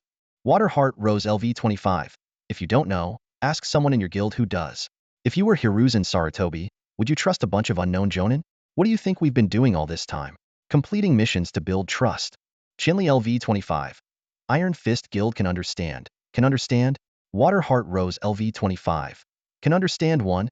Flying Pig God Bless LV27. Can understand one. Chen Yi closed the chat, confirmed his position, and prepared to move. As for the village chief and the ninjas he mentioned, they had already gone to meet the Sage of Six Paths Underground, of course. In the world of Naruto, also known as the Legend of the Eyes or the Five Villages Conflict, the five most powerful ninja villages are Hidden Leaf Village in the Land of Fire, Hidden Mist Village in the Land of Water, Hidden Cloud Village in the Land of Lightning, Hidden Sand Village in the Land of Wind, and Hidden Stone Village in the Land of Earth. Other countries are squeezed between these great nations, struggling to survive. The story is set 1 month before the first Chunin exams. The main characters include Orochimaru, Hiruzen Sarutobi, the Hokage of the Leaf Village, and the Hidden Sand Village, representing 3 factions: Orochimaru, the Leaf, and the Sand. At this time, Orochimaru might be in the Sound Village he created or on his way to the Land of Wind to discuss an alliance plan with the Kazekage. Having confirmed the world's background and locations, Chen Yi rode his Charizard from the Land of Grass, crossing the Land of Waterfalls and the Land of Frost, finally reaching the Land of Fields. Upon arriving, Chen Yi keenly noticed a snake in the grass, a vigilance developed after encounters with Orochimaru. He knew that in the Land of Fields, finding a snake meant Orochimaru was aware of his presence. Chen Yi loudly declared, "Orochimaru, I've come to fulfill my promise." Silence surrounded him, with only his voice echoing, but he was certain Orochimaru would soon receive the message. Sure enough, Kabuto soon appeared with several ninjas wearing Sound Village headbands. The young Kabuto adjusted his glasses, trying to recall any information about Chen Yi but found nothing. Attempting to sense Chen Yi's chakra, he felt a searing pain.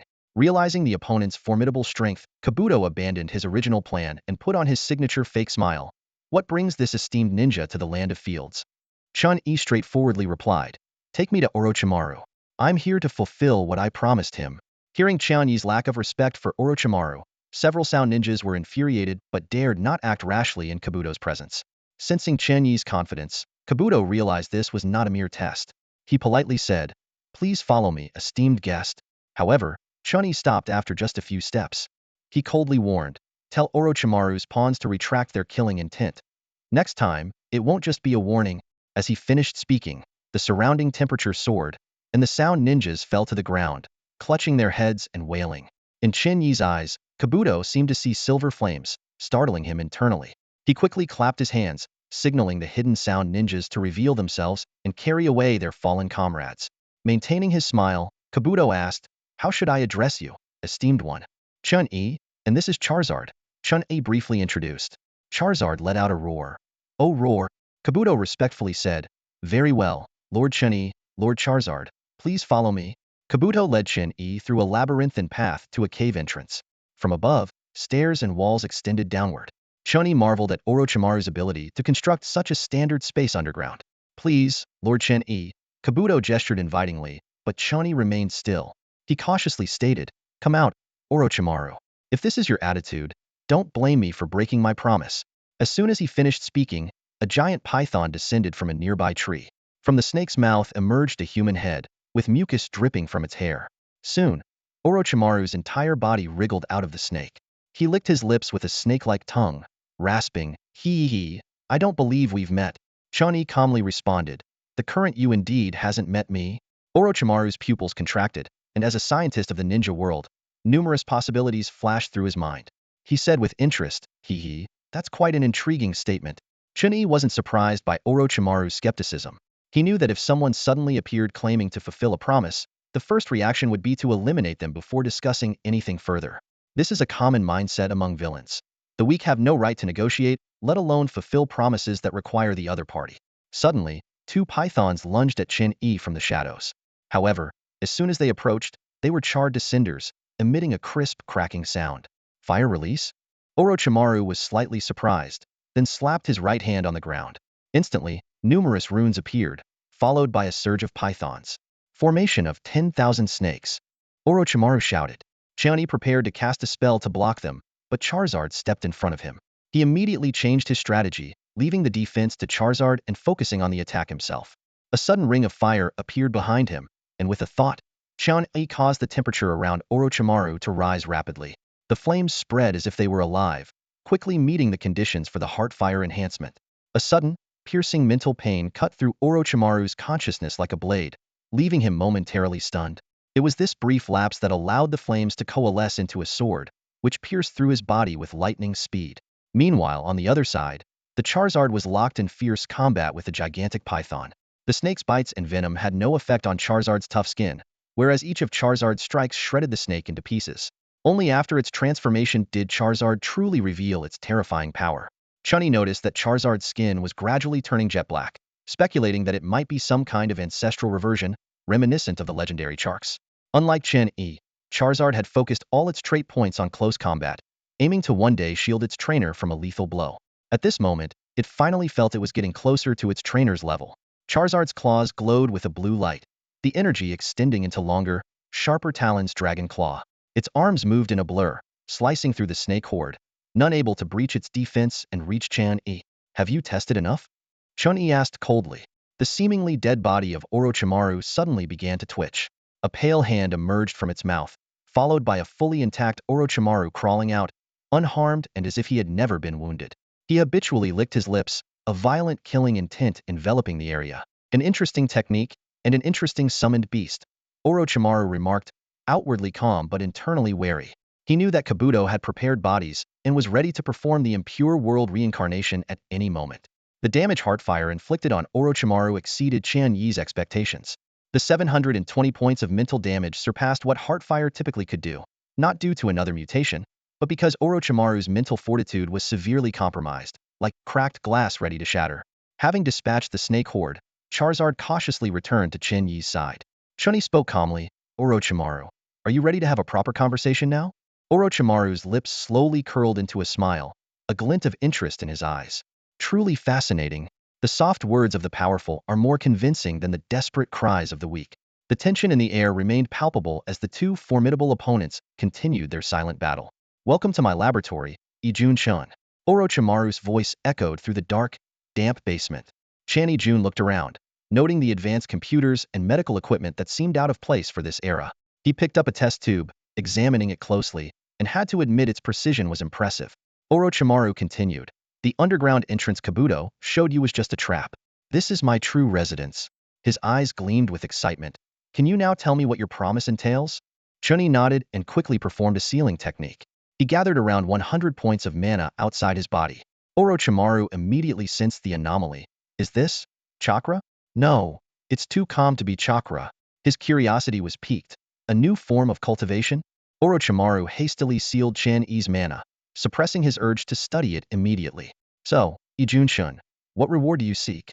The reward has already been paid, Chen Yi replied. However, I wish to obtain all your information on sealing techniques. In exchange, I can assist you with something. I agree, Orochimaru nodded. Chen Yi suddenly added. Also, Orochimaru, your location has been compromised. Sensing Orochimaru's instant surge of killing intent, Chen Yi quickly explained, don't get me wrong, I didn't do it. Your information has been leaked through unknown means. Many now know you're in the land of rice fields. Orochimaru's eyes flickered with uncertainty. Thank you for the information. Kabuto led Chen Yi to a simple room. I apologize, the living standards in the land of rice fields are low. I hope Ijun-shin and Charizard can bear with it for now. Charizard gave Kabuto a friendly smile, contrasting sharply with Kabuto's usual fake grin. Kabuto hesitated for a moment, then sheepishly tapped his head. Oh, my memory. Please wait, Ijun-shin. I'll fetch the scrolls on sealing techniques right away. After Kabuto left, Chen Yi scanned the room with his mental power, instantly incinerating a snake in the corner. He quickly cast a simple sound barrier. All right, Charizard, you can speak now. Roar. Orochimaru and I aren't friends. It's a relationship of mutual use. So, don't eat anything from him. The guild's warehouse has plenty of food supplies. Charizard nodded in understanding. Soon, Kabuto returned with a stack of documents, ignoring the charred remains in the corner. Apologies, Ijun-shin, this is all the information on sealing techniques we currently have. Orochimaru is deep into his research, so I'll be serving you both from now on. After placing the documents down, Kabuto departed. Chen Yi made a selection on the interface. The system notification chimed. Ding. Mission completed. Player E has joined Orochimaru's faction and gained 500 EXP, plus 100 guild experience. Mission 2. Assist Orochimaru in the plan to destroy Konoha. Rewards, EXP and merit points, based on contribution level. Chen Yi chose to join Orochimaru's faction not only to fulfill his promise, but also to maximize his gains. Konoha is home to many guilds, including those with grudges against him, making a sudden visit unwise. Although the hidden sand village is impoverished, there's little worth scheming for besides missions. Orochimaru, on the other hand, possesses many treasures Chen Yi covets, such as the first Hokage cells. As Chen Yi engrossed himself in studying the sealing techniques, Kabuto walked alone down a dim path. The torches cast his shadow on the walls, flickering with the flames. Orochimaru-sama, Kabuto called softly. It's you, Kabuto. Orochimaru paused his research. What do you think? Can we trust this person? Kabuto suddenly recalled Charizard's warm smile, feeling momentarily dazed. Such warmth was both familiar and foreign. Kabuto? Orochimaru's voice brought him back to reality. Sorry, Orochimaru-sama.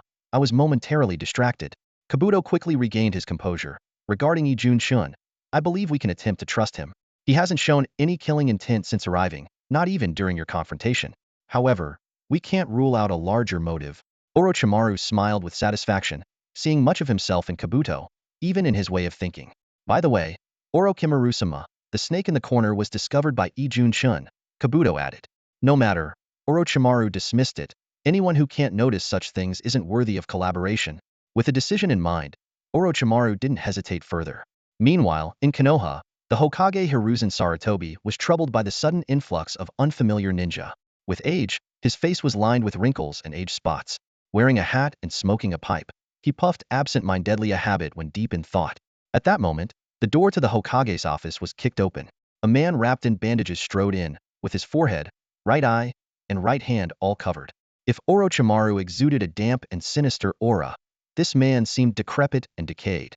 Hiruzen glanced at the kick-in door. Danzo, what brings you here today? Only a few in Konoha dared to enter the Hokage's office so rudely, and Danzo, Hiruzen's old friend, was among them. Danzo got straight to the point. Hiruzen, I understand the village has received many unfamiliar jonin. What do you plan to do? Mentioning this gave Hiruzen a headache. It was impossible to integrate so many jonin into the village at once. Konoha simply didn't have the capacity. Mishandling the situation could lead to large-scale conflict. Upon hearing Sarutobi Hiruzen's decision, Danzo was instantly furious. His uncovered eye widened as if it were about to shoot flames. He slammed his hands heavily on the table and demanded sharply, Hiruzen, have you lost your mind? If you don't want these ninjas, give them to the root. With so many jonin joining Konoha, what harm could another shinobi world war do? We could even recreate the first Hokage's legacy. Faced with Danzo's outburst, Sarutobi Hiruzen unexpectedly exuded an impressive aura. He replied in a steady voice, I must be responsible for the people of Konoha. The Chunin exams between the 5 great ninja villages are about to begin, and I don't want any trouble at this time. It would severely damage Konoha's reputation and could result in a long period without any missions. You know that recently, the funding from the daimyo to Konoha has significantly decreased. Hearing this, Danzo frowned. Without funds, many of his plans would have to be put on hold. Sarutobi Hiruzen exhaled a puff of smoke, which enveloped his figure. He firmly added, and don't let me find out that the root is in contact with these ninjas. Danzo recognized the determination in Hiruzen's tone, and for a moment, he saw a glimpse of the ambitious Sarutobi Hiruzen of the past. But this illusion quickly faded, and he sneered, Hiruzen, you're old. But I am not. Danzo, I am the Hokage. Sarutobi Hiruzen responded sharply. This statement stirred a wave of regret in Danzo's heart, flooding him with thoughts. If I hadn't hesitated back then, would things be different now? You'll regret this. Danzo threw back as he stormed out, slamming the door behind him. Left alone in the office, Sarutobi Hiruzen continued to puff on his pipe, lost in thought amidst the swirling smoke. Soon, Konoha announced the decision. In a temporary residence, several guild leaders frowned. There are too many players, and it's raising suspicion. What do you think? One player asked, pulling a cigarette from his backpack. He struck his armored right hand with a snap, creating a spark to light the cigarette. Well, what can we think? It's not just us having trouble. The same goes for Sunagakure and Orochimaru. He exhaled smoke, continuing, the funniest part is Sunagakure suspects the players are there to steal gold. That place is so poor, they can't imagine anything else that would attract players. Waterheart, a sophisticated and attractive woman with carefully curled hair and light makeup, added, according to guild players, Orochimaru has already left the land of rice fields, and you can't even find a single snake there now. So how do we start our mission? Woohoo from Iron Fist Guild, a burly man, asked. Despite trying to lower his voice, his gruff tone made others frown slightly. God's Blessing chose Sunagakure, someone mentioned. The God's Blessing Guild hails from a peculiar world, devoted to the imagined deity of the game world. Once in the game, they abandon their original beliefs and fully immerse themselves in worshipping the game world. Normally, they just preach, but they become frenzied when it comes to other religions, making most guilds reluctant to cooperate with them. The time limit imposed by the game world is approaching. If we don't choose a faction soon, the mission will automatically fail, a player reminded. Wait, Someone suddenly interrupted. I just got word. This Chunin exam isn't a joint effort between Konoha and Sunagakure, but rather all 5 ninja villages are hosting it together. Everyone else quickly received the same news, and the room fell into silence. Meanwhile, Orochimaru and Chen Yi had arrived in the land of waterfalls. Chen Yi focused on studying sealing techniques, and with his active mind, his learning progressed rapidly. Within half a month, he had mastered the basics of the materials. When forming sealing techniques, these strange characters indeed possess power, granted by the Sage of Six Paths? Chen Yi pondered aloud. If I were to imbue these characters with power, would there be a change?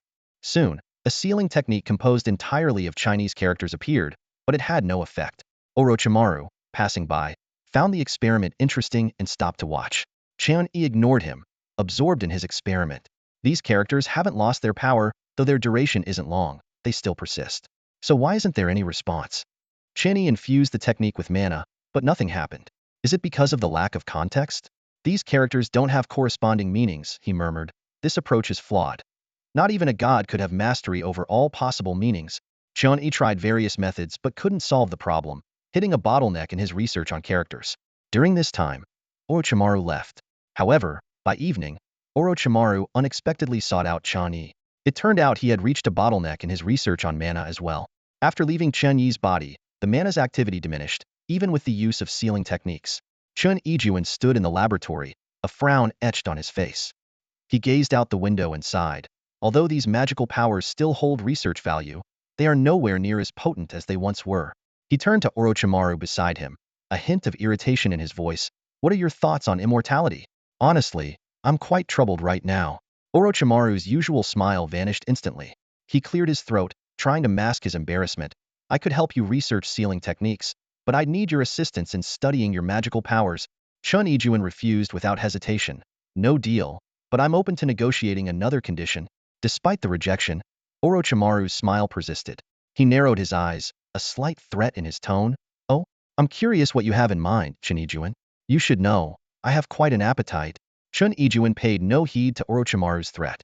He understood well that the unique nature of his magical powers stemmed from the characteristics of his zero-magic constitution. Normally, magical energy tends to be inert, and once it leaves the body, it reverts to this inert state, a fact he knew all too well.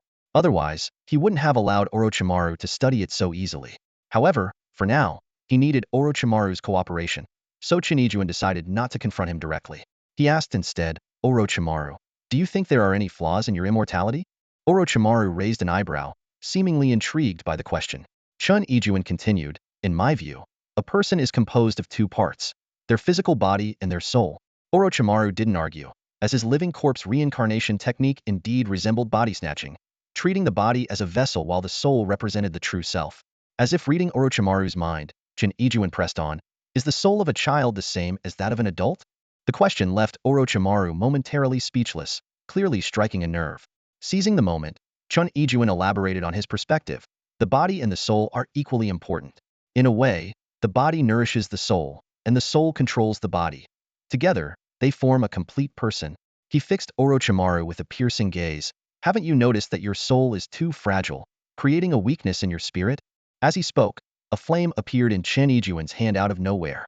The outer layer of the orange-eared flame was enveloped by an almost invisible silver fire. He calmly remarked, this flame isn't very powerful.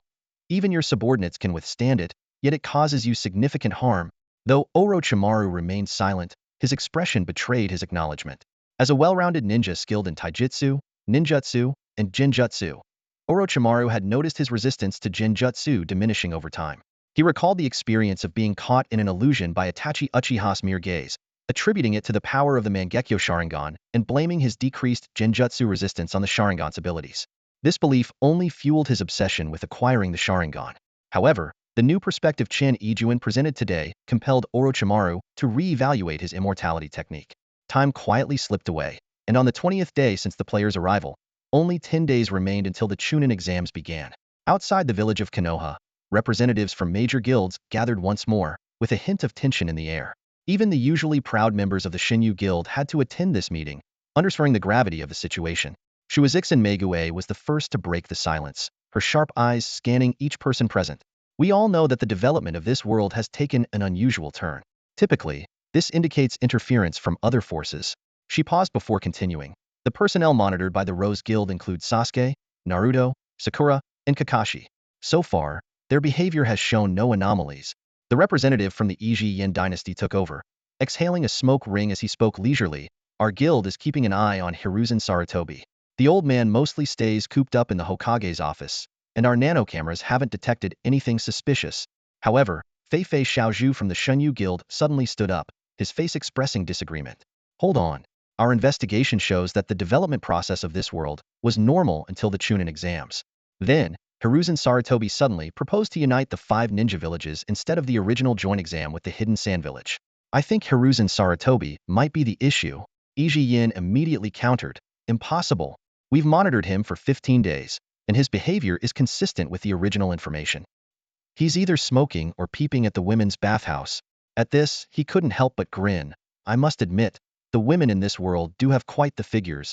Shuizixin Meguei frowned, clearly unimpressed by the old lecher's behavior.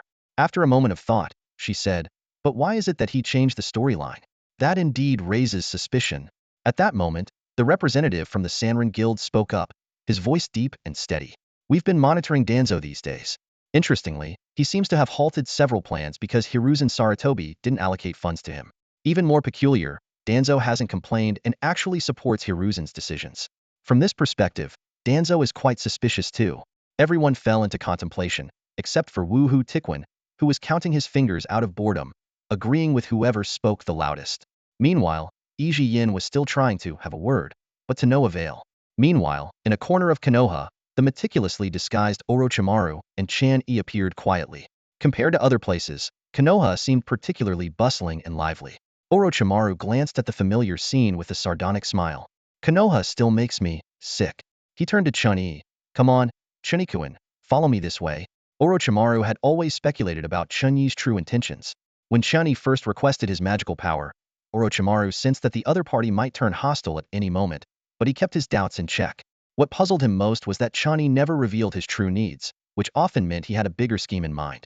The real purpose of this visit to Konoha was to find the scrolls of sealing techniques hidden in the foundation. When the land of whirlpools was destroyed, Danzo secretly looted many valuable items. When Orochimaru went to investigate, he found most of the items missing. Since he hadn't completely severed ties with Konoha at the time, if Hiruzen Sarutobi had obtained those sealing techniques, it wouldn't have escaped his notice. Therefore, these valuable scrolls likely ended up in Danzo's hands. Chen Yi's task, even with Orochimaru's vast knowledge, seemed daunting, so they had to seek Danzo's help. Orochimaru was so dedicated solely because of the method Chen Yi mentioned that could nurture the soul. Though Orochimaru had considered capturing Chen Yi, the other's fatal weakness in the spiritual realm made him abandon the idea. If Chen Yi's fire techniques could indeed amplify mental vulnerability, it might jeopardize Orochimaru's pursuit of immortality. Weighing the pros and cons, Orochimaru decided to continue their cooperation. For Chen Yi, coming to Konoha was a convenient move. Since learning about the changes in the Chunin exam storyline, he had been using Orochimaru's intelligence network to gather information. These seemingly trivial details didn't actually affect the fragile friendship between him and Orochimaru. However, like the other guilds, Chen Yi also failed to identify the source of the storyline change. He suddenly asked, Orochimaru, if a person's soul has been altered, can you tell? Walking ahead, Orochimaru paused slightly, quickly contemplating the implications of Chen Yi's question. Cautiously, he replied, you can't see it directly, but you can differentiate it through chakra. Each person's chakra carries a unique aura, which serves as a personal signature. If the soul and chakra remain the same, but the person is no longer who they were, what then? This thought flashed through Chen Yi's mind, but he quickly realized that the current ninja world had no technique capable of achieving such a feat. Orochimaru led the way, his expression unchanged. Chen Yi followed closely behind, cautiously observing their surroundings. The combination of mimicry technique and sealing jutsu worked remarkably well, as the root members were completely unaware of their intrusion. They effortlessly bypassed various chakra detection measures, and even the nanoscale poisonous insects lurking on the walls did not react. Suddenly, Orochimaru habitually stuck out his tongue. Chen Yi immediately shot him a fiery glare, silently warning him there would be no next time. He knew all too well that Orochimaru's actions were not accidental. Fortunately, the sound barrier absorbed any potentially revealing noise. Finally, they completed the mission successfully. Orochimaru handed the scroll to Chen Yi, muttered something about having business to attend to, and vanished. Meanwhile, in a corner of the hidden leaf village, Hiruzen Sarutobi was eagerly watching a crystal ball, admiring the view of a women's bathhouse. As the scene was about to reach its peak, A familiar voice suddenly interrupted. Hiruzen quickly hid the crystal ball, pretending to be busy with official duties. Sensei, you still have your interests, Orochimaru's voice dripped with sarcasm. Hiruzen's expression darkened. Orochimaru, what brings you to the Leaf Village? Although Orochimaru was a rogue ninja from the Leaf, no one had been sent after him except Jiraiya. If Hiruzen had truly wanted to capture Orochimaru back then, he wouldn't have escaped. Orochimaru let out a few cold laughs. I've come to see just how decayed the Leaf has become. Hiruzen slammed the table in anger. Orochimaru. Instantly, several Umbu appeared, positioning themselves between Orochimaru and Hiruzen. Hiruzen motioned for them to stand down, and after exchanging glances, they reluctantly withdrew. Speak, what's your purpose here? Surely you didn't come just to rile up an old man like me, Hiruzen asked, suppressing his anger. Orochimaru squinted his eyes, his tone suddenly serious. So, Sensei, are you really Hiruzen Sarutobi? Hiruzen Sarutobi furrowed his brow, a hint of puzzlement crossing his face. Orochimaru, always perceptive, scrutinized his teacher closely, searching for any signs of transformation jutsu or chakra maintenance, but found nothing. He unconsciously licked his lips, recalling Chen Yi's words, and pondered the difficulty of determining whether the person before him was truly Hiruzen Sarutobi. Sensing his teacher's impatience, Orochimaru decided to be direct. His raspy voice echoed in the office. I've received word of a new technique in the ninja world, one that can not only take over a body but also perfectly replicate the soul and chakra. So, Sensei, how can you prove that you are the real Hiruzen Sarutobi? Unexpectedly, Hiruzen did not become angry at this challenge, but instead fell into deep thought. What transpired next was unknown, but shortly after, Orochimaru left the Hokage's office and headed straight to a small ramen shop, where he found Chen Yi dining. Chunikuin, is your promise still valid? Orochimaru asked bluntly, referring to a second deal between them. Orochimaru providing all the sealing technique information. Chen Yi paused his meal, calmly replying, naturally, while he didn't consider himself a good person, he always strove to fulfill his promises. Then, help me destroy Konoha, Orochimaru said in a low voice. To any onlooker, they appeared to be just ordinary diners, yet they were discussing the destruction of the village. Orochimaru then shared the information he had with Chen Yi. Chen Yi closed his eyes, contemplating the truth of the information and the subsequent plan of action. After a long pause, Chen Yi opened his eyes, and an invisible barrier enveloped the two of them. If your information is accurate, your plan underestimates our opponents, he stated bluntly. I need a position in the Umbu. Orochimaru nodded in agreement, confident that he could handle this minor request on behalf of the old man. After Chen Yi left, Orochimaru remained in thought, realizing that the old man still did not grasp the gravity of the situation. By evening, Chen Yi, now clad in Konoha's Umbu attire, stood atop a utility pole, looking down at the young ninjas below. He knew that destroying Konoha single-handedly was beyond him at this stage. Therefore, he needed to find allies. Kakashi glanced briefly at the Umbu above him before leading his team towards Ichiraka Ramen. Chen Yi's attention was focused on Uchiha Sasuke. Considering the Nine Tails was Konoha's bottom line, targeting Uzumaki Naruto was unwise. As for Konoha's other prized beast, it was not something he could easily control. After careful consideration, Chen Yi chose Uchiha Sasuke as his target. Despite being the child of destiny, Sasuke was still young and inexperienced. Chen Yi aimed to unlock his potential early. The Uchiha clan was renowned for their Sharingan, a bloodline limit. Before awakening, Uchiha members were like any other ninja, but once their Sharingan activated, their power surged. From single tomo to double, triple, and eventually to the Mangekyo and Eternal Mangekyo, the evolution of the Sharingan determined the strength of an Uchiha ninja. In the ninja world, it was said that if you encountered an Uchiha Jonin with a 3-tomo Sharingan, your only option was to flee. These eyes enhanced dynamic vision, mimicry, genjutsu abilities, and chakra levels. The strength of an Uchiha ninja often correlated with the evolution of their eyes. The awakening of the Sharingan was linked to intense emotional stimuli, such as the death of friends or family. This characteristic led some to label the Sharingan as a cursed power. After awakening, Uchiha individuals often became extreme in behavior, which contributed to the clan's reputation for producing madmen. Take Uchiha Itachi, for instance. To protect Konoha and his brother, he slaughtered his entire clan, sparing only Sasuke, and then defected from the village. While Konoha's corruption played a role, it also highlighted the clan's dysfunction. Chen Yi patiently waited for Uchiha Sasuke to separate from Kakashi and the others. Kakashi, intercepted by another Umbu tasked with monitoring Chen Yi, was advised not to interfere. He sighed helplessly and quietly withdrew. The vast Uchiha compound was now inhabited solely by Sasuke. Every time he returned home, he was overwhelmed with hatred for Uchiha Itachi, the man who had taken everything from him. Simultaneously, he was frustrated by his own powerlessness. Since joining Team 7, he felt his progress had stalled. How long would it take before he could kill that man? Uchiha Sasuke trained tirelessly at the compound until exhaustion claimed him. Collapsing to the ground, he let out a silent scream, as if trying to purge all his pain and anger. Why can't he keep his Sharingan active? Sasuke Uchiha roared internally, clenching his fists so tightly that his nails dug into his palms. The actions of that man, his own helplessness, everything was tormenting him. Suddenly, a strange voice echoed through the house. You seem to need a little help? Who is it? Despite being exhausted, Sasuke quickly scrambled to his feet, his sharp combat instincts keeping him alert as he scanned the surroundings. At this point, he was just a 13-year-old boy. A figure, as if sketched by a brush, slowly emerged from nowhere. Sasuke instantly tensed up, demanding, "Anbu? What do you want with me?" The intruder didn't respond, but a fire ignited in Sasuke's mind. A powerful pressure began to bear down on him, not a killing intent, but a mental force far beyond what Sasuke had ever encountered. The gravity around him seemed to increase, forcing him to brace himself with his hands against the ground. The mysterious figure Chen Yi wasn't doing this to bully a child, but to provoke Sasuke's Sharingan. As for killing Sasuke, not only would it complicate future tasks, but Chen Yi also doubted that the child of destiny would fall so easily. He recalled the strange harmony he felt when using soul energy. Perhaps if he made a move, some rare beast would burst forth. As the internal fire raged, the pressure mounted. In response, Sasuke unconsciously activated his double Tomo Sharingan, the Tomo spinning within his eyes. You? Who exactly are you? Sasuke managed to force out the words with difficulty. Seeing this, Chen Yi increased the pressure further, pushing Sasuke flat onto the ground. He sneered, Hey, is that all the Uchiha spirit you've got? Think of Itachi Uchiha. Now he was a prodigy. Even at your age, taking down 5 of you would be no problem. Mentioning Itachi stirred a new wave of resistance in Sasuke, who had been on the verge of giving up. Don't mention that man in front of me.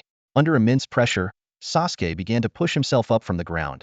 Despite having already trained to the point of exhaustion, sweat drenched his forehead, and his hands trembled uncontrollably, but Sasuke stubbornly lifted his head high. This was the pride of the Uchiha, and his determination to never let himself be defeated by that man. Chen Yi was surprised to witness Sasuke's sudden surge of power. Interestingly, it wasn't a breakthrough of the Sharingan, but rather a qualitative leap in his chakra. This method of training, which squeezed the potential out of the body, seemed particularly prone to triggering such bursts, albeit at the cost of sacrificing future potential for present strength. The little demon held on to it. Chen Yi retracted his intimidating aura and casually tossed a bottle covered in fiery symbols towards Sasuke Uchiha. Sasuke instinctively caught it, eyeing the man before him warily. He realized that, given the man's displayed power, if he intended to take his life, Sasuke probably wouldn't last more than a few rounds. Sasuke examined the bottle in his hand and asked suspiciously, "What is this?" Chen Yi explained succinctly, "It's a mini M.2 potion seal bottle, purple grade. It contains a mini M.2 potion and other elixirs. Keep it close to your skin, and it will restore 2 health points per second, consuming 1 point of durability every 24 hours. The durability depletes faster in high-temperature environments. Current durability is 55. Sasuke frowned, pondering aloud. What is this thing? Chen Yi calmly elaborated. It's equipment I crafted by combining sealing techniques, runes, and potions. The so-called durability is essentially the remaining potion inside. The potion evaporates slowly and takes effect immediately upon skin contact. Once the potion runs out, the equipment becomes useless. But until then, its value is considerable. With that, Chen Yi sat down, and a chair made of earth rose behind him. He took out some information obtained from Orochimaru's base and, while flipping through it, said, "This is something to save your life. I just don't want you dead before the plan starts. Oh, and it's not meant to be drunk. Drink it if you wish to die. Just keep it against your skin." Sasuke, about to unscrew the cap, was startled by this and almost dropped the bottle. However, he soon felt a gentle energy emanating from the bottle, revitalizing his exhausted body. He realized this was indeed a treasure, and was surprised that the man had given it to him so casually. Sasuke, proud as he was, would never say thank you. Instead, he asked warily, "What's your goal?" Chen Yi, still focused on the documents, replied without looking up, "Simply put, I want you to become stronger. You're too weak right now." The words hit Sasuke like a hammer, dragging his thoughts back to that nightmare of a night. The disappointed look of that man resurfaced in his mind. "Is this all you're capable of?" Uchiha Itachi. Sasuke gritted his teeth, filled with rage. He pulled out 2 kunai from his pouch and shouted at Chen Yi, "So, are you his ally?" Just as Sasuke was about to charge forward, an unknown creature restrained him. He tried to stab the creature with a kunai, but only sparks flew off, unable to cause any harm. Chen Yi closed the document and slowly approached Sasuke, his voice low yet commanding. I hope this doesn't happen a second time. Sasuke shivered, realizing this man was not joking. He stubbornly retorted, I may lose, but I won't lose face. Chen Yi, as if he owned the place, instructed, Charizard, take him downstairs. Let him rest well tonight. Charizard cheerfully lifted Sasuke and left the room. Kakashi, perched in a tree, finally breathed a sigh of relief but wondered. Who is this member of the ANBU? I feel like I've never seen him before. Below the tree, a peculiar creature, tears streaming down its face, shouted excitedly, "Oh, what admirable teacher-student affection! For this bond, my youth will never end. I'll hop around Konoha 20 times, and if I can't finish, I'll kick 100,000 times." With that, it dashed away. Kakashi thought to explain that this wasn't about teacher-student affection but found it too troublesome and decided to let it go. The next morning, Sasuke was awakened by Charizard. To his surprise, the dragon-like creature was quite gentle. Charizard mimed eating, and Sasuke asked incredulously, "Are you telling me to eat?" Charizard nodded affirmatively. Roar. It then nudged Sasuke towards the washroom. Sasuke, annoyed, said, "Stop pushing me. I can walk myself." Shortly after, Sasuke sat at the dining table, momentarily feeling as if he had returned to the past. His father sat sternly, his mother smiled gently, and that man. They were all waiting for him to join them for a meal. "Now that you're here, let's eat." Chen Yi's voice snapped Sasuke back to reality as he put away the sealing technique documents. Sasuke sat down obediently. The food on the table was prepared by Chen Yi himself. While it couldn't compare to the culinary skills of the best chefs, it was decent, certainly better than street food. During the meal, Chen Yi restocked some ingredients from his personal guild warehouse. After breakfast, Sasuke led Chen Yi to the Uchiha clan's training grounds. Chen Yi got straight to the point. "I already told you my goal yesterday." Sasuke nodded in understanding. As long as it made him stronger, he was willing to do anything. Chen Yi continued, "Yesterday, I tried to stimulate your spirit through pressure, hoping you'd awaken your Sharingan, but it failed." Realizing another failure, Sasuke unconsciously touched his eyes. With less than 10 days until the Chunin exams and other ninja villages already present in Konoha, there was little time to make Sasuke stronger quickly, and shortcuts had to be taken. "So I've decided to try a different approach," Chen Yi said, and as he spoke, a 10-meter-tall flame demon appeared before Sasuke, pushing the limits of Chen Yi's current spiritual strength. "What is this?" Sasuke Uchiha's eyes widened in shock as he stared up at the massive figure before him. The unfamiliar jutsu emanated an incredibly powerful aura that left him breathless. "This is the Flame Demon, a power I intend to lend you," Chen Yi calmly explained. Hidden within the Sharingan is a similar force known as Susanoo. However, only those who have attained the Mangekyo Sharingan can unlock it. Your brother, Itachi Uchiha, possesses such eyes. Hearing this, Sasuke was filled with excitement and was about to ask about his own situation when Chen Yi interrupted him. "No need to ask. I haven't had any encounters with Uchiha who wield the Mangekyo. Besides, your current chakra and mental strength are too weak. Even if I lend you this power, you wouldn't be able to wield it." Chen Yi glanced at Sasuke's status panel. Sasuke Uchiha LV.15. Health, 950 mana, 490 armor, 22. Constitution, 16 strength, 11 intelligence, 32 agility, 20 spirit, 40. Skills, chakra training method, great fireball technique, body flicker technique. "So, I need to find the limit of what you can control," Chen Yi added. Sasuke struggled defiantly. "I can do it." At that moment, a Charizard approached and gently patted Sasuke's head. For some reason, Sasuke, who had been stubborn, suddenly calmed down. Next, Chen Yi inscribed a series of strange symbols on Sasuke's abdomen, forming a contract that pointed towards himself. Despite the intense pain, Sasuke remained silent throughout the process. When it was over, he looked up at Charizard with a proud expression, only lowering his head when he saw it smile, letting out a soft hum. Chen Yi continued, "The increase in mental strength isn't a simple linear relationship. For example, in the real world, my mental strength is barely around 7 points, and the flame demon I can create is about 3.2 meters tall. Now, with a mental strength of 12 points, the flame demon reaches a height of 6 meters. Controlling a flame demon that far exceeds one's own capacity is not just like a child wielding a large hammer. It's akin to a child attempting to drive a tricycle." Chen Yi pondered, considering how much of the flame demon he should lend to Sasuke Uchiha for optimal results. Taking into account the unique nature of the Uchiha clan, he ultimately decided to start with a height of 3 meters. "Esteemed Lord, the taxes from the Land of Fire for this month have already been submitted to the National Treasury." The daimyo of the Land of Fire lay on an opulent couch, surrounded by several enchanting courtesans. His aged face bore a lazy smile as he indulged in fresh fruits and occasionally flirted with the beauties beside him. Hee, no need to be shy, my dear, he said with a hint of playfulness in his voice. A guard stood nearby, his head bowed so low it nearly touched the ground. Though the daimyo's authority was deeply ingrained in him, he mustered the courage to speak for the sake of the common people. My lord, the current taxes are unbearable for the people. I beg you, please have mercy on them. The moment these words were spoken, the daimyo's smile vanished. He abruptly sat up and hurled the fruit platter at the guard's head, roaring, "Are you trying to teach me how to rule?" Guards. As the guard was dragged away, he continued to plead, "My lord, please spare the people of the land of fire. They are innocent." His voice echoed through the hall, gradually fading away. The courtesans shrank back into the corners, trembling with fear at the daimyo's anger. Just then, a ninja appeared silently and respectfully reminded, "Daimyo, the Chunin exams in Konoha are approaching. Please make preparations." The daimyo of the land of fire waved dismissively, "Yes, yes, I know." Meanwhile, in a certain part of Konoha village, a group of players was engaged in a tense discussion. Water Rose was the first to speak. Players in the Land of Wind have discovered Orochimaru, and it seems he's planning to ally with the Hidden Sand Village. The storyline seems to be aligning, except there's an issue with Hiruzen Sarutobi. Smoking Dynasty frowned. There's something odd too. The daimyo of the Land of Fire is acting out of character. Normally, he wouldn't withhold funds from Konoha.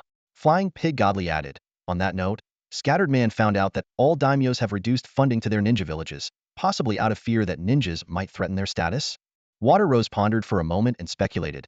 Could it be that Konoha organizing the Chunin exams with the 5 ninja villages without consulting the daimyo of the Land of Fire has caused some resentment towards Konoha? Flying Pig followed her line of thought. The daimyos of various countries actually have good relations privately, so they might have conspired to simultaneously cut funding to the ninja villages. Iron Fist whispered, "Isn't it possible that the problem isn't with Hiruzen Sarutobi?" The others ignored his comment. Smoking Dynasty raised a question. The strange thing is, why hasn't the mission been updated yet? Based on the guild's information, a new mission should have appeared. Could it be that we haven't uncovered Hiruzen Sarutobi's true nature, so the game world still considers the mission ongoing? After a brief silence, Flying Pig stood up and concluded, "In any case, we finally have a lead." "Oh, I need to use the restroom." Smoking Dynasty suddenly stopped him, at such a crucial moment. "How can we be without the Divine Blessing Guild?" Water Rose agreed with a smile, blocking the door. Iron Fist looked puzzled, not understanding why the atmosphere had suddenly become tense. Smoking Dynasty explained with a sigh, "Even though this guy isn't the brightest, his combat prowess is undeniable. Regardless of whether there's an anomaly in this world, the final outcome hinges on the game world's mission. Since the current mission hasn't changed and the world storyline is progressing as expected, we need to ensure the completion of the faction mission, which is to thwart Orochimaru's plan to destroy Konoha." Water Rose suddenly brandished a whip, sneering, "Although we don't know which faction joined Orochimaru, according to the game world's assessment, only by combining our 3 guilds can we balance this faction against the Divine Blessing Guild. But as long as we keep the Divine Blessing here, our faction mission is essentially guaranteed." Iron Fist clapped his hands in sudden realization. "Oh, I didn't get it." Facing the two's encirclement, Flying Pig's expression remained unchanged. "If you're wrong, you might lose the combat strength of the Divine Blessing Guild." Iron Fist chimed in, "That's right." Smoking Dynasty and Water Rose's expressions didn't waver. "Rest assured, we won't act until the mission is confirmed complete." Flying Pig suddenly applauded. "Nice thinking. But you seem unaware of why I dared to come alone to this meeting." Smoking Dynasty and Water Rose immediately became alert. Boom. Flying Pig didn't explain further. Instead, he exploded, filling the entire room with a foul-smelling liquid. Damn it. 15 negative statuses. Slowness, poison, freeze, cold. Smoking Dynasty cursed. "Is this something a cleric can do?" Under the influence of these negative statuses, Smoking Dynasty and Water Rose were almost incapacitated. Meanwhile, a fierce battle erupted outside. Iron Fist stretched lazily, hefting the axe embedded in the ground. "Finally, it's starting. If it hadn't, I wouldn't know what to do. Should I shout something like, 'Oh, Demacia'?" Iron Fist was suddenly enveloped in a blood-red aura, forcibly suppressing multiple negative statuses with the price of blood. The battle was about to explode. A large-scale conflict involving over 100 Jonin erupted not far from Konoha Village. Strangely, Konoha Village remained completely unresponsive. The initial reaction from the other ninja villages was suspicion, suspecting a conspiracy by Konoha. They watched the sudden appearance of these strangers with wary eyes, their expressions filled with doubt. However, after a brief encounter, they were surprised to discover that the newcomers' ninjutsu was completely different from that of Konoha, and many of them resembled samurai more than ninjas. As time passed, the ninjas from various villages gradually adapted to this new situation. They became less anxious and even began to take a certain pleasure in Konoha's predicament. The sudden emergence of so many uncontrollable forces within Konoha would undoubtedly weaken its power. Intelligence agencies from the villages became busy, reassessing Konoha's strength. The only one who reacted with intense emotion was the daimyo of the Land of Fire as he passed by. His eyes widened, as if witnessing something unbelievable. He slumped in his ornate sedan chair, his previously clouded eyes now clear, reflecting deep terror. Battles between player guilds typically unfold in two distinct phases. The first phase is a fierce fight to the death, with everyone shouting bold slogans like "Bring it on!" and attacking each other with all their might. However, when the tide turns against them, the battle quickly shifts to the second phase.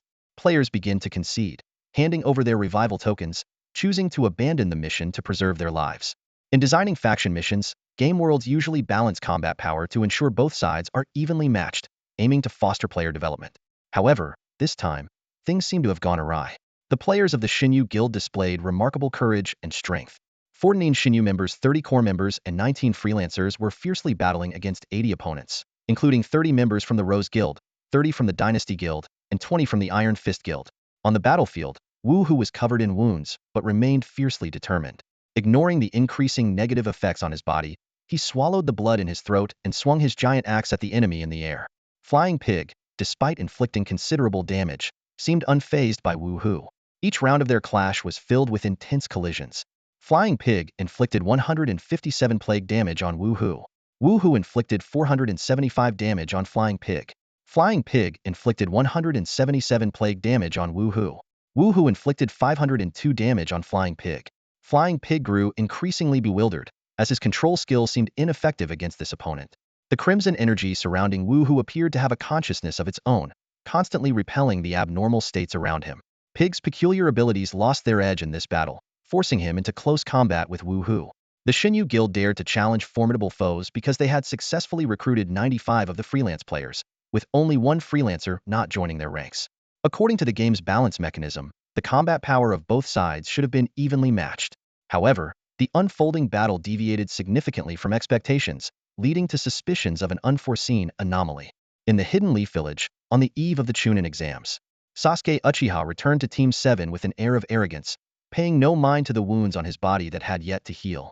The grueling training of recent days had left him battered, but thanks to the mini M.2 potion, he managed to recover just in time for the exams. Naruto Uzumaki glanced casually at Sakura, then began bragging about his recent experiences.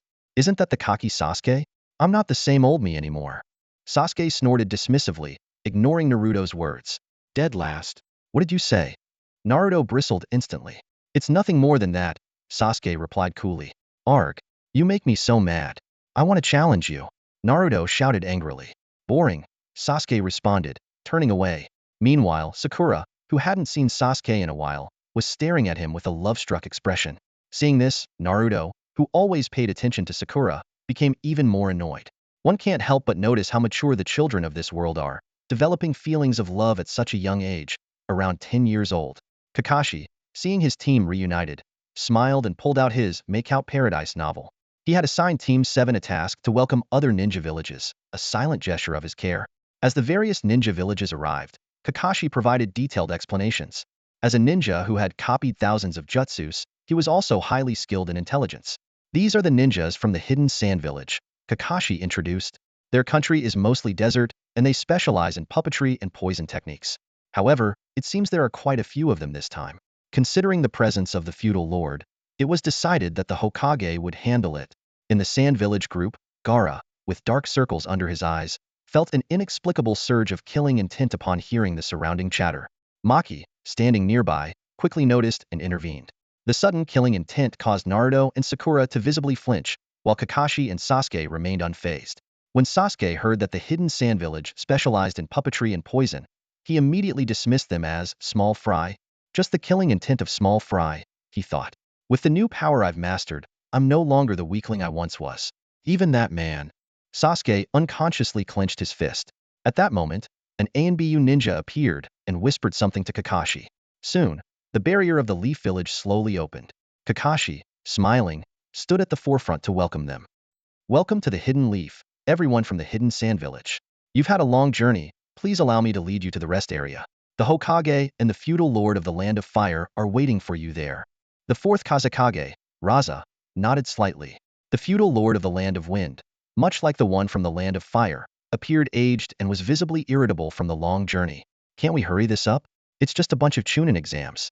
What's there to see? He grumbled. Before Kakashi could respond, Kazekage Raza advised meaningfully, Feudal Lord, Chunin are an essential foundation of a ninja village. From this, you can glimpse the future development of the village. Plus, you can witness the strength of the Hidden Sand Village firsthand. We are fully capable of protecting the Land of Wind. The feudal lord of the Land of Wind scoffed, fully aware of the Sand Village's capabilities. He replied impatiently, got it, better perform well, or watch out for next year's funding. Kazekage Raza nodded with a smile. Please rest assured, feudal lord. As a village leader, he seemed to have endless patience. The feudal lord stretched his old back, walking at the front, not like an ordinary elderly person after a long journey. Raza watched the feudal lord with a peculiar gaze, but whenever the lord turned back, he quickly resumed his smiling demeanor. However, all the Jonin of the Sand Village silently received Raza's signal. As the Sand Village entered the Leaf Village, an inconspicuous ninja fixed his fiery gaze on Sasuke, unconsciously sticking out a long tongue. But he quickly lowered his head, unnoticed by others. The power of the Sharingan, he thought. Too bad the little guy was chosen by Chen Yi, so I can't act for now. Later, Kakashi continued to welcome other ninja villages. However, the other three villages didn't seem to take the exam seriously, sending only ordinary Jonin, with neither Kage nor feudal lords in attendance. Kakashi's keen intuition told him something was off about this Chunin exam. The attitude of both the other villages and the Hokage seemed unusual. But as an elite Jonin of the Leaf, he hadn't received any special instructions. Am I just overthinking things? He pondered. Meanwhile, outside the village, a battle among players didn't last long. The Leaf faction players quickly gained the upper hand with their superior numbers, forcing the Sand faction players to surrender their revival coins and abandon the mission. Just as the Leaf faction players were celebrating, a player from the defeated side, Flying Pig, suddenly laughed. Have you noticed?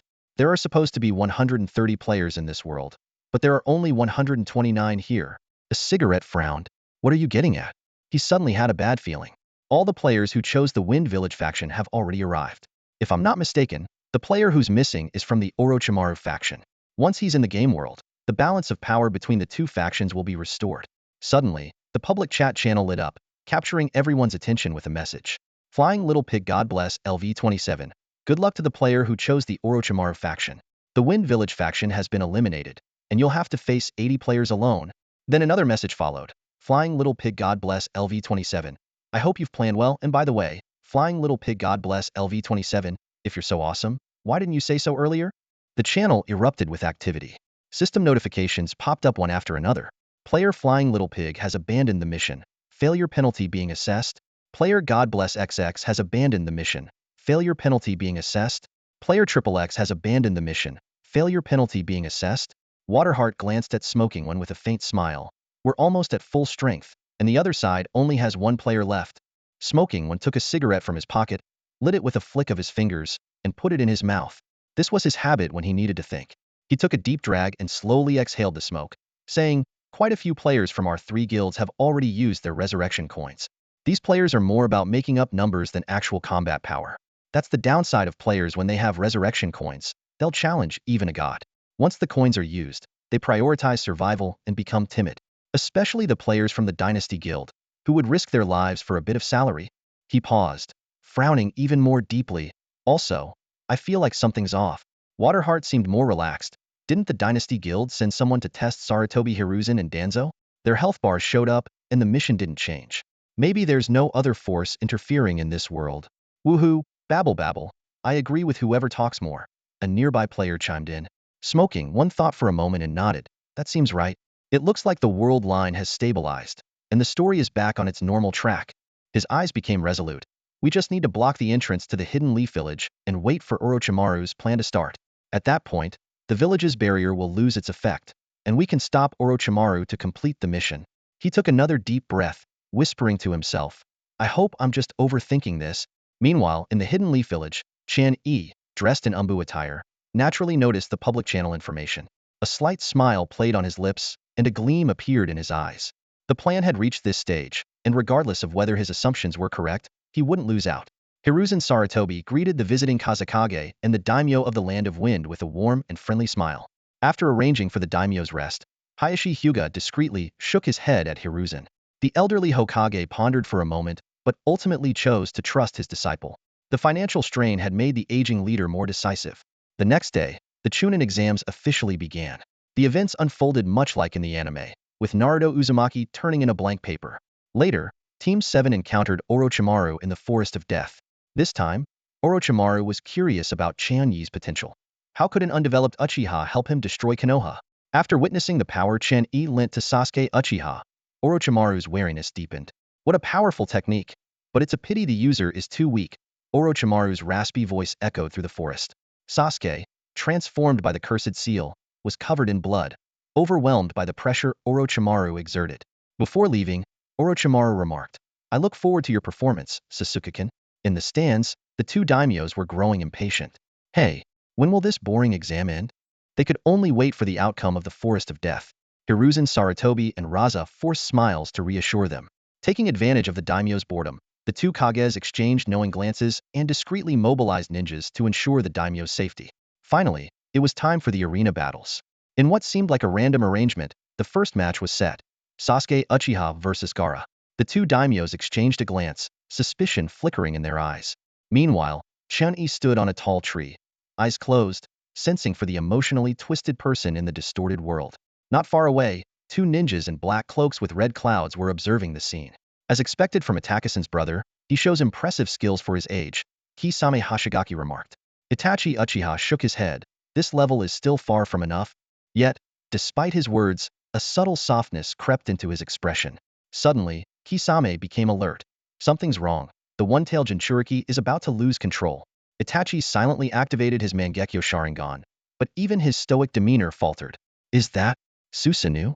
The surge of energy startled the nearby birds into flight. At that moment, Chen Yi abruptly opened his eyes. Finally found you. He had long suspected that this brotherly figure wouldn't ignore his younger sibling. In the arena, Sasuke was dominating Gaara with just taijutsu.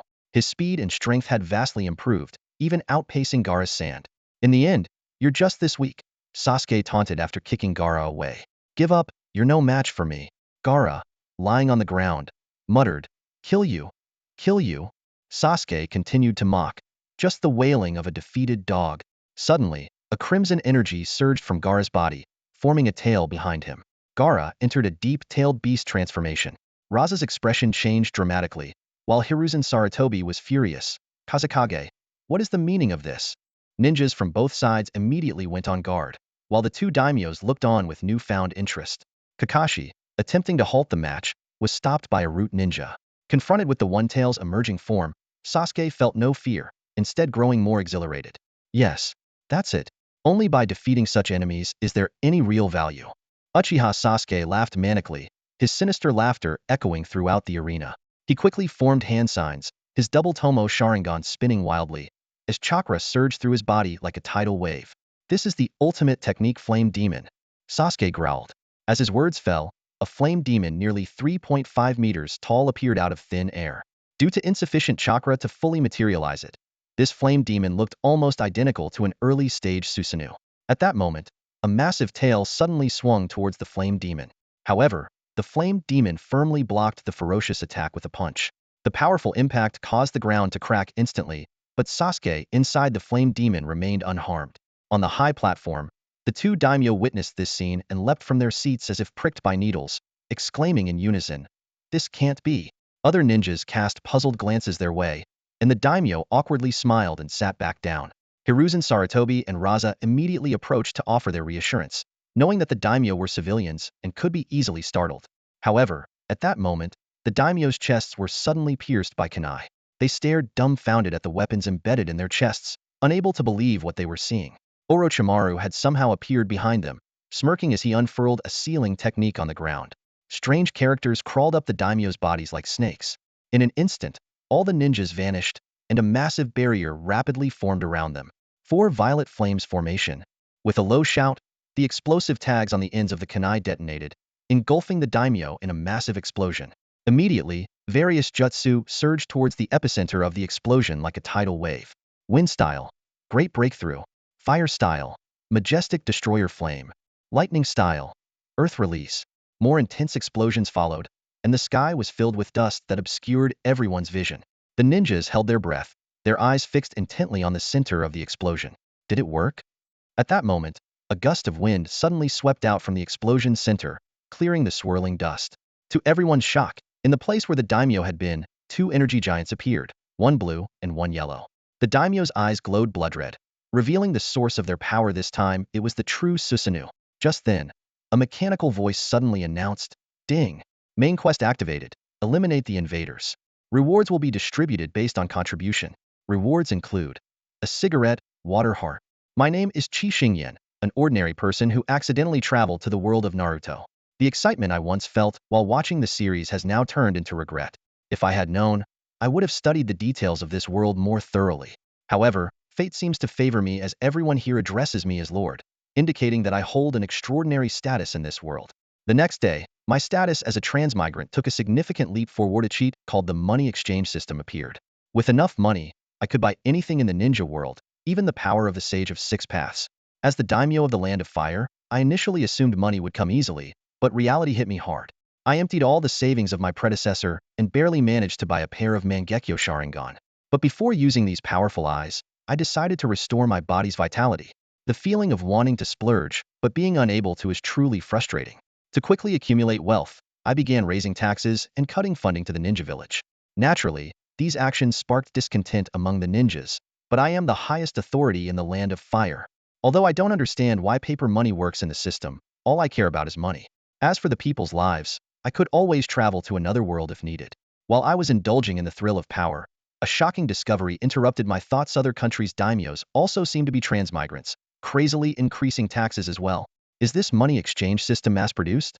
Fortunately, the Land of Fire is resource-rich, and although I'm unsure when these colleagues arrived, I won't fall behind in strength. After repeatedly cutting Konoha's funding, Hiruzen Sarutobi, that old fox, seemed to sense something amiss and proposed holding the Chunin exams for the 5 great ninja villages. Was this an attempt to show off strength and secure more funding? Unfortunately for him, no amount of money is ever enough for me. At that moment, a group of strangely dressed people appeared outside Konoha's swordsmen, assassins, priests, and gunners. It seems there are far more transmigrants than I imagined. Unfortunately, they don't understand what truly valuable cheats are. During the Chunin exams, Sasuke Uchiha was already capable of using Susanoo. Faced with others' doubts, I was dismissive.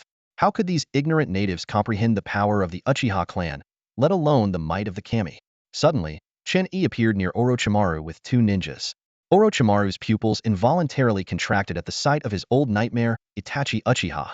Itachi casually greeted them before turning his attention to Sasuke, who was battling the partially transformed Gaara.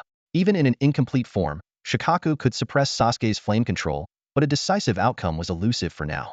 After confirming his brother was temporarily safe, Itachi shifted his gaze to the 2 daimyos. Feeling ignored, Orochimaru couldn't help but sneer, still as arrogant as ever. Chen Yi and Itachi paid him no mind. Chen Yi pondered silently. It looks like the system forces have made their move. Reaching level 20, he hadn't expected to encounter forces different from a game world so quickly. However, he wasn't at a disadvantage. Upon receiving Orochimaru's information, he immediately thought of Itachi Uchiha. Although Kurama is the strongest, Naruto was closely monitored by Konoha, making him a difficult target. Finding Itachi through Sasuke was only the first step of his plan. If Orochimaru's intel was wrong and the daimyo posed no issue, Chen Yi would inform this brother-loving Itachi about Danzo's actions against the Uchiha, provoking him. Shadow clones would be crucial here. After completing the analysis, Chen Yi used magic to perform the shadow clone jutsu. Since he didn't have chakra, the Hyuga watching him couldn't distinguish the real body. The clone stayed to train Sasuke, while the real body infiltrated the route to search for evidence of Konoha's actions against the Uchiha. If these efforts failed to make Itachi act against Konoha, Chen Yi could reveal the truth to Sasuke. The younger Uchiha had no love for Konoha. The trust built with Sasuke wouldn't be in vain. Once Sasuke acted against Konoha's leaders, his brother wouldn't stand idly by. Itachi's love for his brother transcended clan and country. Chen Yi's elaborate plan involving Itachi Uchiha stemmed from his confidence in his strength. Through the system, he had obtained some of Itachi's data. Itachi Uchiha LV28. Health, Mana, Armor, Constitution, 54. Strength, 43. Intelligence, Agility, 57. Spirit, Skills, Mangekyo Sharingan. Though the information was limited, An Uchiha with Mangekyo Sharingan possessed at least cage-level combat power. At level 20, one could reach Jonin status. At level 25, Elite Jonin, and at level 30, Cage level. Itachi's ocular power and combat prowess made him stand out even among cage-level ninjas, intimidating even those who claimed to be gods. If Orochimaru's intel was accurate and the daimyo indeed had issues, the task would be simpler.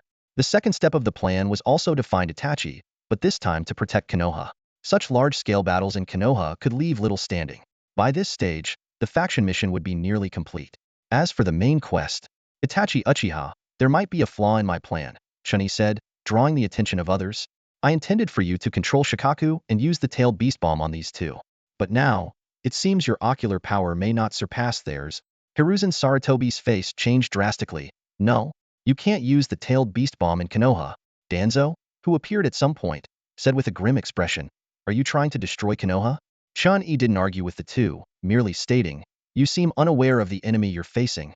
On the battlefield, a blue Susanoo stood at 12 meters, while a yellow one reached 20 meters. As the daimyo of the Land of Fire, Qi Xingyan had more financial resources, naturally resulting in stronger ocular power. As the ninjas of Konoha began to take action, other ninja villages also started to mobilize. To everyone's shock, they discovered that their respective daimyos had been replaced by unknown imposters. These fake daimyos, shielded by their newfound power, were not questioned despite their unusual behavior. The travelers each exchanged for a Susanoo, a powerful ability that filled them with confidence. However, they overlooked a crucial point. True power lies not in the ability itself, but in the user. Just as the Mangekyo Sharingan made Uchiha Madara, Madara also made the Mangekyo Sharingan.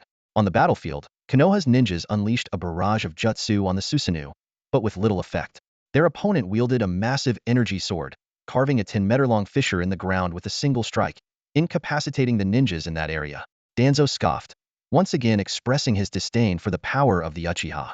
However, his words were overheard by Kixinjian, who was disguised as the Fire Country daimyo. Kixinjian dismissed him in his mind, thinking, these natives are so ignorant. He decided to demonstrate true godlike power and instructed the system to convert all remaining funds into Ninetails chakra. With substantial funds consumed, a massive amount of Ninetails chakra materialized out of thin air. Chen Yi, sensing something was amiss, looked again to find everything seemingly normal. He realized his mental attributes had undergone a qualitative change, far surpassing others of his level. Suddenly, a deafening roar echoed over Konoha, and a gigantic orange fox appeared before everyone. Although smaller than usual, its familiar appearance and chakra instantly jogged the memories of Konoha's ninjas. They exclaimed, it's the Ninetails. Yet they were puzzled, as the real Ninetails should still be inside the Shinigami's belly and Naruto Uzumaki. Kixinjian's Mangekyo Sharingan spun wildly, and soon the same pattern appeared in the eyes of the smaller Ninetails. At that moment, Orochimaru activated a pre-planned sealing jutsu. Strange characters enveloped the two travelers, rendering them unable to even blink, and the massive Susanoo came to a halt. Orochimaru lowered his hands and cautioned, I can control them for a maximum of 10 seconds. Hiruzen Sarutobi seized the opportunity and shouted, that's enough, Enma. He quickly shed his Hokage robes and donned more agile gear. The giant ape summoned by his summoning jutsu transformed into an iron staff, landing in his hand. Ninjutsu of 5 different elements surged towards the immobilized Susanoo like a tidal wave. Raza, the Kazekage, also sprang into action, using his unique magnet release to draw a massive amount of metal from the ground, forming a giant metal block in midair. Standing on it, Raza leapt into the air, forming hand seals. Gold dust cube. In an instant, countless sharp metal spikes rained down, perfectly synchronizing with Hiruzen's attack. Amidst the thundering noise, the two Kage showcased their power as the highest leaders of the ninja villages. Were it not for the daimyo's special status, they would never have joined forces in battle. The explosion's dust cloud enveloped the two Susanoo, and the powerful offensive by the two Kage seemed to instill great confidence in their fellow ninjas. They rallied, shouting, follow the Hokage's lead. Where are the ninjas of the hidden sand village? However, at that moment, a black and white energy ball descended from the sky. Time seemed to freeze, followed by a blinding white light. With a thunderous roar, a shockwave far surpassing the previous explosion swept out. Nearby trees were uprooted, and the surrounding ninjas fell unconscious before they could react. Ninetails Beast Bomb, someone exclaimed. A massive fiery demon appeared in front of Sasuke Uchiha, shielding him from the shockwave. This was part of an agreement between Chen Yi and Itachi Uchiha. The one-tailed Jinchuriki, engaged in battle with the Uchiha, also fell silent, his eyes displaying a pinwheel pattern Itachi's Mangekyo Sharingan. Sasuke recognized those familiar eyes, but before he could act, the contingency plan Chen Yi had left on him was triggered. Sasuke instantly lost consciousness and fell from the fiery demon, caught by a Charizard. "Don't worry, he's just asleep," Chen Yi explained. Only then did the one-tailed Jinchuriki avert his gaze. The massive impact of the beast bomb dispersed the flames enveloping the two travelers, revealing the unscathed Susanoo. Kixinjian, arms crossed as if mimicking someone, spoke slowly. "I told you. This is the power of a god." The colossal Susanoo stood proudly on Konoha's soil. A system notification sounded, detected Konoha's damage level at 12, Konoha collapse plan progress at 56. This strike also awakened the players on Konoha's side. Staring at the lingering small mushroom cloud, Shueiji Exine asked in a daze, "Anyone want to stop him?" Woohoo scratched his nose and replied, "I'm foolish, not crazy. Don't confuse fools with lunatics." The other players remained silent. Just as Kixinjian thought victory was assured, he failed to realize that the second round was just beginning. A nearly corporeal fiery demon suddenly appeared, grabbing the head of the 12-meter-tall blue Susanoo and dragging it to a new battlefield, leaving behind only the 20-meter-tall yellow Susanoo of the Fire Country Daimyo Kixinjian. The Hokage and Kazekage quickly regained their composure and launched another attack. Though their opponent was indeed formidable, the pressure was not quite on par with Uchiha Madara. Such an adversary was not enough to make them lose their fighting spirit. Kisame Hashigaki, known as the tailed beast in human form, swiftly formed hand seals to create a water surface environment. Meanwhile, Itachi Uchiha, whom Chen Yi had high hopes for, finally made his move. Darting between the trees, he evaded the Nine-Tails tails and the Susanoo's interception, climbing along the yellow Susanoo's arm. The Mangekyo Sharingan granted him exceptional dynamic vision, allowing him to exhibit agility far beyond his stats. Eventually, Itachi reached the front of the yellow Susanoo's head. Kixinjian sneered, "Got you." The Susanoo's massive hand grabbed Itachi, but in the next second, Itachi transformed into a flock of crows, flying through the fingers. "Crow clone. When did he?" Kixinjian exclaimed in shock. The crows fluttered chaotically, and suddenly, one crow with a pinwheel I met Kixinjian's gaze. In an instant, Kixinjian's consciousness began to plummet, and the massive blue Susanoo once again froze in place. Opposite the Inferno Demon stood a blue Susanoo, taller than him, with no one else around. The daimyo of the land of Winno, it should be Hayano as the first to break the silence. "You over there, judging by that thing, you must be a transmigrator too," Hayano sneered. "SK. When I first found out that the daimyo of the Fire Country was a transmigrator, I realized these transmigrators aren't worth much. I just didn't expect there to be so many of them, and the ones outside Konoha village don't even bother to disguise themselves." Chen Yi didn't bother to correct Hayano's misunderstanding and instead asked directly, "Is your cheetah system?" In a place where Hayano couldn't see, countless fiery sparrows silently flew out, then plunged into the ground. The scorching heat melted the soil, and these firebirds disappeared to parts unknown. Annoyed, Hayano scratched his head. "You know that too? But then again, who hasn't read a few novels? Those old guys probably have systems similar to mine. Turns out mass-produced goods aren't any good." He thought to himself, if it weren't for those guys, his power would be far stronger than it is now. "Chen Yi, are you aware of the other daimyos?" Hayano scoffed.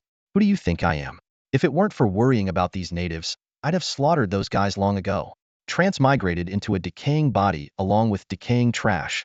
Clearly, Hayano held a low opinion of other transmigrators, and there had been multiple conflicts among them. Despite this, none of these transmigrators had killed each other not for lack of desire, but for lack of courage. As those who knew the world's secrets, they understood that the shinobi world was far more complex than it appeared.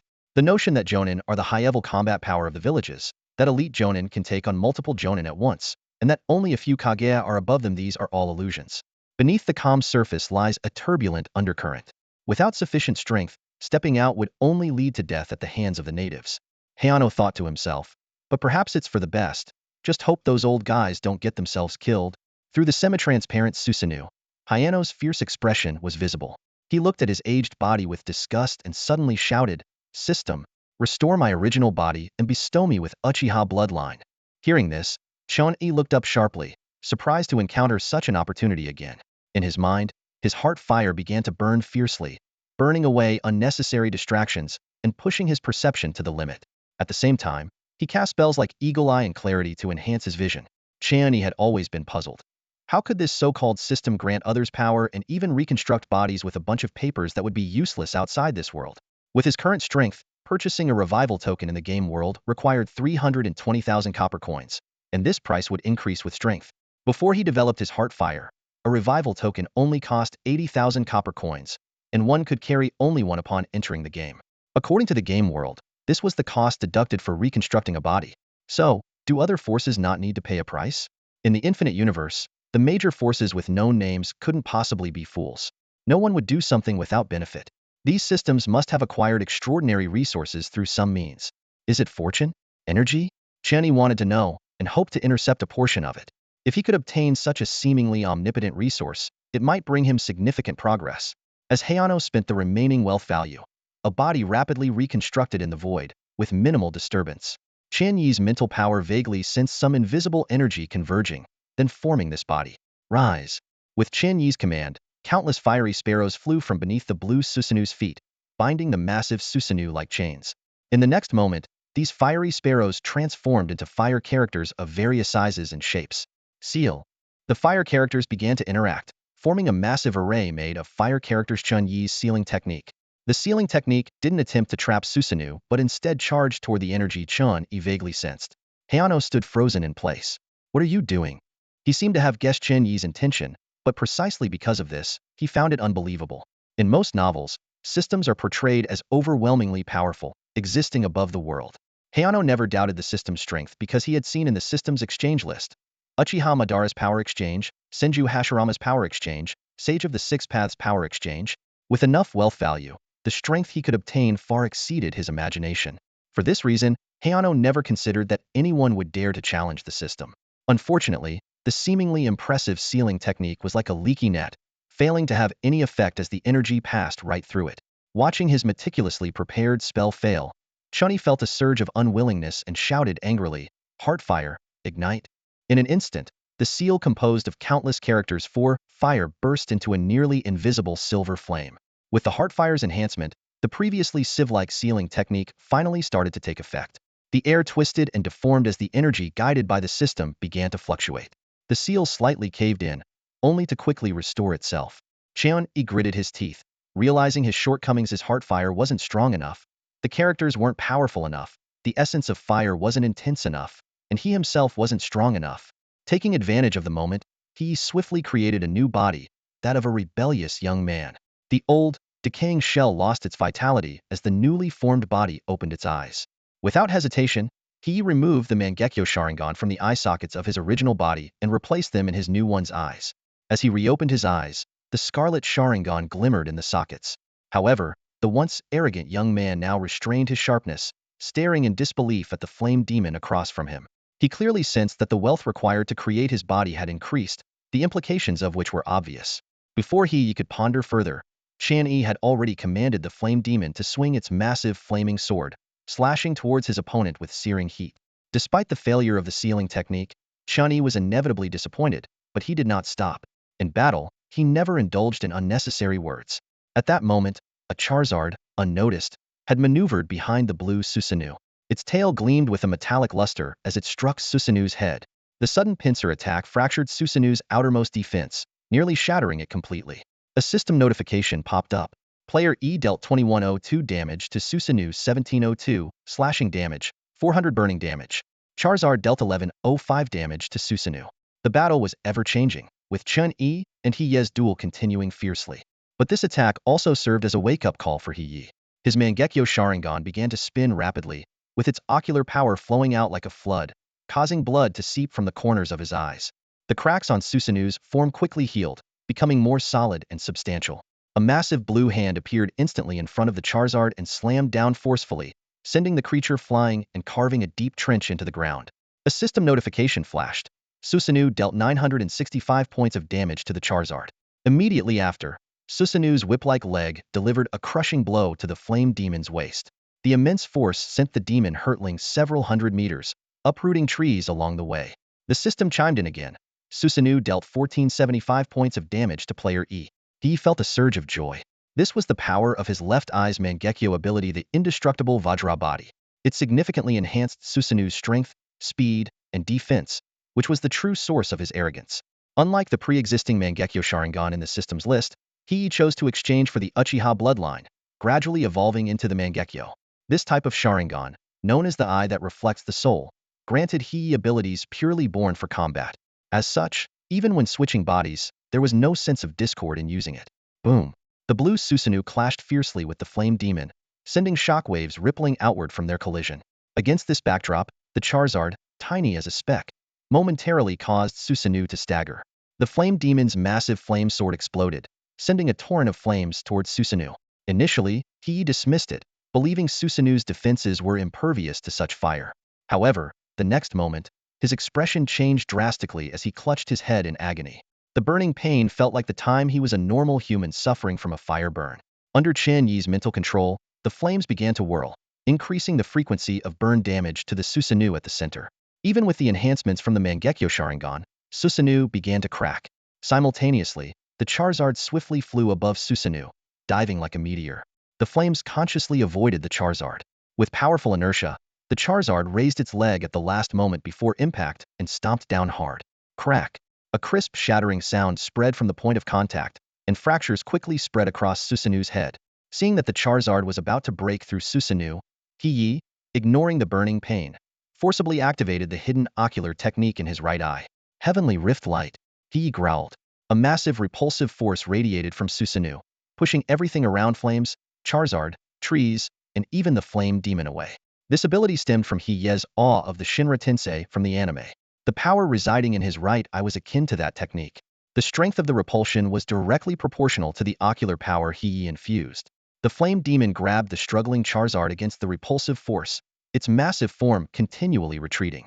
Hiye roared, blood oozing from his right eye, as his ocular power was consumed rapidly. An even stronger repulsive force swept through, making it increasingly difficult for the flame demon to resist.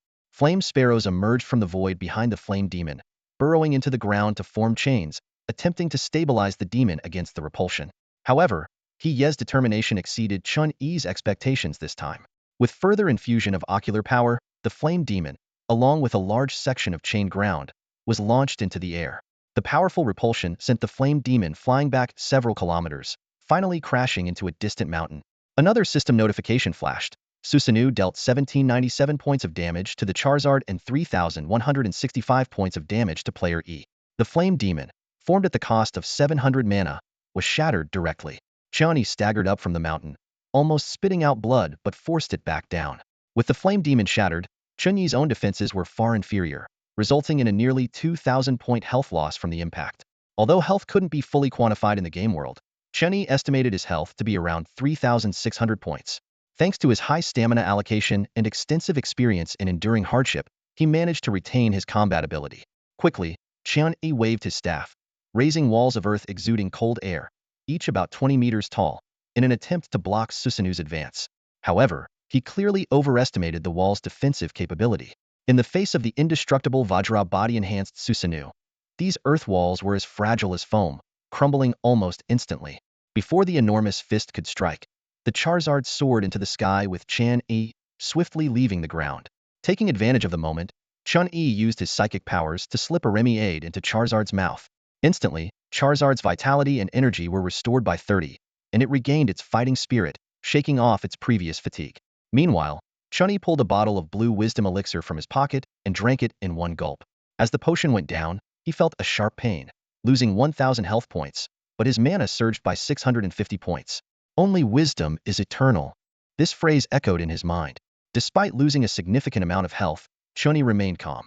His fingers gently touched the Catalyst Stone of Eternity, and the miniature M.2 elixir amulet around his neck emitted a faint glow. These two treasures were enough to handle the current health crisis. Unfortunately, the wisdom elixir couldn't trigger the Catalyst Stone's effect, or he could have exploited this loophole endlessly. Under the influence of the wisdom elixir, Chen Yi's mana quickly rose to about 2,400 points. Although his health dropped to a precarious level, the ring on his hand continuously released a cooling energy, stabilizing his condition. For Chen Yi, as long as his spirit remained and his mana was not depleted, he could continue to fight. Low health was dangerous but not fatal. As Charizard turned around with Chen Yi on its back, they were surprised to find the blue Susanoo had vanished. Yi, having lost confidence in the brief skirmish, never intended to engage this monster Hedon. To Yi, Chen Yi was undeniably a monster. Who would think of challenging the system itself? Even more astonishing, this crazy idea actually had an impact.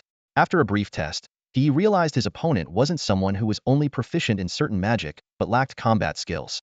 Even using powerful techniques like celestial rift light couldn't kill him. At this moment, fleeing became the only option. Hiye's condition had deteriorated significantly, with his vision blurred from excessive use of his Mangekyo Sharingan. For Hiyi, the vision decline from overusing his Mangekyo Sharingan wasn't an unsolvable problem. As long as he could successfully escape and lay low, whether purchasing an eternal Mangekyo or directly eliminating the negative effects was within his capabilities. Right now, he just wanted to escape from this formidable opponent and recover. Lightness technique. Wind guidance. Chen Yi cast several enhancement spells on Charizard, but given Charizard's current speed, these buffs weren't having a significant effect. However, Hoye's Susanoo was originally nearly as fast as Charizard, and with the buffs, the gap between them was slowly closing. Earth release. Rock pillar spears. Hoyi quickly formed hand seals, and the ground erupted with pointed earth spikes, attempting to block Charizard's path. Chen Yi swung his staff forcefully, and a series of fire rings appeared behind him. The flaming sword precisely struck the earth spikes, shattering them into pieces of dirt. Hoye's expression turned anxious as he shouted, "Hey, we have no grudge against each other. Why go to such lengths? We're both travelers from another world. It's better to leave room for future encounters." Chen Yi remained silent, continuously conjuring flaming swords and speeding forward, effortlessly breaking through the earth walls that rose from the ground. Just as Chen Yi's earth walls couldn't stop Susanoo, Hoye's earth release, earth flow wall was equally ineffective against Chen Yi's assault. Watching Chen Yi approach step by step, Hoye's face changed drastically, and he hurriedly commanded his system, "Use all remaining money to restore my ocular power." As soon as he spoke, a massive flame demon appeared out of thin air, crashing heavily onto Susanoo from above. Just as the flaming sword was about to strike Susanoo, an irresistible repulsive force emerged once again. Helplessly, the flaming sword had to temper its heat and change its angle to pierce the ground, using chains to stabilize itself. However, under the immense repulsive force, the flaming sword left deep grooves in the ground, and the chains strained with an ear-piercing sound. Blood trickled from Hoye's eyes, and his voice carried a hint of pleading. "How about you pretend you didn't see me? We travelers from another world are all favored by fortune, and not that easy to kill." He attempted to negotiate, but the Mangekyo Sharingan in his eyes spun wildly, desperately using the remaining ocular power to cast illusions. At this critical moment, the ground beneath the blue Susanoo suddenly broke open, and fiery sparrows flew out. Unlike a certain godly repulsive force that brought pain to the world, Hoyi stood firmly on the ground while casting celestial light. The position beneath his feet remained unaffected by the repulsive force. The fiery sparrows exploded upon emergence, the flames engulfing Susanoo once more. The mental burn reignited the feeling of being in a furnace for Hoyi. The celestial light was forcibly interrupted. The chains under the flame demon's feet shattered decisively, and the flaming greatsword, accompanied by a fierce wind, approached Susanoo. The system notification sounded. Player E dealt 899 damage to Susanoo, 629/damage, 270 burn damage. Meanwhile, Charizard flew out from behind the flame demon, its claws enhanced with purple energy, extending significantly. The energy claws repeatedly attacked the spot where the flaming greatsword struck, creating afterimages in an instant. "Get away! Get away! I can't die yet. With the system, I am destined to reach the pinnacle of all worlds." Hoyi was nearly hysterical, continuously draining his remaining ocular power to maintain the eternal Mangekyo Sharingan's form. But the gradually collapsing Susanoo silently declared that the end was near. "Spare me, and I'll be your subordinate. I'll fight wherever you say. And those few old immortals, I can help you take them down." Susanoo punched heavily at Charizard, but in the next moment, the flaming greatsword struck its back. Hoyi, whose vision was severely impaired, tried to block the flaming greatsword with his arm but was still struck. The massive Susanoo staggered, seemingly unable to stand any longer. Following this, Charizard, with blood at its mouth, kicked Susanoo's head. This was like adding a few more bricks to a camel already at its limit. As the flaming greatsword descended once more, with a resounding crash, Hoyi and his ambitions vanished in the flames. The system notification sounded again. EXP 120000, player E leveled up to LV21. After Hoye's death, a pile of copper coins and 3 items were left on the ground. A scroll emitting colorful light, a purple glowing bracer, and a book with a golden glow.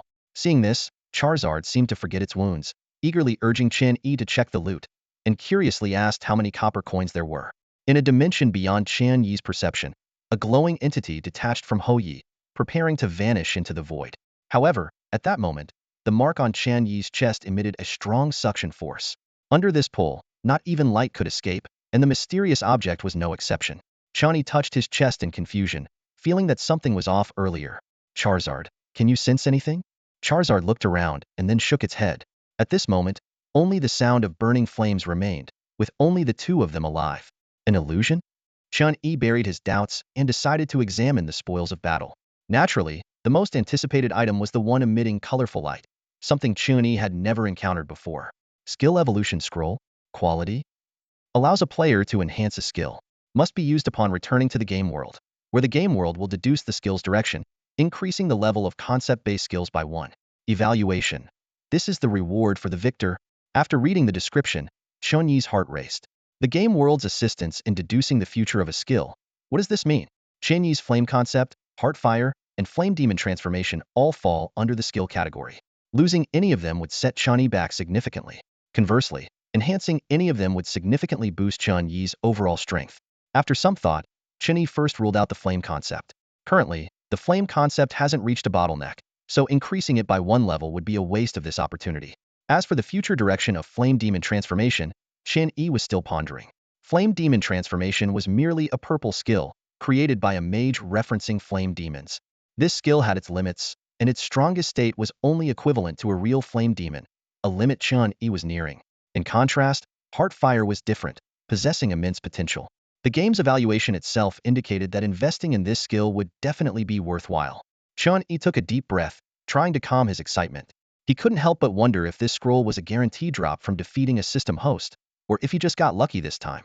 Regardless, he had to aim for the Fire Nation's daimyo's head. Chen Yi then turned his attention to the other book that had dropped. Book of Servants. Quality, light gold. Certified by the game world, it allows a creature to become a servant. Evaluation. Even a lone wolf has companions. This was exactly what Chen Yi had been searching for to make Charizard a servant, and he couldn't believe it had dropped on its own. Chen Yi couldn't help but marvel. Could today be his lucky day? In the game world, followers are a tier just below players. Although this item is of a pale gold quality, it is rarer than one might expect due to high demand. Many players, like Chen Yi, play solo and find it challenging to develop a reliable companion to cover their weaknesses. The Book of Followers offers a convenient solution. Chen Yi stared at the Book of Followers in his hand, contemplating its potential. This book not only allows players to form contracts with formidable strangers, but also enhances compatibility and trust between them. More importantly, followers can equip gear.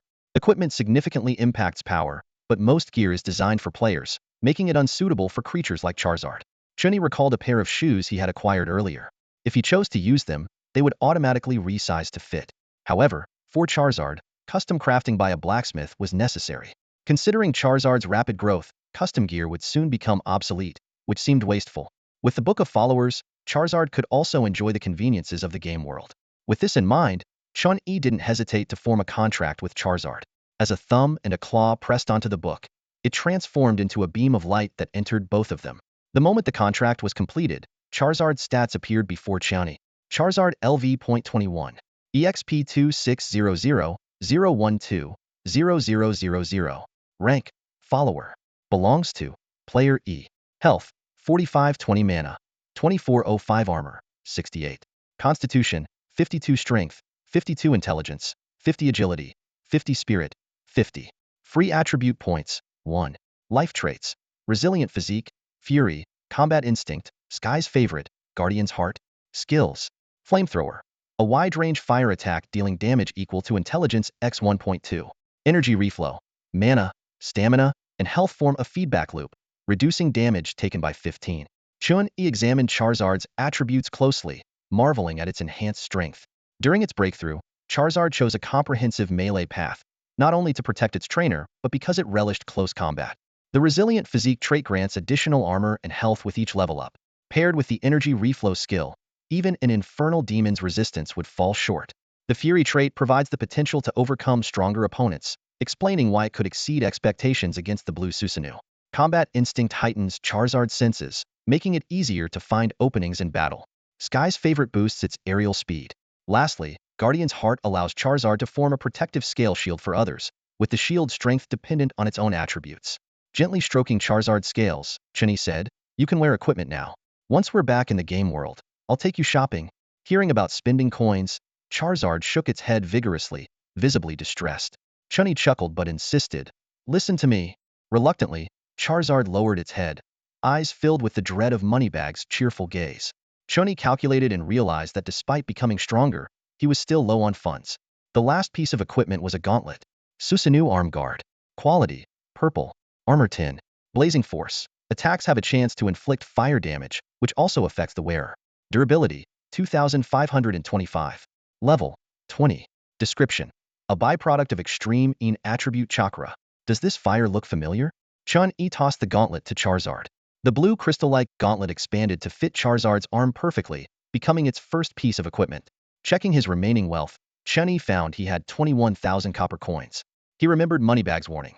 When forces that develop individual players appear in the game, it usually requires all players to unite and use revival tokens to gradually defeat them. But Chen Yi was confident that he and Charizard could handle it. Reflecting on how Uchiha Itachi was so formidable at only level 28, Chen Yi reminded himself, Charizard, we still need to work harder. We're not strong enough yet. Charizard let out a roar, seemingly agreeing. Indeed, we'll surpass them someday.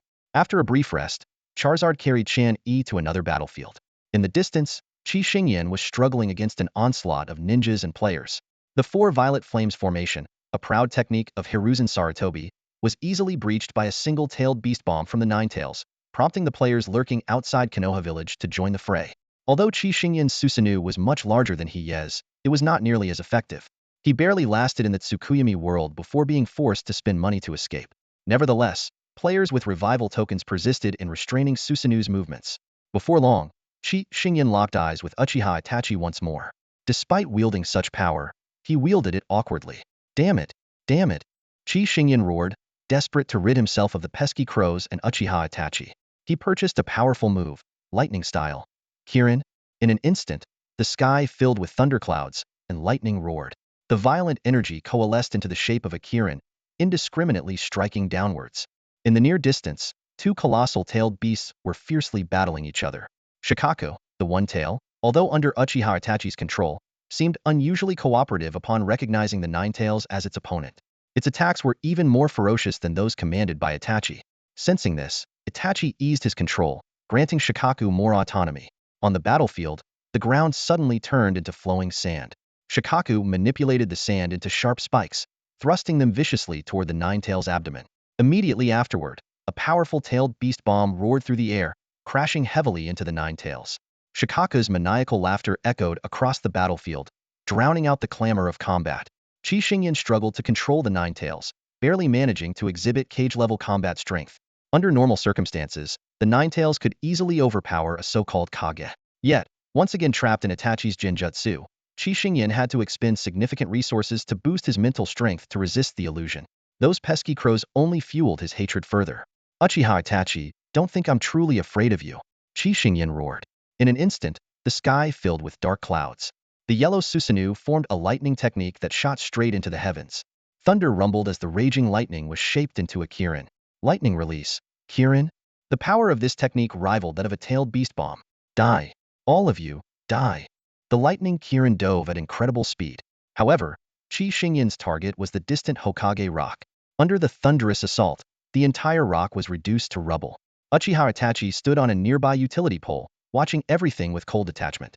As he had said before, Qi Xingyan was merely someone who couldn't harness the Uchiha's power. Even so, Itachi refrained from taking further action. His battered body had more important duties. Sasuke, he murmured softly. When Qi Xingyan came to his senses, he realized that the lightning technique, which had consumed a massive amount of chakra, had caused no substantial damage. Alongside Uchiha Itachi were players from the game world. Most melee players, fearing Susanoo's power, could only engage in ranged attacks with guns. Healer players were busy restoring Itachi's condition as the main damage dealer. As for the bothersome old man nearby, no one paid him any mind.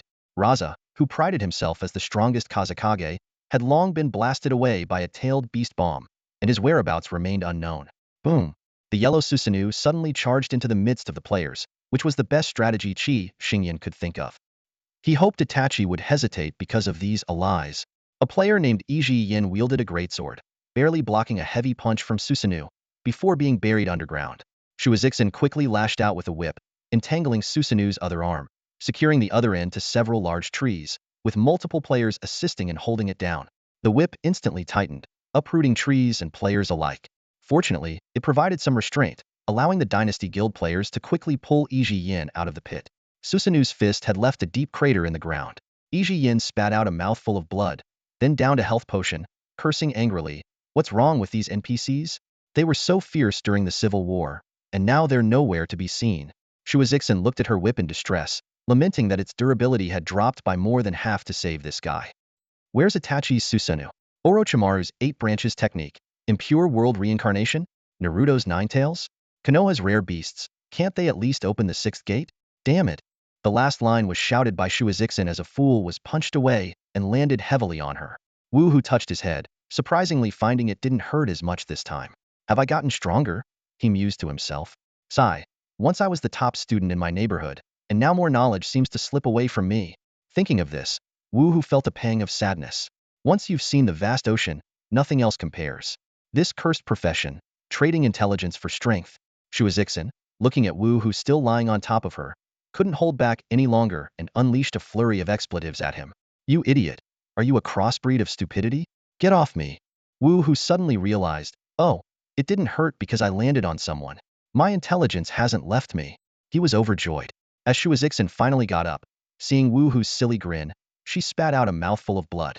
She wondered why she even bothered arguing with a fool. The system notification suddenly rang out. Ding. Detected Konoha's damage level at 46 inch. Konoha collapse plan completion at 90.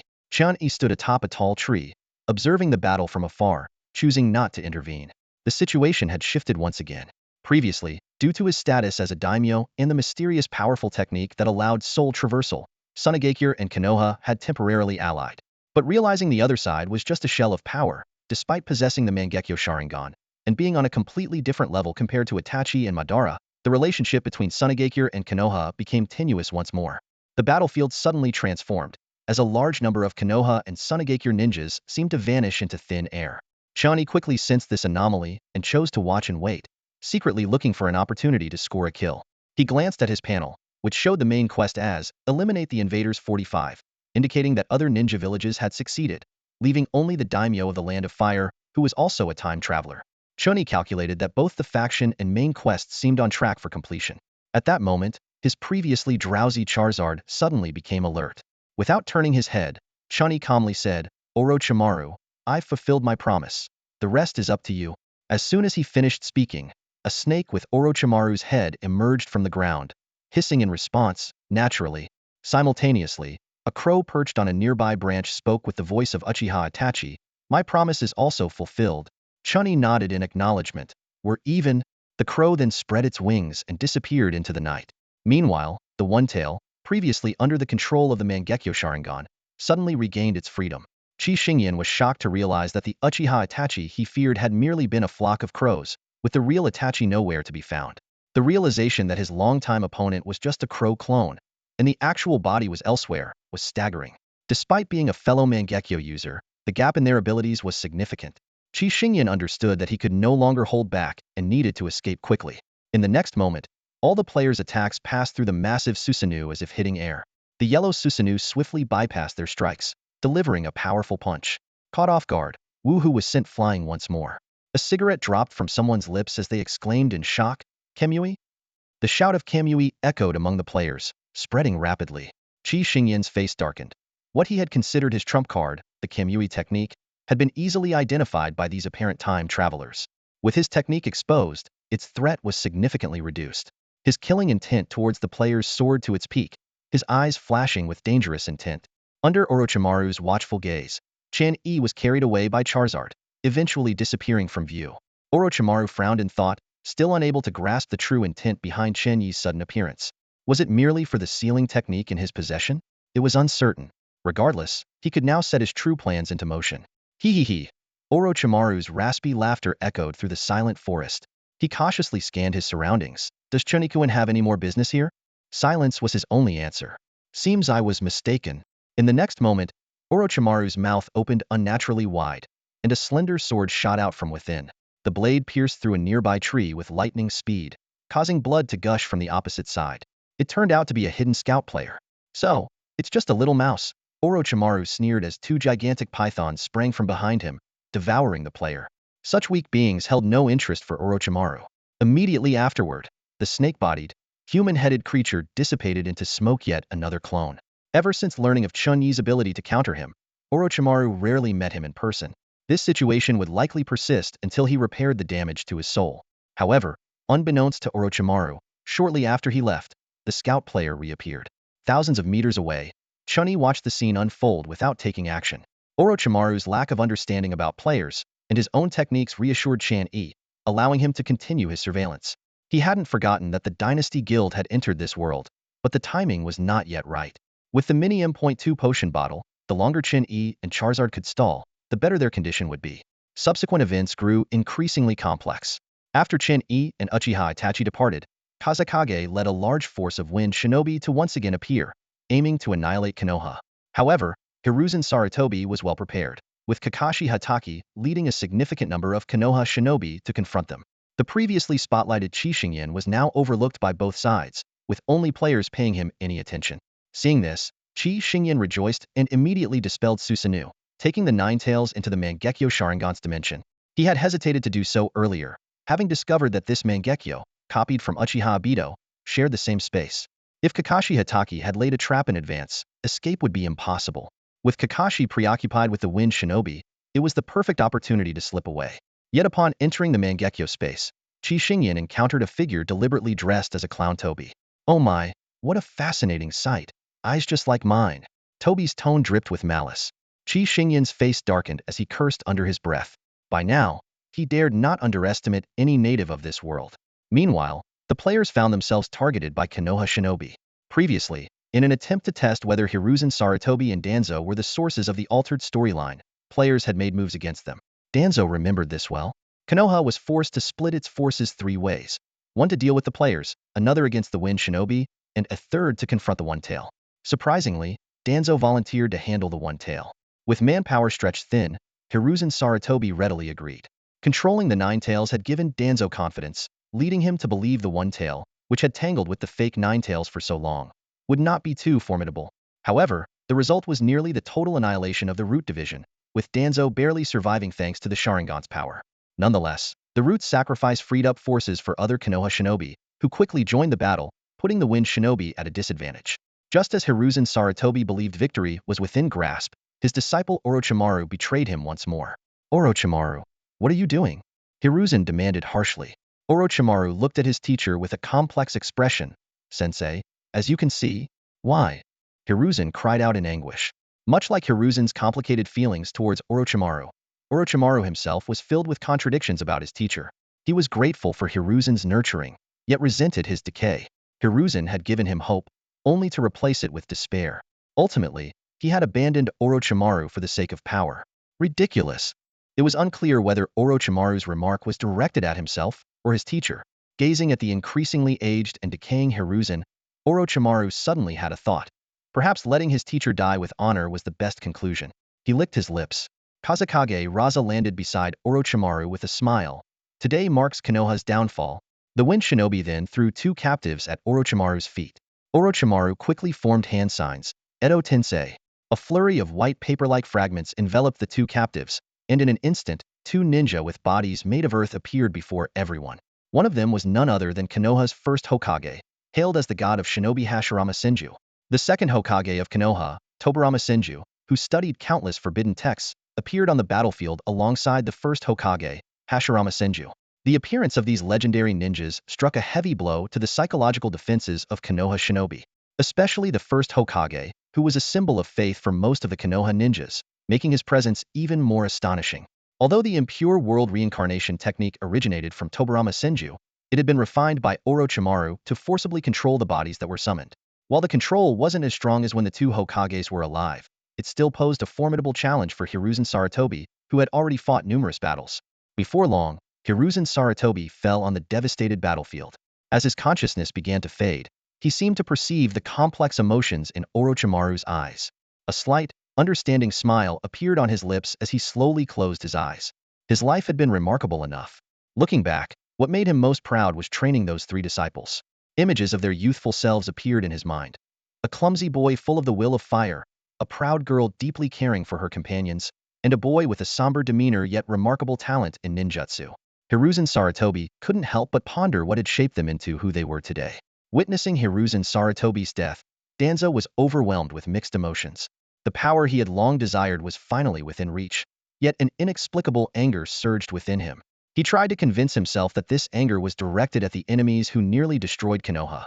Kazekage Raza descended from the sky. Despite the heavy losses incurred by Sunagakure during the Chunin exams, he was satisfied with the results. He was convinced that relocating Sunagakure to the fertile lands of Konoha would soon allow it to surpass its current state and become the most powerful ninja village in history. Orochimaru, Konoha no longer needs you. Why not come to Sunagakure? Raza had barely finished speaking when he felt a sharp pain in his chest. Looking down, he saw a blade had pierced through his body. Why? Raza asked in disbelief, looking at Orochimaru. As a rogue ninja who betrayed his village and murdered his mentor, perhaps only Raza dared to accept him. Yet in this moment, Orochimaru chose to kill Raza. Faced with Raza's questioning, Orochimaru remained silent. With the fall of the two Kages, the battle quickly reached its conclusion.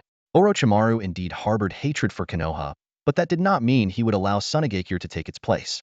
In his view, the only things that needed to be eradicated were his teacher and Konoha's decay. It's over, Orochimaru whispered, as if a great burden had been lifted from his shoulders. Heart of Water wiped the blood from her face, feeling a sudden wave of confusion wash over her. She surveyed the devastation of the battlefield around her and couldn't help but question herself. Why did I fight so hard to come to this world? The mission has failed, the revival token has been used, and even the last of the travelers has fled. Normally not one to curse easily, she couldn't help but mutter, "Damn it." Then she commanded, "Someone, report the losses."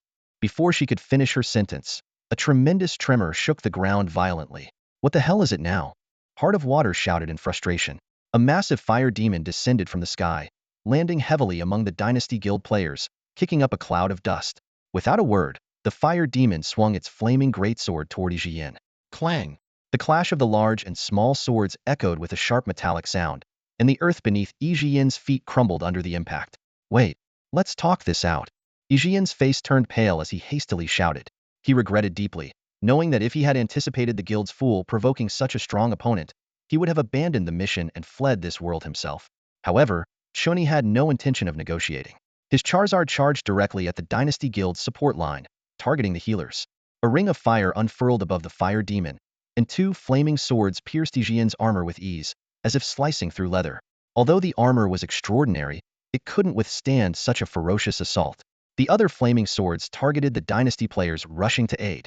System notifications flashed in quick succession. Player E dealt 752 damage to player Ijian, 492 piercing damage, 260 burning damage. Player E dealt 80 burning damage to player Ijian. As soon as the flaming sword pierced his body, Ijian felt as if his insides were being roasted. Suddenly, with a command from Chen Yi, the flaming sword inside him exploded. The raging flames engulfed Ijian, with near-invisible silver flames mixed within. The intense heat instantly turned the ground to magma, from which fiery sparrows emerged, quickly burrowing into the earth. Player E dealt 598 damage to player Ijian, 448 burning damage, 150 mental damage. In just one encounter, Ijian's health was nearly depleted. Suddenly, his armor shattered with a loud bang, and the shockwave created a fierce wind. Although the fire demon stood firm, Ijian used the opportunity to propel himself backward. For Dynasty frontline players immediately stepped forward, trying to prevent Chen Yi from pursuing further. In the distance, Ijian scrambled to his feet. The first thing he did was gulp down a health potion, instantly restoring 30 of his health. Damn these damage calculations, he cursed silently, his hand twitching involuntarily from the burning of the heart fire. Ijian turned to Heart of Water, urgently saying, "Heart of Water, just standing there isn't really appropriate, is it?" However, Heart of Water remained indifferent, thinking this was the Dynasty Guild's problem, and had nothing to do with the Rose Guild. Even that fool from Wu who knew to stand by and watch. Trying to drag her into it with such light words was too much. Seeing no hope from the players, Ijian turned his attention to the ninja camp. Those Konoha ninjas over there. I saw this guy team up with Orochimaru, meaning he's also one of the culprits behind the third Hokage's death. However, the Konoha Jonin exchanged puzzled looks, not knowing what to do. The constant betrayals had left them unable to discern who their real allies were. The few who could organize the Konoha ninjas squinted their eyes, maintaining an observant stance. While Ijian sought assistance, the four tanks shielding him were having their health chipped away. Worse, the healers were being chased around by Charizard, the Pokemon. The massive flaming sword struck a tank's shield once more. Although it didn't penetrate, the force was enough to send him flying. System notifications flashed again. Player E dealt 172 damage to player XXX. Several fiery sparrows collided with the airborne tank at odd angles. Player E dealt 562 burning damage to player XXX. Player E dealt 165 mental damage to player XXX. Taking advantage of the fire demon's focus on the tank, Dynasty Guild players unleashed their attacks. Although individual player damage wasn't high, the sheer number was overwhelming. Player XXX dealt 320 damage to player E. Player XXX dealt 220 damage to player E. Player XXXXX dealt 124 ice damage to player E. The fire demon, with a health pool of 3,500, soon found itself at half health. Meanwhile, Chen Yi's preparations were complete. Fiery sparrows emerged from the ground, homing in on 28 Dynasty Guild players. 2 others had already fallen in previous battles. Amidst the Dynasty players' cries of shock, the fiery sparrows transformed into flaming characters for fire, which quickly became chains binding them. Heart fire ignited on the chains, burning the players' spirits. The sudden mental assault left the Dynasty players' minds blank. Simultaneously, the massive flaming sword in the fire demon's hands exploded, unleashing a towering inferno that formed a fiery tornado.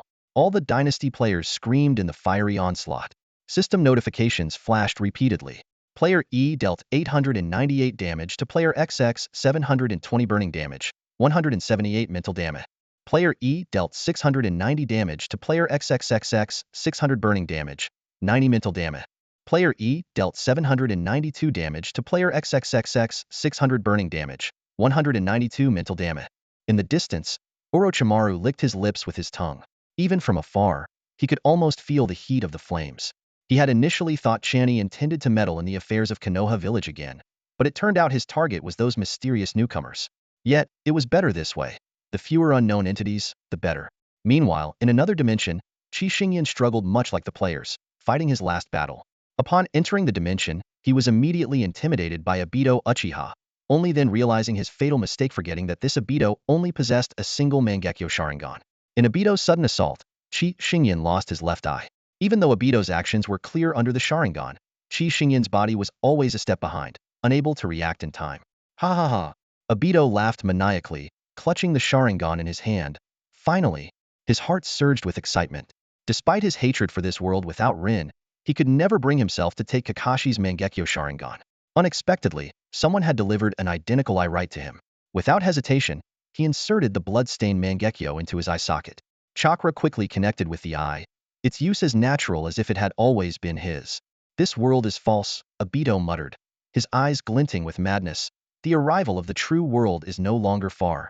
Kixinjian appeared at the center of the fire tornado. With everyone watching, his situation was precarious. With only one eye left, his 9 tails gone, and his system savings depleted, he looked desperately at the sea of flames. I'm a traveler. I'm supposed to be the protagonist, he shouted internally. Uchiha Obito peered through the spatial rift at the flames on the other side.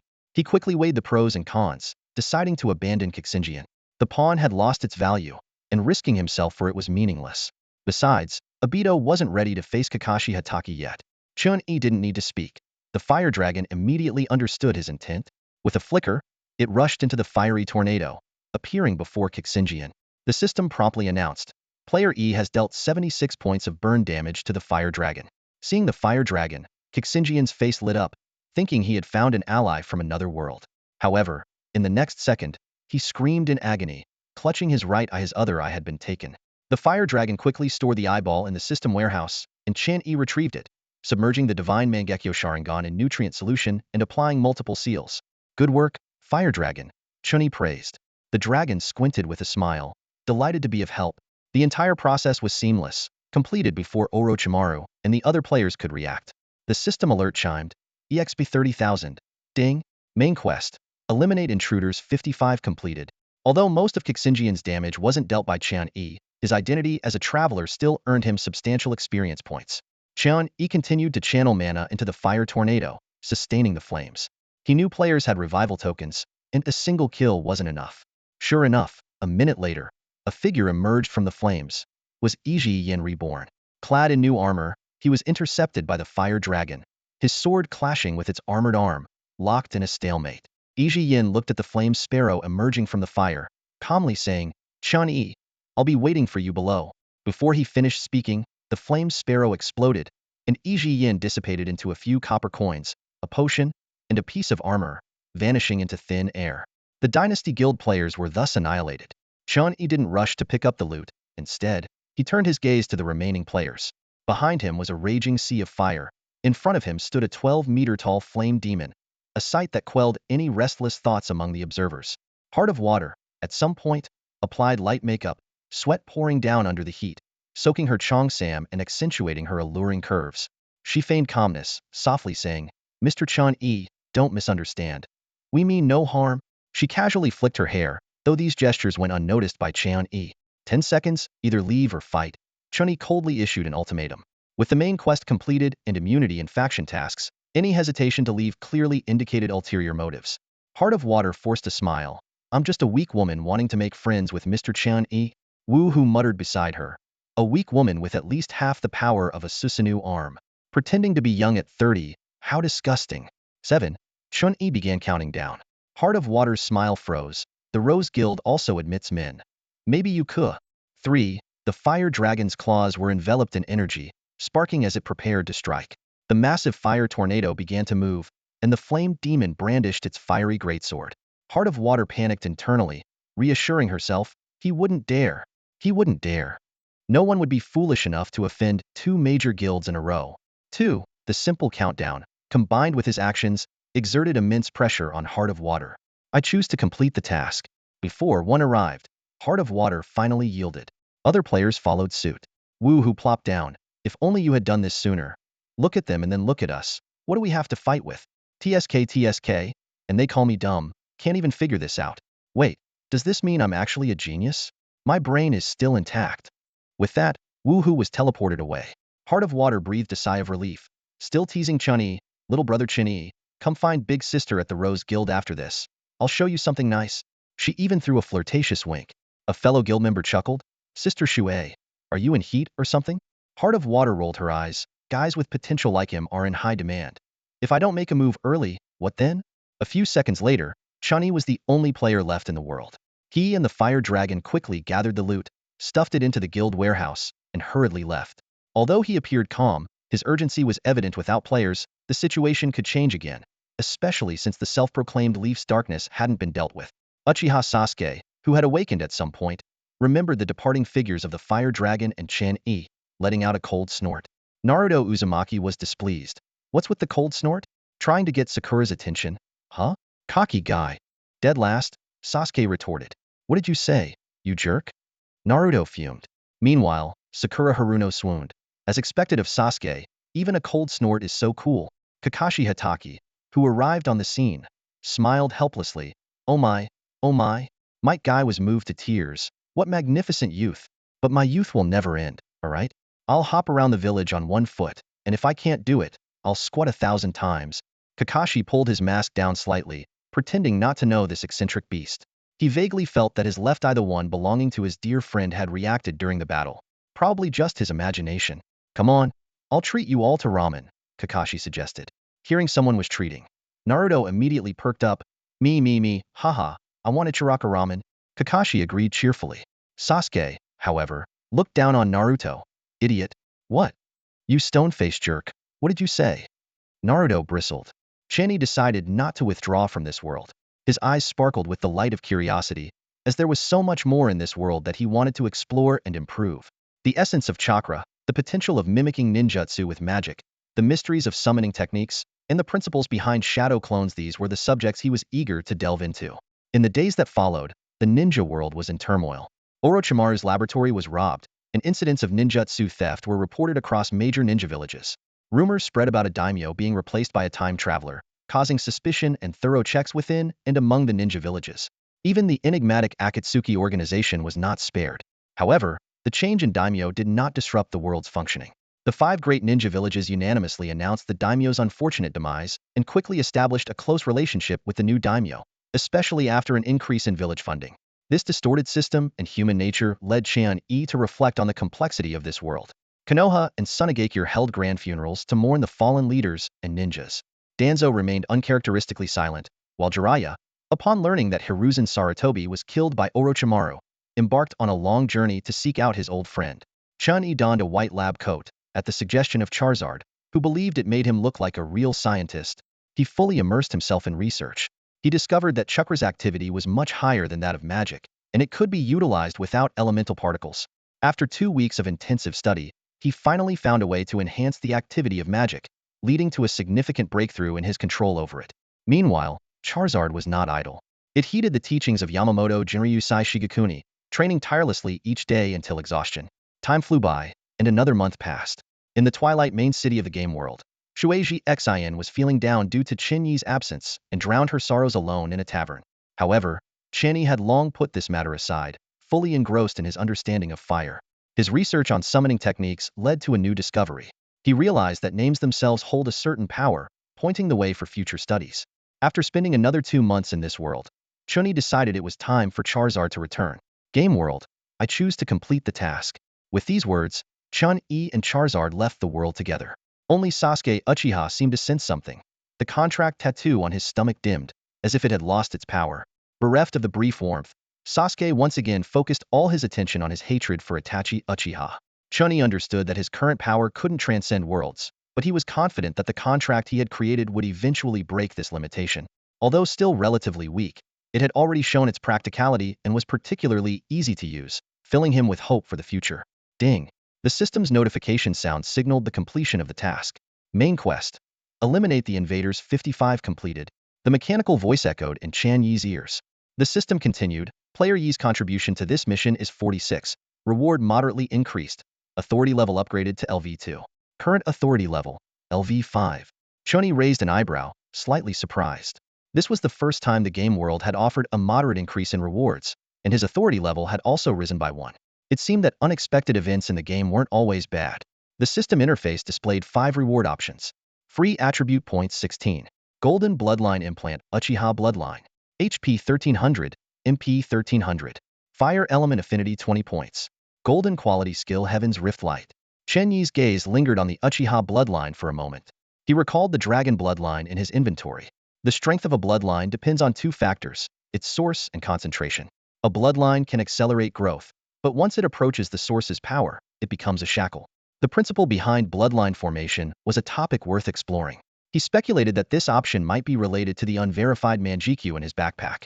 As for Heaven's Riftlight, Chen Yi remembered the simple yet powerful repulsion force demonstrated by He Yi. With enough mana, he might recreate the scene of Shinra Tensei from Konoha. However, this didn't align with his development plan. After careful consideration, Chen Yi ultimately chose options, and, as he confirmed his choices, a familiar beam of light enveloped him. A warm sensation spread through him, and his previously vague understanding of flames became clearer. Although he hadn't focused on comprehending fire recently, his daily use and exploration of it had never ceased. These accumulations quickly transformed into growth once his fire element affinity increased. Fire Intent, LV8. Fire Attribute Attack Damage increased by 68. The system notification sounded again. This was not just an increase in panel data, but a qualitative leap in his control over fire.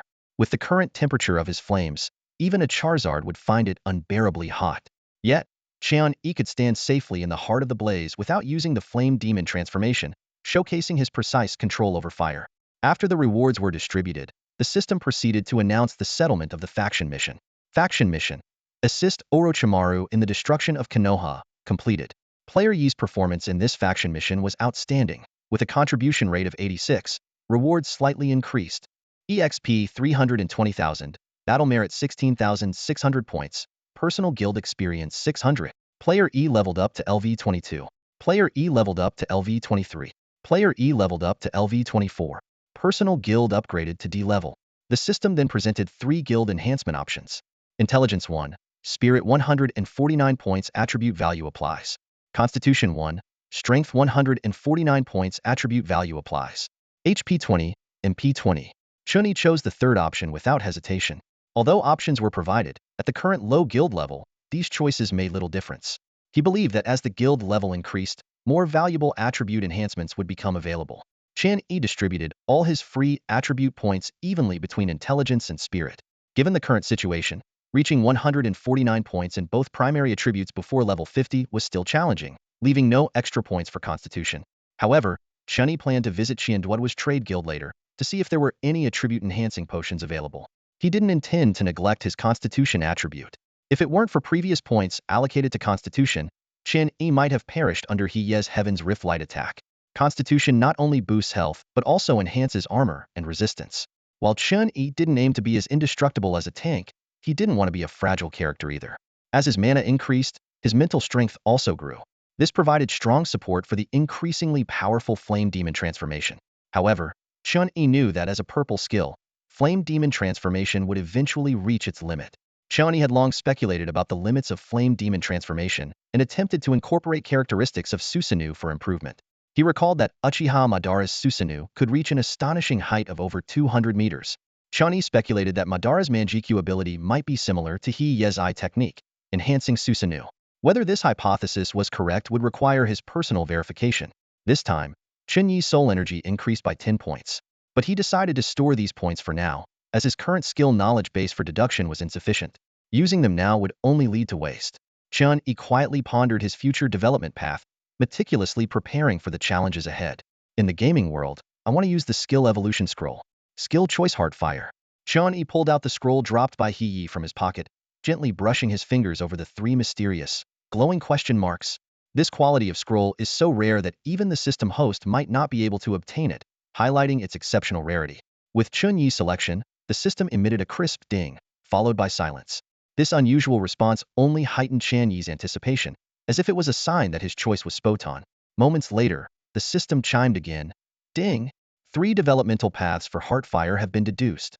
Choose one. Immolate, Shape Corrode. As this information was transmitted into his mind, Chen Yi pondered deeply. The Immolate ability would allow Heartfire to affect the material world, burning even objects of a higher grade than Heartfire over time.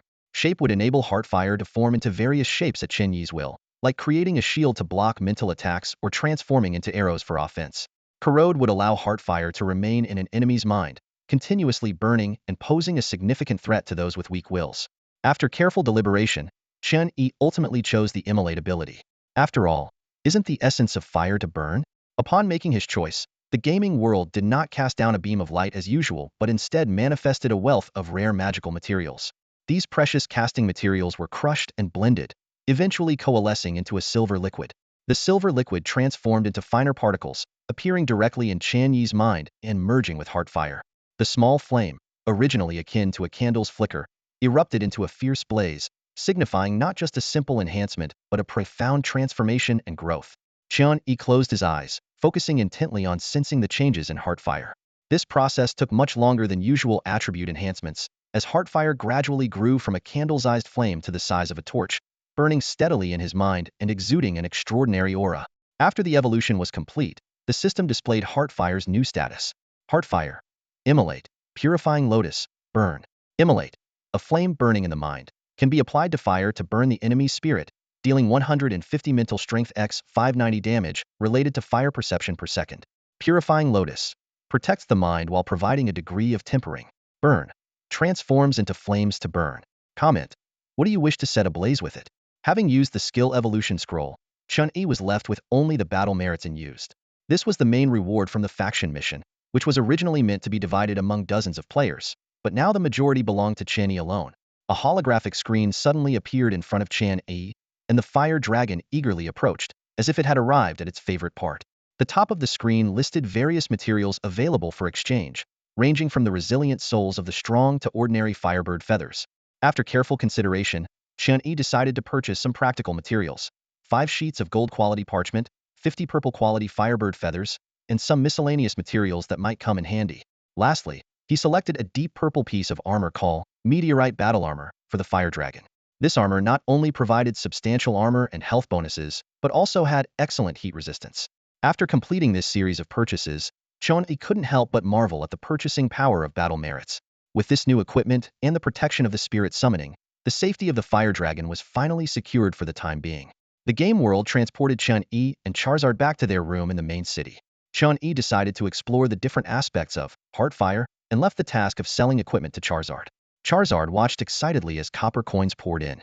The game system only allowed players to drop a symbolic amount of equipment and copper coins upon death, with the rest being reclaimed. This system protected weaker players and imposed limits on everyone. Chen Yi recalled the recent battle where he had looted 38 pieces of equipment from defeated players, most of which were of blue quality or lower. This reminded him of Yi Yan's initial set of armor. Due to the high temperature flames, the durability of these items had significantly decreased, leading to costly repairs. Chen Yi knew these items probably wouldn't sell for much. In addition to the equipment, the total copper coins from other players amounted to less than 40,000. The most notable drops were 2 items from Qi Xingyan, a deep purple quality, adaptive BGM, active skill, and a purple quality, SM converter necklace. Chen Yi was puzzled by these peculiar items, especially the converter. He could only vaguely tell Charizard, this is pretty powerful.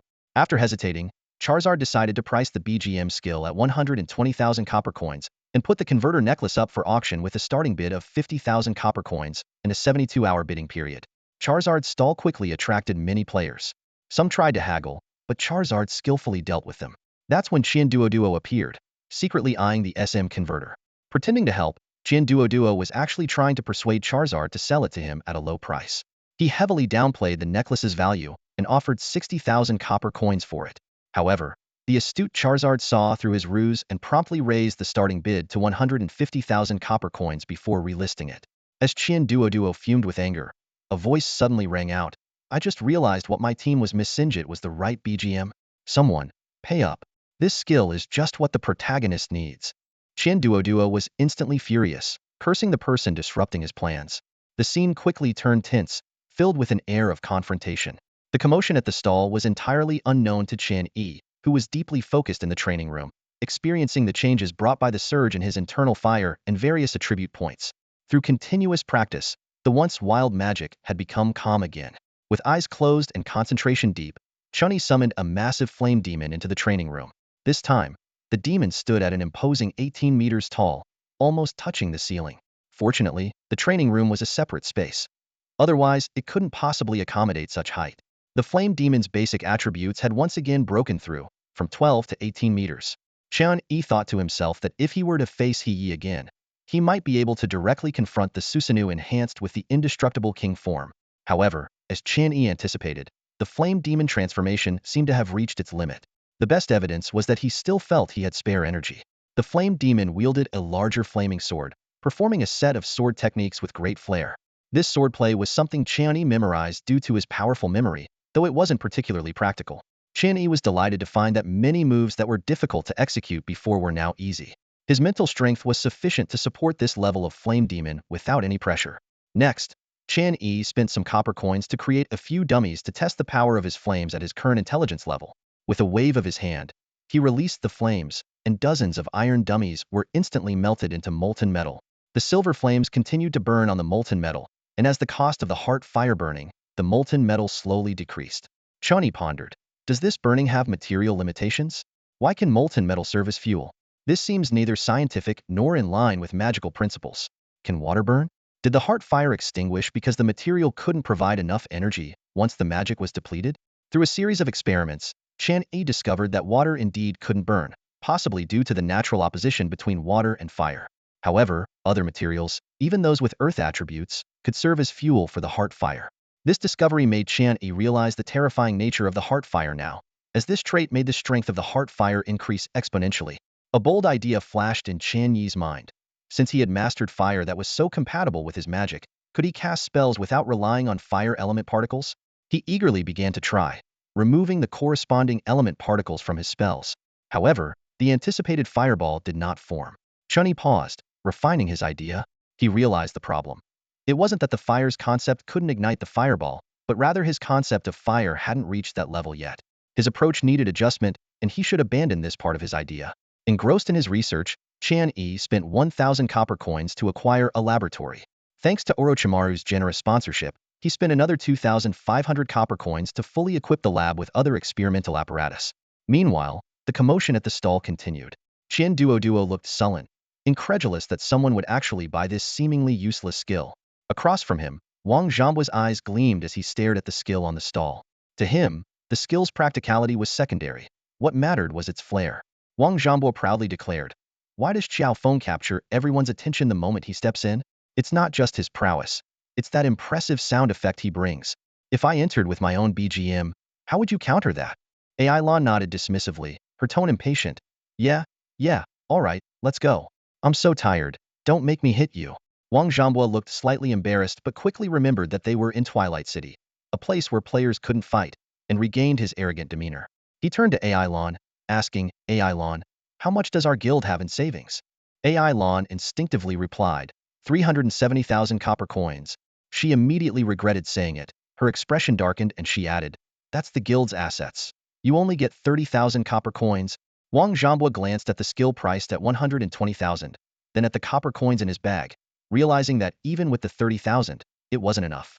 So he shamelessly grinned and said, hee the most beautiful Miss AI Lon in the world. Though AI Lon appreciated the compliment, she would never part with the copper coins. Her expression darkened further as her gaze swept across another item being auctioned, thinking that whoever dropped such an item was probably up to no good. The other male players in the guild let out knowing chuckles. The female players blushed, pretending to cover their ears, but their eyes kept darting over. Unnoticed, someone had raised the bid on the equipment. The auction price had already climbed to 151,000 copper coins. Everyone feigned surprise, hiding who had placed the bid. Whoa, which big shot raised the price? They're really loaded. More than that, I'm curious if this big shot is into SRM. Hee. Someone else raised the bid. So many rich people around. As expected, the real spenders are always the ones into such things. The price climbed to 155,000, this time with Chen Duo placing the bid. Clearly, someone else was thinking like him, planning to profit through rentals. Chen Duo gritted his teeth, determined to secure the equipment. This is a monopoly business. In the central square of Twilight City, an unusual scene is unfolding. Dozens of players are gathered around a stall, their eyes gleaming with surprise and desire. The auction bids rise steadily like a tide, and as the number reaches 170,000, the pace begins to slow. Yet, the onlookers remain still, their eyes fixed intently on the auction. Each has their own motives. Some wish to witness the prowess of a game master, others hope to climb the social ladder, and some are secretly calculating whether they can borrow this magical necklace in the future. The reasons for borrowing are as varied as proving it to a friend, to renting it for a fee, all revealing their longing for this rare treasure. Among the bustling crowd, two individuals stand out. Wang Zhambua is engrossed in haggling with the fire dragon, fascinated by the skill with its own background music. Beside him, AI Lon watches with gritted teeth, wishing she could drag away this clueless guy. On the other side, the necromancer Ma Fei sneers at the scene before him. To him, these people's pursuits are simply incomprehensible. He is captivated by the beauty of the undead, from the pristine bones to the alluring clavicles, and even the eerie undead bride, all of which enchant him. Ma Fei silently pities AI Lon, convinced that the guild leader, this brain-dead individual, will never be her ideal partner. Suddenly, a thought crosses Ma Fei's mind. Could this necklace alter the attributes of the undead? Perhaps, make the undead bride more obedient? This idea ignites a fervor in his eyes. Though he can't afford it, he resolves to find the eventual owner, for the sake of his borrow-happy friend. As the farce grows more chaotic, Chen Yi finally realizes the fire dragon has been gone too long and decides to venture out to find it. As soon as he steps out, he notices familiar faces all around. Bianxi hiding in a corner, Wang Zhambua pestering the fire dragon, and Chen Duo anxiously pacing in circles. In a bar, Chen Yi rented a spacious VIP room. Members of the Crooked Mouth Dragon King Guild and Chen Duo followed him in. Chen Yi sat down first, frowning slightly, and got straight to the point. Let's hear it. What's going on? Wang Zhambua unceremoniously sat across from him, his eyes sparkling with excitement. I can't believe that skill is actually yours. You must keep it. Shut up. Chen Yi interrupted sharply, rubbing his temples. He had just come out of an experiment, utterly exhausted, and had no patience for this fool. He then turned to Chen Duo, his gaze inquisitive. Chen Duo chuckled awkwardly and, under Chen Yi's sharp gaze, honestly explained the situation. After listening, Chen Yi nodded thoughtfully. This peculiar item, which he considered useless, was seen as a treasure by merchants. However, Chen Yi still had doubts. Chen Duo seemed to sense his suspicion and immediately declared indignantly, Who am I? Chen Duo? I never cheat a friend's money. I'd do anything for a friend. Despite dealing with cunning people for years, Chen Yi couldn't detect any deceit on Chen Duo's face. Yet, he remained cautious and said, I can rent this to you, but it'll be 4,000 copper coins per day. Chen Duo's eyes gleamed as he quickly calculated the potential profits. Advertising costs, maintenance costs, renting it out at 2,000 copper coins per hour. How many hours would it take to break even? This was precisely why Chen Yi didn't manage it himself. Firstly, he didn't have the time. After reaching level 20, the interval for players entering the game extended to 6 months. Secondly, he lacked the necessary connections. This special item would only be rented by specific people at specific times, and Chen Yi had no energy to promote it door to door. Chen Duo quickly concluded, there's profit to be made. He decisively signed a contract with Chen Yi under the game's notarization. As he left, Chen Duo was all smiles, confident that the necklace would never sit idle in his hands. However, just as he exited the room, Chen Duo leaned against the wall, wiping cold sweat from his brow. His newly hatched treasure-seeking golden mouse spirit was frantically warning him in his mind, clearly indicating that Chen Yi's progress far exceeded his expectations. After steadying his emotions, Chen Duo hummed a tune as he left, pleased with having completed 2 more business deals. Inside the room, Chen Yi tossed the adaptive BGM skill to Wang Zhambua, who looked at him with a pitiful expression. Wang Zhambua jumped up excitedly, haha, I'm invincible now. Ignoring Wang Zhambua's celebration, Chen Yi engaged in a brief conversation with other members of the Crooked Mouth Dragon King Guild. Chen Yi, a mage. Ai Lan, a fighter. Ma Fei, a necromancer.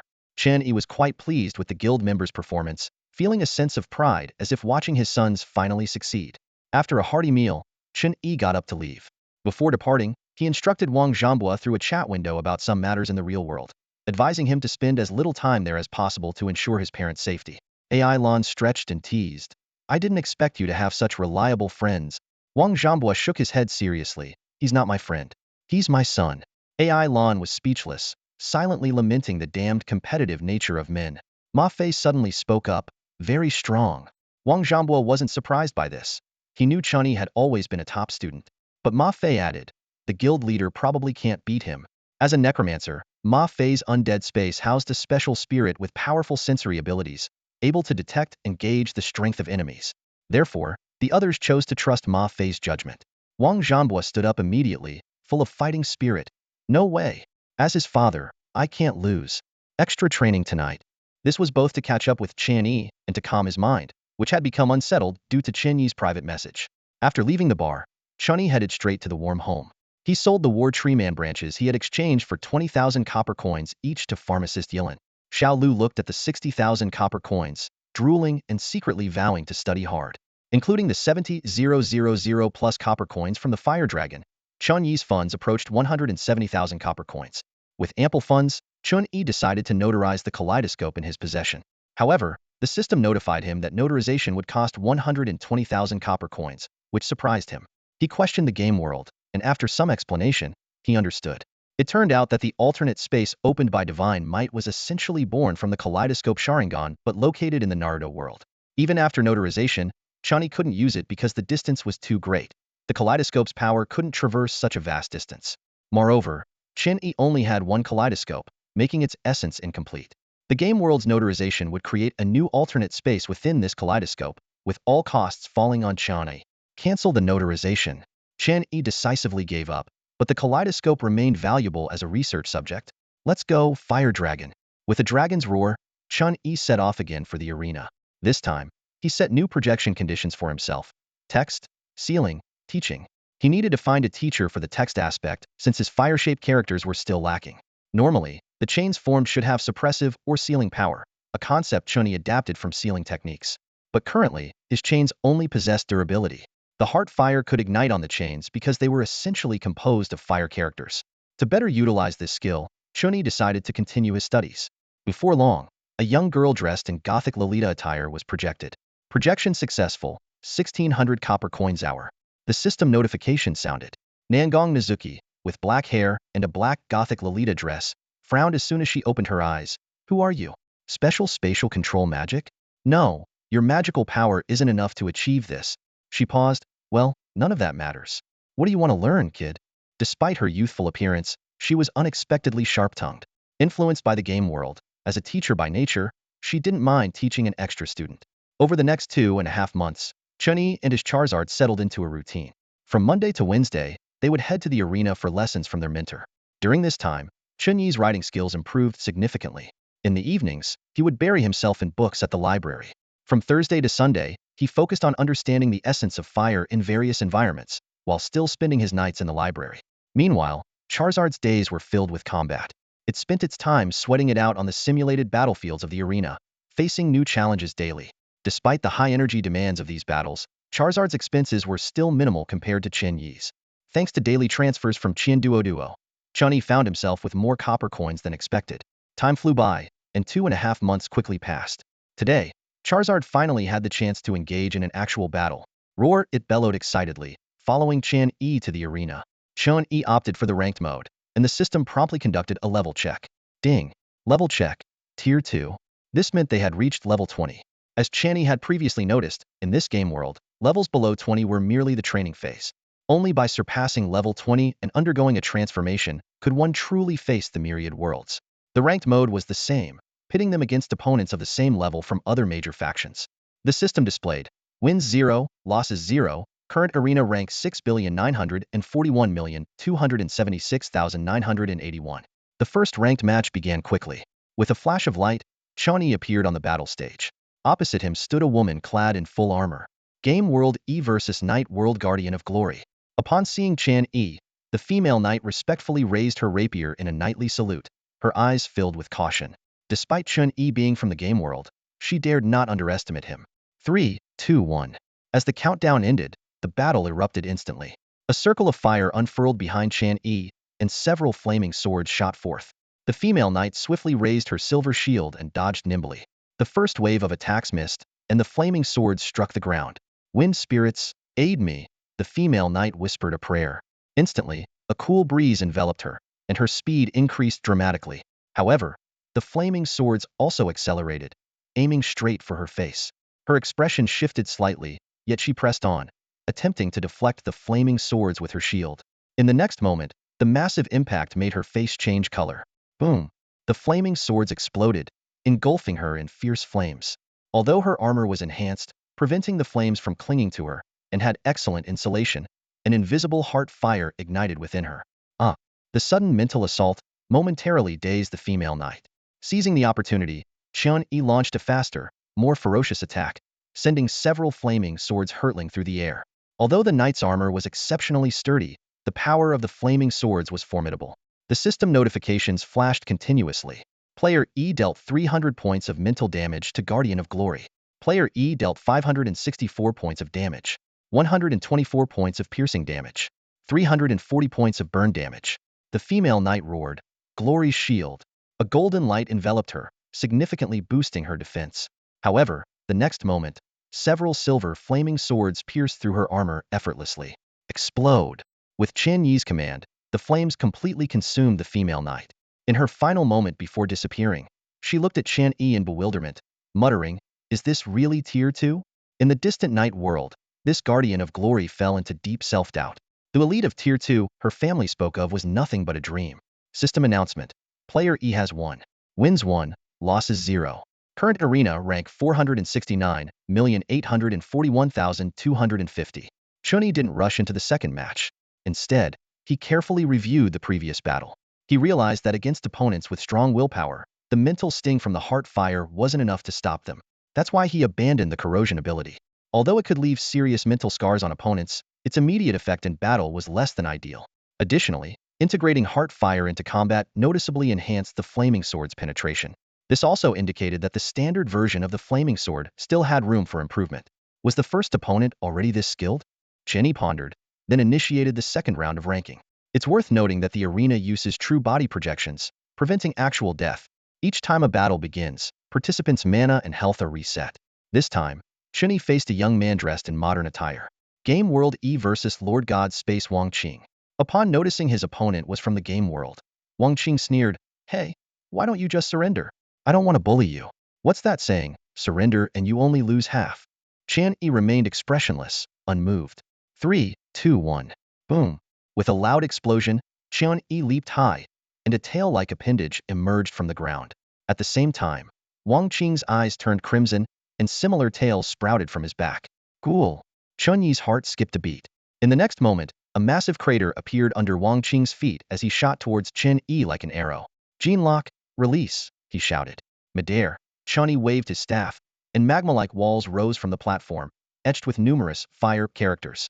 These scorching barriers blocked Wang Qing's path. "Break for me!"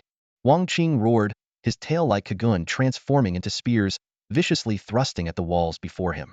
The earthen wall suddenly shook, and bits of magma seeped through the cracks, only to solidify quickly. Unfortunately for Chen Yi, his cocoon suffered, displaying shocking burn marks on its surface. He cursed under his breath, realizing he had encountered a formidable opponent in the game world. Chen Yi landed steadily on the earthen wall, and oddly enough, the scorching magma beneath his feet didn't harm him at all. Suddenly, a ring of fire unfurled behind him, launching countless flaming swords like arrows from a bow. The king's treasury? Wang Qing exclaimed, quickly unlocking his genetic potential. Instantly, his speed, strength, and dynamic vision were enhanced to incredible levels. His Kagun moved as if it were part of him, creating an impenetrable barrier that intercepted all the flaming swords. Unwilling to back down, Wang Qing pulled a purple-grade machine gun from his spatial ring and unleashed a barrage at Chen Yi. Rat-a-tat. Magic? Don't you know times have changed? However, to Wang Qing's surprise, as the bullets passed through the earthen wall, the fiery characters suddenly glowed, releasing a powerful gravitational pull. All the bullets were forced off course, deviating from their intended target. Worse still, the flaming swords deflected by the Kagun exploded suddenly, engulfing Wang Qing in flames. The ground melted rapidly under the intense heat, turning into a pool of scorching magma. The system notification sounded. Player E dealt 564 points of damage to Wang Qing, 124 points of impact damage, and 340 points of burn damage. Then, from the magma, fiery sparrows emerged.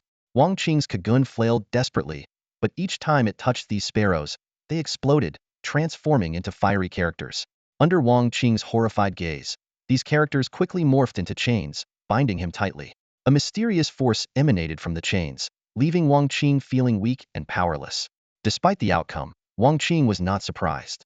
Watching the approaching flaming swords, he cursed through gritted teeth, "Freak." With a loud explosion, the battle concluded. The system announcement declared, Player E has 1 wins, 2 losses, 0 current arena rank, 359,841,215. Chen Yi inwardly marveled at the people from the Lord God space. Their power fundamentally stemmed from genetic locks, modified by the Lord God space, with 5 genetic locks within them. Each one unlocked resulted in a significant leap in strength. Unlike the gradual progression of the game world, the Lord God space adopted a brutal survival-off-thefitist approach. Fail to complete a task, and you are erased. The Lord God space only valued the strong, regardless of whether your strength lay in combat or intelligence. It only cared about results. Under such survival rules, people from the Lord God space would go to any lengths to arm themselves, doing whatever it took to become stronger. No wonder their methods were so chaotic and unpredictable. That's all for today. Thank you so much for watching. I hope you guys enjoyed. If you wish to have another part of this recap, please give us at least 1,000 likes. Please don't forget to comment and subscribe to our channel for more content like this. Until next time.